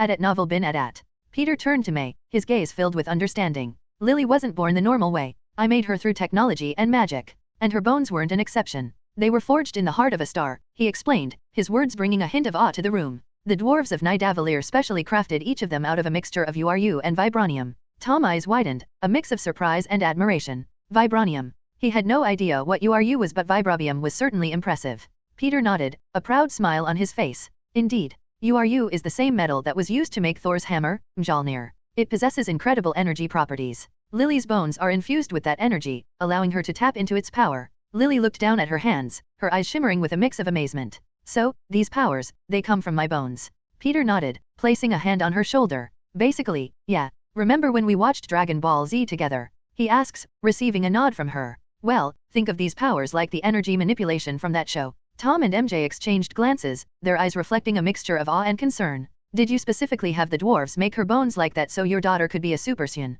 Tom asked pointedly. Peter looked away, unable to stare anyone in the eye. "No, I would never do such a thing." While everyone was glaring at Peter with a healthy bit of skepticism, Lily stood to the side, cupping her hands together in a practiced motion. "Haim, she recited as a small ball of blue energy appeared between her palms. "Hey," Peter called out before she could go any further. "No Kamehameha waves inside," he said, getting a nod of approval from the surrounding adults. "If you want to practice, then go to the roof and shoot them up into the sky." Instantly, the surrounding adults looked at Peter as if he were crazy, losing faith in his parenting abilities. "Okay." Lily nodded her little head and rushed off to the roof. "Wait," Tom yelled as he chased after her. "You need to watch out for planes and birds." After a day of searching for Venom and any other villains that may or may not be out there, everyone returned home for the night, tired from the constant manhunt they've been on. May, being the lovable aunt she was, invited all of the Spider-Man and Lily to stay at her and Tom's apartment. It would be a tight fit, but she was dead set on housing them all for the remainder of their stay. Peter walked into the living room, his steps light as he just tucked Lily in bed. He found Tom, Toby, and Andrew sitting around the living room, chatting amongst themselves. Taking a seat, Peter let out a tired sigh. "She really tired herself out," he said, his voice filled with amusement. "Practiced those energy blasts for a good few hours." Tom glanced at Peter, a smile playing at his lips. "She's quite something, isn't she? It must be those Parker genes," he said proudly, as if she were his daughter as well. Peter chuckled, a touch of pride in his voice. "Yeah, she's amazing, isn't she?" Toby, however, remained silent, his gaze fixed on the floor. The tension in the room grew, and Peter could sense Toby's unease. Taking a deep breath, he decided to address the elephant in the room. "Toby, do you remember me?" Peter asked, his voice gentle but carried the tiniest bit of amusement. Toby's head snapped up, surprise and confusion written across his face. He looked at Peter for a moment, his earlier doubts completely vanished. "It's him." In a flash, Toby leaped out of his seat, his body tense and ready for a fight. His fists clenched at his sides as he launched himself at Peter, a punch aimed straight for his face. The blow connected, and Peter's head snapped to the side. "I deserve that," Peter said, his voice calm as he touched his cheek, his eyes fixed on Toby. "But you only get one." Toby, fueled by his anger and confusion, tried to go in for another attack, but this time, Peter wouldn't allow it. With quick reflexes, he caught Toby's fist mid-air, effortlessly halting his advance. A golden rope made of eldritch energy materialized, ensnaring Toby and pulling him back into the seat. Toby struggled against the restraints, his eyes filled with frustration. "Let me go, damn it," he demanded, his voice laced with a mix of anger and confusion. Peter held Toby's gaze, his expression serious. "It's just a little spell to keep you from doing anything rash. We need to talk." The tension in the room was palpable as Toby glared at Peter, his eyes narrowed. Andrew and Tom watched in silence, unsure of what was happening but ready to intervene if necessary. Peter leaned forward, his voice holding zero remorse. "So, I take it you didn't believe my letter, dot." Toby's eyes narrowed, disbelief flashing across his face. "What? The part that said your Aunt May is hotter than mine or that you were sent by a genie to save my uncle? I forgot I wrote that." Peter smirked, holding back a fit of laughter. "But both statements are true." He nodded matter-of-factly. Tom and Andrew stared at Peter in shock. "What?" Peter asked as he looked at Tom. "Our Mays are pretty hot, especially compared to the granny in his world." "Hey," Toby shouted angrily. "My Aunt May is perfectly fine the way she is," he defended. "Dude." Tom stared at Peter in shock. "Not cool. I didn't need to hear that. She's like my mom." Peter scoffed. "It's the truth. Deal with it." He shrugged uncaringly. "My Aunt May is good too," Andrew muttered, feeling that his aunt was being left out of the argument. "Who cares about this?" Toby shouted as he continued to glare at Peter. "You held a gun to the back of my uncle's head," he revealed, shocking Tom and Andrew. Peter's voice softened as he spoke, hoping to calm his counterpart down. "I traveled to your universe to save your Uncle Ben. But I also had to teach you a lesson, the same lesson Uncle Ben's death would have taught you. It had to be done. I'm sorry for the way I did it, but I'm not sorry for the outcome." Toby's expression flickered between feelings of anger and acceptance. You were really pretending the whole time." Peter nods his head. "Yeah, and as soon as you learned your lesson, I was taken out of your universe. Your mission was actually easy compared to his." He motioned to Andrew. "What? Did you try and kill his family too?" Toby asks, still annoyed by the whole situation. "No, Andrew went on to explain what happened. As everyone seemed to calm down, Peter eventually released Toby and the four Spider-Man got to talking about the differences in their lives. "So, do you have girlfriend or what?" Peter asked Toby, knowing that his love life was really weird in the movies. He already knew that Tom had MJ and Andrew had Gwen, so he was curious if his interference helped Toby with his love problems or not. It's complicated," Toby answered awkwardly. Peter leaned back in his seat expectantly. "Well, explain and maybe the Council of Spider-Men can give you some advice," he offered as the others nodded in agreement. "You do know that I'm older than all of you by like 10 to 15 years, right?" he stated, feeling odd about taking advice from those younger than him. "Well, at least we aren't maidenless," Peter quips, deflating Toby's ego in an instant. "Now explain, old man." "You don't have to say anything if you don't want to," Andrew says understandingly. "No, it's fine." Toby shakes his head. He might be right. Your opinions could be helpful. It all stared with dash. "Wait," Peter called out as he rushed to the kitchen and came back with arms full of snacks. "You may begin," he says as he kicks back and munches on a bag of chips. Letting out an annoyed sigh, Toby began his tale of love and heartbreak. "When I was a kid, I met this girl named Mary Jane. Wow, even in real life I'm not a fan of Toby's love interest." Peter thought to himself, and based on everyone else's expressions, he wasn't the only one with that opinion. Basically, Toby loved this girl since she moved into the house next door from him. Even when she started dating his bully Flash Thompson, which was a bit messed up since Flash would physically bully Toby almost all the time, he still loved her. Thankfully, the two ended up breaking up, but she then ended up dating Toby's rich friend, Harry Osborn. Of course, that name brought up some unresolved feelings in Andrew, but this story wasn't about him. While dating Harry, she basically cheats on him when kissing Toby, who was disguised as Spider-Man at the time. Then later on, she gets mad at Toby for not showing up to the play she was staring in even though she told him she's getting married to someone else, knowing full well that she's the love of his life. And finally, when she finds out he's Spider-Man, out of complete nowhere, she wants nothing more than to spend the rest of her life with Toby, abandoning her fiancé at the wedding, who happened to be J. Jonah Jameson's son by the way, like what the actual F***ck. And when MJ and Toby are finally together, she kisses Harry behind his back, who later died while helping fight off some villains, which has now messed up their relationship even more. "Wow, that was the most F***ed up love story I've heard in a very long time," Peter commented as Tom and Andrew nod along with his words. "I told you it was complicated," Toby reiterates with a depressed sigh. Tom was the first to speak up, his voice filled with sympathy. "Man, that sounds really rough. It seems like she was never truly interested in you as a person.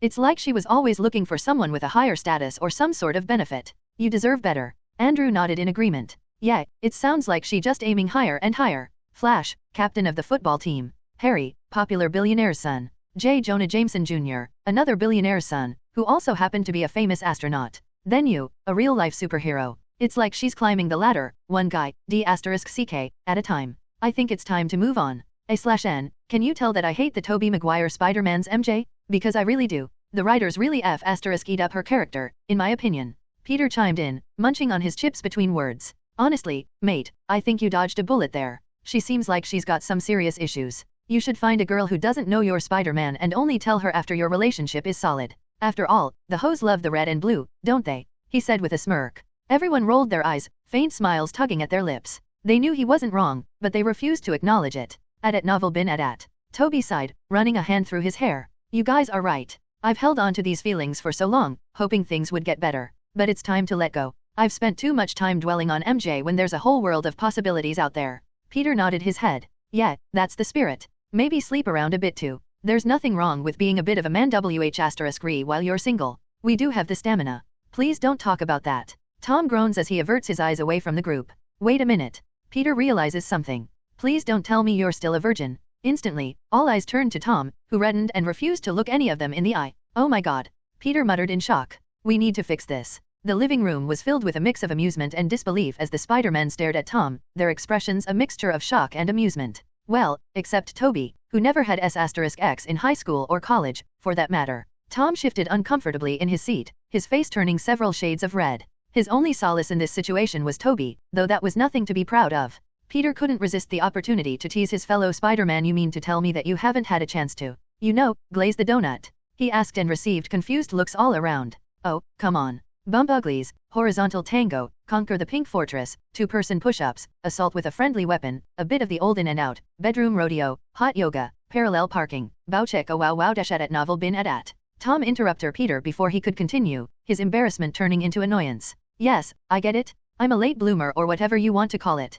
Can we please move on? Peter smirked, enjoying this very much. And although Toby and Andrew wouldn't admit it, they were getting a kick out of this whole situation as well. Peter sat back and kicked his feet up. We can't have this. Spider-Man, the heartthrob of the multiverse, has yet to embark on the journey of passion. He couldn't help but exaggerate his words for effect, much to Tom's dismay. Andrew leaned in, a twinkle of amusement in his eye. Don't worry, mate. We're here to guide you through this delicate and beautiful process. Consider us your wise mentors on the subject of knocking boots. Tom groaned. Please, no more innuendos. I can't take any more. Toby nodded in agreement, his eyes drifting off into the distance. I remember when Uncle Ben gave me the talk. I hated every second of it, but it did help. So maybe we should do the same. He offered, seemingly the only one of them that was willing to help out of the goodness of his heart. Tom's face contorted into a mix of horror and annoyance. You guys seriously enjoy tormenting me, don't you? Peter shrugged, a mischievous grin on his face. It's all in good fun. Consider this an initiation into the Brotherhood of Spider-Man. Plus, it's high time you had a proper understanding of these matters.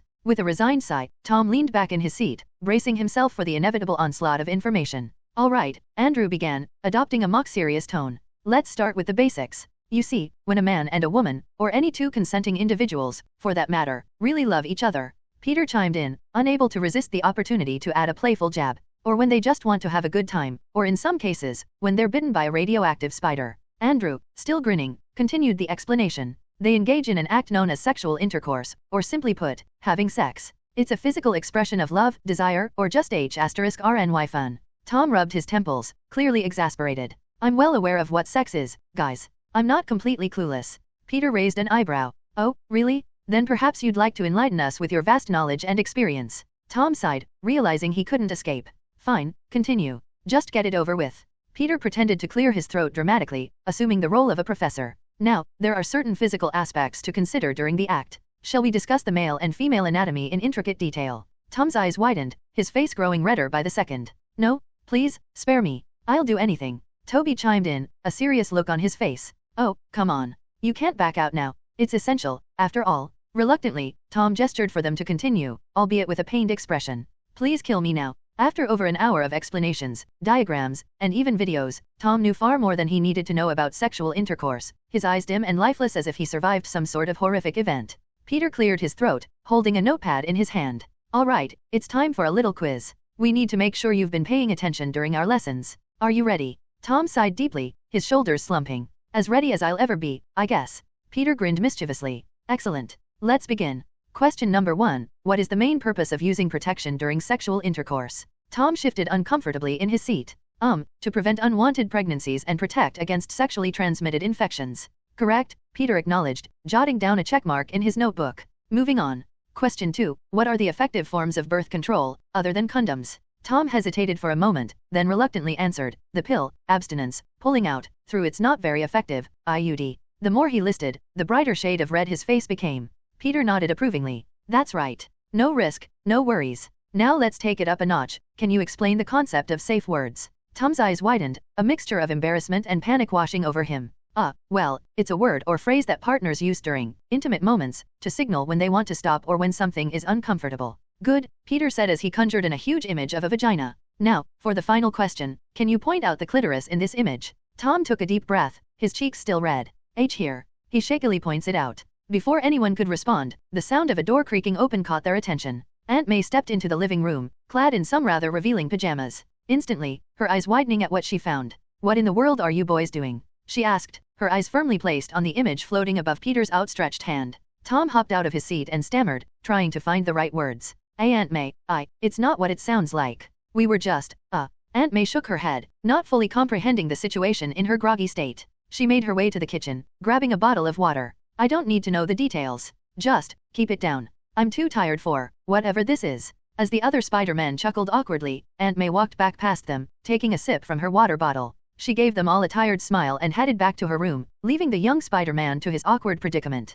Once she was gone, Tom let out a breath he didn't realize he had been holding. He glanced at the other Spider-Men, who were trying their best not to burst into laughter. Peter stood up and reached his arm around Tom's shoulders. And that is why we have the hottest Aunt May in the multiverse. Tom groaned, burying his face in his hands. Can this night get any worse? Tom sighed, knowing that he would never live this down. But deep down, he couldn't help but appreciate the support and camaraderie he had found, even if it meant enduring some embarrassing moments along the way. As the sun began to set, Venom emerged from the sewers, his dark form pulsating with malevolence as he took in the surroundings. His eyes scanned the street, filled with disdain and hunger for his next meal. And that's when he spotted Flash Thompson, boasting about his fictional friendship with Spider-Man to a group of disinterested girls. Flash, wearing his typical self-assured smirk, leaned casually against the wall, regaling the girls with tales of his heroic escapades. Yeah, you know, Spidey and I are tight. We go way back. Saved the city together countless times. The girls exchanged skeptical glances and rolled their eyes, clearly unimpressed by Flash's attempts to impress them. They turned to leave, ignoring Flash's protests, as he desperately tried to salvage his ego. But the symbiote, hidden within the darkness, was captivated by Flash's words. Venom needed a new host, and someone who could bring him closer to Spider-Man was certainly appealing. So here, in front of him, was a golden opportunity. As the girls walked away, Flash's bravado deflated, his shoulders slumping in disappointment. That's when Venom made his move. In a swift and fluid motion, the symbiote extended its tendrils, wrapping around Flash's body and covering him in its inky darkness. Flash gasped in shock and fear, his eyes widening as the alien substance enveloped him. He tried to scream for help, but his voice was muffled, choked by the symbiote's grip. Venom tightened his hold, draining him of his strength and will, taking full control of his new host. The transformation was swift and brutal. The symbiote molded itself into a new form, melding with Flash's body and disappearing beneath his skin. Venom now wore Flash's body like a suit, his once cocky demeanor replaced with a sinister and predatory aura. Venom's eyes glowed with an otherworldly light, relishing in the surge of strength from his connection to a host, a vessel to fulfill his twisted desires. And with Flash's knowledge of Peter Parker, Venom saw an opportunity to finally confront his first host. Venom's voice, a chilling blend of Flash's and the symbiote's hissing tone, echoed through the deserted street. Spider-Man, your best friend Flash is here to play. And with that, Venom leaped into the air, his symbiotic tendrils propelling him forward, as he disappeared into the night, with a bewildered and terrified Flash Thompson, trapped within the confines of his own body. Playing on his phone whilst Toby and Andrew were sleeping on the couch, Peter noticed a figure slip out of Tom's bedroom window and begin climbing up to the rooftop. Curiosity piqued, he followed the mysterious figure and found Tom sitting on the edge of the roof, his gaze fixed on the sprawling city below. Peter took a seat beside him, the cool night air washing over them. Couldn't sleep? He asked, his voice soft. Tom shook his head, his eyes still focused on the distant lights. No, just, can't seem to calm my mind lately. Too many thoughts racing around. Peter nodded understandingly. I know the feeling. My mind is always buzzing with responsibilities and missions back home. It's hard to find the time to sleep sometimes. Tom turned to look at Peter, his eyes filled with a mixture of curiosity and admiration. You mentioned earlier that you're in the Avengers. How is that even possible? We're around the same age, and you're already allowed to join. They still won't accept me as an actual member. I'm too young, or so they say. Peter chuckled, a touch of self-deprecation in his voice. Well, they don't know my identity or age, and it's not as glamorous as it sounds. I spend most of my time doing the work that others don't want to do. Fury tends to do his job, which is great, but Tony and the rest of the council leave all their work for me. I mean, I still have a lot of fun, but there are times when it's overwhelming.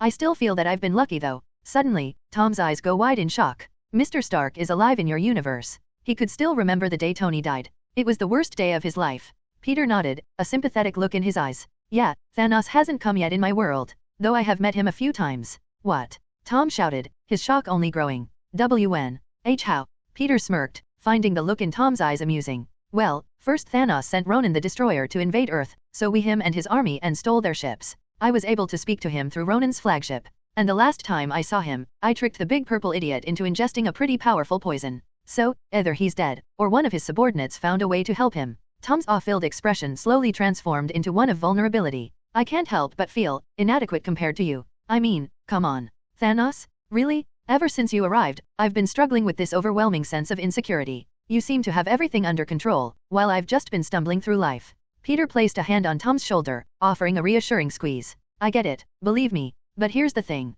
No matter how much you compare yourself to others, there will always be someone who seems better or more accomplished. But that doesn't mean you can't strive to better yourself. And if you want, I can help you with that. Tom looked at him, surprise evident in his eyes. You'd help me? But why? Peter smiled warmly. Because we're in this together. We may be from different universes, but we're still Spider-Man. And part of being Spider-Man is helping others, lifting them up when they're down. So, if you want, I can train you while I'm here, and teach you some of my tricks. But I won't go easy on you. It'll be tough, but it'll make you better. Tom considered Peter's offer, his mind weighing the potential benefits against the challenges that lay ahead. After a moment, he nodded, determination shining in his eyes. Okay, let's do it. I want to be better. Peter grinned, an air of excitement in his voice. That's the spirit? I'll work you to the bone and turn you into a respectable Spider-Man. You'll see, by the time I leave, there'll be a big difference. Tom leaned back, a newfound sense of hope replacing his earlier doubts. I can't believe I'm saying this, but I'm actually looking forward to the tough training. Let's do this. Peter clapped him on the back, his warm smile morphing into an evil smirk. Great, because we're starting now, he revealed, enjoying the reluctant look on Tom's face. But I haven't slept yet. Tom complains tiredly. Meh, you don't need sleep. Peter shrugged him off. Besides, you're excited for training, right? He says, a dangerous look in his eyes. Why yeah, Tom mutters, too afraid to refuse. Peter smirked. Good, now come here, he said, walking over to the center of the rooftop. They still had some hours before the sun would begin to rise, and even then Peter would still force Tom to train until breakfast. Standing on a secluded rooftop, Peter waved his hand, reinforcing the area with a simple spell. That should stop us from bother anyone or destroying the building. Tom rubbed his hands together, feeling a mix of excitement and trepidation coursing through his veins. He had agreed to Peter's offer, but he hadn't expected it to start so soon. Peter grinned mischievously. All right, Tom. First things first, we're going to work on your strength. Trust me, it's going to be tough, but it'll be worth it. Tom looked at him weirdly. Aren't I already strong enough? He asked. No, Peter answered without any delay. Come here and punch me as hard as you can. Are you sure? Tom asked, hesitant to hurt his new friend. Yeah, just do it, Peter said, motioning for him to come forward. Okay. Tom reluctantly walked up to him and wins his fist back before throwing it forward, aiming directly at Peter's face. Standing casually, as if a super-powered fist wasn't hurling at his face, Peter simply held his pointer finger up, stopping the attack on its tracks with ease. That's not so bad. But it certainly wasn't impressive either. Tom grunted in complete and utter shock. Why you? How did you do that? He couldn't believe what just happened. Strength. Peter answered simply. At novel bin at. Before Tom could fully compute what just happened, Peter held up his hand, snapping his fingers. Instantly, Tom felt a heavy pressure pressing down on him, as if gravity had multiplied 100-fold. His knees buckled under the intense weight, and he collapsed face-first onto the ground. Whoa, Tom exclaimed, struggling to push himself up. What the ugh? How did you do that? Peter chuckled, pulling out his phone and taking a seat back on the edge of the building. Consider this a light start. We'll begin with extreme weight training. The increased gravity will push your body to its limits, helping you build up strength faster. Tom groaned, his voice muffled as he lifted his head off the ground. Are you serious? Do you think I'm Goku? This is insane. Peter shrugged, his attention focused on his game. Welcome to my world. Now, while you're down there, I want you to do 1000 push-ups. It's all about building those muscles. Tom's eyes widened in disbelief. 1,000. Are you out of your mind? Peter smirked, not even bothering to look up from his game. Nah, just trying to make you the best version of yourself. Well, the second best because, you know, he motions to himself. But second place is still good. Now get to it. Or else I'll double the gravity, he says dangerously. Tom grumbled under his breath, pushing himself up into a plank position. The weight of the increased gravity made it feel like every muscle in his body was on fire. He began the grueling task of performing push-up after push-up, his arms shaking with effort. As Tom struggled, Peter continued to play his game, occasionally glancing up to check on his progress.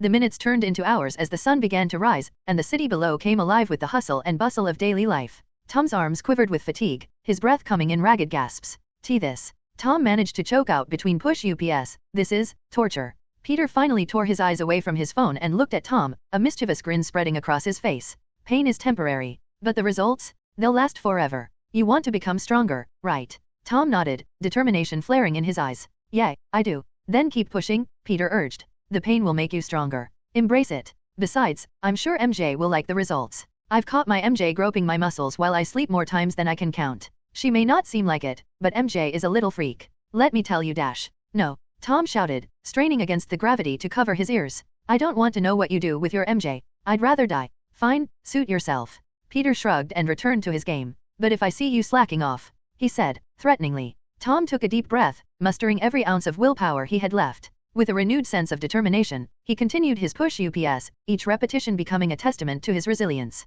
Time seemed to stretch on endlessly, but eventually, Tom completed his 1000th push-up, his muscles quivering with exhaustion. He collapsed onto the ground, gasping for breath, his chest heaving. Peter finally put his phone away and walked over, an impressed look on his face. Good job. You pushed through the pain and finished faster than I expected. Tom managed a weak smile, a mixture of fatigue and satisfaction evident on his face. Thanks, I never thought I could do it. No problem, Peter was happy for him, but this wasn't the end. But now that we're done with the warm-up, we can finally start your real training, he said, shocking his new student. What? The poor guy uttered as Peter snapped his fingers again, increasing the gravity until Tom smacked into the floor once again. Ugh. Peter smirked sadistically, finding his job as a teacher rather enjoyable. Now, stand up and do 500 jumping jacks, and once you're done with that I want another 1000 sit-ups. And once you're done with that. He listed off all sorts of exercises, watching the hope drain from his students' youthful eyes. I think I made a horrible mistake. Tom could barely catch his breath as he lay sprawled out in the center of the rooftop, drenched in sweat. Every muscle in his body ached, and he could feel the soreness settling in already. He gasped for air, his chest rising and falling rapidly. Suddenly, the door to the roof opened and Aunt May appeared, rushing over to her nephew's side as soon as she saw him, concern etched on her face. What happened? Are you okay? Tom managed a weak smile, his voice strained. I'm fine, May. Just training with Peter. May's eyes darted to Peter, her expression a mix of worry and accusation. What have you been doing to him? He looks exhausted. Peter stood up, stashing away his phone. He ran a hand through his hair and approached May with a reassuring smile. He wanted to get stronger, so I offered to help him. Sorry, but I don't tend to go easy on my students. May's gaze softened slightly, but worry still lingered in her eyes. But does the training have to be so intense? He looks like he ran 100 marathons in a single day. Peter shook his head. You forget that we could easily run 100 marathons. Our powers make it hard to gain strength through exercise. We can't just take a trip to the local gym 4 times a week. Tom needs extremely harsh training to see any real results. May's worry transformed into understanding, and she sighed, nodding reluctantly. I suppose you have a point. Just promise me you'll be careful with him. Peter nodded his head. I promise. I won't push him farther than he can handle. As if on cue, Lily, Peter's cute little AI daughter, rushed up to the rooftop, her face bright with excitement. Dad, breakfast is ready? We made pancakes. Peter's attention shifted to Lily, a warm smile forming on his face. Thanks, sweetie. We'll be right down. He then turned his attention back to Tom. Come on, buddy. You've earned a well-deserved breakfast. Breakfast. Tom's eyes widened at the mention of food, and he mustered the energy to sit up. I could eat a horse right now. Peter chuckled and reached out a hand to help Tom to his feet. Well, we'll have to settle for pancakes. But first, let me clean you up. With a quick flick of his fingers, Peter cast a spell, and instantly Tom's entire body, including his sweat-soaked clothes, was clean and dry. Smelling like fresh lavender, he looked down at himself in surprise before giving Peter a grateful nod. Together, they made their way back to the apartment, where Toby and Andrew were waiting at the dining table, a spread of delicious breakfast foods laid out before them. The aroma filled the air, making Tom's stomach growl in anticipation. Aunt May followed close behind, her gaze shifting to Tom. Dig in. You'll need the food to recover. Tom didn't need to be told twice, and rushed to his seat, filling his plate with anything that caught his eye. Shanks FO'd a foot. Thanks for the food, he said as he stuffed an entire breakfast sausage into his mouth. Peter clapped Tom on the shoulder and took a seat beside Lily. Yup, eat and relax as much as you can, because after breakfast we'll return to your torture. Ahem. I mean, training. Ignoring the looks everyone gave him, Peter ate the food that Lily excitedly stacked on his plate. She seemed eager to show him the dishes she made with May's supervision. Of course, she didn't need any oversight, but her grandmother's counterpart was very nervous with her in the kitchen, especially when Lily started chopping up vegetables with a large chef's knife and working over a fire-filled stove. With everyone seated, they began to enjoy the meal, savoring the taste of fluffy pancakes, crispy bacon, and freshly squeezed orange juice. Tom, in particular, attacked his plate with a voracious appetite, his hunger amplified by the intense training. As they ate, suddenly, an emergency news broadcast played on the TV in the background, catching their attention. The screen showed footage of a giant sand monster flipping cars in a chaotic parking lot, while frightened pedestrians scattered in every direction. The monster's booming voice echoed through the speakers. "Spider-Man, get over here now. I know this is your fault. I need to get back home. I have a daughter to take care of."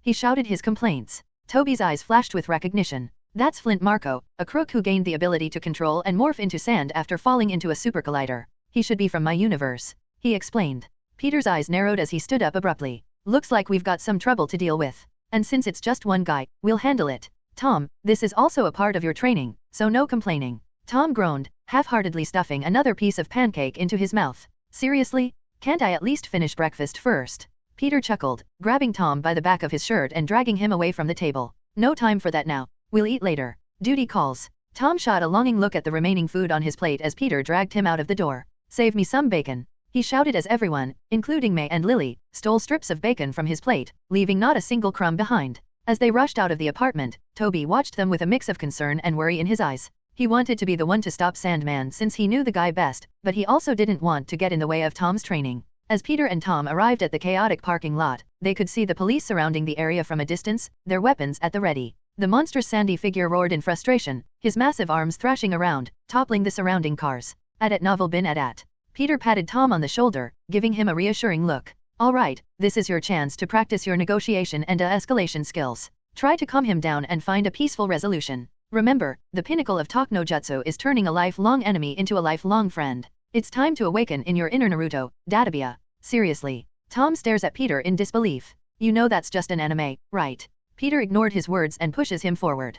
"Good luck." Tom took a deep breath, trying to steady his nerves. Negotiation wasn't exactly his strong suit, but he was determined to make Peter proud. He leaped forward, making his way past the police, who hesitated, their weapons lowered in respect to Spider-Man's presence. Peter found a flipped car nearby and perched himself on top of it, observing the unfolding situation with keen interest. He would let his new student handle this on his own, but he was ready to intervene if things took a turn for the worse. Thankfully, he knew that out all of the villains to appear here, Sandman was the least hostile. He had no ulterior motives or evil intentions, his only goal was to return back to his daughter as swiftly as possible. As Tom approached Sandman, the towering figure turned his attention towards the young Spider-Man. His voice boomed with anger and desperation. "You, Spider-Man? You brought me to this world? I know it." Tom raised his hands in a calming gesture, trying to project a sense of peace. "I understand your frustration, but we can't let you cause more harm to innocent people. Let's talk this out. There has to be a way to find a solution." Sandman's form shifted, his sandy body crackling with power. "Talk?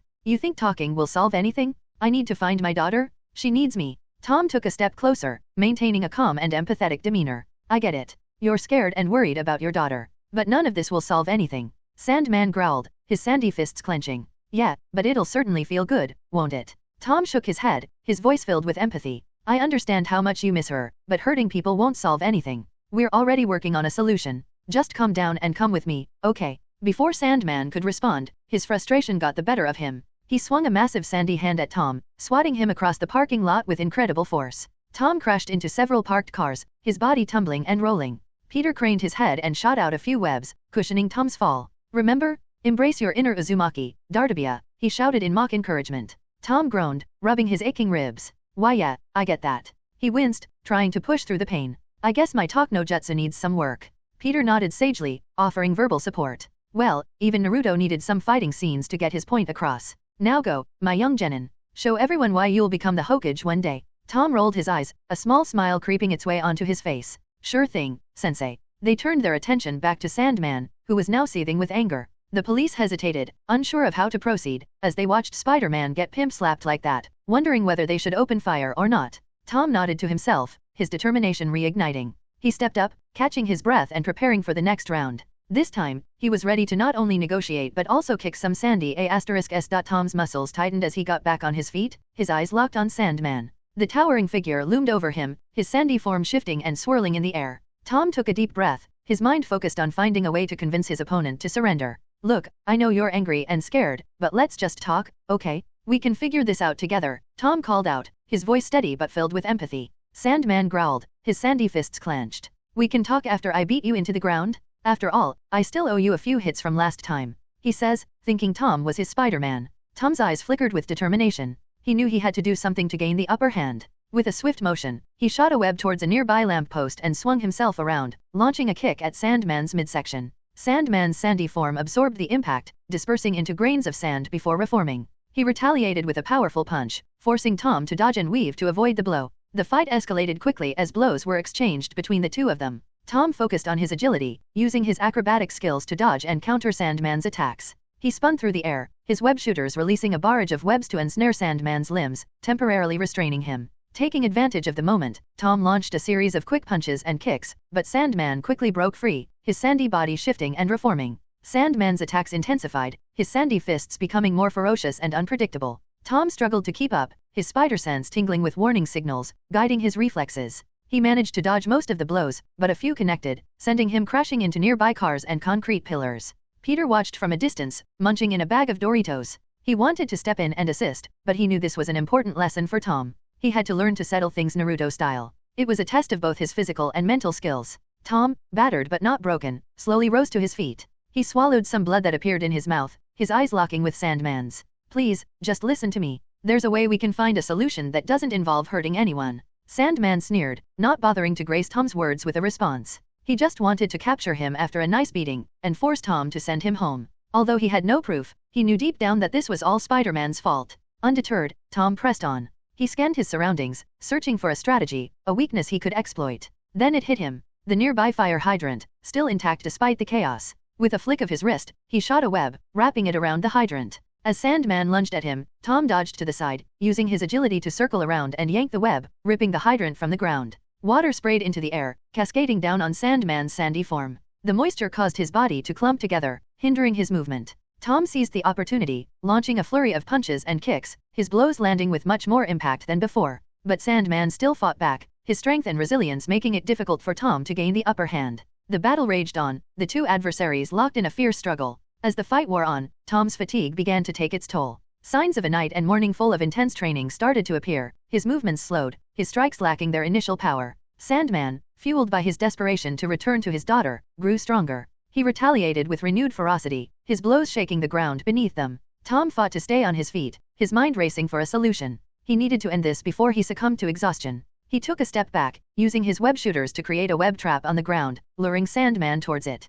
Sandman charged, his sandy form barreling towards Tom. With a well-timed move, Tom leaped over the web trap, causing Sandman to crash into it. The sticky webbing clung to his water-clumped body, immobilizing him momentarily. Tom seized the opportunity, landing a powerful blow to Sandman's midsection, followed by a roundhouse kick that sent the villain sprawling to the ground. Sandman groaned, his sandy body weakened and disoriented. Breathing heavily, Tom stood over Sandman, his voice laced with both exhaustion and determination. This didn't have to end in violence. There's always another way. I can help you. You just have to let me. Sandman began to shrink back to normal size, his human features returning. Gasping for breath as water continued to rain down on him from the hydrant, he stared up at Tom with a mix of defeat and frustration. I need to get back to my daughter. Tom extended a hand towards Sandman, offering him assistance. We can help you. We'll find a way. But you have to trust us. Sandman hesitated for a moment before reluctantly taking Tom's hand. With a grunt, Tom helped him to his feet, the fight finally coming to a halt. As the dust settled, Tom turned towards Peter, a triumphant smile on his face. He had faced a formidable opponent and managed to hold his own. It was a small victory, but a victory nonetheless. Peter approached, an impressed look on his face. Good job. You held your ground and managed to peacefully subdue Sandman in the end. I give you a B-. Tom frowned at his grade. What? That was at least an A? And where the hell did the minus come from? He complained. At novel bin at. Sandman stood beside them, wondering why there were two Spider-Men in front of him. What kind of nightmare world did I wake up in? Due to the battle that just took place, the streets were scattered with debris and the remnants of Tom's clash with Sandman. Behind some of those debris, a shadowy figure stood in the distance, concealed within an inky blackness. The hidden figure watched with intense interest as Tom approached Sandman, extending a hand to help him up. As Sandman struggled to his feet, the figure's form shifted and contorted, transforming into the familiar shape of Flash Thompson. Venom, having taken over Flash's body, had been observing the fight from the shadows. Seeing an opportunity, Flash rushed past the police barricade, bypassing their attempts to stop him, and called out to Tom, feigning familiarity. Hey, buddy. You did great out there? Man, watching you fight that sand guys was crazy. I thought you were about to get squished like 10 different times. Tom narrowed his eyes, his skepticism evident. Flash, what are you doing here? Flash put on a wide grin, trying to hide his ulterior motives.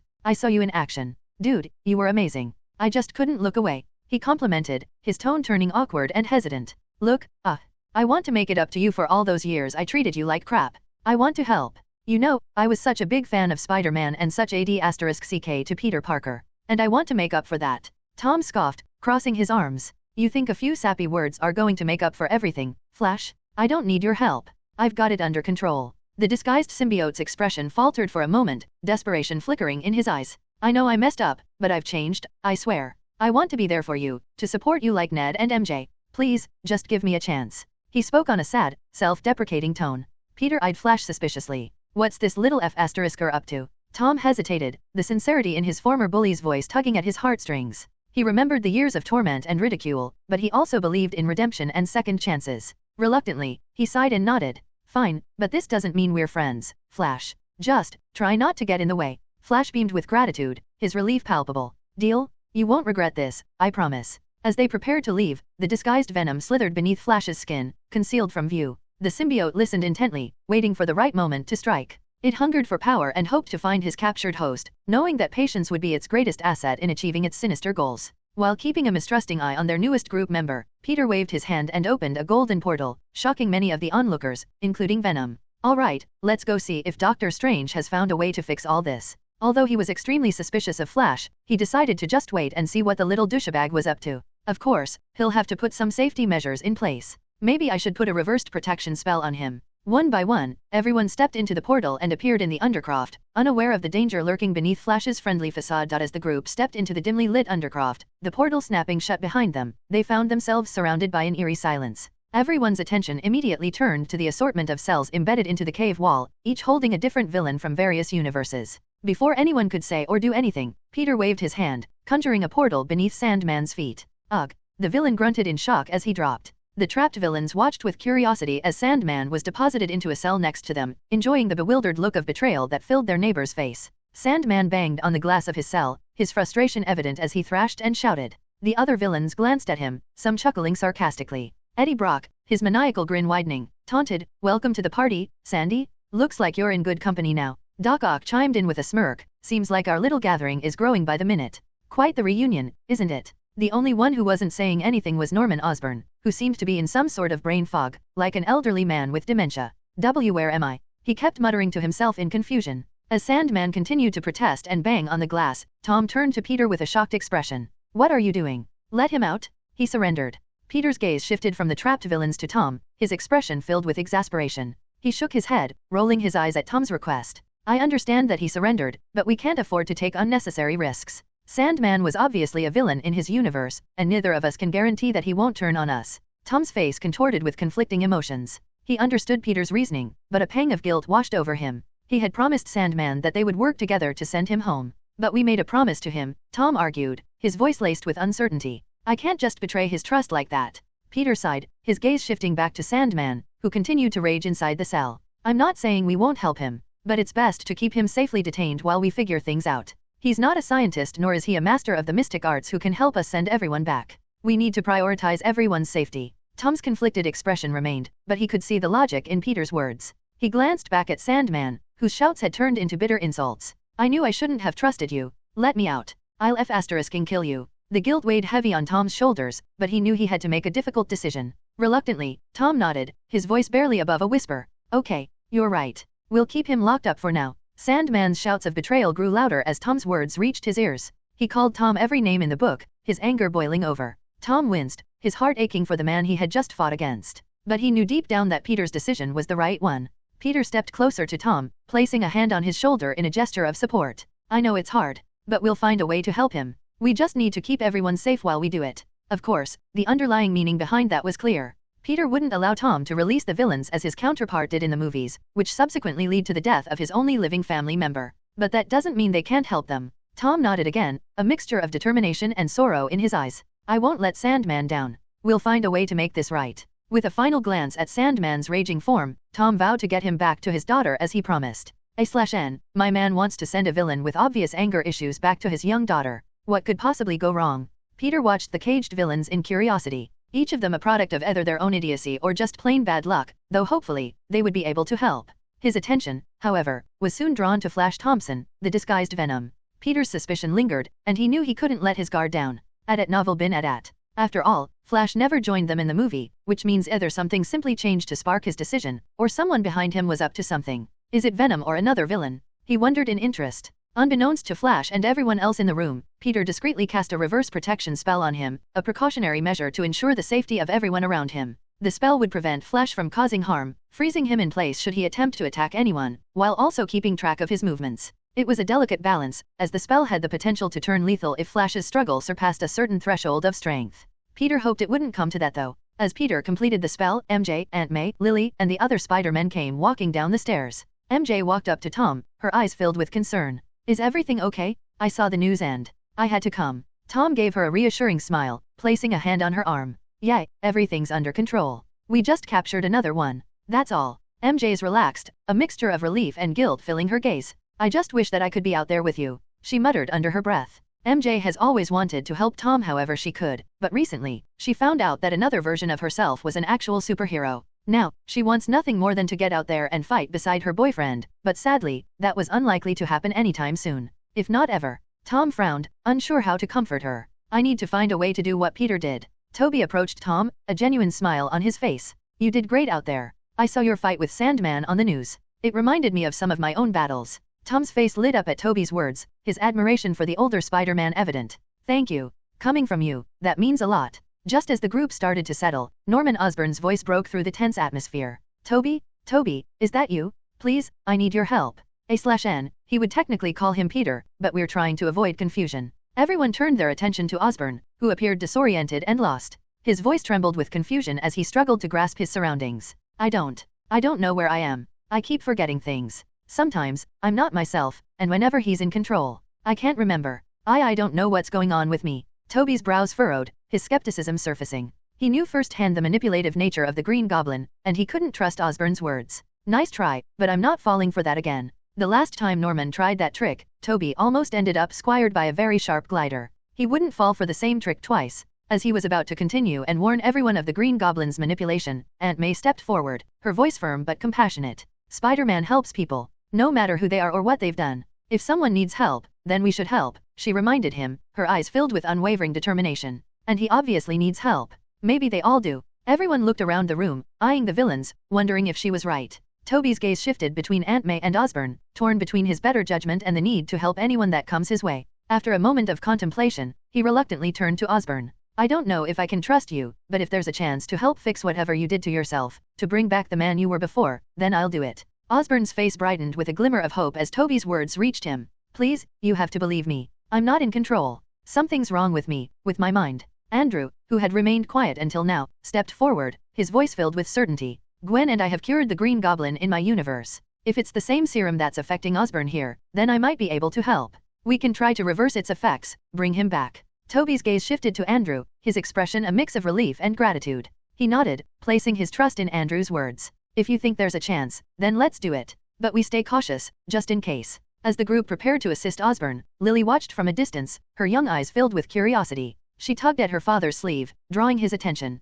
Dad, why are they helping the bad guys? Peter looked down at Lily's, his voice gentle. Sometimes, people make mistakes or get hurt, and they end up doing bad things. But it doesn't mean they can't change or that they don't deserve a chance to be helped. In fact, I've done this with a few people back home. For example, Abomination is currently an Avenger. What? Tom nearly jumped out of his suit, shocked to hear that the monster, who fought the Hulk and nearly destroyed the entire city somehow became an Avenger. How the hell did you manage that? As Peter gave him a brief explanation, Toby turned to Andrew. Do you have an Abomination in your universe? He asked curiously. No. As everyone was talking, throwing out ideas on how to help Norman and the other villains, Dr. Strange paced down the stairs. An odd-looking cube in hand. The dimly lit undercroft was filled with a tense atmosphere as the group of Spider-Men and their allies prepared to assist the trapped villains. Though their conversation was interrupted by the sound of approaching footsteps, Dr. Strange descended the stairs, his attention fixed on the cube in his hand. The room fell silent as he walked up to the cells, acknowledging the captives. Quite the collection you've gathered here, Strange commented, his tone laced with a mix of surprise and admiration. Impressive work, at novel bin at. Thanks sir, but... Tom, eager to share their new plans, opened his mouth to speak, but before he could utter more than a few words, Dr. Strange waved his hands, drawing intricate golden spell circles around the cube. Beams of light shot out from the cube, scanning each villain and the Spider-Man before vanishing along with the spell circles. In a matter of seconds, the process was complete. A button rose from the cube, and Strange turned his attention to the gathered group. With this device, we can send each of you back to your respective universes, he announced, his voice tinged with authority. Tom's eyes widened, and he frantically tried to interrupt. Wait, Dr. Strange, we have a plan. But Strange paid no mind to Tom's words. He reached for the button, ready to activate it and send everyone back. However, before his finger could make contact, Tom managed to assert himself, effectively stopping Strange in his tracks. Sir, please listen for a second, Tom pleaded, his voice filled with urgency. We want to help them before sending them back. We have a chance to fix what happened to them. Most of them are already dead in their universe, so maybe we can save them? Change their fate. Strange's eyebrows furrowed, his patience wearing thin. Fix them? Change their fate. He scoffed. You can't change fate. Death is a part of life, and it is their fate to meet their end. It's sad, but it's the truth. Tom's determination only grew stronger as he stood his ground. But what if their deaths were preventable? What if we could save their lives by helping them now? Their conversation caused a commotion in the cells. The trapped villains, unaware of their own deaths in their respective universes, looked on with curiosity and confusion. Only Eddie Brock seemed to remember his fate, the memory of his explosive demise fresh in his mind. Strange, growing increasingly frustrated, moved to press the button again, only to find the cube missing. He turned to see Peter holding the box, a playful smirk tugging at his lips. Looking for this? Peter asked, his voice clearly provoking the caped master. Strange's eyes narrowed, his expression a mix of annoyance and exasperation. Hand it over. You should know the consequences of something this, he stated, knowing Peter practiced the same arts as him. Peter shrugged, facing the famous sorcerer unwaveringly. Consequences can be accounted for and prevented with enough preparation and skill. Besides, we owe it to ourselves, and to them, to give them a chance at redemption, he declared firmly as he glanced at a proud-looking Aunt May. We can't simply send them back without trying to help. If we did, then we wouldn't be Spider-Man. Strange studied Peter for a moment, weighing his options. The dimly lit Undercroft crackled with tension as they faced off against each other. The other Spider-Men formed a protective circle around him, ready to defend their cause at any cost. Strange's eyes glowed with a dangerous intensity as he raised his hands, summoning mystical energy. You're making a grave mistake, Strange warned, his voice laced with a mix of frustration and determination. I'm sorry, but I cannot allow you to meddle with the natural order of things. Peter's eyes narrowed as his spider sense activated, the familiar tingling sensation flooding his body. Since he knew a fight was coming, he quickly stored the cube in his necklace, alongside his currently useless infinity stones. A/N, he made a storage necklace a while ago for the stones, in case anyone forgot. With a swift motion, Peter drew upon the energy of the universe, conjuring a shield of golden light just in time to block an eldritch whip coming his way, hoping to grab the cube before it was gone. The shield crackled and shimmered, absorbing the impact as Peter held his ground. Tom and Andrew watched in awe, their eyes widening at the display of power. This was a side of Peter they had never seen before. Yeah, they've seen his portals, but that was it. This felt like real magic. Meanwhile, Tom analyzed the situation, seeking an opening to assist Peter. He knew firsthand the strength of Strange's abilities and understood the gravity of the situation. He had to act quickly. Without hesitation, Tom launched himself into the fray, flipping through the air and landing behind Strange. He unleashed a flurry of blows, aiming to distract and disrupt the sorcerer's concentration. Strange swiftly countered Tom's assault, making himself briefly intangible, allowing each strike to harmlessly pass through his body. All eyes widened as Tom's fists phased right through his opponent, especially the villains who weren't used to such mystical feats. Seeing that one spider wasn't enough, Toby and Andrew jumped in as well, bracing themselves for what would undoubtedly be a difficult fight. Dr. Strange, his eyes glowing with an otherworldly intensity, raised into the air with the help of his cape and conjured a swirling vortex of mystic energy. The air crackled with power as alien-like tendrils snaked out from the vortex, lashing towards the Spider-Man with deadly precision. Peter quickly covered Lily's eyes. I didn't know Strange practiced such kinky spells, he thought, knowing this spell was created by a certain hentai-obsessed master. Hey, Lily shouted as she tried to yank her father's hand away. I can't see. Toby, with his years of experience and battle-hardened instincts, was the first to react. He swiftly leaped into action, utilizing his agility and strength to dodge and weave through the onslaught of what appeared to be a dimensional octopus. His movements were fluid and graceful, reminiscent of a seasoned dancer, as he performed a series of acrobatic flips and rolls to evade the tentacles. Andrew, with his quick reflexes and sharp senses, followed Toby's lead. He moved with an unmatched speed, his spider sense guiding him to narrowly avoid each strike. As bolts of energy soared past him, fired from an odd-looking staff that appeared in Strange's hands, he somersaulted through the air, shooting his web shooters to create temporary barriers and leaping out of harm's way. Tom, the youngest and least experienced of the three, found himself struggling to keep up. However, his determination burned brightly, refusing to let his teammates fight alone. He used his web-slinging skills to create intricate patterns, attempting to ensnare and neutralize the monster that Strange summoned.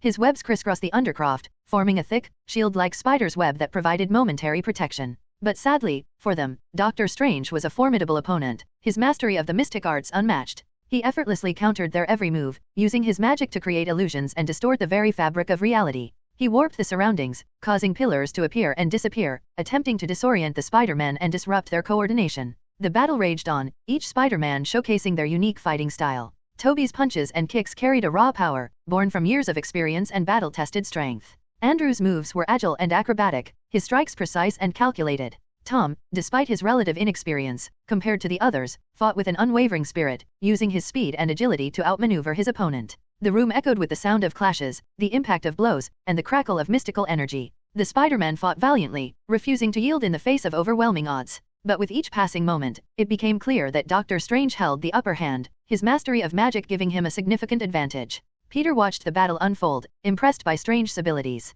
But it's time to end this. He knew it was time for him to step in. With a calculated leap, he propelled himself into the fray, his movements a blur of speed and agility. As he soared through the air, Peter focused his attention on the swirling vortex of mystic energy conjured by Strange. The tendrils of the dimensional monster lashed out, seeking to ensnare him, but Peter's spider sense guided his every move. He flipped and twisted in midair, narrowly evading the lethal strikes. With precise timing, Peter shot a single eldritch-coated web into the vortex, his web expertly stuck to the monstrous entity. And with a powerful tug, he yanked the creature out of Strange's control, causing it to dissipate into nothingness. The room fell momentarily silent as the Spider-Man and villains alike watched in awe at Peter's mastery of both combat and magic. Not wasting a moment, Peter disappeared in a burst of speed, his reflexes heightened by his enhanced spider abilities. He swiftly closed the distance between him and Strange, ducking and weaving through the illusory pillars that the sorcerer conjured in an attempt to hinder him. As Peter reached Strange, he leaped into the air, executing a flawless aerial somersault. In midair, he extended his arm, his hand gripping the odd-looking staff tightly. With a twist of his body, he wrenched the staff from Strange's grasp, disarming the sorcerer in an instant. With the staff now in his possession, Peter landed gracefully on the ground, his eyes locked onto Strange. He spun the staff expertly in his hand, smirking triumphant toward his opponent. Strange sighs narrower with a mix of annoyance and disbelief at Peter's audacity. Without hesitation, Peter channeled eldritch energy into his new staff, powering it up with ease. He expertly wielded the staff, firing bolts of energy toward its former owner. Each bolt was swift and precise, aimed to disorient the sorcerer and weaken Strange's defenses. The room filled with the sounds of pure chaos as Peter's strikes and bolts of energy met Strange's attempts at defense. The staff crackled with energy, its power amplified by Peter's skill and experience. Blow after blow, Peter dismantled Strange's barriers and shields, exploiting any gaps in his defenses. Ugh, enough. Strange shouted in annoyance as he tried to fight back, but he seemed to always find himself on the defensive. Peter smirked, clearly enjoying himself. What happened? It looked like you were enjoying yourself before. As the battle reached its climax, Peter's movements became a blur, his spider instincts guiding his every action.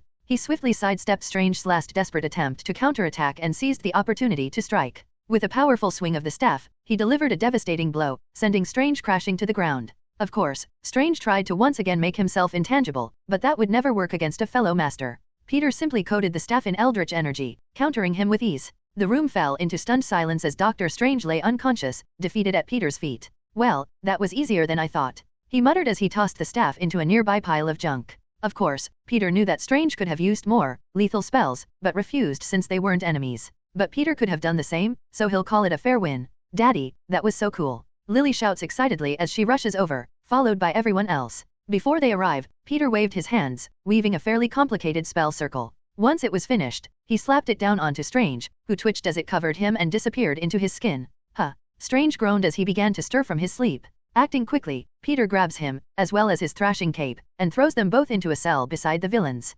What? Strange mutters as he wakes up in a cell, his cape bashing itself against the glass wall. What the? He mutters as he tries to phase through the cell, finding it impossible to wield even the tiniest bit of energy, eldritch or otherwise. Hello, everyone! As we wrap up this video, I want to share a quick note. I have a Patreon account. If you'd like to support me and enjoy on-demand audiobooks, you can become a Patreon member. Alternatively, you can check out my Google Drive link, which has 500+ novel audiobooks available through my Ko-fi or Patreon shop. I appreciate your support.